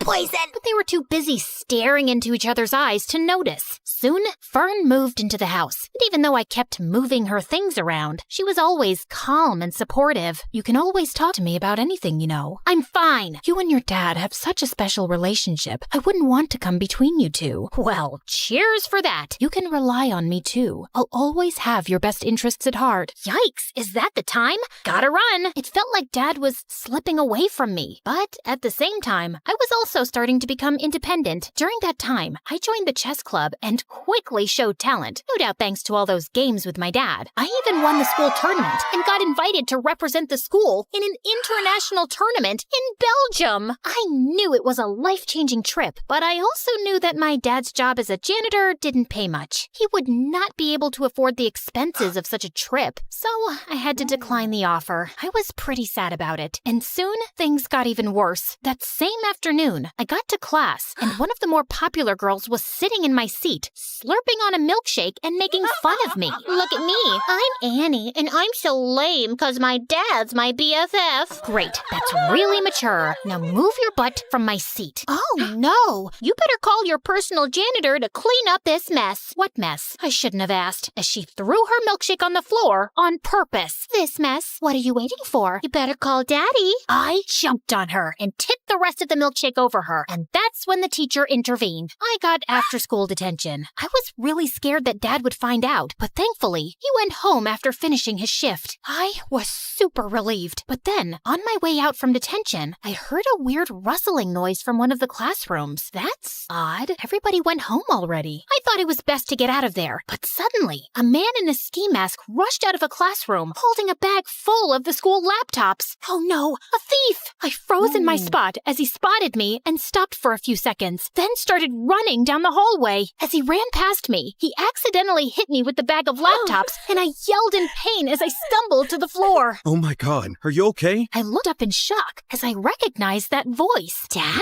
Suddenly, he dropped the bag and ran down the hallway and out of the school. I tried to follow him, but he was too fast. So I sprinted home, and there he was, Dad, completely out of breath and with the ski mask in his hand. The first thing he told me was to keep my voice down so Fern wouldn't hear. Dad, seriously? Stealing from the school? Are you crazy? Annie, you've got it all wrong. Oh, really? Ski mask? Swag bag? Come on! Keep it down, will you? We can't let Fern hear this. Start talking. I did it for you, Annie. Professor Parker told me about the chess tournament and the trip to Belgium. He told me that you turned him down without even telling me. I want the best for you. I don't want you to lose out on something like this because of me. But the moment I saw you, I knew I couldn't go through with it. Now, we can't let the police know. They'll lock me up. If you think about it, no harm was done. Nothing was stolen, so everything's great. Of course, everything wasn't great. While his intentions were sweet, he made a huge mess in school. The principal had reported the attempted robbery to the authorities, and I had to testify in front of the police as the only witness. I couldn't turn in Dad, so I had to lie. I told them that the thief was super short and had green hair. I hoped to keep a low profile about the whole thing, but the next day at school, I was treated like a hero. The girl who saved the school. My hair would have just frizzed out in fear. You're like a real superhero now. Yep, I guess that's me. Want to hang out with us and tell us all about it? And oh, let's snap a selfie. I need to boost my feed with some genuine hero vibes. But the worst thing was, since I caught Dad red-handed, he'd become increasingly clingy and hardly left my side. I guess he was scared I'd confess the truth, but it was really annoying. Like when this really cute boy Warren, who I liked but I didn't think had ever noticed me, talked to me. Hey, Annie. I'd love to take you out for a burger. Sorry, she's busy. Dad? Come on, hun. It's lunchtime. The first one to our seat wins the pudding. Sorry, Warren. I'll just have to go now. A burger soon, though. Sure. But soon, I started hanging out with Warren and his new friends all the time, while Dad's excuses to drop by became increasingly awkward and downright embarrassing. I came by to check if you seen my lost, mop. Thought it might have wandered into your classroom. And he'd always pick the worst times to barge in. I think I'm falling for you in a big way. I think we need to clear the air here. Dad! I'd had enough, and on the way home, I thought of ways to let him down gently. But I ended up screaming the truth at him in the driveway. Dad, it's time for a reality check. You can't shadow me forever. How about picking up a hobby that doesn't involve stalking me? You're suffocating me. Then he looked down and rolled his puppy dog eyes. I began to feel very guilty. But then big news popped up on my phone. A very short man with green hair had been arrested for the school robbery. And it was all because of me. Annie, we must go on the run. No, Dad. You need to confess. Confess to what? And suddenly, we both turned around, and Fern was standing there with the groceries. To not cleaning the bathroom properly. You have never cleaned it properly, Annie. Oh, I think my sock drawer needs some reorganizing. Annie, you can tell me anything. I'll always take your side. You can trust me. I didn't tell Fern. I thought she wouldn't understand. I tried to forget the whole thing, but I felt so guilty. That innocent guy was in jail because of me and my dad, and we needed to set the record straight. But I just couldn't turn my father over to the police. That night, I didn't sleep at all. I was so angry at my dad that the next morning, I skipped breakfast and took the bus to school. But when I got there, I saw him getting into a cop car. Dad! Loads of people were standing around, watching and filming, and I was mortified. I tried to make my way through, but when I reached the police car, it drove away from the school. Then the principal came over and pointed at me. Warren and my friends were shocked. It seems Annie isn't a superhero after all. She was an accomplice to her dad. I've never felt such deep shame. If I had superpowers, I'd have vanished right there or zapped myself to the North Pole. I covered my face, crying, and was ready to run away from there, but a cop caught my arm. Time to face the music and confess. But when I finally told the truth, I felt like a weight had been lifted from my shoulders. They let me off with just a warning since I was a minor, and my dad took full responsibility. Fern came to pick me up, and I was enraged with her. I knew she couldn't be trusted. How could you betray us like that? I must confess that I heard you guys whispering around. I quickly understood what was happening, and I knew I had to step in. You didn't deserve to live with that huge secret and with the guilt. I knew it was the right thing to call the police, and I was about to do it, but then I just couldn't. Not to save your dad, but because I know how close you guys are and how devastating it would be for you. I just didn't want to hurt you. I started crying. Thank you, Fern, for everything, and I'm sorry for being a brat with you. Fern hugged me firmly, and I hugged her back. During those hard times, we became really close. She took me home and stood firmly by my side through it all. But if you didn't turn him in, then who did? Some weeks later, they allowed me to visit Dad. I could confess everything myself. It was unfair that someone else was arrested, and it felt even worse that you lied for me. I was afraid you'd start hating me for dragging you into my mess, so I gave myself up. I'm so sorry for being such a terrible dad. Dad started crying, and I soon joined in. No, Dad, you've been the best. I'm sorry I've been so difficult, and you don't need to feel like I'm missing out on anything. Promise, you won't ever do anything like this again. Pinky promise. And now, a few months later, Dad has been released, and we're moving with Fern to a new city for a fresh start, and I'm looking forward to making new friends.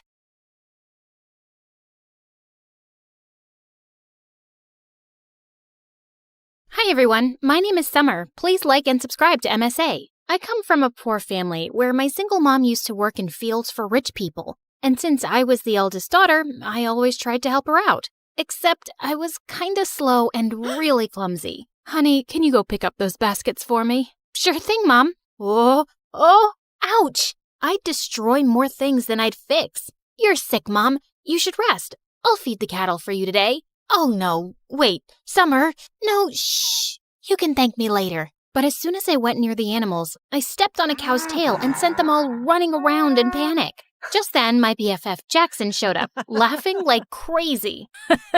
I guess that adds to another of your achievements this week, Summer. Shut up and help me. Jackson's family had lived next to us for years, and we'd grown up really close. And since he was a freaking genius, he'd help me study while I just tried to sleep my way out of it. At school, all the girls drooled over him and came to me to put in a good word for them. Can you give these chocolates to Jackson and ask him to come to our party? Nah, I got a test. You can eat them all. Really? The girls would hate me for being his favorite. And likewise, I adored him too. He was really hardworking and had part-time jobs to support his mom, who was sick most of the time. One day, I went over to check on his mom, and he was surprised when he came home. Summer, what are you doing here? I knew you'd be working late shifts, so I thought I'd help out. I am so lucky to have you in my life. I love you. Suddenly, my eyes went all wide. What, you don't like me? Oh, no! I mean, yes! I like you a lot. But I thought you were too perfect and wouldn't like someone like me. You're the most beautiful person, both inside and out. Summer, I don't just like you, dummy. I love you. After that, Jackson and I started dating, and it was really fun. But over time, things started to get tough. Jackson's mom got sicker, and he became super stressed and started working more part-time jobs. He'd be so busy that I'd barely get to see him. So one day, I decided to stop by at the ranch where he worked. But when I got there, I saw Jackson's clothes were all muddy, and a bunch of kids our age were messing with him. How dare you touch me, you filthy rat? I didn't touch you on purpose. I was just trying to save you from falling. But suddenly, the girl slapped Jackson hard across his face, and I just couldn't watch him being humiliated like that. You jerks, leave him alone! I jumped over the fence to save him, but I ended up landing in a puddle. Ugh. The other kids started laughing, and Jackson pulled me away quickly. But the next day, Jackson came to my place with the most extraordinary request. Summer, if I asked you, would you date the guy I work for? What? You want me to be someone else's girlfriend? No, I just want you to pretend. Why would you ask me to do that? And do you mean one of those jerks who was bullying you? Just hear me out. He asked me if I could get him a fake girlfriend in exchange for a lot of money. Summer, you know I'd never even think of such a thing if I didn't really need it. Mom needs that surgery soon. So, you'll put me up for sale? No, don't say it like that. It's just like any job. It doesn't mean anything more. Please, help me. I knew his need was genuine, but this was insane, and I refused. The next few days, Jackson kept texting me to apologize, but I didn't want to talk to him. Until one day I came home, and Mom told me that Jackson's mom had been admitted to the hospital. I went there as fast as I could, and it broke my heart to see how defeated Jackson looked. And I decided to go along with the fake dating plan. I was going to get him that money, and maybe even teach those jerk kids a lesson. When I told him I'd do it, Jackson was shocked. Are you sure, Summer? Yeah, I'm sure. I can't thank you enough. You're the best. The next day, I went to see that guy Aiden at his ranch. Interesting. Aren't you Jackson's girlfriend who tried to save him that day? That was brave of you, although you looked pretty stupid. Also, you don't find it weird that he has no problem with you dating another guy? What? No, Jackson and I are just friends. Wow, you're one amazing friend. So you're single then? Yeah, but don't get any ideas. I'm only here to be your fake girlfriend. And as far as you're concerned, I'm like gay. I see you and I feel nothing. In fact, I look at you and I want to puke. Yuck. Oh, really? How are you going to be a convincing fake girlfriend for me then? 'Cause I'm a top-class actress and I've played major roles in school plays. I played Juliet once, and in the end, I laid so still, some people actually thought I'd died. Pretending to be your girlfriend will be a piece of cake. Why do you need one, though? Is it hard to find someone to actually like you? None of your business, girl. And I might regret this deeply, but you're hired. He told me he was going to enroll me into his school, and we had to make everyone believe that we were super in love. But I wasn't going to make this easy for him, especially after the way he and that girl had treated Jackson. I was going to be the most annoying girlfriend ever. On the first day, I put on a hideous outfit to embarrass him. God, who is that clown with you, Aiden? What is she even wearing? Ew, she smells like cattle. But my plan failed because Aiden shut everyone up and told them I was his girlfriend, with pride. Just then, the same girl who slapped Jackson at the ranch came catwalking towards us. You must be crazy, brother. I mean, just look at her. Our maids dress better. Turns out that witch was Aiden's stepsister, Meg. It is what it is, and you gotta deal with it, Meg. But later that day, as we were heading home, Aiden warned me, look, take my credit card and get yourself some decent clothes. This is very important to me, so don't joke around. People have to believe you're my girlfriend, so you need to look and act the part. I nodded and smiled sweetly, but I wasn't going to stop so easily. The next day during lunch, all eyes were on us, so I filled my tray to the top with food. Seriously? What's wrong with you? A girl's gotta eat, man. I have a healthy appetite. I kissed him on the cheek and danced back to our table. I ate like a pig and let out the loudest burp. It was so funny to see Aiden act like this didn't bother him. But just then, a skinny guy with glasses walked up to our table and asked Aiden's friend for some money he owed him for doing his assignment. You want money? Here you go. And he threw some of his loose change at the poor guy's face. I suddenly lost my temper and flung my orange juice at him. What the heck? Aiden, control this ill-mannered girl you got from some jungle. Aiden suddenly leapt up and grabbed that guy's collar, but the rest of them quickly separated them and the jerk stormed off, fuming. But then Aiden pulled me away angrily. Ah, stop! What are you doing? What is wrong with you, huh? Why are you acting like this? Those people are my friends. They're jerks, and so are you. But I already knew that. And I hate rich, entitled brats like you. And I hate poverty. And I hate that I have to pretend to be your girlfriend and— Oh, shut up. I don't care about your whole poverty speech. You agreed to do a job, and whether you like it or not, you'll act like my girlfriend who's dying to make me happy. And I know you're doing this because your friend's mom is sick, and the treatment is super expensive. It's nothing he can afford, even if he works his butt off for the next 5 to 6 years. You better behave or I'll fire you. Gosh, I hated him even more now. I even stayed late at school so I could avoid going back with that jerk. But then Meg and her friends caught me and locked me up in the janitor's closet. Hey, open up! I kept banging on the door for a while, but it was no use. I tried calling Jackson and left him some messages, but he wouldn't reply. And then suddenly, the door flew open, and I was so startled that I lost my balance and fell to the ground, hurting my ankle. Ouch! Are you okay? Aiden lifted me up in his arms and took me to his car. How did you find me? I heard my sister talking on the phone with her friends, and I ran here immediately. Also, I'm sorry. What? It's because of me that they're treating you like this. Also, I'm sorry about what I said to you earlier. I acted like a jerk. It's just that my life will fall apart if this plan doesn't work. What do you mean? My dad wants me to get engaged to his business partner's daughter, but I don't want to do that. I want to become a musician and be with someone I love, not be part of some business deal. So I lied, and I told him I already love someone else. But now he wants to meet that person. That's why I hired you. I could tell that he was having a really hard time, and I decided not to make things worse for him anymore and play my part properly. Later, when we reached home, Aiden even dropped me to the doorstep in his arms. But as I limped in, I saw Jackson waiting for me. What do you think you're doing, Summer? You're supposed to pretend and not actually jump into his arms like his girlfriend. Huh? I hurt my ankle and he just helped me. You could have just walked. What? I'm doing all of this because of you in the first place, and you're being so... Okay. Don't get mad at me, please. It's just that I love you and I got kind of jealous, and I'm sorry, okay? It felt kind of weird, but I could understand his jealousy. And now I just wanted to get this job done as soon as possible. My weird and clumsy habits would come in my way often, but Aiden didn't make me feel bad about it. And I discovered that he was actually a nice and kind person. Once when he was dropping me off at home, he suddenly dialed someone's number and wished them a happy birthday, warmly. That was my old nanny. I adored her when I was a kid, and we've stayed in touch. That was actually really sweet. I couldn't remember the last time I'd even called my favorite aunt on her birthday. And it was things like this that made me warm up to him. And we slowly became good friends. A few days later, it was my birthday, but Aiden told me he had a party at his place and wanted to introduce me to his parents. When he picked me up that evening, I saw him in a suit looking so handsome.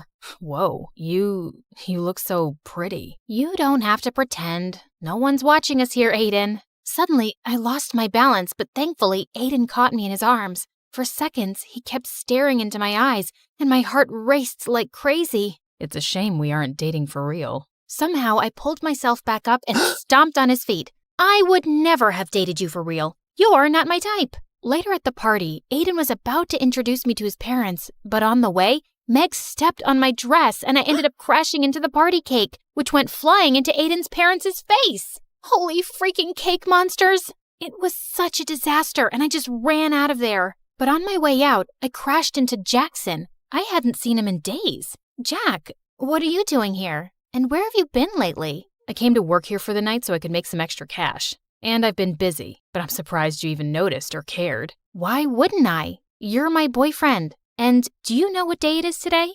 Yeah, Saturday. Now if you'll excuse me, I got work to do. And you should go and be with Aiden. Saying that, he just left without even wishing me a happy birthday. I was sitting outside by myself when Aiden joined me. Are you okay? I'm sorry about what happened back there. No, don't be. It wasn't your fault. So, what now? Are your parents going to be mad at you? Did I ruin things for you? Hey, take it easy. Why are you always so worried about everyone but yourself? Here, let me get that. He had some napkins and wiped some cake off my shoes. As he was doing that, I couldn't help staring at him. Suddenly, he looked up and started leaning closer to kiss me. My heart was pounding wildly, but I pulled myself back just in time and ran out of there. What just happened? The entire night, I kept thinking about Aiden. I was definitely catching feelings for him, and I felt guilty. I decided I couldn't go on with this deal, and I had to talk to Jackson about it. But then early the next morning, I received a message from Aiden calling me at his place. When I got there, I didn't see Aiden, but his parents and Meg were there, and so was Jackson. Look who's here. The famous gold digger who's trying to rip my brother off. I have no idea what you're talking about. Your brother and I love each other. Oh, really? Then who is this? Meg told us she heard you calling him your boyfriend last night. So, you've just been playing with my son's heart because he's rich? That's why rich people like us can't trust you filthy lowlives. You're all liars and frauds. I looked at Jackson, but he just stood there. But Aiden suddenly appeared and stepped in front of me. Leave her alone. I told you, I love her, Meg, and if you hurt her again, it's not going to end well for you. Then it's not going to end well for you either, son. If you're going to be with this girl, you can just leave with her as well. I already felt so humiliated, and I didn't want Aiden to get in any more trouble. So I ran out of there, and Jackson followed me. I'm really sorry, Summer, but it would have messed up our plan if I'd jumped in to save Aiden's girlfriend.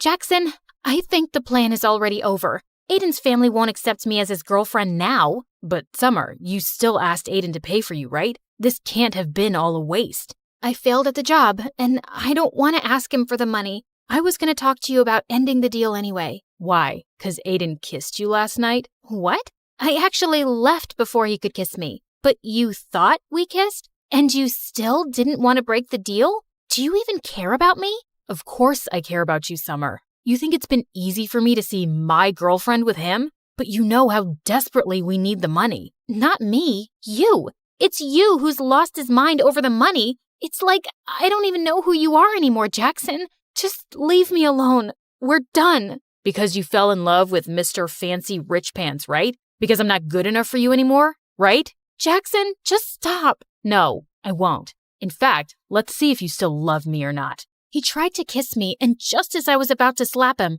Aiden pulled him back and punched him hard. You piece of garbage. Step away right now if you ever want to see a penny of that money. Jackson stood there looking furious for a minute, then walked away. I couldn't believe him. So, Jackson is your boyfriend. So what? It shouldn't matter to you anyway. It matters to me, Summer. You deserve so much better than this jerk who didn't even hesitate to sell off his girlfriend. I knew he was right, but I was too embarrassed to accept that in front of him. The next few days, Aiden kept calling me and I didn't answer. Jackson didn't even bother, and I'd sure he'd gotten his money. And then soon after, I left for college, cutting contacts with everyone. But only a few months later, I was walking down my college campus when I heard a familiar voice. You look great, Summer. Aiden, what are you doing here? I came to look for you. But why? Because I want to be with you. I was always under so much pressure from my family, but after you left, I left home too. Somehow, you've made me stronger. I chased my dreams and started my own music band, but there was still something missing. You. What? I fell in love with you really quickly, Summer. But whenever I'd say anything, you'd think I was pretending. And after you left, I realized I was such a fool not to tell you earlier. So tell me you don't hate me, at least. I don't, but you'll have to take it slow, 'cause this time, I want it to be real too. I promise.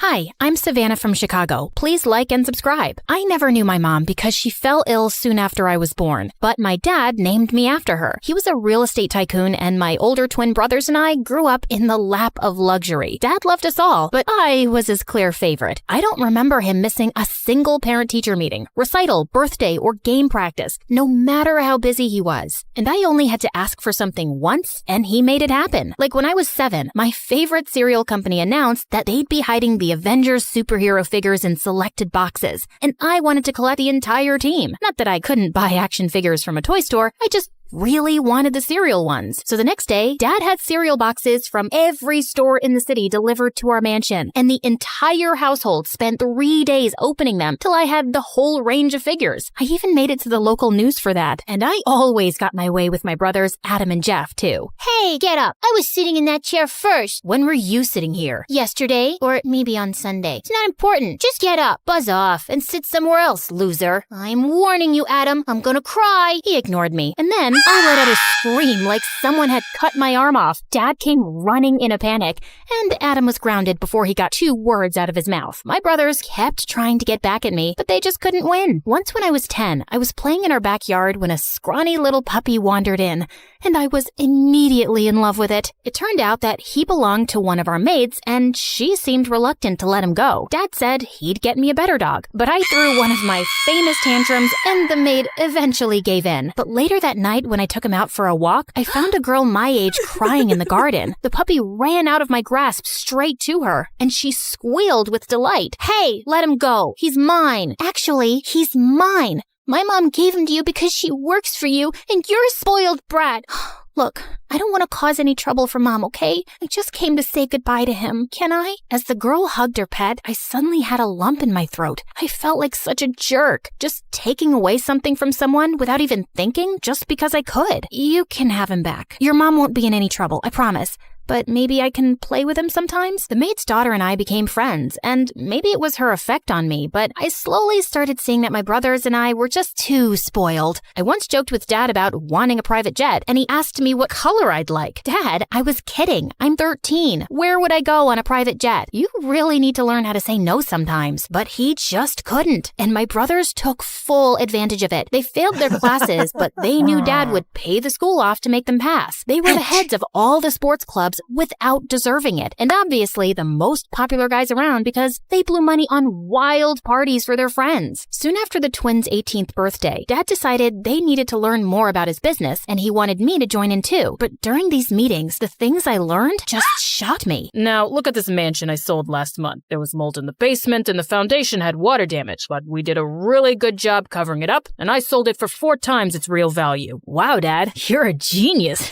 I had no idea you were such a cool cat. What? That's just plain wrong. How could you sell someone a damaged house? And they could sue you. Honey, relax. I've been in the business a long time. They can't prove we knew about this damage already. And don't worry, the insurance will cover it. But it's still dishonest. So, no man can make as much money as I have by being honest all the time. Everyone cuts corners. It's how things are done. And I'm doing all this for you guys. No one asked you to, Dad. You know, you've always been my role model and my favorite person in the world. How could you be so disappointing? That's enough, Savannah. Don't be ungrateful. After that, things were never quite the same between me and Dad. I'd always put him on the highest pedestal, and he'd just fallen so far. It completely changed my relationship with him. And I knew one thing for sure. I wasn't going to be part of the family business. I'd always loved to paint, so I started working harder to build a good portfolio and apply for scholarships to art schools. I knew Dad would pay in the blink of an eye, but I wanted to try doing things on my own. But a few weeks after I started art school, Dad suffered a major heart attack. When he finally came home from the hospital, he gathered my brothers and me into his study and made an announcement. Kids, I'm giving you my business and my wealth. I don't want you to wait longer to inherit everything that's yours. I was stunned, but I could see the greedy excitement in my brother's eyes. Really? So what do we get? Everything. I've made all the arrangements. All I ask is that you enjoy what you've been given to the fullest, and that you let me stay with you throughout the year. I'll split my time among your 3 homes, wherever you choose to live. This is amazing. And of course you can stay with me, Dad, as long as you want. Thank you, Adam. I leave you control of the company. You have a shrewd mind for business, and you'll do really well. It'll be my honor, Dad. Thank you. Thank you. Dad, if he gets the company, what happens to me? Jeff, I know how much you love to travel the world. I leave you half of my material wealth to use as you see fit. Oh my goodness, this is unbelievable.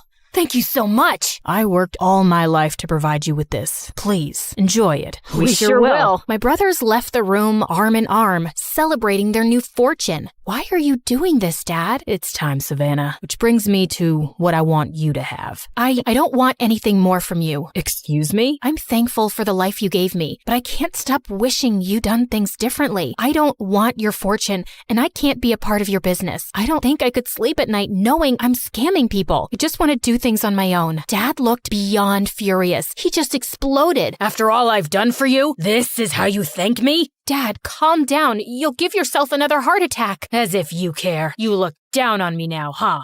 And if you want nothing, fine. Get out. Of course I care. Enough. You're a stranger to me now.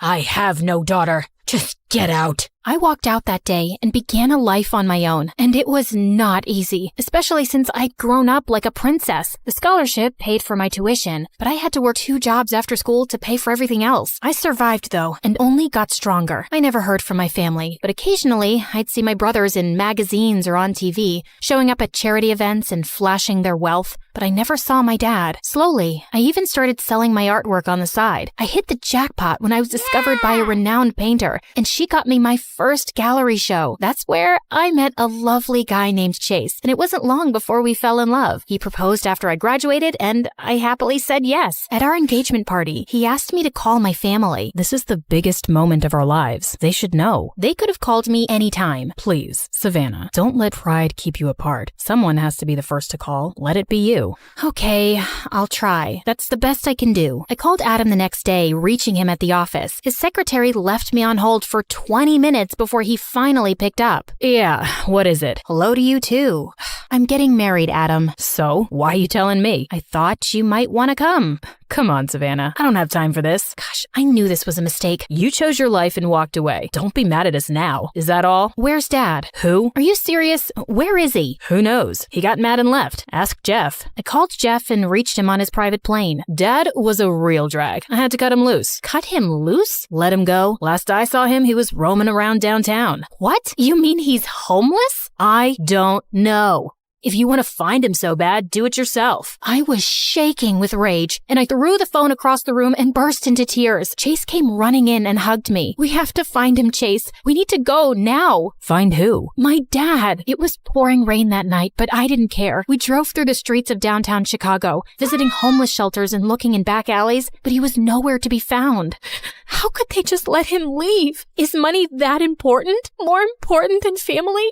And I should have stayed in touch. You did what you had to do, love. He told you to leave, but don't lose hope yet. We'll look again tomorrow and report him missing to the police. Let's go home now. But when we reached our house, I saw a man slumped near the front door.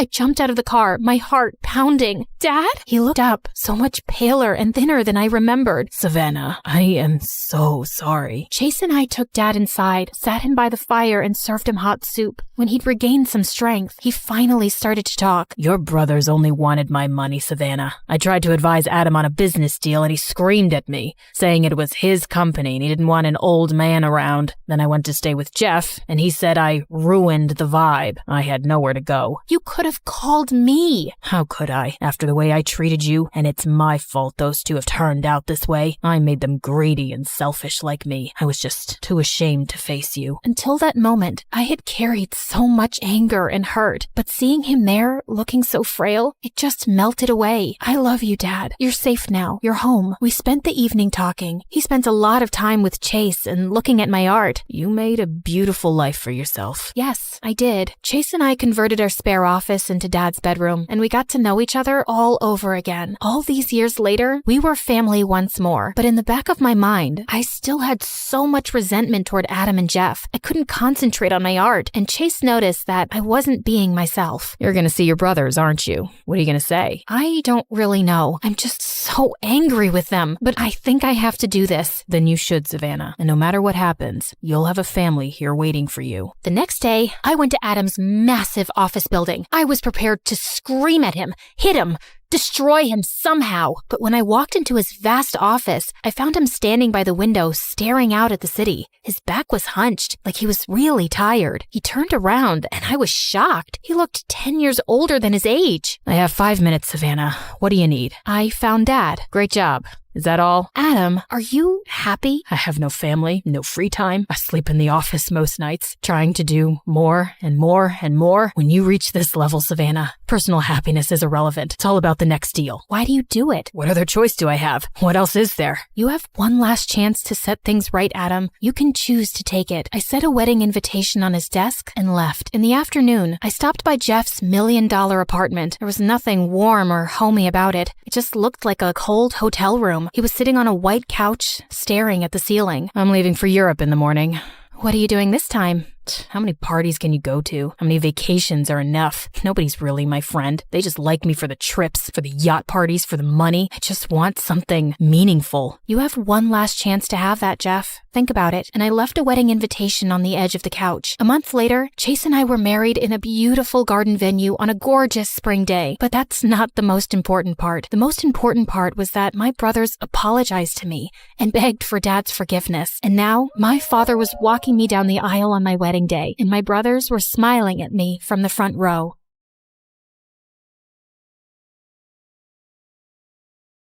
Your mom, she isn't okay. There will still be other hospital expenses, and you girls will have to figure out something soon. Do you have any relatives? Of course. I'd do anything for you, Claire. Can you tell me where the trial patient files are? When we visited Mom next at the hospital, I was able to slip away and retrieve Mom's file and another patient's who was receiving the drug. That night, Meredith and I used every Photoshop skill we had to make duplicate copies, complete with the hospital's seal and everyone's signatures to ensure that Mom was the patient chosen for the treatment. And the next day, I slipped the files back in. I knew what I'd done was wrong, and I'd broken at least 5 different laws. But as I walked away, I didn't feel like a criminal at all.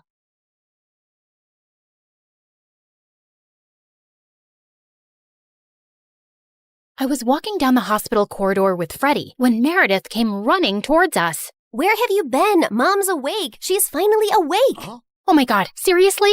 This better not be a joke, Meredith. I swear on my beautiful face, it's the truth. The doctors are just checking her vitals. Can you girls stop making so much noise? It's a hospital. Oh, shut it, nurse. We're in the coma ward. Who are we disturbing here? Don't you want these people to wake up? How dare you talk to me like that? This is preposterous. That's not even a real word. Remind me to buy you a dictionary. How did you become a nurse? Jeez. You ran down to Mom's room to find her fighting off the doctors. She jumped onto her bed like an animal and started screaming at them. Where am I? Are you doing a science experiment on me? You will not touch the daughter of Vladimir. I learned how to catch fish with my bare hands when I was 3 and tackled a bear when I was 5. You think you are any match for me? Ma'am, we mean no harm. We're your doctors. How are you old enough to be a doctor? You have a pimples like a teenager. I'm fully qualified. Shut up, little boy. Tell me where I am before I take your eyeballs out and play bubbles with them. Mom? Mom turned and stared at me with wild eyes. Let's get out of here before she attacks us. For once, I agree with Meredith. Who are you? And what did you just call me? Hey guys, the last time you saw me, I was walking down a hospital corridor after switching the clinical trial files. That was 2 years ago, so let me get you up to speed on everything that's happened since then. Mom entered the clinical trial, and her tests started showing signs of progress, but she didn't come out of her coma anytime soon. Freddie tried to help us, but Meredith and I had to learn to manage on our own. And it turns out, there's a lot you can steal from a hospital. We never had to buy toilet paper or cleaning supplies again. And we always had endless cups of pudding and Jell-O. Meredith, is that diaper cream you're putting on your face? A girl's gotta moisturize. It's very hydrating. My face is as soft as a baby's butt. What did you score today? More useful things like new bed sheets, pads, towels, and batteries for our TV remote. Time for our show and more Jell-O. Woohoo! But we still needed money, and after high school, we went back to our conning ways. I always pushed away the guilt and justified it to myself with things like, we needed the money, we had no other choice. But I have to admit, I also felt a thrill every time we outwitted someone and got away with it. It started out small, like hitting venues of concerts and games in different cities and selling fake tickets to desperate fans,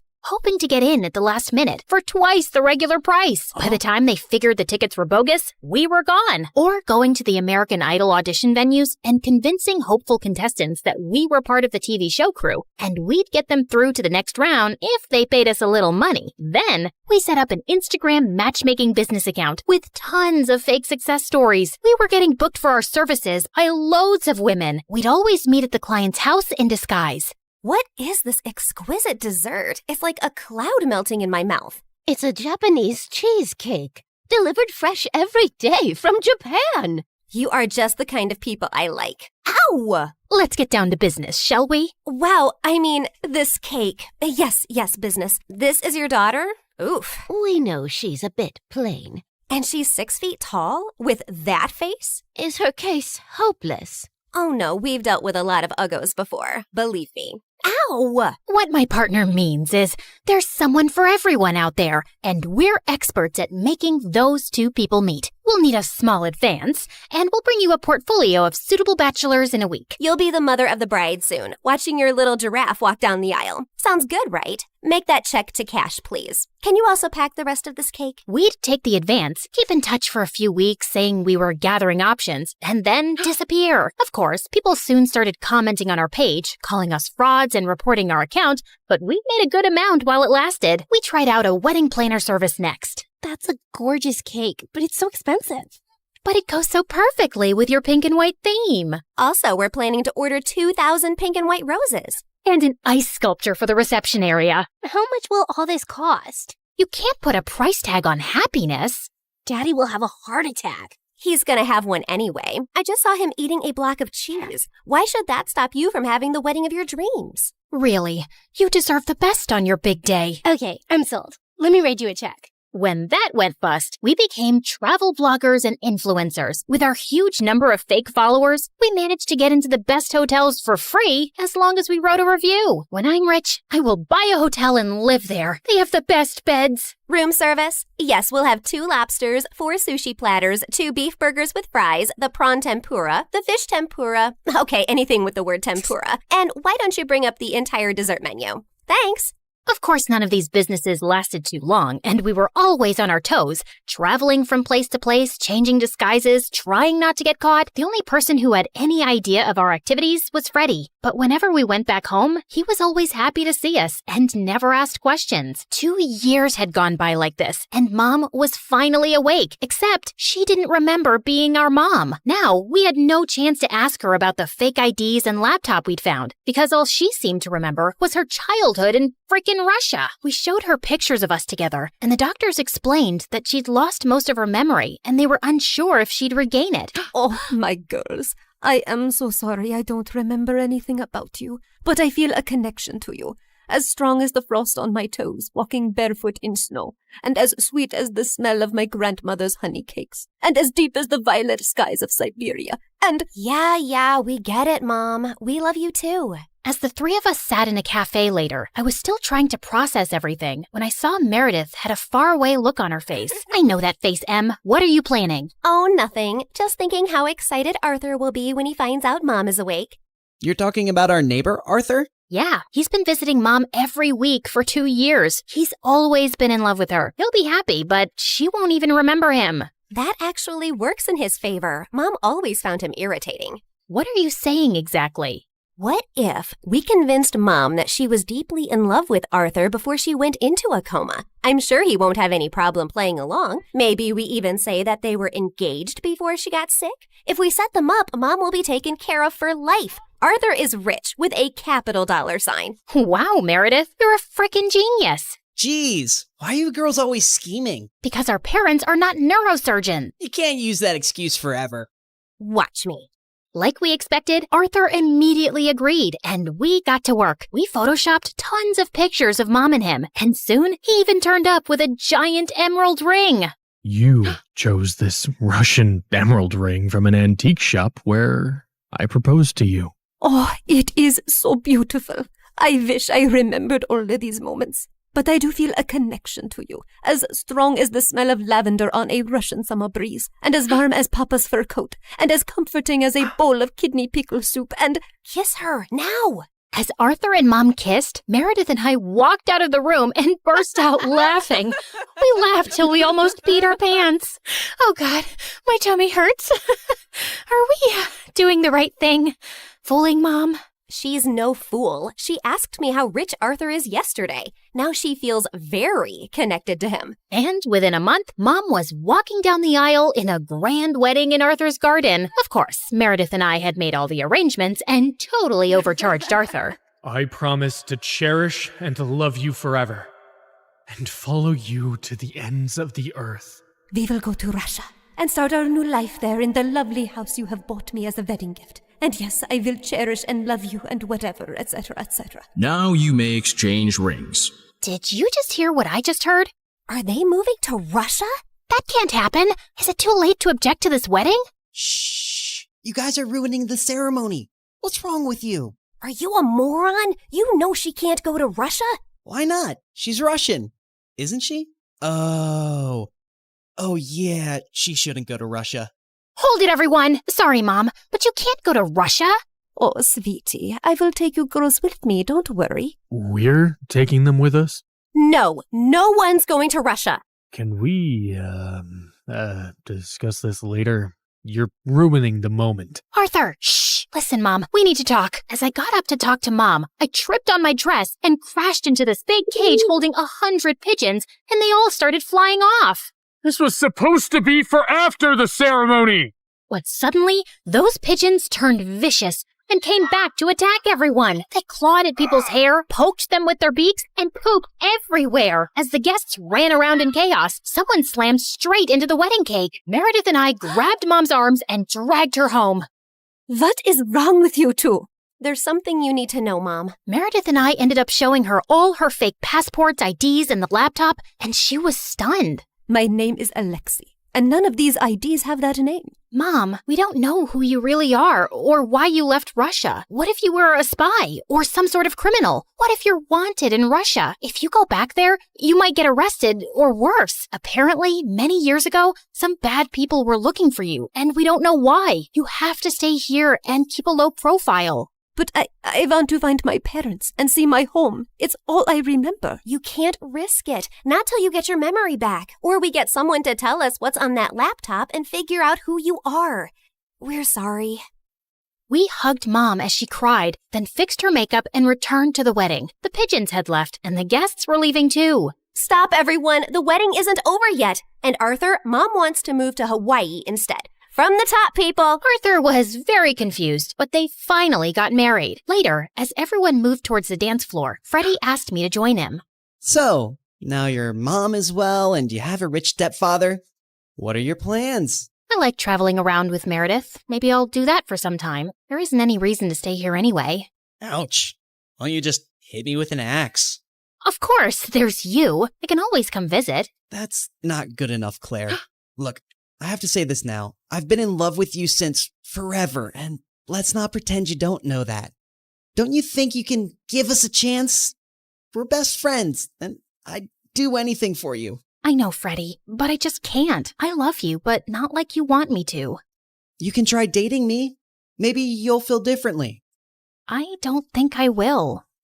And I can give you a good life. You don't need to live like a freaking criminal anymore. Some people might call me an artist. Con artist, yeah. Still a criminal. Maybe I enjoy being one. It's kind of thrilling.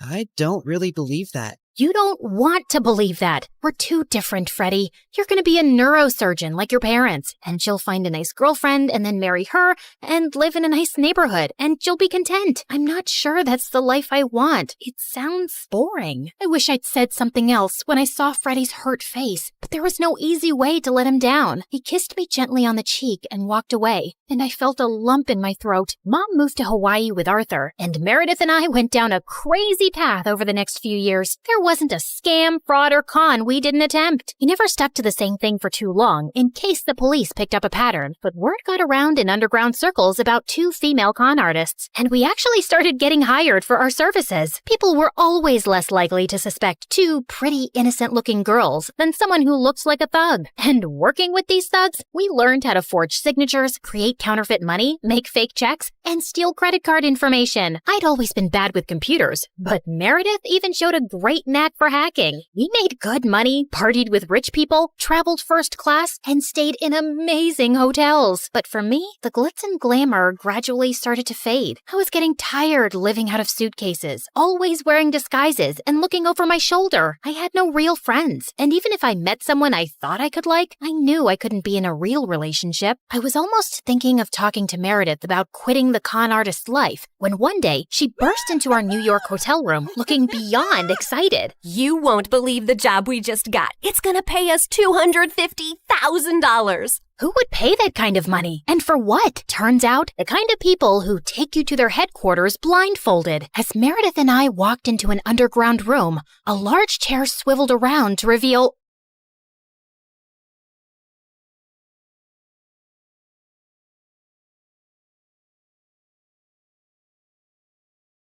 People call me the Queen of Entertainment, a famous pop icon, a musical superstar. You can take your pick. As for me, I like to be called the Queen of Hearts. Hi, I'm Ariana Grande. I was born in 1993 in Florida to overachiever parents who were super successful in their careers. Right since I was a toddler, I loved to sing. Mom would sing me lullabies and I'd sing along with her. You have a beautiful voice, my baby. Just like an angel. I'm not so sure. I didn't get selected for the school choir. Don't let that dishearten you, sweetheart, and have confidence in your talent. I'm sure you're meant for greater things. Although I loved singing, I was also fascinated by theater and acting. I performed on stage for the first time when I was 8 in a musical named Annie. Are you nervous, Ari? No, not at all. In fact, I can't wait to set the stage on fire. And I did just that. That musical was a great success, and it marked the beginning of my musical theater journey. After that, I performed in so many other local productions like Beauty and the Beast and The Wizard of Oz. Life was going smoothly, but then my parents got separated. I felt devastated for a while. But thank God I had my pet dogs to keep me going through that tough phase. Just so you know, I have 10 rescue pups. One of them is named Sirius Black. Yeah, I'm quite obsessed with Harry Potter. But then, aren't we all? So by the time I turned 14, I decided I'd acted enough and now wanted to make a career in singing. I packed my bags and moved to Los Angeles to meet my managers. Guys, I think I want to make an R&B album. That's a hell of a goal, but who do you think's gonna buy a 14-year-old's R&B album? Well, that kind of made sense. So I went back to Florida and decided to focus on theater for the time being. Then when I was 15, I got chosen from among thousands of girls to play one of the main characters in a Broadway musical called 13, for which I later bagged a prestigious award. By this time, I had moved to New York, so I was missing school a lot. Mom, I want to continue performing, but what about studies? I want to finish high school at least. Don't worry, sweetheart. Your school has agreed to send study materials so you don't miss out on your studies. That was pretty cool. I was studying and focusing on my career, even though I was miles away from home. Then in 2009, I bagged the role of an adorable goofball named Kat Valentine in the famous Nickelodeon TV show named Victorious. Since the show was set in a performing arts school, it gave me an opportunity to showcase my acting as well as my singing abilities on a national platform. Thanks to the show, I was suddenly a teen idol. So, Ariana, what's next? Are you looking at a career in Hollywood? To be honest, acting is fun, but music has always been first and foremost with me. I was determined to give singing a shot, so I kept uploading my videos on YouTube where I sang covers of songs by Adele, Mariah Carey, and Whitney Houston. Meanwhile, the second season of Victorious premiered in 2011 to 6.2 million viewers, becoming the highest-rated episode of the show. Victorious ran for 3 seasons until it was finally wrapped up in 2013. Then one day, I got the most unexpected call. Hello, Ariana. I'm Monte Lipman, CEO of Republic Records.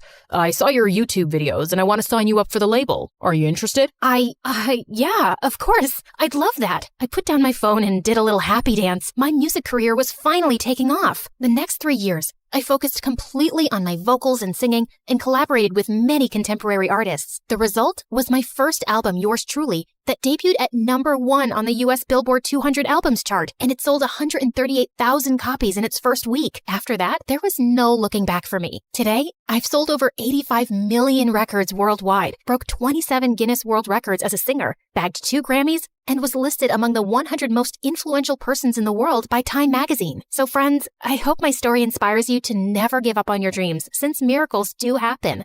Just believe in yourself, because if you don't, who else will?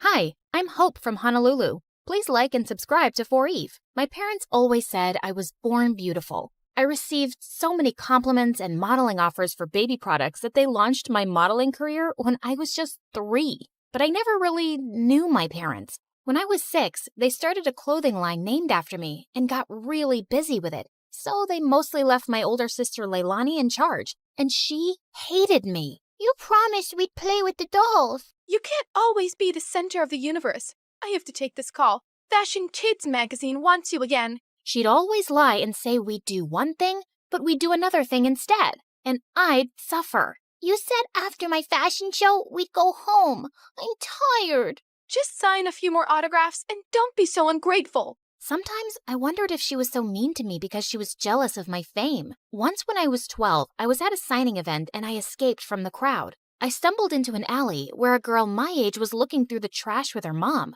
I offered them some snacks from my bag, and their reaction was so wonderful. Just then, Leilani found me and dragged me away. And later, when we were on a video call with our parents, she told them what had happened. Hope, it's not okay to sneak off like that. And that poor family could have robbed you.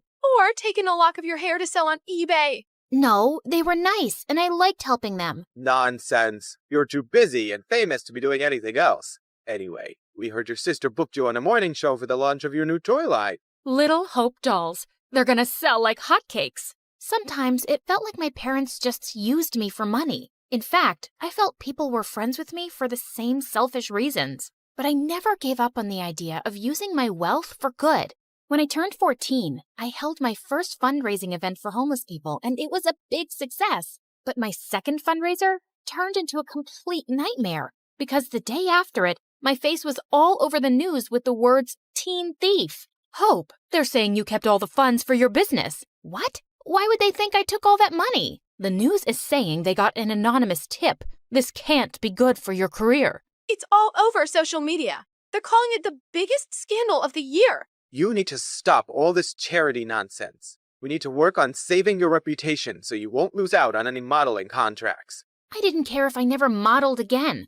I didn't understand how anyone could think I'd steal charity money. I was too embarrassed to even leave the mansion. Soon after, I was about to join a new high school, and I went to Leilani with an odd request. Help me make a disguise for high school. You're my makeup artist. If anyone can do it, it's you. Look, it's hard for me to trust people. They'll probably use me for my money and fame or spread more lies. I'd rather just go as a regular kid so I can be active in the school's charity clubs. You don't think you could just go as yourself? Doubtful. I always become the center of attention without meaning to. And because of that scandal, the charity clubs might not trust me. I just want to fade into the background and do the things I care about. Please. To my shock, she agreed to the makeover. She gave me cute short hair as part of my disguise. I decided to keep my disguise a secret from my parents. They were not happy about my short hair, but my agent had advised me to take a break from modeling and stay out of the public eye anyway till the scandal died down. At home, I was Hope, the supermodel on a break. But at school, I was Minnie, the humanitarian. I joined the charity club, and the volunteer work I was doing felt amazing. And I was making friends pretty easily. But one day at school, I was lifting a heavy box of canned food donations when I suddenly threw out my back. Whoa, are you okay? I suddenly noticed there were two really cute guys watching me struggle to stand up straight. Guess I'm an old lady who's not used to heavy lifting. Ouch. Let's take you to the school nurse, Granny. I'm Kai. And I'm Crane. Here, let me take your bag. What was in that box? Canned stuff for a food drive. Crane immediately dropped my bag to the floor. You're part of a food drive? Not gonna help you. What? Come on, Nan. Let's just take her to the nurse. She's hurt. Whatever. Not my problem. And then he just left. What was that about? Are you seriously doing a stupid food drive, Granny? My name is Minnie, and what's wrong with food drives? Minnie? Minnie. Everything about them is wrong, Minnie. If the poor just got off their butts and worked, they wouldn't be poor. Why should we treat them like babies and take money from people who do work? Wow. Sometimes it's hard for people to find work or earn enough, and they need help. Maybe lame losers do. Well, Minnie, here you are. Kai winked at me as he left. What a jerk. But I wasn't going to let his arrogant opinion stop me. I organized a school dance to raise funds for the food drive, and it was a hit. But just as I was dancing with some friends, Kai and Crane busted through the gym doors with crowns on their heads. To the rich, stand with the rich. What are you doing, Kai? We're here to tell everyone the poor are pathetic and charities are scams. Don't be fooled. Just then, Crane started kicking down the display of food donations like a maniac. Luckily, the teachers there kicked both out before they could do more damage. What planet were these jerks from? But I forgot all about them when I got home that afternoon and saw Dad running out to me. Didn't you check your phone, Hope? I think the battery died. What's wrong? Your mom and sister got into a car accident, but the doctor said they'll be okay. They both had some broken bones and will need bed rest. I started to cry, and Dad hugged me. I couldn't remember the last time he'd done that, and I decided I'd stay home for the next few weeks to take care of Mom and Leilani. The next evening, my bodyguard drove me down to the food bank to drop off the school's donations. To my shock, I saw Kai step out of his car in front of us, and he was dropping off bags of donations. What the hot fudge? I snapped a picture of him, and I confronted Kai in the school hallway the next day. Saw you at the shelter last night. What are you talking about? This? How did you... Okay, please, listen. Crane is against charity work, not me. He convinced me to think that way a long time ago, but I don't agree with him anymore. Years ago, Crane's family fell into a big scam by some fake charity, and they lost a huge fortune.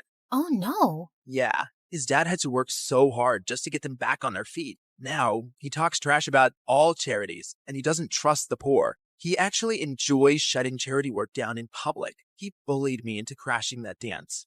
And well, I'm sorry I did, really. He looked really sincere. If that's the truth, I understand. But you gotta stand up to Crane sometime. You can't keep pretending to be someone you're not. Kai offered to walk me to class, but I explained I was just there to collect my books as I was homeschooling for a while. He asked for my number, and I kinda left with butterflies in my stomach. Kai and I texted every day for weeks, and he even started coming over. I kept saying it was best to give my mom and sister space to recover, so we'd always hang out in my backyard. Keeping Minnie away from my parents and Hope away from Kai was getting exhausting. I was also developing the biggest crush on the real Kai. He was nothing like the jerk I'd first met. Once I found him waiting for me in my backyard with the most amazing picnic laid out. Hey, what's all this? Just a little surprise for your big day. Happy birthday, Minnie. Kai, my birthday isn't for another 5 months. What? Really? I looked for you over social media, but I couldn't find you because you're apparently the world's most private person. Then I went to go check the school records,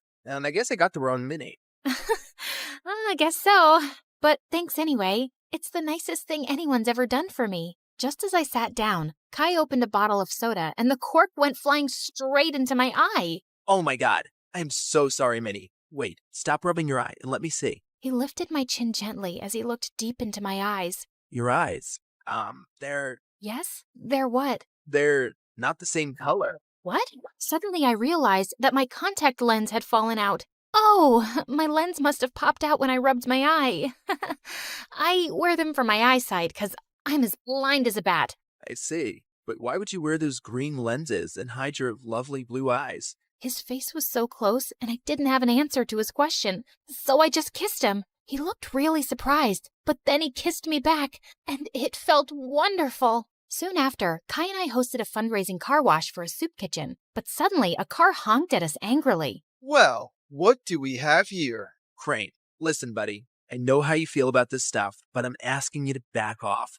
I want to do this. What? Support lying, dirty thieves? Did you forget what happened to my family? Of course not. But that was one bad experience. Not all charities are scams. It's this witch. Winnie's brainwashed you. It's Minnie, and Kai is free to do whatever he wants, but you need to leave. Just then, Crane went red. He threw a punch at Kai, but Kai blocked it brilliantly and stepped back. Crane, walk away right now. You better watch yourself, Winnie, or you'll end up like that stupid teen thief model who raised funds for her business. She got what she deserved. She's a forgotten fraud now, a nobody.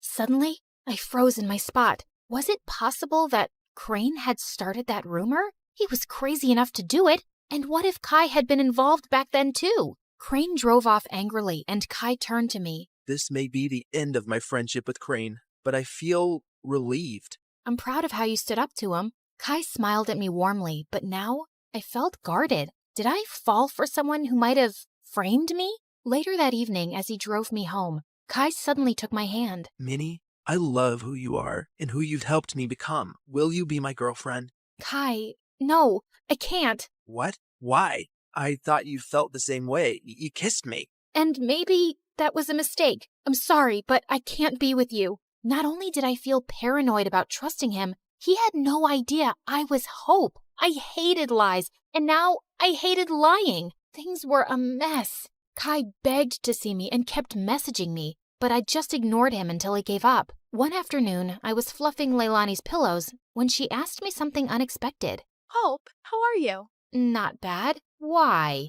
Nothing. I just noticed that you looked a bit sad these days. I kinda lost someone I cared about. Wait, Leilani, why are you crying? Oh, Hope, I just need to tell you something. I can't keep it in any longer, especially after you've taken such good care of me. And to my shock, she confessed how she was the one who had started the rumor that I'd stolen the charity funds. I know it was really wrong, and I'm sorry, but I just got so resentful. I was left in charge of you, and you always came first. And you were always in the limelight, while I never even got thanks for anything I did. I got carried away. Leilani, how could you? I really regret it. That's why I agreed to your makeover request, because I didn't want to stand in your way again. I know how good-hearted you really are. Do you know what you've done? I immediately thought of Kai, this great guy, and how I'd shut him out. I wanted to slap Leilani, but I just stormed off angrily. I told Mom what Leilani had done and said I couldn't stand to be around her right now. To my shock, Mom agreed that I should take a break from her. We arranged for me to stay at my bodyguard's house, and I found out that he lived close to Kai. On my first night there, I walked over to Kai's place. I needed to fix things between us, but his butler informed me that he'd gone to Tokyo for 2 weeks or longer. My heart sank. For 3 days, I texted and called Kai, but he never answered. I knew he was avoiding me, and I deserved it, but I wasn't giving up. I called Mom and explained everything about Kai to her, and she actually listened. Tokyo might be a nicer break for you. OMG, Mom, you'd let me go? Yes, sweetheart. Ever since the accident, Your dad and I have been thinking how hard we've pushed you and your sister. We just wanted you girls to know success early on, but we've realized there are more important things than success and money, like happiness and family. You've been amazing during our recovery, honey, and you really deserve to go. Thanks, Mom. I love you. And the next day, I was on a flight to Tokyo with my bodyguard and checked into the same hotel as Kai. Just as I stepped onto the elevator, I was shocked to see Kai inside. He looked awkwardly at me. Hi, can I help you with something? I suddenly realized he couldn't recognize me without my disguise. Kai, you're the reason I'm here. I came to tell you the truth. I'm Minnie. Minnie? Minnie from Honolulu? Yes, except my real name is Hope. What? I told him everything. My trust issues and my disguise and what my sister did, how awful I felt for abandoning him, and how I tried calling him. I'm using a different phone here, and I understand why you wanted to hide yourself, Hope. I've missed you. Do you think we could give us another chance? You flew all the way here to make things right? I'd be a jerk if I say no. But could you do just one thing? Give your sister another chance. Come on. Charity starts at home. I will. I promise. I was just a month into my freshman year at college, and I never in a million years would have guessed that the night I was pinned against the bleachers of the school football field by bullies was the night that would change my life forever. Well, Sydney, you have two choices. You can kiss my shoe or lose your hair. I have a rule that I never kiss cheap shoes. Now get away from me. Oh, look, she's gonna cry. I have a lot of practice holding in my tears, and these bimbo bullies weren't gonna break me. Hair grows back. I guess you've made your choice then. After they threw me to the ground, I prepared myself for what was coming, but a voice boomed from behind them. What the hell do you think you're doing? Leave her alone. The girls turned around and sprinted away. The person walking toward me was silhouetted by the field's lights, so I couldn't see him. When he got close and helped me up, I saw who it was, and my jaw nearly fell off my face. Are you okay? Did they hurt you? It was Ian Gallagher, the son of the president. He also just started at my school and was the image of perfection. Flowing blonde hair, a chiseled jaw, and deep green eyes. Other than my pride? No, but there wasn't much of that to begin with, so I'm good. Thank you. Maybe you and Sydney should go get some food, Ian. Who was this guy, and how did he know my name? Yes, absolutely. Are you hungry? Joe Jr.'s Diner is just up the street. I'm Todd, Ian's assistant. Our driver will be happy to take you and then bring you back to your dorm room afterward. Right, Ian? Yeah, absolutely. Please stop saying absolutely. Absolutely. I mean, right. I wasn't sure what was happening here, but whatever it was really frickin' weird. Okay then, shall we go so you two can eat and get acquainted? Can you two hold on for just a minute? I need to pause this here. As you already guessed, my name is Sydney, and it would be awesome if you clicked like and subscribe. And while you do that, I'm going to fill you in on some quick backstory. I grew up in a huge house with everything a girl could want. Giant stuffed animals, so much chocolate that Willy Wonka would be envious, and an arcade packed with every video game that ever existed. There was only one thing missing. My parents. Sure, I had an amazing nanny who hated children and would lock me in my room when she wanted to be left alone. But all I wanted was to spend time with my mom and dad. They ran an international hotel business and traveled the world visiting their properties. Even when they were home, all they would do was criticize me and compare me to others, like my spoiled brat of a cousin who screamed whenever she didn't get what she wanted, or their friend's daughter who was forced to perform at the most ridiculous beauty pageants, or even the little girl on the cereal commercial who ate the cereal, acting like it was the best thing ever. That little girl appreciates her life. I've never seen you enjoy your cereal that much, Sydney. I felt so bad about myself that I developed this nervous facial tic where I would squeeze my eyes shut and then open them really wide. Yeah, weird facial tics are like catnip for bullies at school, and when you're the smartest kid in class, it just adds to their joy when they stuff you in the garbage can. So I kept to myself and didn't care about my appearance because there was no point. No makeup, big glasses, and my hair in a bun. I looked like a mini version of the school librarian.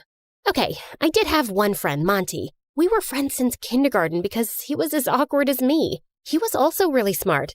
and had asthma, so he was always walking around sucking on his inhaler. Also catnip for bullies. Okay, that's enough backstory. I think you get it. I thought college would be better, but clearly I was mistaken. Once an outcast, always an outcast, it seems. Now, back to the night I met Ian, because it just gets weirder from here. He took me to the diner, but our table was guarded by his two big, serious-looking Secret Service agents. His tiny assistant, Todd, sat in the booth across from us, just staring. Sorry about all this. It must be really weird for you, Sydney. This? Weird? Nah, I'm used to it. Happens every time I meet a president's son. He laughed. Someone actually thought I was funny besides me. And then he leaned in. Just imagine that your whole life is like this. It was manageable when I was a minor because the media left me alone. But now that I'm 18 and my father is running for re-election, it's like every move I make is under a microscope. Sometimes I just want to disappear. In a weird way, I completely understood. I felt the same way, except I always wanted to disappear. Just then, reporters swarmed into the diner and started taking photos of us. Todd signaled for us to smile, so I did, but I had absolutely no idea what was happening. Okay, that's enough. Everybody out. Why do they want pictures of me with the president's son? My own parents didn't want pictures of me. I think it's time you head back to your apartment, Ian. If it's okay with Sydney, I'd like to stay and chat some more. Considering all the insanity of the last couple of hours, the one thing that didn't feel completely nuts was the connection I had with Ian. It's like we instantly got along. I'd like that. Yeah, no. Sorry, we're leaving. Car's waiting outside to take Sydney home, so it's time to say goodnight. I couldn't believe how Ian's assistant was treating him like a child. And then I felt something touch my hand underneath the table. Ian slipped me a piece of paper with his cell number.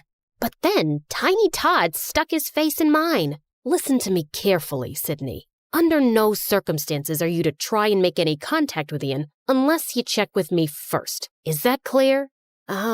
Sure. Good girl. And if he or the press tries to talk to you, you call me. Wow, this little man just good girled me. Yeah, no. Maybe I won't feel like it. Well then, I'll make a single phone call and have you expelled, which I will also do if Ian learns about this conversation. So we're going to keep this between you and me, right? I was frozen. If I got expelled, my parents would disown me. All I wanted to do at that moment was to wrap my fingers around Todd's throat and choke him. But instead, I just nodded. When I got back to my dorm room, the first thing I did was call Monty. Yeah, we both applied to and got into the exact same colleges. And then, like the weirdos that we are, we chose to go together. That's crazy. So you hit it off with Ian Gallagher, like for real? I wouldn't say we hit it off, but I feel like we kind of get each other. You mean like you and me? Yeah, but the difference is, he's the president's son. But why me? Because you're amazing, Sydney. You're like the smartest person I know. You're funny, you're not deserving of Ian's attention, that's for sure. That's not true. You're deserving of anyone's attention. You're just saying that because you're my best friend. I want to call him, but I'm scared his tiny jerk assistant will find out and get me expelled. So don't let him find out. I stared at the number on the piece of paper for like an hour before I got the courage to call Ian. And then, late that night, he snuck out of his apartment and picked me up. I'm so glad you called. Now hold on to me. They let you have a motorcycle? Nope. They have no idea.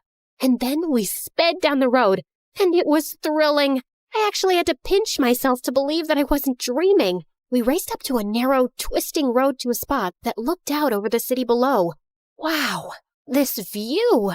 I found this spot when I first got to school. I needed a secret place to get away from everything. My dad, his re-election campaign, Todd. He was so sincere. When he looked into my eyes, I thought I would melt into a big puddle. He's such a jerk. He really is. Why do you let him treat you like that? Why don't you just fire him? I wish I could. My dad hired him to manage me, and now you're in it too. I'm so sorry. What do you mean I'm in it too? He then handed me a copy of the morning newspaper. On the front page was a photo of Ian and me at the diner with the headline, Ian Gallagher's new college girlfriend? I couldn't believe what I was seeing. If you never want to see me again, I totally understand. This is my life, but it doesn't have to be yours. I had spent my whole life avoiding attention, And here I was, about to be on the front page. My instinct was to run away as fast as I could, but Ian needed someone. And for some reason, that someone was me. We just sat on a rock and talked and laughed for hours. But as the sun came up, Ian looked at his watch and panicked. Oh no, they're going to be looking for me. We have to go, now. We sped down the road, but suddenly there were flashing lights behind us. It was the police. At that moment, I knew I was going to get expelled. My life was officially over. But instead of being pulled over, Ian floored it. We raced down the road away from the police car. Forget about being expelled. I was going to jail. Ian pulled behind a tree and shut off the motorcycle lights. We watched as the police car sped by. My heart was racing, but Ian looked at me, and we both just burst out laughing. The next day, when the papers came out, I walked through campus, and everyone at school was just staring, including the 3 bullies. All I could do was smile. For the first time ever, I cared about how I looked. Monty went with me to get a prescription for contact lenses, then to the salon to get my hair done, and finally to Sephora to get a makeover. Listen, Sid, something feels off about this whole thing with Ian. Wow, is somebody getting jealous because someone else is taking up my attention for once? No, that's not it at all. You said it yourself. Why did Todd know your name? But I wasn't listening. All I could think about was seeing Ian again, and then the cosmetologist turned my chair around. So, how do I look? That bad, huh? You're beautiful. I hugged him as hard as I could. I don't know what I would have done without him all these years. For the next few months, Ian and I snuck out nearly every night and went on crazy adventures. We went to a closed amusement park and turned on one of the rides, did a Ouija board in an abandoned house, and went for a midnight swim in the park fountain. During the day, I struggled to stay awake in class, and my grades went down, but I didn't care. I was falling in love. I was so caught up in Ian that I barely ever saw Monty anymore. I didn't even care that Todd kept posing us for the press. Until one day, when things took a dark turn, Todd had Ian and I meet. Well, look at you 2 lovebirds. It just warms my heart. I didn't know you had one of those, Todd. Every day there's a new surprise. Ian tried to contain his laughter, but Todd was not amused. When the press gets here, Ian, I want you to kiss Sydney. Ian and I hadn't kissed yet, which I thought was strange, but I felt like he was just taking it slow. Then, out of the corner of my eye, I saw Monty sitting alone on a bench eating his lunch. Is that necessary, Todd? Of course it's necessary, Ian. And I want you to kiss her like you mean it. Understand? What the heck was that supposed to mean? Why wouldn't he mean it? And like clockwork, Ian's bodyguards ushered a dozen reporters over to us. But Ian looked so uncomfortable. He gave me the most awkward, quick kiss. Now, I'm no kissing expert, but I would have to say it was pretty terrible. I looked over and Monty was gone. Ian and I got to the back seat of his limo. Todd got into the front and just exploded. What the hell was that? I'm sorry, Todd. I'll do better. For your father's sake, you better. For your father's sake? What does that mean, Ian?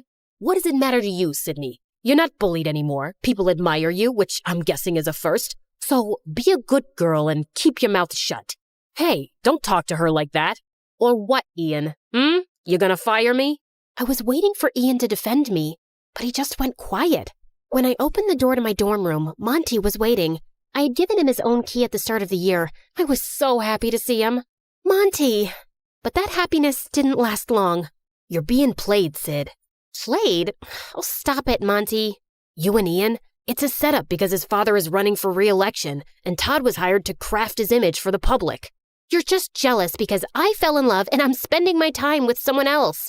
And then Monty held up a printed photo of Ian embracing another boy. I did some digging, and this was Ian's high school boyfriend. Boyfriend? You're saying that Ian is... Yes, I'm so sorry, Sid. And they're using you to give off the image that he's straight, so it doesn't affect his father's re-election campaign. Wow, Monty, you are pathetic. I was a loser until I met Ian, and you're just upset that you're still one. I can't believe I was ever friends with you. Now get out. Monty looked like I just slapped him as I slammed the door in his face.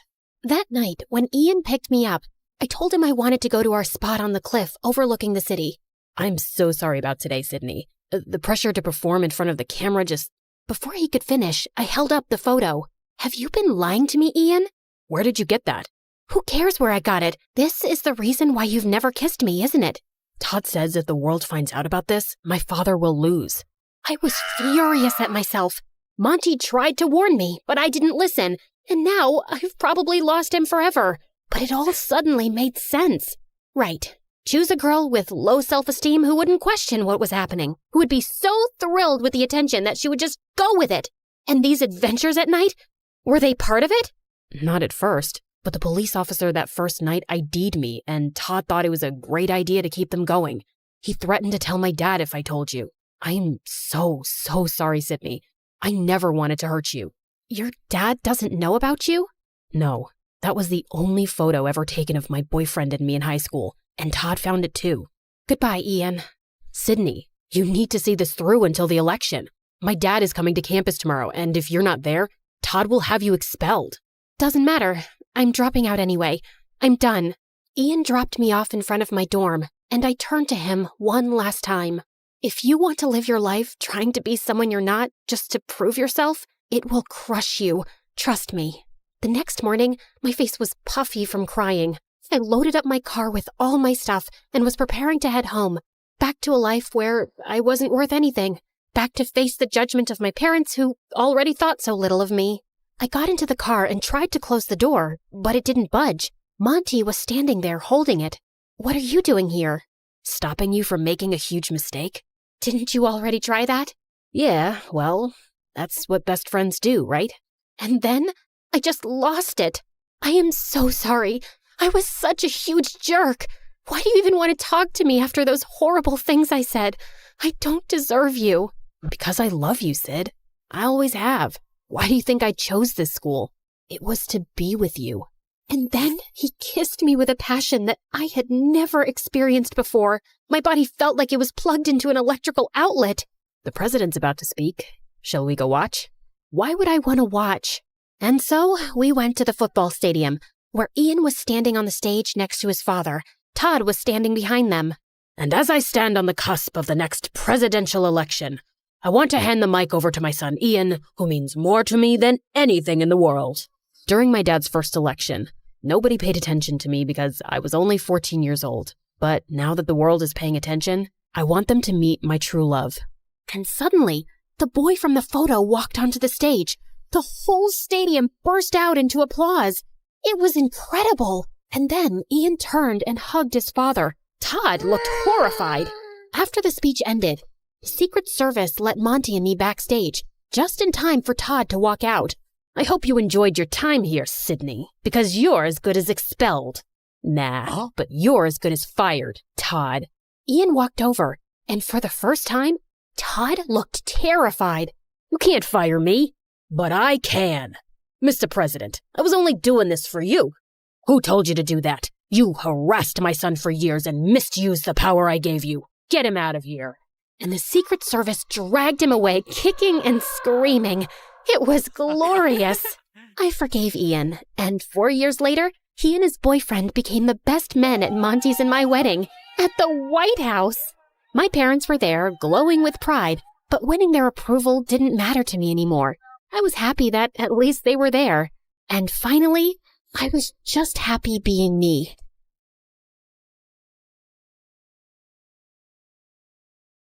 Just as I got up, I found myself facing Eric. What are you doing here? Isn't the meeting going on? Nope, that's just what I told you. I sent everyone home and was now waiting for you to steal the painting and run away with it. What? After the painting was stolen from the museum, the FBI contacted me to help them catch the guy they suspected was after it. Does the name Pierre Souffle ring a bell? Nope, never heard of him. What a dumb name. They told me he would probably strike again. I really didn't suspect you until one of my brothers said something about you looking like a girl we once met in Connecticut, who had a twin. I just couldn't shake that off, and wondered if you were hiding something. I had the FBI look into you, and most of your information checked out, but then they told me that they'd seen the suspected art thief and a girl your age leave your apartment a few times. Okay, so let me get this straight. Tonight was a trap? How could you trick me? Hello? Should I get a mirror for you? You've been tricking me from the very start. That's different. Only if different means exactly the same. You'd really send me to jail? You'd really walk away with that painting? Eric, I have to do this. I don't have a choice. It's to protect everyone I love from Pierre. And I'm guessing that list doesn't include me, does it? As we stared breathlessly at each other, suddenly Pierre's van stopped beside us. Good Lord, get a room! And before I knew it, his men had grabbed both me and Eric and put some rags on our faces, and I instantly drifted into unconsciousness. When we came about, Eric and I found ourselves tied to chairs on some boat. Ah, the Sleeping Beauties are awake just in time for me to say goodbye. You're not getting away with this. Oh, yes, I am. It's not like you are smart enough to call the police to your house when you caught Claire. Yeah, that's her real name. You didn't call the police? What was your plan then? My guess is he was just going to take the painting from you and give you a chance to run away. I think he even gave his own security men the night off. Why would you do that, Eric? Because he wasn't going to send the girly labs to prison. Duh. Eric sat there poker-faced as I glanced at him. Pierre, you got what you wanted. Now keep your end of the deal. Pay up and let us go. Your sister double-crossed me first, which landed you in this mess, remember? I think I'll do the same. Why is there water coming in the boat? Oh, that's because it's got oils everywhere. It's going to sink soon. You two should make up and forgive each other because life's too short to be angry. I mean, literally, your life is really short. I'd say about another 30 minutes. Adieu. So long. Farewell. And with that, Pierre and his goons left. There has to be some way out. Don't you know how to get out of such situations after all your years as a criminal?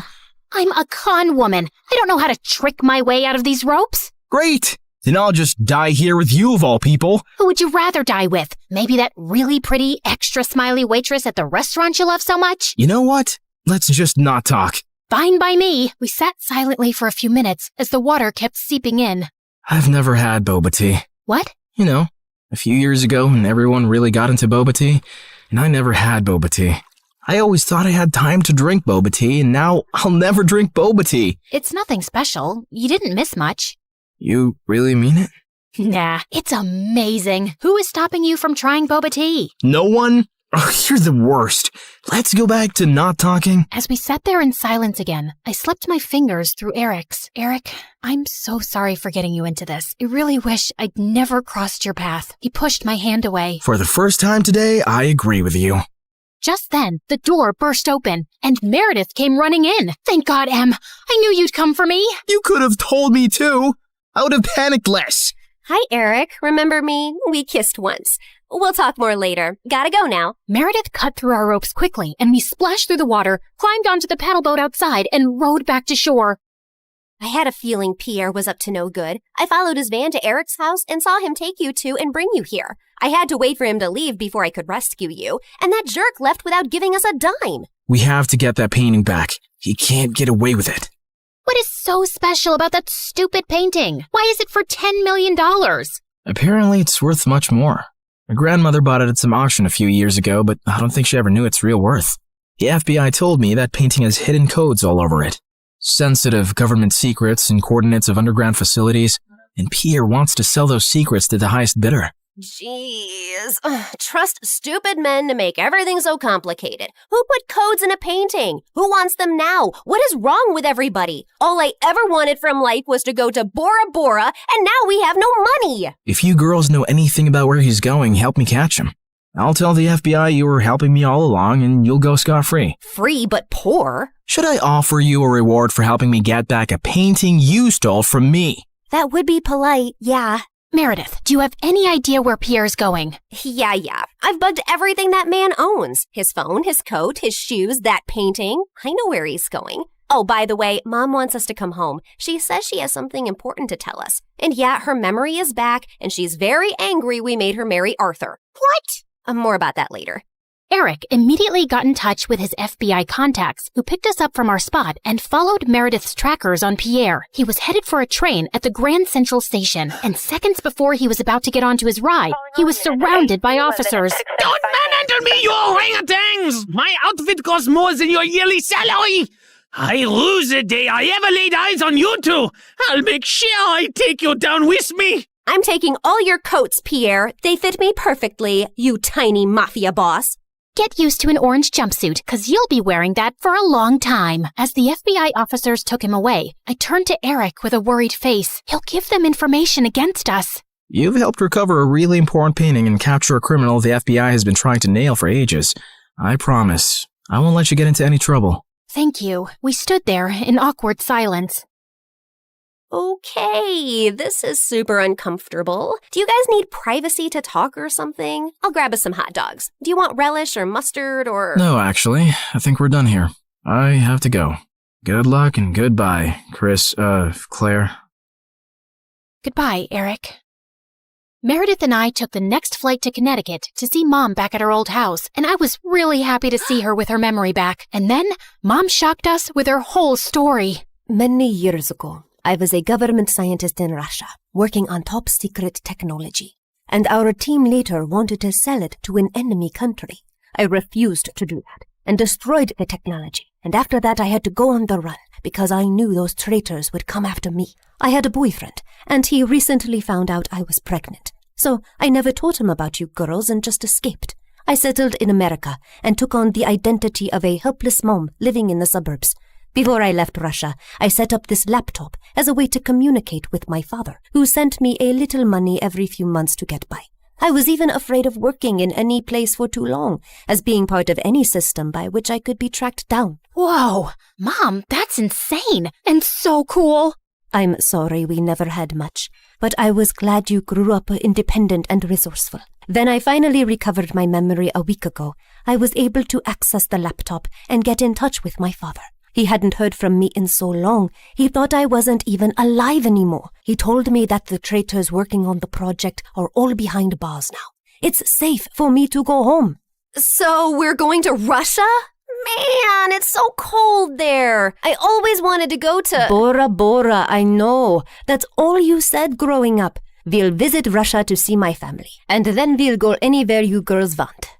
Mom, we're kinda poor, especially since you've left Arthur too. Oh, but my family isn't poor at all. I come from old money. We've been rich forever. There is a God out there. Thank you. Claire, we're finally going to Bora Bora. Yeah, it's everything we ever wanted. I tried to be as excited about the trip as Mom and Meredith, but my heart felt heavy. I wish things had ended with Eric on a better note. On the bright side, I got to meet Freddie, and I was so pleased when he introduced me to his lovely girlfriend. I'm so happy for you, Freddie, and I don't know if I can ever thank you for everything. You're amazing. I know. Just don't forget about me and come to visit, okay? On the day of our flight to Russia, we just reached the airport when Mom and Meredith turned to me with strange smiles on their faces. What's going on? Here's your ticket.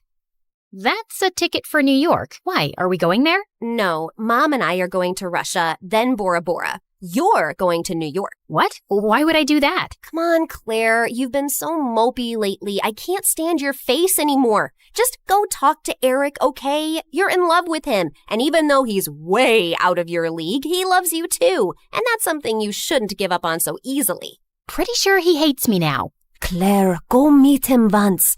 You'll regret not trying. And in case it doesn't work out, you know where to find us, love. Go get him, loser. Mom and Meredith hugged me, and I felt tears flowing down my face fast as I turned away. Suddenly, I got the wind knocked out of me as Meredith gave me a bear hug. I can't say this with you looking at me directly, so don't turn around, okay? I love you more than anyone in the world, sis. You're my BFF and my soulmate and my better half, so you better not stay away too long because of some stupid boy. No one's ever coming between us, Em. I love you too, and I'll see you soon. As I walked out onto the New York airport, I was feeling so nervous about visiting Eric that I accidentally bumped into a man's luggage cart and went down with the suitcases. Are you blind? You blind idiot? It was an accident, sir. You don't have to be so rude. You don't have to be so blind, you blind idiot. You're so obnoxious. I grabbed the bagel the man was holding, threw it on the floor, and started jumping on it. As I continued jumping and he kept yelling, I suddenly found Eric by my side. I'm sorry, sir. She hasn't taken her meds today. So sorry. Jeez, what's with your temper? He started it, and what are you doing here? You texted me that you were coming and wanted me to pick you up. You said it was an emergency? Oh, I'm guessing that was Meredith. Yep, but I did come to New York just to see you, Eric. So I might as well say my piece now, which I've been rehearsing on the plane and I've forgotten every single word. Dang it. Okay, I'll just spit it out. Look, I'm really sorry about the tricking and the lying and stealing and hitting your brother and endangering your life. The one thing that wasn't part of this assignment was falling for you, but I just couldn't help it right from the start. In fact, you made me fall for you years ago, and I often wondered what had happened to you. I really wish we'd met again under different circumstances, and I know I don't deserve another chance, but here I am, asking for one anyway. Well, they say third time's the charm. They do say that, whoever they are. Just as Eric pulled me closer, we suddenly found ourselves surrounded by federal agents. Did you set me up? I swear I didn't. Ma'am, there's no need to panic. We got notified about your arrival in New York when you checked in for your flight. We've also apprehended your sister before she could leave for Russia. We've been looking for you girls for a long time, actually, but you always managed to get away. Now we have a deal for you. Come work for us and help us nail some con artists, and you'll have a clean slate. Are you offering me a job? Yes, and a really well-paying one. The only catch is that you two will have to serve 6 months jail time first. We have to do that as a formality. No, officer, there has to be another way. Eric, wait, it's okay. I think I need to do this actually. Maybe we got away for too long without any consequences. If this gives me a chance to start over fresh, I'm willing to do it. What about Meredith? Oh, she's gonna be pissed, but she'll do it for me. So, will you come see me in prison? It's a date. How many weeks has it been here already? It's just been 2 days. Oh, God. I was so close to Bora Bora. And you're so ugly and orange. How am I supposed to look at you for 6 months? I think you're actually happy we're getting to spend more time together. You know, since I'm your BFF and soulmate and better half. That was so cheesy. Ow!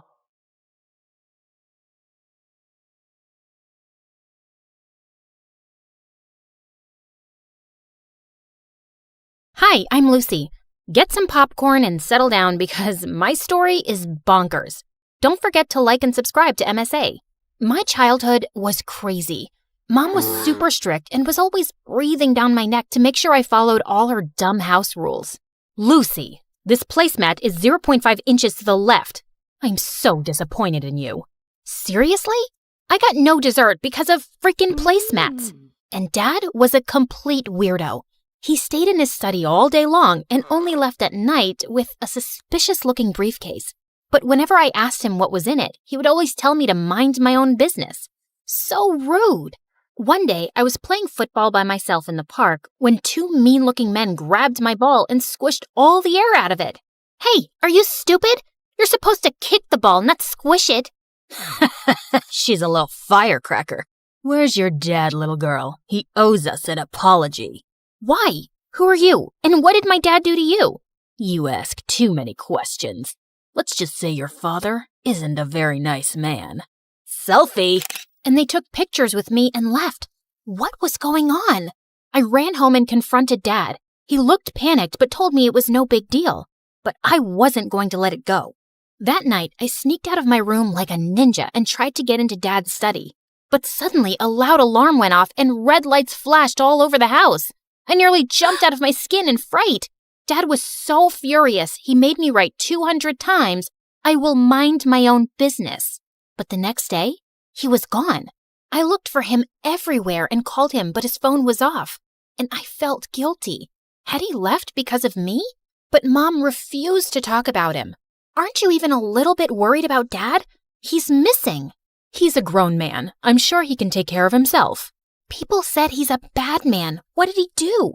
What have I told you about listening to idle gossip? And straighten your back. Ugh, she was the worst. Rather than go to the police and file a report, she moved us to a new city. I was so mad at her that I stopped showering for a week. Then I accidentally smelled my own armpits and nearly fainted, so I finally took a bath. But I stopped doing chores according to her ridiculous rules. Lucy, I told you to dry the laundry, not dye it. Oops. But I was only getting started. I always put the forks and knives in different drawers around the house after washing them and screwed up the TV remote so it wouldn't work properly. I dyed my hair orange and got fake piercings and tattoos, but told her they were real. She was so upset, she got me enrolled in an insanely strict school.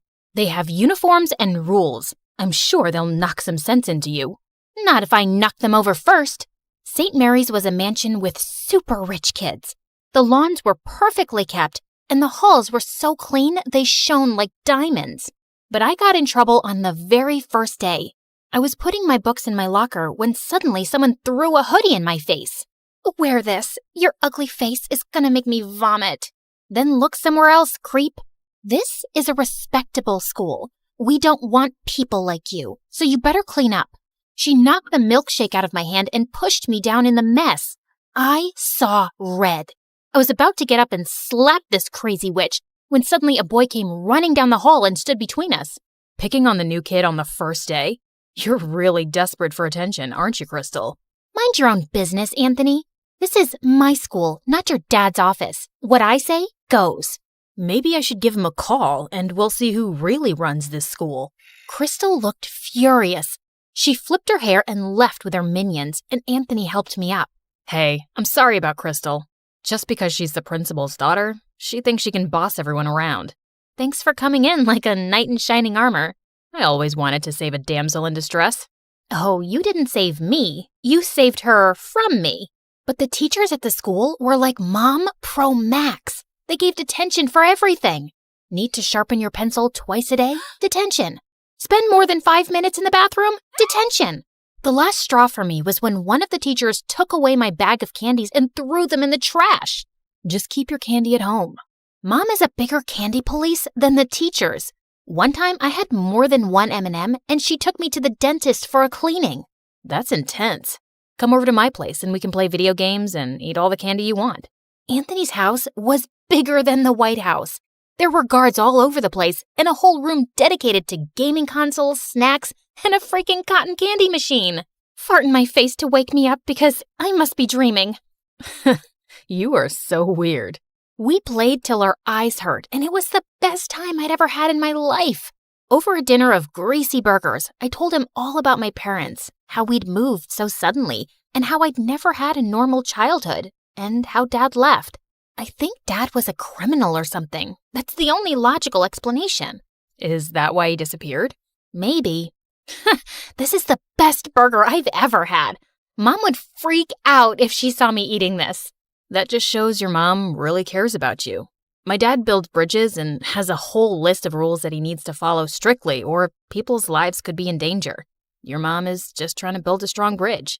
I'd never really thought about it like that. Maybe Mom wasn't so bad. But Anthony was so wrong, because when I got home, Mom was waiting for me in the living room, boiling with anger. How dare you go to a friend's house without permission? Do I even know these people? You'd know about my friends if you cared about anything other than your stupid rules. You're grounded. I hated my life at home, and Crystal was making me miserable at school. She was the student body president and was always after me for breaking some rule, which she made up herself. Ugh, I know you can't fix your ugly face, but at least have the decency not to smile. Your crooked teeth really make everyone cringe. Detention. For smiling? That isn't against the rules. No, but it should be for you. Well, if I'm gonna do the time, I might as well do the crime. I was getting detention so often that kids in school had started calling it getting a Lucy. It was ridiculous. So I decided to get even in the most Lucy way possible. I came in super early one day, did a little dance for the security camera, and drew poop emojis all over Crystal's locker. But why stop there? The whole school was a blank canvas. So I drew the little brown swirls on every whiteboard and bathroom stall. The school went nuts. One of the teachers fainted. The principal called me into her office, and soon after, Mom showed up with Dad's briefcase. She told me angrily to go outside for a few minutes. You're definitely going to get expelled, Lucy. That's what happens when you don't follow the rules. But just then, the principal came out looking pale and sweaty. Well, Lucy, I've decided not to expel you. I can see you don't do well with rules, so maybe we can relax a few and make learning easy for you. What? I was shocked, but Crystal had a full-blown meltdown. This loser drew poop all over my locker. She can't get away with this. I want her out, Mommy. Kick her out. The principal had to drag Crystal into her office because she was kicking and screaming like a 5-year-old. And Mom grabbed my hand and took me home for the day. What just happened? What did you say to the principal? Did you threaten her? What's in that briefcase? That's none of your business. Just keep your head down at school. I saved your butt this time, but it won't always work. No, maybe you're a criminal just like Dad. I don't trust you at all.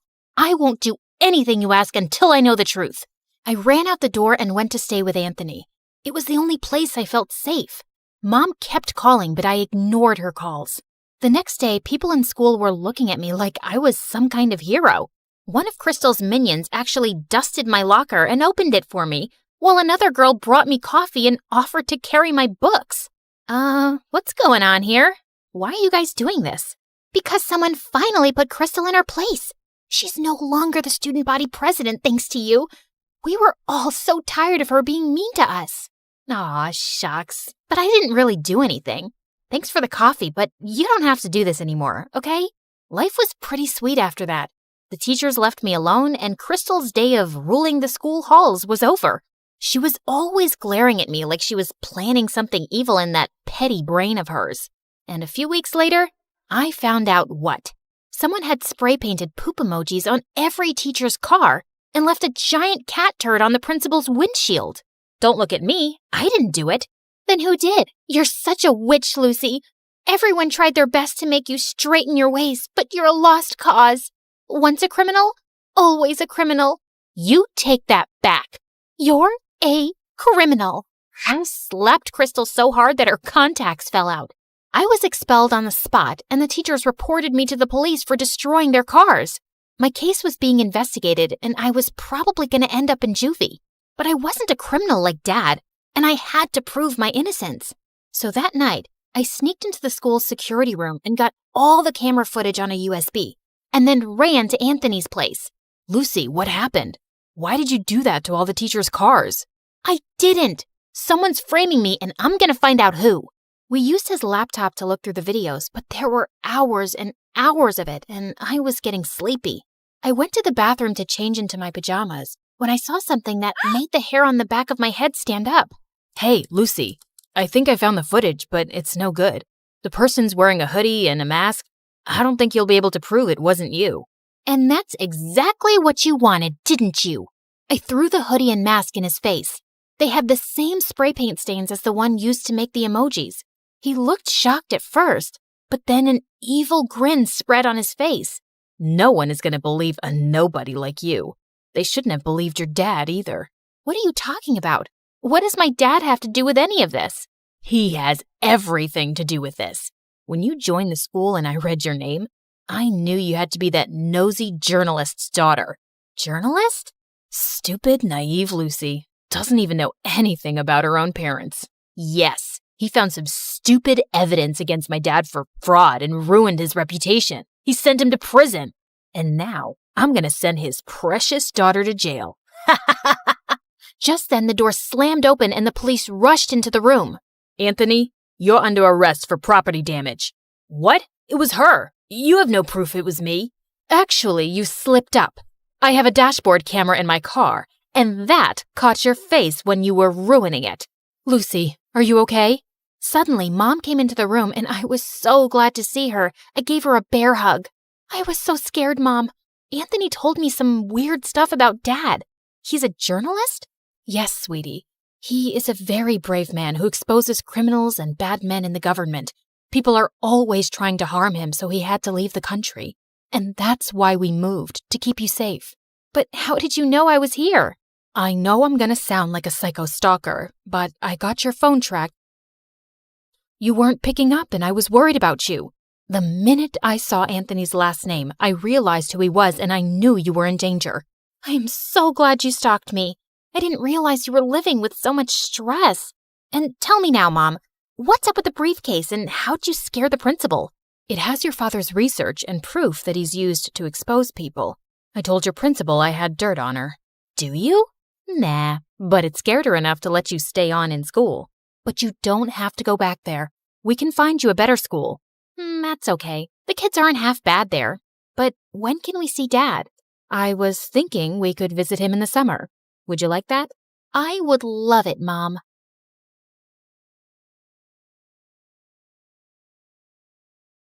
Hi, I'm Allison from a small village in France. Please like and subscribe. I lived in a small cottage with my single mother who worked as an artist. Life was tough since we had little money, so when I turned 5, Mom decided to move back to her home city, and it had a freaking palace. Whoa, is that a real palace, Mommy? I want to see what it looks like from the inside. I want to meet the king. The king doesn't live there, Allie. Only his sister, the Duchess, does. And only those who work in the palace can go there. Soon after, Mom got a job as a royal portrait artist, and I would beg her to take me along someday. But she always said I was too clumsy, and the palace was full of delicate things. I'll be careful, I promise. Oh, I forgot to tell you. There's also a ghost who has lived in this palace for decades. Was the ghost there when you were a kid? Yep. Then it must be old by now.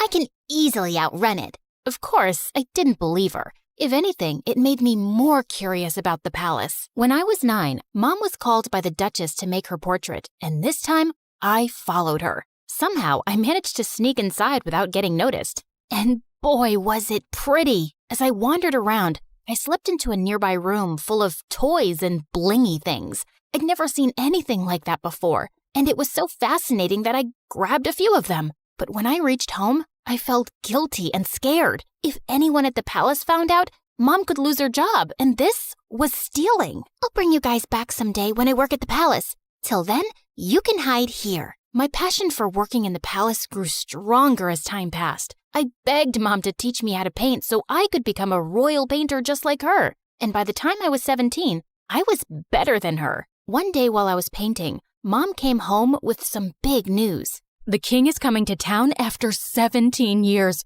and they want paintings for the whole palace. We started working day and night, finishing all 20 paintings in under a week. But a day before the delivery, Mom slipped and sprained her ankle. I'll ask someone from the palace to pick them up. No, I can take them. I promise. I won't break a thing. Whoa! Are you sure? We can't lose the job. Yes, Mom. You can count on me. I managed to convince Mom and then left for the palace. I also took the stuff I'd taken all those years back. I could finally put that back. When I entered the palace, it was exactly as I'd remembered. Wow, how dull. This place could really use some color. I was so lost looking around that I tripped over a giant statue's foot, and the paintings flew in the air. Just then, I heard someone scream, and when I looked back and saw a girl, I almost passed out. It was like I was looking in a mirror. I touched her to make sure she was real, and she slapped my hand away. Don't you touch me, you peasant.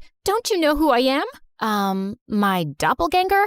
We look exactly the same. No, we don't. I'm a princess, and you look like a street rat. If I look like a street rat, so do you, because we have the same face. Wait a minute. Is that gold? Oh my God, you're a thief. The girl started screaming again, and I was surrounded by palace security within seconds. Just as they held me, I bit one of the guards and ran till I reached home. When I told Mom what had happened, she looked at me in shock, and minutes later, the king arrived with the Duchess. Oh, my sweet daughter, it is you. You're what? Mom, what's happening? My mind went blank when the king told me how years ago the nanny had taken me out for a walk, but we both never returned. Your mother and I searched everywhere for you, but we failed. She was heartbroken and no longer wanted to be here, so we left the palace. But today, when the security guards told me of an intruder who looks just like the princess, I just had to come and see for myself. Mom, is that true? I'm not your daughter? It's true, Allie. I found you on my doorstep with a note and some money, but I had no idea you were a princess. Why didn't you ever tell me I'm not yours? Because I fell in love with you the moment I saw you. Now you were my daughter. I am so sorry, Allie. It was just all too much to process, and I ran off. I was a princess, and I had a twin sister. I was living a lie for 17 years? I was walking along the road trying to clear my head when a big sports car pulled up next to me, and a handsome guy got out. Cherry, what are you doing here? It's not safe. Cherry? Do I look like a stupid fruit? Leave me alone. I called you pumpkin before, but you hated that too. What the heck's your problem, dude? This is not a good time. I was saving this as a surprise. But here, will this make you come with me? Holy moly! That diamond was bigger than my fist! Calm down, Allie. Okay, you've got the wrong girl. Whoa! Sorry, I'll have to carry you back home if you don't listen. I punched him in the nose as the guy screamed like a little boy and then ran for my life. This was officially the worst day ever. The next day, the royal staff packed all my stuff and I was moved to the castle. My royal chambers were bigger than my whole house, and everything was beautiful, except it didn't feel like home. Mom wasn't there, and even though I was mad at her, I missed her. I was unpacking when my sister walked in. I know you think you're suddenly a princess now too, but don't let this get to your head. Remember, I rule. Charlotte, dear, don't be so rude to your sister. You should be happy she's back. Okay, Amber. Allison, darling, we're starting with your royal lessons from tomorrow. Be ready at 4 a.m. sharp. Good luck with that. It's not easy being a princess. She wasn't kidding. It was a mad schedule. Mornings were for horse riding, then music in the afternoon, and martial arts in the evening. My body was super sore and I was exhausted, but within a few weeks, I'd grown tougher and learned a lot. One evening during martial arts practice, someone walked up to me. It was the diamond guy. I thought they were just rumors, but you are prettier than Charlotte. We look exactly the same, like identical. Can't you see that, or did the punch make you blind? Feisty. I'm Prince Arnold, by the way, Charlotte's fiancé. Isn't she too young to get married? Are you jealous? What? Move along, dude, unless you want another punch. But the guy just winked and left. What a flirt! Later that evening at dinner, Dad announced that he'd be holding an official coming out party for his daughters, and the entire village would be invited. What's a coming out party? Lame question. It's your official introduction. So why are you having one? Don't people know you already? That's when Dad told me that Charlotte had always been sick all her life. She had a rare genetic heart condition that didn't allow her to roam around too much. It was only recently that she'd gotten better. But I'm still better than you. What's your problem? My problem is that you're here to take my crown away from me, and I won't let that happen. Enough. That's for me to decide. Now eat your dinner. I'd root for you. I kicked that butt face under the table, and he turned red. Much deserved. The coming out party had sent the whole town into a frenzy, and Mom was called to make our official portraits. Seeing her made me feel so much better. So, how do I look? Like a princess. Have you forgiven me? Maybe. I mean, you're still my mom. Of course I am. The party was a huge success, and I could see the king's pride in introducing his daughters. You should see Allison fight. She's a natural. Her paintings are so good, I think I should send her to Paris to become a professional. Dad, I wanted to become a chef and you didn't allow that. That's because you weren't well, Charlotte. Now, don't interrupt me while I'm talking, darling. I was a little embarrassed with all the praise, and it clearly bothered Charlotte, so I excused myself and went out for some fresh air, only to find that jerk, Arnold, making out with a maid. What the heck, dude? Oh, hey, Allie. Don't worry, this isn't serious. And you're next. I felt furious and turned around to leave, but he blocked me. Oh, don't be so mad. Come here. Arnold pulled me in and was about to kiss me when I pushed him hard, but Charlotte walked in just then. What's happening? Wait, I knew it wasn't you. My darling Charlotte, this imposter tried to take advantage of me. She tried to kiss me while pretending to be you. What? That's not true. This guy's been flirting with me ever since I came here. Charlotte, he's a jerk. I just caught him making out with a maid. Enough. First, you try to steal my life, then my dad, and now you have your eyes on my fiancé? I won't let you get away with it. With that, Charlotte went inside and got on stage as everyone stared at her in confusion. Attention! My twin sister is a manipulative witch. She's a thief and a liar, and so is her mom, that lady. Tell me, Allison, did she teach you how to be a lowlife? Because you surely weren't born one. Say what you want about me, but keep my mom out of it.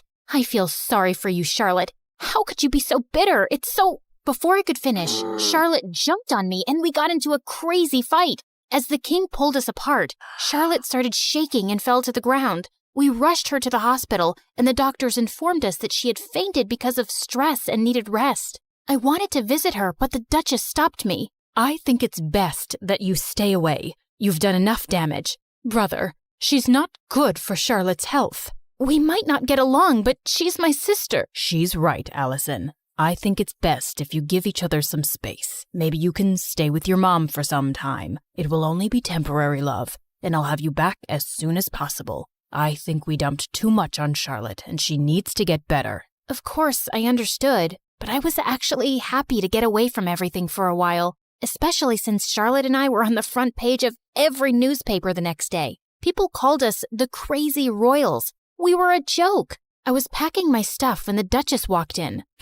You're finally going back to where you belong. I knew you'd never fit in here, and it was a mistake to bring filth into the palace. I know I didn't grow up here, but I'm still a princess by birth. So please, mind your manners and never talk to me this way again. Don't forget your place. That's exactly what I'm doing. I pushed her aside and left for my old home. Mom was ecstatic to see me, and to be honest, I felt happier than I'd been in weeks. A few days later, once Charlotte was better, the king announced her engagement to Arnold to give people something else to talk about. Dad invited me, but I decided not to go to the ceremony. I just wanted to stay away and avoid any more drama. On the engagement day, Mom had gone out for something when Charlotte came over. What are you doing here? Don't you have an engagement to get to? I can't marry him, Allison. He's a snake. I should have trusted you. Good time to say I told you so. But what do you want from me? After our fight, we can't have another media blowout. Dad will never allow me to call off the engagement at the last minute. Please, come with me. Maybe we could convince him together. Please help me. Charlotte was crying like a baby now, and I didn't want her to have another fainting episode, so I agreed. But just as we entered the palace, Charlotte stopped. I need to fix my makeup. The entire town is in there. Wow, priorities. Thanks for doing this. I'll be right back. I started to walk around when I spotted Charlotte. She's here. I've done everything you asked me to do, including the fake fainting. Now do your part and make her leave forever before Dad decides to bring her back here again. Leave it to me now, princess. I have the perfect plan to make sure you get the crown. Oh my God, these people were crazy. I had no idea what her plan was, but it sounded dangerous. So I ran straight to Dad, and seconds later Charlotte followed. Allison, I thought you weren't coming, but I'm so glad you did. Of course she had to come. She had to ruin my engagement. She just can't see me happy. Oh my God, Arnold, hold me, please. Oh, shut up already. Don't you guys get tired of manipulating? King, Dad, whatever, you should see this. I played the video for the entire hall to see, and Charlotte turned pale. Charlotte? Dad, I'm sorry, but you seem to like her more because she's tougher than me. And when Auntie told me that she was after Arnold and my crown, I couldn't take it anymore. But this was all Aunt's idea. Sister, what were you planning to do and why? Suddenly, the Duchess turned into a mad person and started screaming. I'm tired of being your servant. I'm the older sister and the crown was mine, but these girls took that away from me, and I would have gotten away with everything if this one hadn't shown up. What do you mean? You knew she was alive? Whoopsie, you did a boo-boo. The Duchess confessed how she'd paid the nanny to take me away and drop me in the jungle, but the nanny had dropped me at Mom's doorstep instead. Charlotte was so sick as a kid, I didn't think she'd survive for so long. With both of you gone, I'd be a queen, but Karma's a witch. The king gave orders to take the Duchess away to the dungeons for treason, and Charlotte turned to me. I was horrible to you, and I probably don't deserve your forgiveness. But could you try? It might take some time, but I'll get there. What about me? You can chew your shoes and get lost. Yeah, I always knew you were a jerk. I was called back to the palace, and I took Mom along this time. Charlotte and I changed history by taking over the crown together. We were both queens in our own way. And I learned that those who love you will always stick by your side.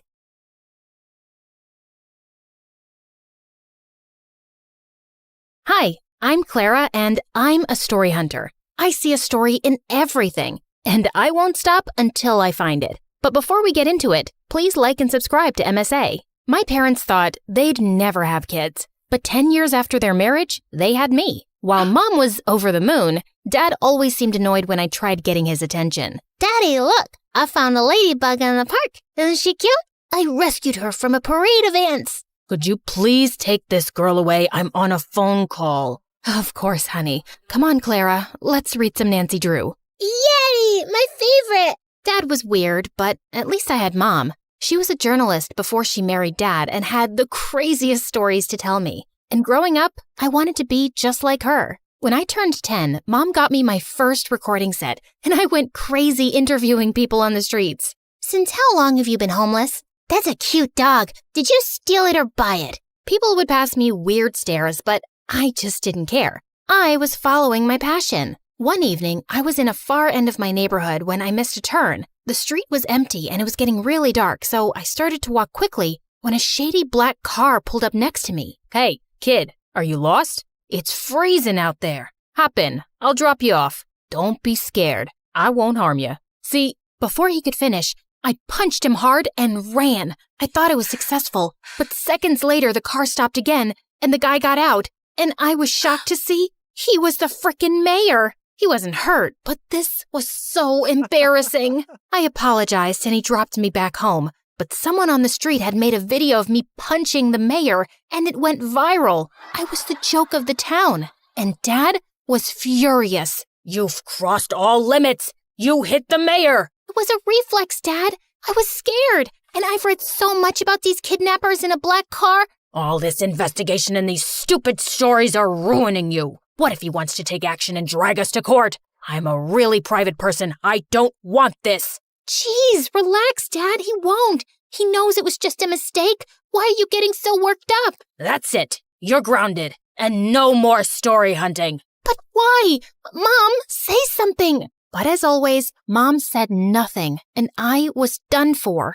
Growing up, Dad and I drifted further apart. He stayed cooped up in his office while I got busy with school and perfecting my investigation skills. On my 15th birthday, I begged Mom to get me a professional recording set with a mic, but she simply refused. We just don't have the money for it. I decided to try my luck with Dad and ask him for some money. I wouldn't tell him what it was for exactly, but he wasn't in his office. As I was leaving, suddenly my foot got caught in the carpet and I landed on some boxes full of money.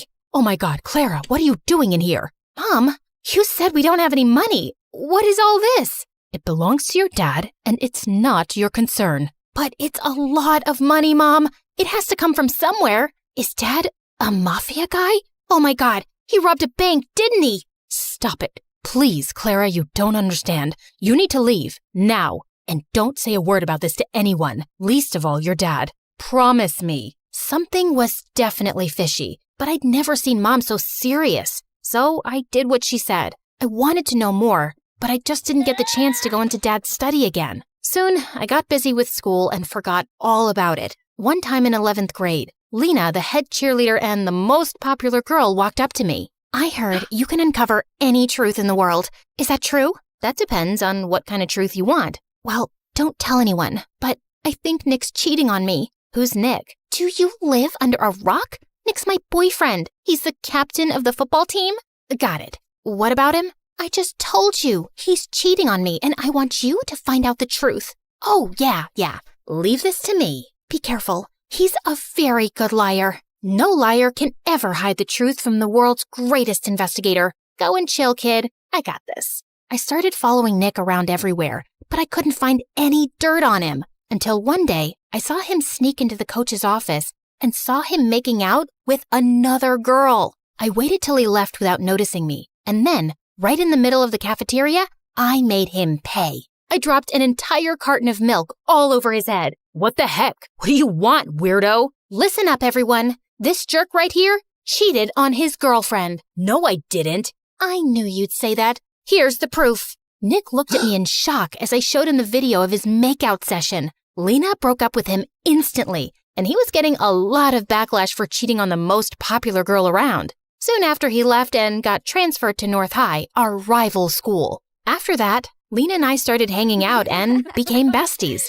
As much as I liked having her around, her band of cheerleaders annoyed me. Especially this girl, Wendy. Lena even had a YouTube channel with her where they ran gossip sessions and fashion advice. You know, I was thinking, why don't we add Clara to the channel? Why? So we lose all our followers and our popularity? I don't think having 5 followers makes you popular. But then again, what do I know? Stop it, you two. Clara is a professional. You saw what she did with Nick, and with her brains and cool stories and my beauty tips and styling, we'll be so much more popular. We'll be like Daphne and Velma. Who?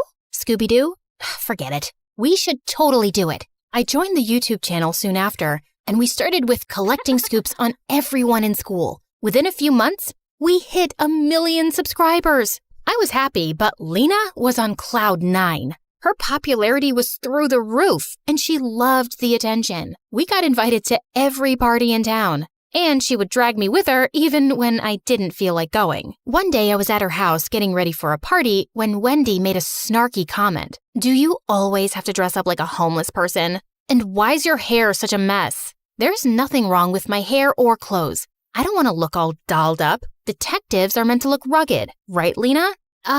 Yeah, but it won't hurt you to put on a little makeup now and then. It'll only make you look prettier. No, it'll make me look like a bimbo. So you think I'm a bimbo? I didn't mean it like that. But Lena was already walking in the other direction. Good job, Sherlock. I wanted to apologize to Lena, but she kept ignoring me at the party and at school the next day. I got that she was mad at me, but it wasn't like she supported me in front of Wendy either. I decided to give her some time and continue doing my bit for the channel. The next day after lunch, I was passing by when I saw Wendy terrorizing the school topper and making him do her assignments. But as I took my camera out, Lena walked up to me and knocked it out of my hand. What are you doing? She's our friend. Nope, she's your friend. She doesn't even like me. Why can't you guys just try to get along? For me?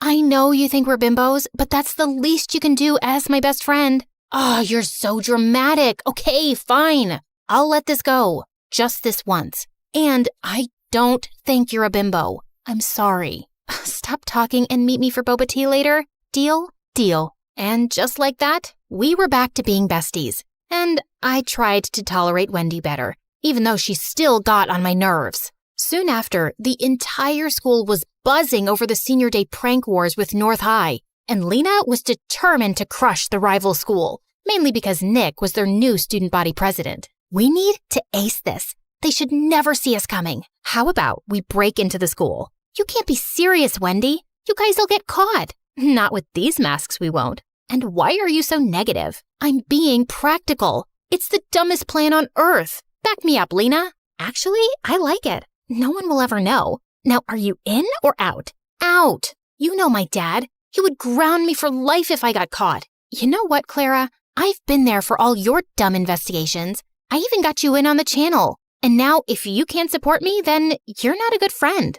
Hey, that's not fair. It's my channel too. I made it popular. Really? Wow. Tell me why she's here again. Oh my God, I can't deal with you guys right now. I'm going. Lena turned to leave. I didn't want her to be mad again, so I reluctantly tagged along. But just as we reached there, all the cheerleaders took out spray cans and started trashing lockers and vandalizing the walls. I tried to stop them when Lena banged into me and I went flying into a statue, crashing it to pieces. Those statues are like thousands of dollars. I told you this was a dumb idea. Oh my God, what are we supposed to do? We don't have time. Run! As I made my way home, my heart couldn't stop racing. I'd just made the most terrible mistake of my life, and I prayed no one would find out about it. But the next day at school, I felt numb when the principal called me into his office, with both Dad and Nick waiting for me there, along with a few other people from North High. Clara, where were you last night? I was vandalizing property, right? Are you really that dumb not to know that every school has security cameras? The school authorities checked last night's footage, and guess what they found? Nick flashed the phone in my face with footage of me crashing into the statue and breaking it. Everyone else had a mask on, but me. How could I be so stupid? But it was a mistake. Was it? And who are these other girls with you? Do you have a name? I wanted to punch Nick in the face. He knew I wouldn't rat Lena out, even though I was mad at her for putting me into this mess. Now, either you pay for the damages, or you get expelled for a month. Or you give me the names of all the other girls involved, and I'll think about reducing your punishment. I can't. I'm sorry, Dad. Expel her. There's no way I'm paying that money. With that, Dad simply got up and left, leaving me in tears. How could he do this to me?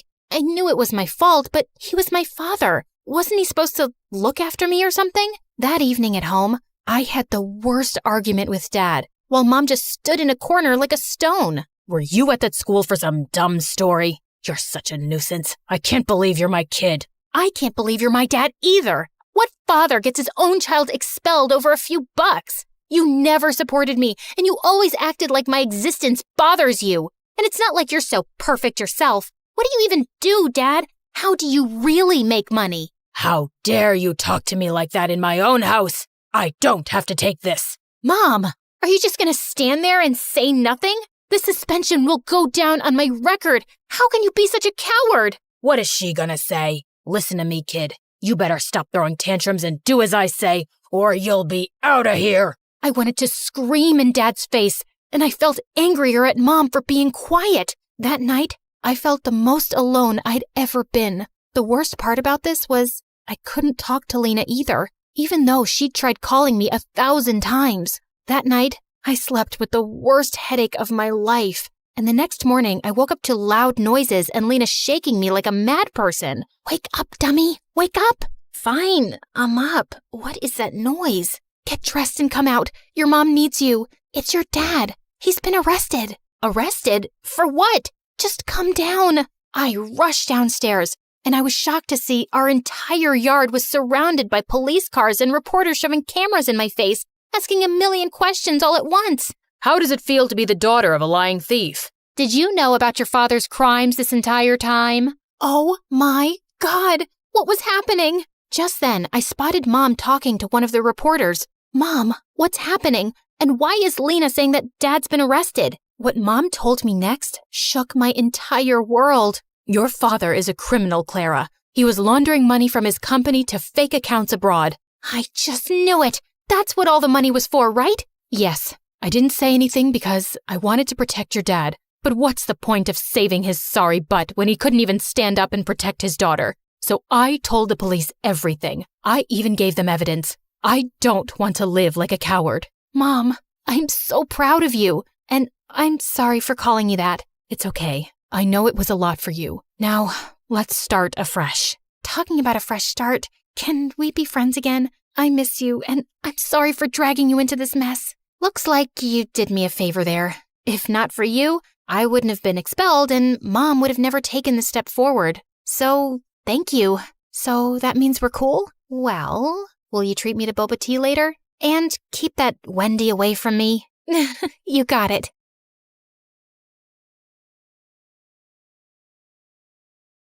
When I was little, my big brother was my protector. And now, I'm the one protecting him. I just hope I don't get arrested. Oh yeah, and like and subscribe or you'll miss out on the mystery. I'm Zelda from Washington, D.C. My brother Ryan has always been there for me. When I was clumsy and dropped my ice cream, he got me a new one. When I fell, he picked me up. And when I watched a scary movie, he covered my eyes. And when he had to go somewhere and leave me alone, I want Ryan! On my birthdays, he always gave me the best presents. One time, he even paid the zoo to let me meet the giraffes and elephants. Mom told me he worked all summer to afford it. Since he was so cool, brave, and awesome, you'd think he'd want to be an astronaut when he grew up, or a lion tamer, or a dinosaur catcher. It's a thing. Look it up. But no. Because our mom had to support us both by herself, ever since he was little, his dream was to buy her a house one day and be rich enough that she wouldn't have to work anymore. That and take me on a grand adventure, which was my dream. Yeah, my brother's better than yours. Deal with it. Ryan got a super cool Mustang. He would always pick me up after school, and of course, all the girls swooned and every single one of the boys was jealous of him. I was the most popular girl in school without even trying. What kind of music does he like? Does he have a girlfriend? How can he afford such a cool car? Is he rich? Take it easy, girls. I'll tell you everything you want to know. My brother works for NASA. He's an engineer. He's saving up to buy my mom a house. No girlfriend. If he had one, I would be the first to know. And as for music, he and I listen to the same kind. Synth. The girls are always asking questions about you. They're all in love. What do you tell them? Just the usual. It's not like you're a mystery or anything. They don't need to know my business. Next time anyone asks, tell them you don't know. What? Why? Look, NASA is secretive. I can't tell everyone about what I do there. The government doesn't want anyone to know. I wish I could tell you more, but I can't. Actually, we really can't talk about it at all. I've already told you too much. Just be cool about it, okay? What? No. I want to know everything. Tell me immediately. Maybe someday I'll be able to explain, but for now, keep everything I said between us. Ryan, that's not fair. Life's not fair. Here we are. Go on. I have to go back to work.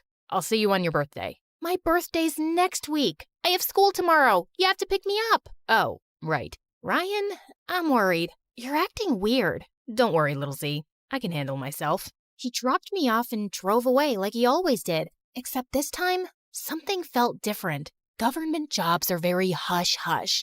I'm sure he's perfectly safe. Please, respect his wishes and just leave him alone, okay, honey? He forgot my birthday. He never forgets my birthday. He's been a little distracted lately, just a little stressed. But he's okay, I promise. But I knew Ryan more than anyone, and he seemed worried. The next day, I waited outside our house for him to pick me up like he always did, but this time, he didn't show up. OMG, what happened? You're soaked. Didn't your brother pick you up? No, and he didn't call either. Something's wrong. I texted him all day, but there was no response. After school, with all the girls waiting to see him like they always did, I stood at the curb, looking right, left, waiting, calling, and yeah, you guessed it, he didn't show up. My brother, who had been there for me since the day I was born, was now missing. Mom, I can't find Ryan anywhere. He won't answer his phone, and he didn't pick me up today. Oh, honey, I'm sorry, I forgot to tell you. He texted last night and said his phone's dying. He'll be getting a new one soon, but he won't be able to reach us for a few days. Why didn't he tell me? He was acting strange yesterday in the car. Something is going on with him. What if they heard us? Who? The government. What if they listened to our conversation? And now, honey, you're just so used to him being around, and now you're extra worried. This is probably the longest he's been away from you since he graduated college, isn't it? Well, yeah, but it's strange that he didn't text me when he texted you. And why didn't he pick me up? Maybe he had car trouble and couldn't call you. Don't worry. Your brother can take care of himself. He always has. Why wasn't Mom more worried? Everything felt wrong. Was I just being paranoid? She left in a hurry to go to work, and I was alone with my thoughts. Everything Mom said was true. But then again, he really was acting weird yesterday. And just because Mom got a text from his phone doesn't mean it was really him. I had to be sure. I rushed to the bus stop and went to the only place I knew I could get some answers, NASA. I would say he was an engineer, just like he told us, so they wouldn't suspect I knew anything more, which I guess I didn't really. I couldn't believe the giant space shuttle and huge NASA logo out front. This place was intense. At the front desk, I asked if I could speak to my brother. What's his name, darling? I told her and waited while she was on the phone. While she talked to the person on the other line, she looked at me as if there was something she didn't want me to know. Sorry, sweetie. No one here has that name. That's when I saw two men in black suits and sunglasses at the end of the hall looking at me. Or were they looking at me? Maybe they were just waiting for someone. I didn't want to find out, so I hurried out of there. I had no idea what was going on. It didn't make sense. Unless they really didn't want anyone to know where he worked because he was part of some top secret mission. Without any other choice, I decided there was only one more place I could go to try to find him and find some answers. His apartment. I had only been there one time when I was about to move in a year ago, but I had written down the address. The building was super tall and fancy. I ran to the door and pressed the number to his unit. When an old woman answered, I asked if my brother lived there, thinking maybe she was the maid. No, he doesn't live here. Sorry. My head was spinning. What the heck was going on? I saw my brother almost every day since we were little. I knew him, didn't I? A black SUV parked right behind me on the curb. I couldn't see through the tinted windows. I ran. Just then, I got a text from Ryan. All it said was an address that I didn't recognize. I tried to call, but there was no answer. What if it wasn't really him? I could be walking right into a trap. I got on the bus and headed that way. I couldn't go to the police yet. I had nothing to report. But what if I was going into a trap? But he was my brother, my protector. I had to try. Whatever it was I was heading into, I had to be brave. The sun went down. The street of the address was dark and dirty. My mom would never let me come here alone. Then I found it, a broken down old motel. I climbed the steps and knocked on the door, my hands shaking. It opened, and I saw a beautiful young woman standing in front of me. Zelda, who are you? I'm May, your brother's girlfriend. Come in. I walked into the small room and saw Ryan sitting there, his head down like he was crying. I ran and hugged him. I'm so glad you're okay. I've been looking everywhere for you. What's going on? I went to your work, to your house. I lied, Z. I don't work for NASA, and I don't live in that nice apartment building. I've been living here. When I showed it to you, I was a real estate agent, but I was terrible and I got fired. Now, I work at a rental car place. The Mustang is theirs. My boss caught me using it last night and fired me. But why did you lie? I thought we were best friends. We are. I was ashamed. You always thought I was so cool. You looked up to me. I said I would buy Mom a house, and I can't even afford to pay my own rent. She has to help me. I wanted to still be that big brother for you, the one you looked up to. You are my big brother. Of course I still look up to you. You're my whole world. I don't care what you do for work. See, Ryan? Zelda, I told him you'd say that. He didn't want us to meet because he didn't want me to lie to you. But I'm glad you're here now. And I'm so sorry, but Zelda, we need your help. No, we can't ask her to do that. She could get caught. She could go to jail. That's when they told me what Ryan had done. I was in total shock. My brother was so angry at his boss when he was fired that before he left, he snuck into the office and stole money from the safe. You did what? I know, it was stupid. It was a mistake. The security guard is there now. He knows me. When they open tomorrow, they'll see the money's gone and your brother will be on the video. We only have until 7 a.m. before I go to jail and my life is ruined. My heart was pounding, my hands sweating. I couldn't believe this was happening. I know he said he was angry, but this? I don't understand. That's not you. Why did you do it? I wanted to pay back Mom for all the money she let me borrow. I'll go. I'll put it back. No, Zelda, if the security guard ever sees him, he'll be caught. If he sees you, he won't know who you are. You can run. But this is my mistake. I'll face the consequences myself. I wouldn't help you steal money, but we're not stealing it. We're putting it back. So I'll help you because you've always helped me. Yes, I knew it was dangerous. I knew I could get into serious trouble, but all he wanted to do now was make things right. He drew a map of the office and explained to me exactly how to get in and out. The problem, of course, was the guard and the fact that he had been caught on tape, which meant I would have to delete it. I had no idea how, but he wrote it all down along with the combination to the safe on a piece of paper. Why not just send it to my phone? You can't take your phone. If they suspect you, they could use it to see that you were here. I'll call Mom and tell her you're sleeping here. So my mom knew he'd been lying? That's why she wasn't worried. Here, the money is in this purse. Just pretend it's yours and take my hoodie to cover your head. I left the apartment, following the directions he gave until finally I was outside the office. The guard was outside the gate. There was no way around him. My first thought was to cause a distraction, but there was nothing anywhere. So I just walked right up to him. Sir, please, can you help me? What are you doing out here at night, miss? I forgot my phone in the car I rented. Everything I have is in there. Can it wait till tomorrow? I'm not supposed to let anyone... I can't. He took pity on me and let me in. He asked which car, and I pointed to a random one, getting ready to cry again when he didn't find it. And that's exactly what happened. Can I use the bathroom? In the stall, I checked the paper Ryan gave me. I had to climb into the vent to get to the office. I knew the guard would get suspicious, but there was nothing else I could do. I just had to hope he was too uncomfortable to go into the women's room. Before I put the money back, I wanted to make sure the video of my brother was deleted, so I went to the computer. There was a password, but Ryan had written it down on the... Where was it? I checked all my pockets and even the purse. It was gone. The door flew open, and the security guard aimed his flashlight at me. Come with me, young miss. I failed. There was nothing I could do now. He led me out, and at the gate, I saw the black SUV, and from inside, a man in a dark suit and sunglasses was waiting for me. What was happening? When I got close, the man smiled and took his sunglasses off. It was Ryan?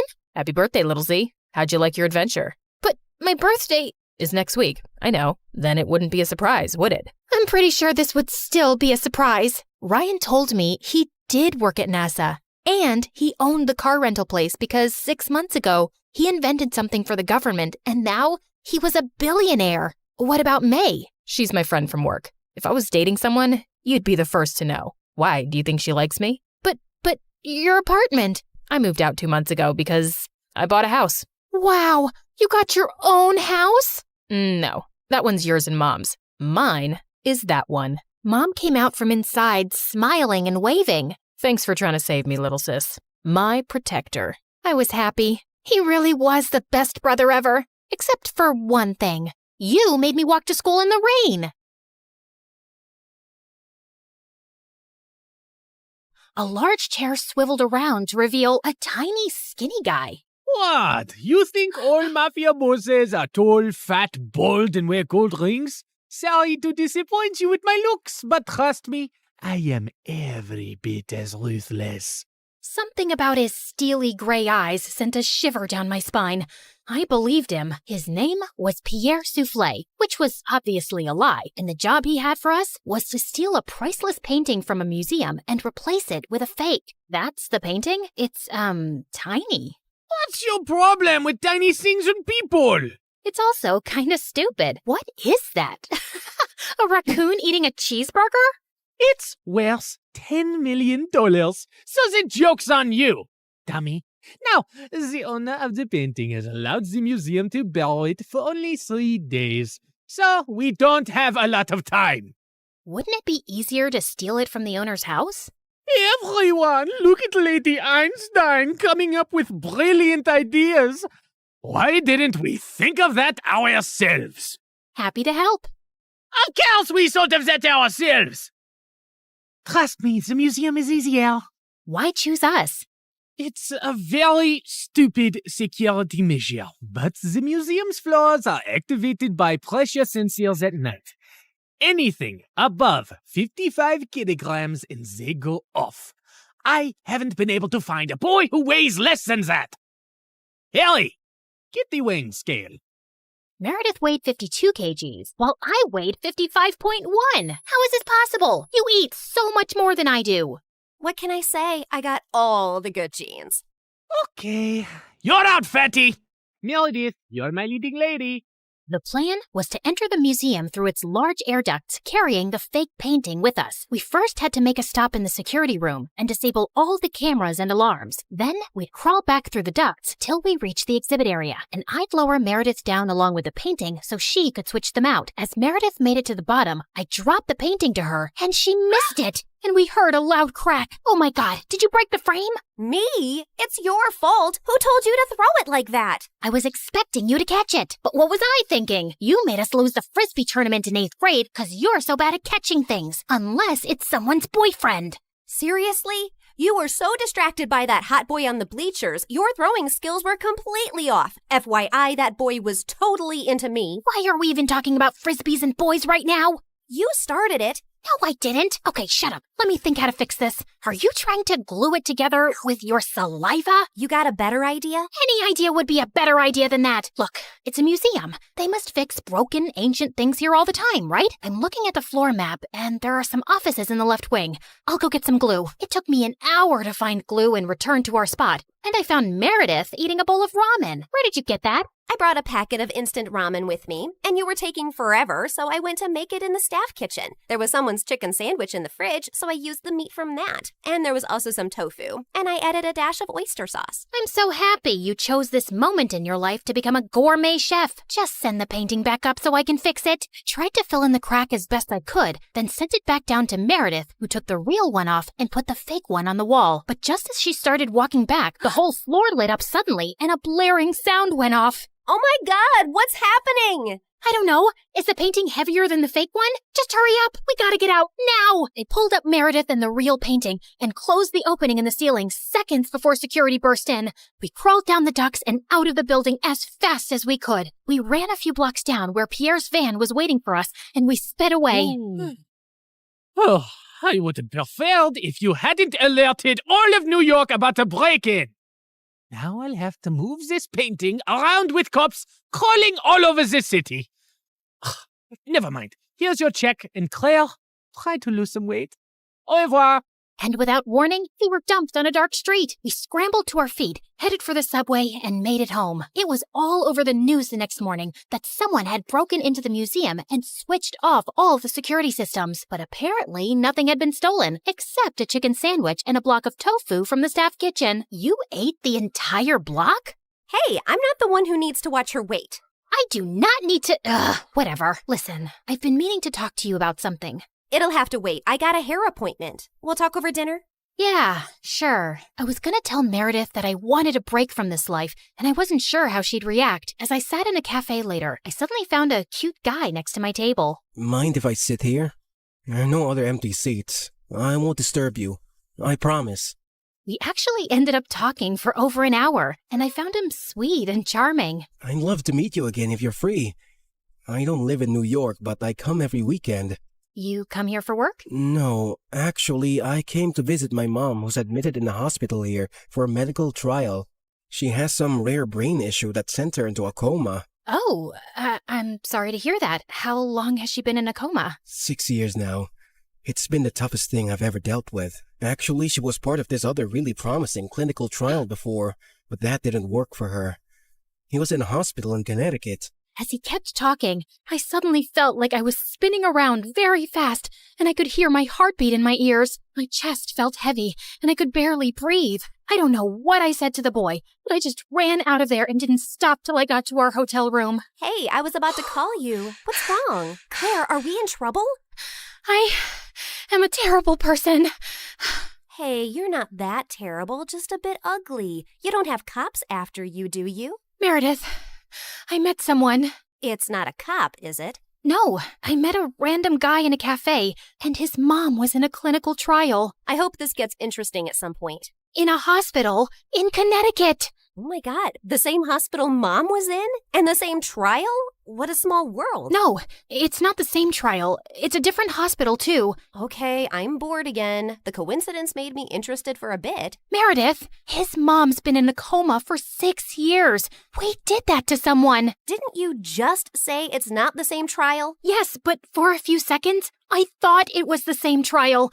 And I just realized for the first time today that we did something awful to someone out there. When we switched the patient files, we took away someone else's chance to get better. You realized this just now? Are you dumb or something? Of course that's what we did. I mean, I never really thought about it like this. It was just a name on a file. But meeting someone who's going through that with their mom for years, it just made it so real. We're really bad people. Not really bad, if you consider all the bad people in the world. Okay, look, we didn't have a choice. If I had to do something like that to save Mom all over again, I'd do it in a heartbeat. Okay, so we did that to save Mom, but what about everything else? We had a choice to not continue living this life, but we didn't stop, and I want to stop. What's the big deal, man? It's not like we're stealing from poor people. It doesn't matter who we steal from. It's not about them. It's about us and the people we've become. I don't want to be this person anymore. Look, just calm down.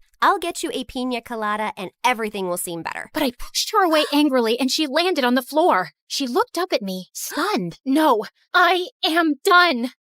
Meredith and I barely spoke over the next few days, and I had no idea what was going through her head. But I'd made my decision. I was gonna go home. I sent Freddie a text to say I'd be coming next week, and he called me back. Hey, I'm actually in New York with my parents for the weekend.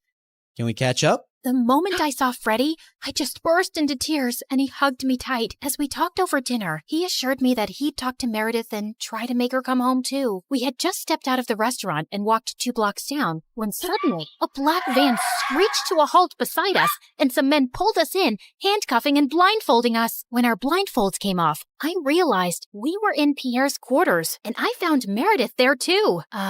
What's going on here? Welcome. We just gathered here to discuss a teensy-weensy, itsy-bitsy issue. Now, Meredith, go ahead and tell them the moronic thing of titanic proportions that you just did. Apparently, Meredith had found her way to Pierre's headquarters and stolen the real painting from him. She had then tried to sell it to a buyer she'd arranged, and while the exchange was about to happen on the docks, the cops had showed up. Meredith had barely managed to escape, but the buyer and the painting were in police custody. The police didn't let it get out in the news, but they knew the real painting had been stolen and replaced with a fake. They were probably watching every dock, airport, and train station to see if someone would try and move it out. And your sister practically handed it to them. What were you thinking? It's your whole quitting the biz talk that made me do it. I did it for us, so we could sell the painting and retire to Bora Bora for good. And what the heck is Freddy doing here? Hi, guys. I'm Freddy. Old friend. Nice to meet you. Not terrified at all. You made me lose a fortune, and you double-crossed me. And Pierre does not take betrayal well. Harry! Sam! Yes, sir! You know what to do. Boss? I'm not really sure how I feel about punching a girl. Yeah, boss, I am not really comfortable with this. Maybe we can just punch the boy. I'm not really a boy. I used to be a girl. Ask Claire and Meredith, we practically grew up like sisters. Please don't hurt him. He has nothing to do with this. Silence! You buffoons! I didn't say hurt anyone yet. I just wanted you to threaten them. But of course, you're useless. I'll do myself. Torture Harry and Sam after this meeting. Now, get lost. Then Pierre shifted his cold gaze to me. That painting is everything to me, and I want it back. And now the only way we can get it is from the owner himself. You, Claire, will be executing this mission. The heir of that painting is a young, charming millionaire. And you will get to know him, become his girlfriend, kiss, cuddle, yada yada. You need to earn his trust completely, so he lets you into his life and his home. Then, when the time is right, you'll steal the painting from a high-security vault inside his house and bring it back to me. You will do this if you care about your moon sister and this girl/boy and his family and your mother and your stupid husband and your whole neighborhood. What if I fail? I don't think you want the answer to that. But once you succeed, I'll give you two enough to go to Bora Bora and never return. I'd be ecstatic to never set eyes on you annoying girls again. I had my eyes on the target from across the street. As soon as I saw him walk towards the cafe, I headed for the entrance. Just as he opened the door, I bumped straight into him, spilling coffee all over his shirt. Oh, God, I'm so sorry. I wasn't looking. I'll pay for the dry cleaning. His arm rested gently on mine. Hey, it's okay. It was an accident. I looked up into his bright green eyes. In fact, you're the one who's without a coffee now. Can I get you a new one? Sure, I'd like that. Can we also start over? Hi, I'm Christina. Hello, I'm Eric.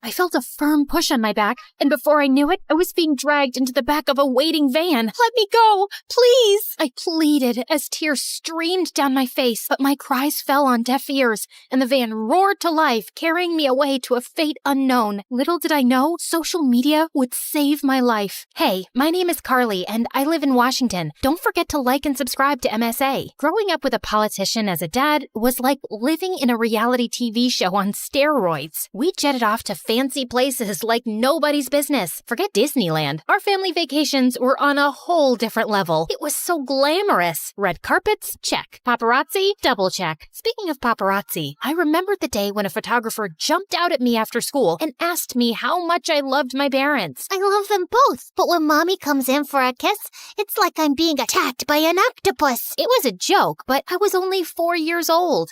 Little did I know that innocent quip would turn Mom into a hilarious meme overnight. Wow. Mom, you look cute. But when Mom saw them, she felt terrible, and I suddenly realized that this must not be good. I'm so sorry, Mom. I didn't mean for this to happen. I know you didn't, sweetie, but sometimes people can be cruel, especially on social media. It's better to just avoid it overall. Growing up, I realized the challenges that came with my family's position. People were green with envy and jealous as heck. Like, when I I noticed an old woman afraid of crossing the street, I rushed to help her, but I ended up getting a lot more than I bargained for. As soon as I handed her purse back to her, someone recorded it and posted it, but they twisted it and made it look like I was stealing her purse. What a bummer. And just then, my dad's political enemies used the video and all hell broke loose. Suddenly, Dad started losing his supporters faster than a contestant on The Voice. I was chill until I saw Dad walking like a ticking clock. Tick-tock, tick-tock. I felt terrible, so I stayed away from social media. But as I entered high school, Twitter, Instagram, and WhatsApp became big parts of everyone's lives. Even my best friend Sarah was always on her phone, chatting with guys on social media. Who are you talking to? Oh, wow. Our soccer champ just sent me a friend request. I'm so cool. Should I accept or make him wait? I couldn't help but feel a twinge of jealousy. I started thinking of using it. Should I? Shouldn't I? Okay. You won. And I was stuck with my boring SIM card for texting, and soon all my friends ghosted me. It was so annoying. But at least I had Sarah, who never got bored of me and always knew how to cheer me up. We made silly videos of ourselves doing fun things. Like that time I was singing my song, Money in the Bank, I got it. Living like a rock star, party like a pop star. You can call me queen, I'm popping like a cork star. And Sarah posted the video on her Instagram without my permission, which made me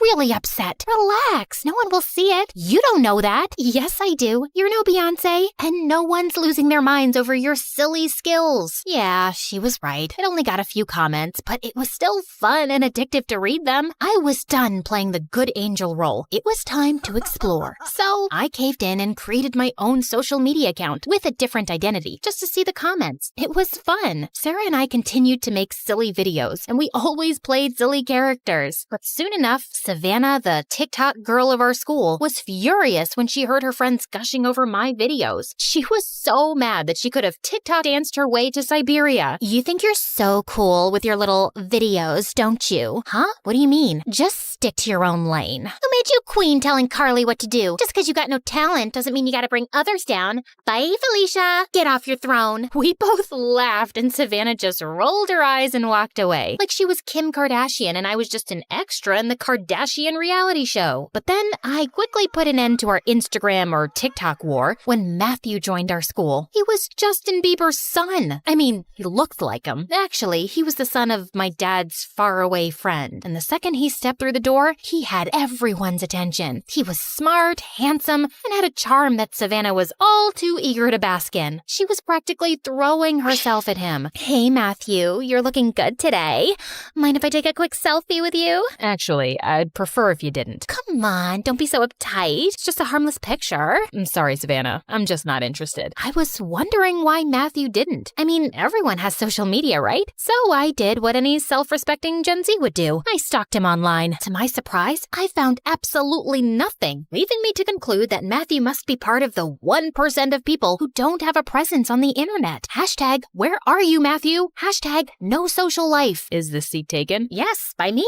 Just kidding. It's all yours, thanks. Hey, I noticed you haven't been very active on Insta lately, or, oops, why am I always in a rush? Someone's stalking me? Well, I like my privacy. I can't stand social media. What about you? Ugh, I hate it too. I recently deleted my account. I turned red. Why did I just lie? Same. I mean, what's the point of having thousands of followers if you don't even know them in real life? Yeah, totally. I'm sure all my followers were robots anyway. As we chatted, I felt myself opening up to Matthew like a book. Pretty soon, I realized that I was falling for him faster than a ton of bricks. Why are we waiting? Let's go for a class. I'm just waiting for the montage of us running through a meadow hand in hand. You're different from all those other girls. You don't need to seek validation from others. Matthew seemed to feel the same way, and we started spending more time together. And next, I was expecting a romantic dinner, but instead, I got a hiking invitation. At first, I felt let down a little, but it turned out amazing as we spent the entire day there. And when we were making our way down, my foot slipped, and that's when I got my chance. So I pretended to be in real trouble. I stretched out my arms and closed my eyes, expecting Matthew to scoop me up like in the movies. But instead, he ruined the moment by calling the rescue team to help me out. Talk about a buzzkill. And for the next few days, I was tossing and turning until one morning when I finally mustered up the courage to tell him how I felt. As we sat on a hilltop watching the sunset, I looked into his perfect eyes. I need to tell you something. Me too.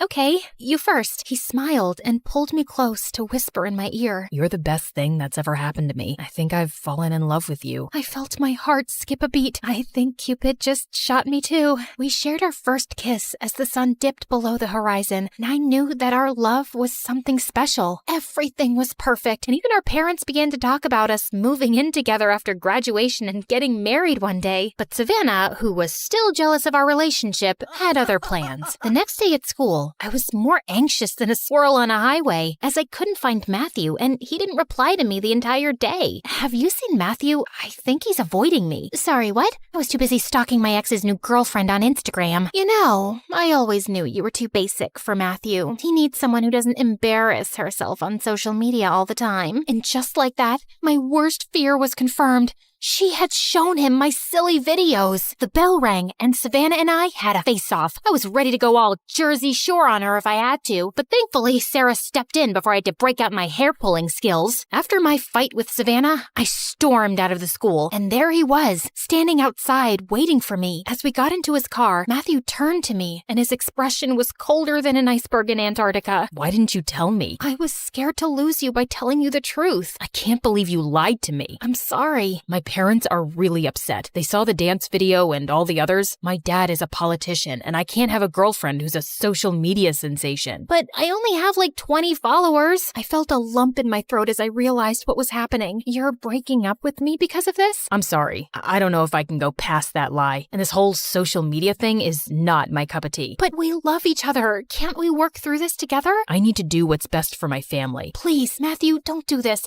I'll delete my account. I'm sorry, Carly. I need some time to think about things, but we can still be friends. I got out of the car and watched him drive away. Friends? As I walked home, I noticed a van following me. At first, I didn't think much of it, but then 2 men got out and dragged me into the van. I was terrified and confused, wondering what was happening. As we drove to a secret location, I kept thinking it was a prank. Savannah must have paid these guys to play a joke on me. Is this some kind of punked episode? Do I get to meet Ashton Kutcher now? Seriously, if this is Savannah's idea of a joke, tell her it's not funny. As the van stopped in the middle of nowhere, I realized this was no prank. It was real, and I was in trouble. Look, I don't know what you guys want, but all I have is some gum and a half-eaten granola bar in my backpack. There was silence from the guys in the front of the van, and I started to feel a little uneasy. Suddenly, the kidnappers hopped out, and I heard a dial tone. Hey, we got her. No, we didn't hurt her. Sure, we're ready, as agreed, asking for a ransom. A ransom? Who do they think I am? A Kardashian? After what felt like an eternity, I heard the sounds of footsteps approach the back of the van. I knew this was my chance to escape. I braced myself for what was to come. But then I heard a familiar voice. Carly, are you in there? I couldn't believe it. It was Sarah. She found me. Or was she one of them? The back door opened, and I saw Sarah and Matthew standing in front of me with a group of police officers behind them. Are you okay? I'm so sorry for what I said earlier. I can't ever lose you. I nodded, too overwhelmed to speak. Matthew lovingly scooped me up like a pizza from the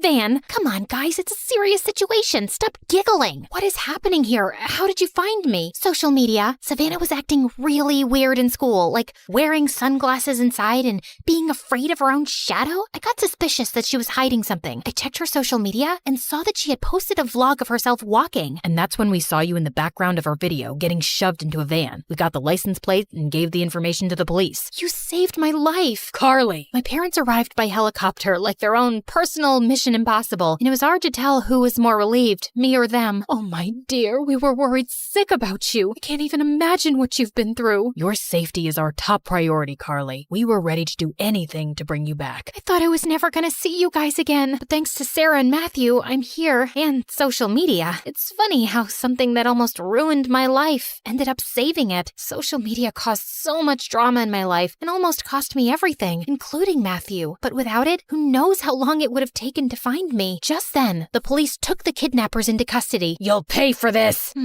Something just doesn't feel right. The police stripped the bad guys of their belongings and shook hands with my dad. I quickly dialed the last number and saw my dad pull out his phone and drop the call. It was him. I was horrified. My own father orchestrated my kidnapping? That night, Dad admitted to it and asked for my forgiveness. I know it seems extreme, but it was the only way to win back my voters. If I lost the election, my opponent would have won and ruined everything that I've worked for. I don't care about losing losing, but people would have suffered. There would have been no social security, no free education, and no health insurance. I couldn't let that happen. But you put your political things ahead of your own daughter's safety? And if it was for good, why didn't you involve me in your plan? I could have helped you, or at least have been prepared for what was going to happen.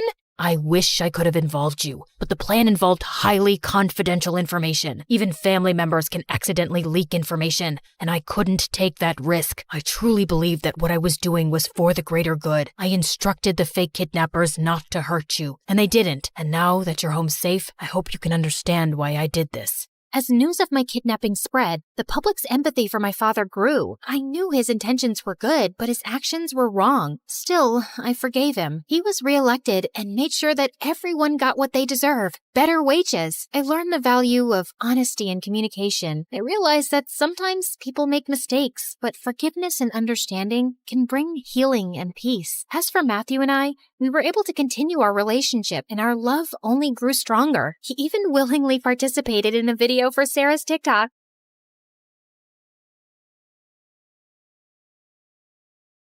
Hi, I'm Jessica from Napa Valley, and I have a weird story to tell you today. But first, please like and subscribe, because MSA will give $1,000 to one lucky person in the coming 7 days. I lived in a beautiful house surrounded by trees. I had a good life. But growing up, I didn't get along too well with my family. For starters, my mom was like a 5-year-old trapped in an adult body. All she wanted to do was run around and play. Mom's idea of having fun was a water balloon fight with me and my older brother Dylan, and I found her childish behavior so annoying.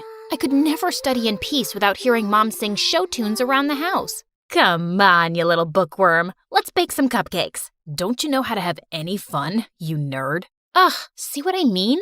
But the only person worse than Mom was Dad. He was barely home since he was a fancy businessman who traveled a lot. And when he was home, he treated us like servants. Bring Daddy some juice, will ya? My toes hurt and I can't move. There's not a lot left and we're saving it for tomorrow morning. Oh, so maybe you should be the one who goes on 5-hour flights to earn money for us. I kinda hated being around all of them, so I spent most of my time alone reading and practicing my violin. But when I got to 11th grade, things took a crazy turn. Mom told me one morning that we were taking in an exchange student. She's from Tokyo. She'll go to your school and live with us for 4 months. Isn't that exciting? Sure, but we'll have to clean the kitchen first, so she doesn't run crying. Be happy, Jessica. Now you'll have a live-in friend to bore to sleep while you play your violin. I sure hoped she wouldn't be a live-in headache like Dylan. That weekend, we all drove to the airport to pick up our Japanese guest. Her name was Queenie, and she looked like a goddess out of a wonderland. Even her fingers were beautiful. Thank you for having me. Truly, it means so much. It's our pleasure, sweetie. Look, I got you a stuffed welcome panda. Mom? Hi, I'm Jessica, and I'm the normal one in the family. Please, don't judge me based on them. Oh my goodness, this is so sweet. Can one of you help me with my bags? They're heavy because of all the books I brought. Wait, Queenie was into books? I loved this girl already. She and I were talking about our favorite authors on the way home, and after that, we really started to bond. It was nice finally having someone I had stuff in common with. Queenie was also super helpful around the house. So both of my parents adored her, especially Dad. Aren't you amazing? How about I buy a present to thank you for all your hard work? Maybe new shoes or gold earrings? I would have bought some for Jessica, but all she cares about is school and homework. That's very kind, but you guys have already done enough, really. Then one night, Queenie and I decided to go on a walk, and she grabbed a jacket from the coat closet. Oh, that's actually Dylan's. But it's so comfortable, and I don't have any warm jackets. Can't Dylan lend clothes to his guests? You can't just take someone's jacket without permission. Give it back. I don't want you wearing it. Fine. Here you go. I'll just freeze to death then. Come on, Jessica. Dylan looked really mad, and suddenly he pulled me aside. What's her deal? After all we're doing for her, she gets this worked up over a jacket? I don't get why you can't just lend it to her for 10 minutes. Because there's something about that girl I just don't like. You mean 'cause she's actually sophisticated and has manners? Makes sense why you wouldn't like her. Dylan just looked angry and stormed off. Jeez, what a drama king. He probably was just jealous that Mom loved Queenie so much. He'd always been Mom's favorite. The next day at school, I was studying for exams in the library when Queenie came in and sat next to me. Hey, girl. Listen, I just want to apologize about Dylan being so mean to you. He must have forgotten to take his meds. Don't worry about it. Actually, I was wondering if you could help me with my English assignment later. I'm still not fully comfortable with the language. Yeah, of course. Thank you so much, Jessica. I'm really grateful for you. Queenie hugged me super tight, and I realized I was her only real friend here. I could just feel how sad and lonely she was. I waited for Queenie at her house for several hours, but she didn't show up, even though I called and texted her 100 times. Then finally, Queenie arrived carrying a small box. Sorry I'm late. I was buying you a present. Here, open it. Aw, Queenie, you didn't have to get me. At that second, I saw a hissing rat and I started to scream. Jessica, calm down. This is a pet rat. I have one just like him at home. He's so sweet. Just hold him. Queenie let the rat crawl on my arm, but he bit me. Minutes later, I had to go to the emergency room, and Queenie burst into tears. I swear, I had no idea that rat bites were poisonous.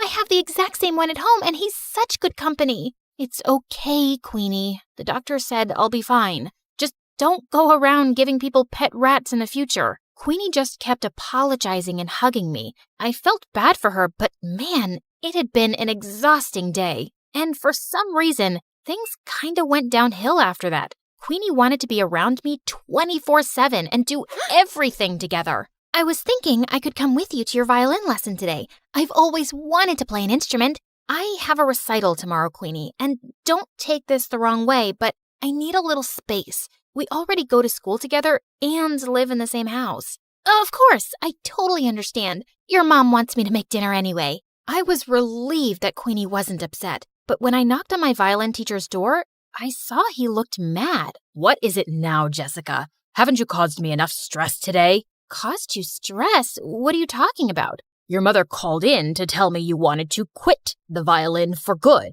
The recital is tomorrow night. I have 24 hours to find a replacement. My teacher slammed the door angrily, and I was so confused. Why would Mom tell him I was quitting the violin? I went home to confront her when I saw Queenie standing by the kitchen, smiling at me. How was your violin lesson? Was your teacher disappointed that you quit? How did you know about that? Wait, unless you were the one who said I quit? Yeah, I was a little hurt that you didn't let me observe your lesson. So I thought a good punishment would be taking the violin away from you for a while. I'm sorry, punishment? Queenie, you're not my mom. How could you do that? Playing the violin is one of the only things that gives me joy. Like you already don't have enough joy in your life? You don't appreciate anything your family does for you, especially your mom. You make it so obvious that you think she's dumb. You're just an ungrateful witch. That made me so mad that I slapped Queenie hard across the face, and then I stormed off to my room. I refused to speak to Queenie that whole morning and didn't even say thank you when she made me breakfast. I suppose all sisters fight once in a while. Honey, Queenie's going to come to school late today. We have to renew her passport. Good. Get it renewed ASAP so she can go back to Japan. And she's not my sister. Jessica, what's gotten into you? Queenie just smirked at me and I left. I tried to forget about her at school, but around lunchtime, I got a text from her. Jessica, where's your mom? I haven't seen her all morning. Is she okay? What was she talking about? Hadn't they gone to the passport office together? I called and texted Queenie to find out more, but she didn't answer. And when I called Mom, her phone went right to voicemail. I started panicking and went home as fast as I could to see what was going on. And I found Dylan on the porch looking super upset. I just got a text from Queenie asking where Mom is and if she's okay. What is she talking about? Neither her or Mom are answering their phones. Why would Queenie send a text like that? Something's going on. We have to call the police. Okay, but go tell Dad first. I found Dad in his office and told him everything, but he shrugged like it was nothing. What's the big deal? She'll turn up soon enough. So you're not worried at all if Mom's okay? You don't think those texts were weird or... Quit bothering me, Jessica. I could use a break from your mom. Get a little peace from her morning singing. What? What kind of monster was my dad, not caring if Mom was safe? I would have to take matters into my own hands. But just then, I heard yelling coming from Dylan's room. and I opened his door to find Queenie sitting on his bed, while Dylan looked furious. What is going on? Queenie, you've been home this whole time? Do you know how many times we tried calling you? What is going on with our mom? Sorry, that's not a question I can answer. Jessica, this girl's a creep, and I know she had something to do with Mom being missing. Look, Queenie, I know we had a fight yesterday, but we really need your help. Queenie didn't answer me. She just walked towards the door with her arms crossed. You two won't find your mom anytime soon. I'm making sure of it. You're making sure? Queenie, tell me right now where Mom is, or what? You'll go to the police? You'll accuse a poor, helpless exchange student of making your mom go missing with no proof? I don't see that working out, and I'm not done with you guys yet. In fact, I've just started. With that, Queenie pushed me off of her and walked out of the room. Dylan and I immediately went to the police station and reported everything. They sent out a search team to look for Mom and then did an investigation on Queenie. And to our shock, they discovered Queenie wasn't an exchange student at all. She'd faked her application. She wasn't even from Japan. She lived in LA. So she's just this stranger who came into our lives and made Mom go missing? Who is this girl and what does she want from us? I don't know, but that chick gave me weird vibes from the start. She's obviously out to get us. We stayed at the police station for several hours, waiting for any news. Then finally, the police came back with Mom. Oh my God, what happened to you? It was Queenie. She said she had to show me something important, then drove me into the middle of the woods and threw me out of the car. She just left me there without my phone. I was just lucky some forest rangers found me. But don't worry, I'm all right now. Just then, some policemen walked in with Queenie. Looks like Mommy made her way out of the woods. You're a monster, Queenie. We know everything. How you kidnapped Mom, how you faked your exchange student application. Who are you and why are you trying to ruin our lives? Because you ruined my life first. When I was 10 years old, your dad conned my parents out of all their money and disappeared, and we ended up having to live on the streets. My mom had a mental breakdown. Your dad is a criminal, and I finally tracked him down because I wanted him and his perfect family to suffer the way I did. I was speechless. I knew Dad had been a jerk, but he was a crook too? Queenie was admitted into juvie, but we insisted that the police look into her family's case. And 2 days later, the police came to us with some news. It turned out that Dad was part of a group of conmen that had been going around in disguise all over the country for years, scamming people. And as soon as Dad got home, they arrested him. He kicked and screamed and shouted at us to do something, but we didn't. A part of me almost felt relieved to see him go. I am so sorry, you guys. I never knew much about your father because he always told me to mind my business and kept everything a secret from me, and I stopped asking. That's why I was never happy in our marriage. He was the worst. He never cared much about you or us. You did everything for us, Mom, and I really appreciate you. I'm so sorry if I looked down on you for being messy or childish or whatever. Now come on, let's go talk to the police to get Queenie's family help for their situation. Be grateful for the life you were given. Every day is a gift.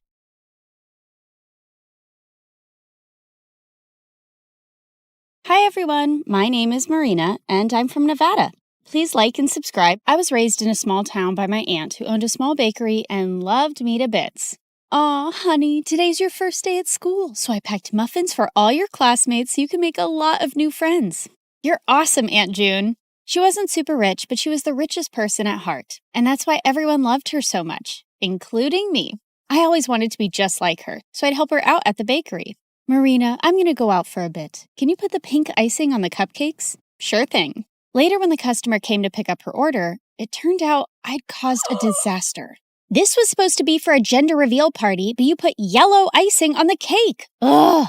That wasn't the first time I mixed up colors. My aunt knew something was wrong with me. Turned out I had color blindness, and I couldn't differentiate between certain colors. Is it going to be like this forever, Aunt June? I'm afraid so, honey. But cheer up, because I've got a brilliant idea. The next day, everything in the house and all the ingredients in the bakery were labeled along with their colors. Aunt June made things so easy for me, and our life was just perfect. Until one day, when I was in second grade, an old man walked into our bakery and offered to buy it. This bakery has been passed down from generations in our family, and there's no way I'm going to sell it. but the man's tone just got more rude. You should have signed these papers while I asked you nicely, but now you're just going to pay for your stupidity. If you don't leave now, I'm going to smash your car and then you'll have to pay for your stupidity, sir. The old man left at my warning, but the next week, another man was back with some papers that claimed that the bakery didn't belong to my aunt because her parents never signed the deal in her name, and now we had to move out. My aunt looked around for help, but the legalities were too complicated and no one was ready to help. So eventually we had to give away our bakery and move to the city. Thankfully, Aunt had enough savings to rent a small place and she started working in a small grocery store. And while I was trying to adjust to this new life, I saw a kid my age in the front yard one day choking on something. I immediately ran to help him, but the moment the food stuck in his throat came out, I was shocked. Why were you eating a doll's head? I wasn't. He pushed me back and ran into his house next to ours. Turns out he was the landlady's kid, Timmy, and he was so weird. Whenever I'd try to go close to him, he'd just run away. Even when I joined school, I saw some kids throwing popcorn at him, but he wouldn't budge. Hey, why won't you say anything? Why do you let those kids bully you? But instead of answering me, he just ran out of there, and I decided I wasn't going to bother with this guy anymore. But later that night, I was in my room when I heard someone crying. I looked out of my window and saw it was Timmy crying in his room. So I climbed onto the tree outside my window and jumped into his room. And he freaked out. What are you doing here? Look, I don't know the deal with you, but if there's some issue, you really need to talk about it. At first he hesitated, but then he broke down.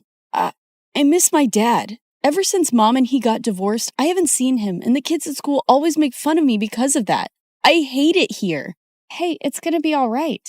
I told him things were gonna be easy only if he fought back and didn't let those kids get to him. And it seemed like my advice worked. The next day, I saw Timmy was surrounded by a bunch of kids. I heard the cupcakes we gave you last time had Barbie heads in them. We're so sorry for that. Here, take these. They have cockroaches. And to my shock, Timmy pushed the bad guy away.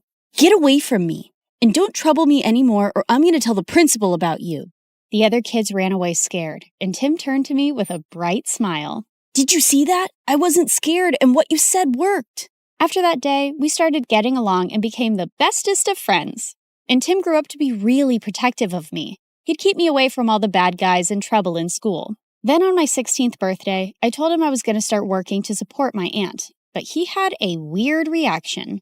No, you can't do that. Your aunt wants you to study and make a life for yourself. You shouldn't be waiting tables. And if you need money, you can always tell me. Tim was a genuine friend, and I loved how he always cared for me. But now I really wanted to support my aunt, so I took the job without telling anyone. But the very first week of my shift, something weird happened. I ended up making a mistake because of my color blindness, and the customer went bonkers on me.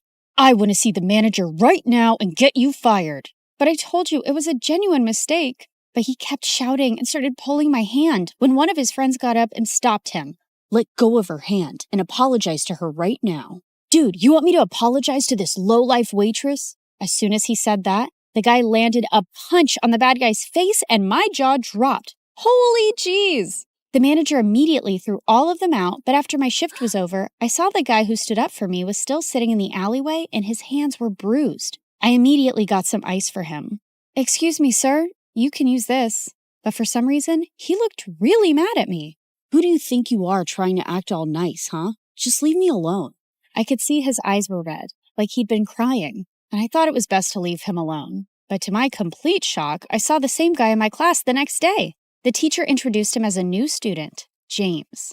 While the girls were drooling over his handsome looks, he kept staring at me the entire time, and the moment class was over, he came up to me. I don't want you spreading any rumors about me from last night. Do you get that? Before I could even reply, he just stormed away, and Timmy came running to me. What happened? Was that guy bothering you?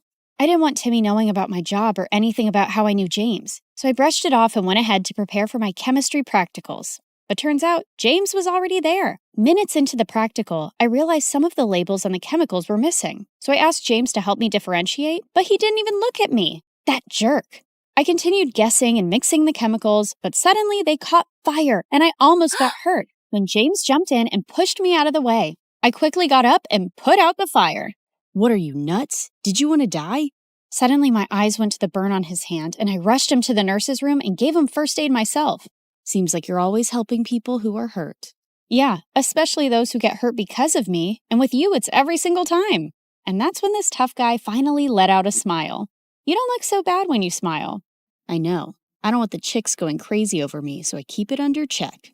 This guy had multiple personalities. As time went by, we started spending more time together because we had similar projects, and James turned out to be a really fun person to hang out with. He'd often walk me to my work after school, and we'd enjoy all sorts of treats on our way. And even though he was a little mysterious, he was growing on me by the day. But there was someone who just hated our closeness.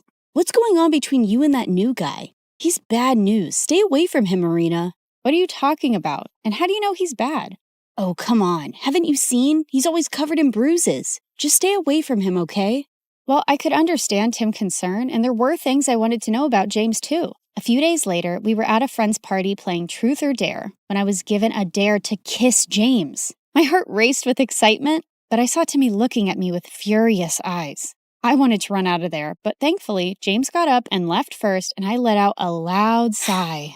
But later, when I went out, he was waiting for me. Was it that bad, huh? The idea of kissing me so you sighed with such relief when I left? No, it's not like that. It's just that there's only so much I know about you, and I didn't... Suddenly, he pulled me close and looked deep into my eyes. What do you want to know about me, Marina? Well, why did you cry that night in the alleyway? And is there something that you keep from me? My mom is really sick, and she was admitted to the ICU that day, and I couldn't help but... Shh, it's okay. You don't have to say any more. With that, I pulled him in for a kiss, and he whispered into my ears, I love you, Marina. Gosh, I loved him too. But the very next day at school, my fairy tale came to an end when I received a message from James's phone. Here's my parting gift to you, Marina. There were several pictures of me kissing him and me working as a waitress with ugly captions, and he shared them with everyone in the school. What in the world? I tried to call James about what was going on, but he wouldn't answer it. And I felt so embarrassed and furious about everything, but then Timmy came to me. Hey, are you all right? I thought he'd question me about the pictures, but he just took me home and comforted me. I don't believe what's going on, and I can't even reach James. He left Marina, and he's never coming back. He then showed me the newspaper articles of how James was the grandson of the same businessman who took away my aunt's bakery. I heard his grandfather sent him here as a punishment because he used to be a jerk at his old school, but looks like he's still going around messing with people's feelings. Gosh. There was no way I was going to forgive a jerk like him, but I wasn't going to cry over him either. I blocked him everywhere and decided to shift to another city for my college, along with my aunt. And after graduation, I joined a top law firm and helped my aunt open a nice bakery in the city itself. For the opening day, we sent out invites to everyone across the city, and it all went so well. After we were done with the day, we were about to close up when Timmy took me to the roof and proposed to me. I love you, Marina. I have always loved you and... Oh, Timmy, please stop. I liked him too, but he was my friend and I could never see him any other way. What is it now? Don't tell me you still love that moron. Timmy, what are you saying? You know I hate him. Then why won't you say yes to me? I tried to explain to him, but he wouldn't listen. And suddenly he pulled me in and tried to kiss me. God, Timmy, just stop. Just then, I saw a man pull him away and punch him hard. James, what in the world are you doing here? How dare you touch her, you filthy. I pulled him away before he could hurt Timmy anymore and slapped him hard in the face. Who do you think you are walking into my life again? Didn't you already mess around enough last time? Marina, what are you saying? I never messed around with you. Oh, really? Then why did you leave? And what about those texts and pictures? What? I have no idea what you're saying. I know it was my fault to leave you like that, but I told Timmy everything. What? What do you mean? That night after you left the party, I received a call that my mom had passed away. My grandfather wanted me to return home. Timmy was right there, and I asked him to inform you. What? I even tried to contact you, but you had me blocked everywhere. And when I called Timmy, he said you hated me and you were with him now. Timmy, what is he saying? Did you hide this from me and lie to him? Yeah, I hid the truth. I didn't want you to be with a jerk like him when I've loved you all my life. So I lied. For you. But those messages from your phone and those posts. I have no idea, Marina. I lost my phone the same night. You didn't lose it, moron. I stole it and sent those messages and those pictures. Timmy, I can't believe you. You son of a witch. No, James, just Just let him go. He's a jerk and doesn't even deserve that. Oh, Marina, please don't cry. I'm here. I'm here for you now.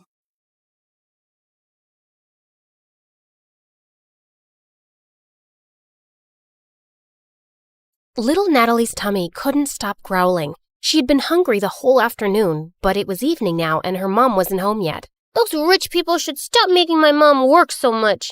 I wish we'd never moved from France. Mom didn't have to work so hard there like she does here. As she walked outside, she heard loud music coming from the biggest mansion in the whole countryside from afar. Her tummy told her to go there, and she found out there was a large party happening in the garden. Natalie started drooling when she saw the huge feast. She tried to sneak in, but a group of women blocked her. Where do you think you're going, little girl? I'm hungry. Can I have some meat, please? And a glass of juice, too?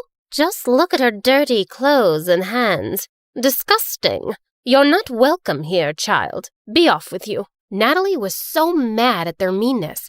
Just as she turned to leave, she noticed a young boy around her age hiding in the bushes, and he looked furious. He was staring at a maid who was being scolded by the lady of the mansion, Mrs. Harrison. How can you serve these fruits in a stupid basket? We have an expensive tray for this. Another mistake, and you're fired. Mr. Harrison was trying to calm his wife down when their daughter Harper, who was the same age as Natalie, was making things worse. I don't have the mood to eat those fruits anymore, Mom. That woman ruined my night. Natalie felt so bad for the humiliated maid. She joined the boy in the bushes. I hate these people. Me too. And that's my mom they're yelling at. They don't deserve all this delicious food. I have to teach them a lesson. Wait, are you going to do something bad? Mom said you shouldn't do bad things no matter what. But he just ignored her and dragged a bag of manure lying close by. Then he started climbing a tree that overlooked the garden. But moments later, the branch under him cracked, and he went tumbling down straight onto the food table, spreading cow poop everywhere. Everyone screamed, and Mrs. Harrison looked ready to explode. She yelled for security, and Natalie thought she had to do something to save her friend. And with that, she ran towards the nearest barn, rode on a young horse, and made it run around the garden, completely ruining the party. You little rascals! Natalie grabbed the boy's hand, and they fled the scene. I can't believe you just did that! You're so cool! Natalie's tummy suddenly let out another growl. He chuckled and took out an apple from his pocket. For you! Make it 2, 'cause I saved your butt. I'll get you another one soon, promise. What's your name? Natalie. And you? Caleb. Nice to meet you, Natalie. Can we be friends? Okay. And since then, Caleb and Natalie became best friends. Growing up, they shared their love for food and their hate for rich and mean people, especially for people like the Harrisons. Caleb was 11 years old when his mom met a guy, Mr. Cross, a gardener for the Harrisons. His mom said that from now on, Mr. Cross would be taking care of them. Hello, Caleb. Your mom told me you like apples. And reading? Not long after, Mr. Cross and Caleb's mom got married, and he became the hero in Caleb's eyes. He was so amazed by his stepdad, how smart and strong he was, and how good he was to both him and his mom. When I grow up, I want to be just like you, Dad. I'm sure you'll be better than me, and every wealthy man in this land, my child. He would help Caleb understand his math homework, give him tips on how to build a dove house, and he also gave him really good life lessons. My dad told me something. I want to share it with you too, 'cause you're my best friend. Really? Tell me. He said, sometimes we need to stand up for ourselves and fight back, whatever it takes. Yes, we fight back, the right way. Mom said we shouldn't do bad things no matter what. I know, you told me. But is it bad to defend ourselves? Do we just let other people do bad things to us and say nothing? You always speak about how unfair the system is in this town for poor people. Yeah, I do think that. Like, if someone hurts you, I'll hurt them too. Natalie was surprised by how firmly Caleb said it. Suddenly, as she changed her position, she lost her balance and fell. Caleb laughed and helped her up. Now, I don't know how to hurt the fence or the ground, but Caleb then kicked the fence and stomped his foot on the ground. Natalie found it funny. She liked the thought of Caleb as her protector and felt really lucky to have a best friend like him. And over the years, she grew to like him as much more, but she was too scared to admit it, too scared to ruin their friendship. One day in high school, she decided to cook his favorite food and surprise him at lunch, but her heart ached with jealousy when she saw him laughing with some girls in the canteen. She was leaving when Caleb called her name and walked up to her. Is that for me? Before she could reply, the girls jumped in and glared at Natalie. Why are you friends with that dumbhead, Caleb? Same question. Handsome boys like you should hang out with pretty girls like us. Suddenly, Caleb wrapped his arm around Natalie's shoulder. My girlfriend is not a dumbhead. She's the smartest, coolest, and most beautiful girl I've ever known. So please, stop talking rubbish about her. Girlfriend? As the humiliated girls left, Natalie turned to him. Why did you tell them that nonsense? Those girls are going to hate me forever. Are you mad? Yes, I'm mad because you lied. We're not dating. We're just friends. Fine, I'm sorry. But what if I wanted to be more than that? What do you mean? Can I hold your hand? No. I love you, Natalie. I've loved you since we were kids. Do you love me too? Caleb's sincere gaze made her melt.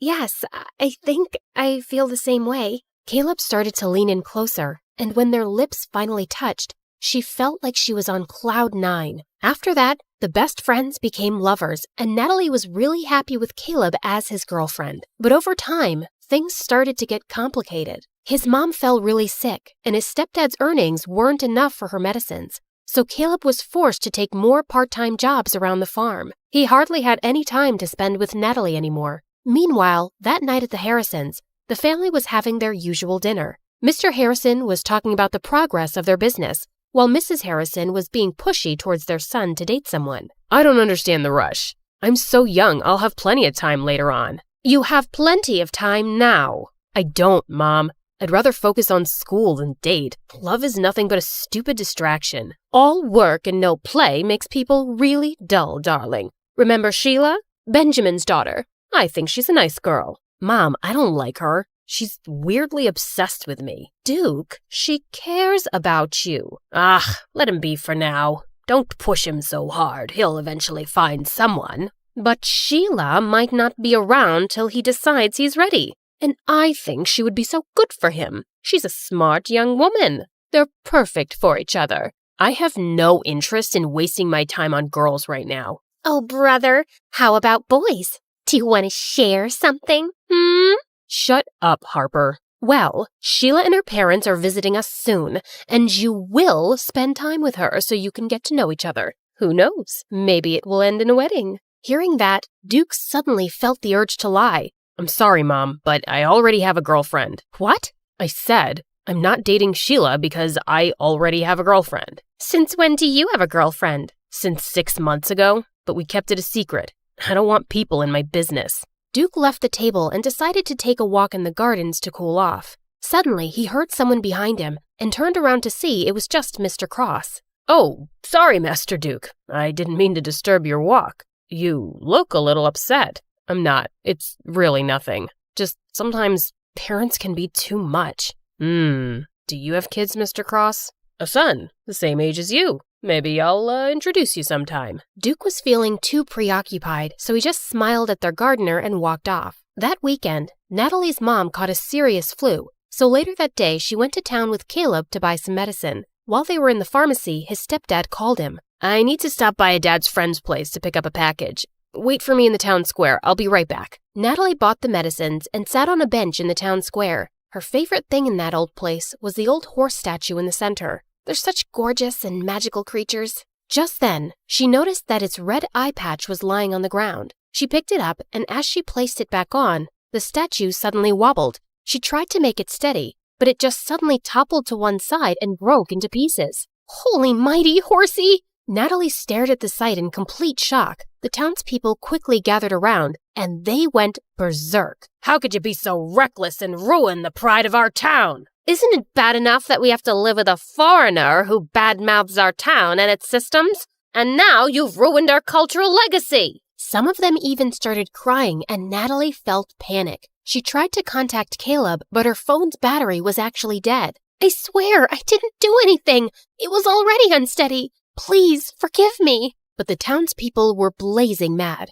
Soon the police came, and as they were questioning her, everyone suddenly became silent as they made the way for someone. Natalie lifted her head and met someone's eyes. Duke, the oldest child of the Harrisons. What's going on here? This girl just caused serious damage to a public property, and we need her to come with us to the station. Duke just nodded at them, and soon, Natalie found herself sitting in a police station. Please, officer, just let me go home first. My mom is sick and she must be really worried. But the officer just ignored her. A few minutes later, Duke came out of the main office. You're free to go. I've taken care of everything. Huh?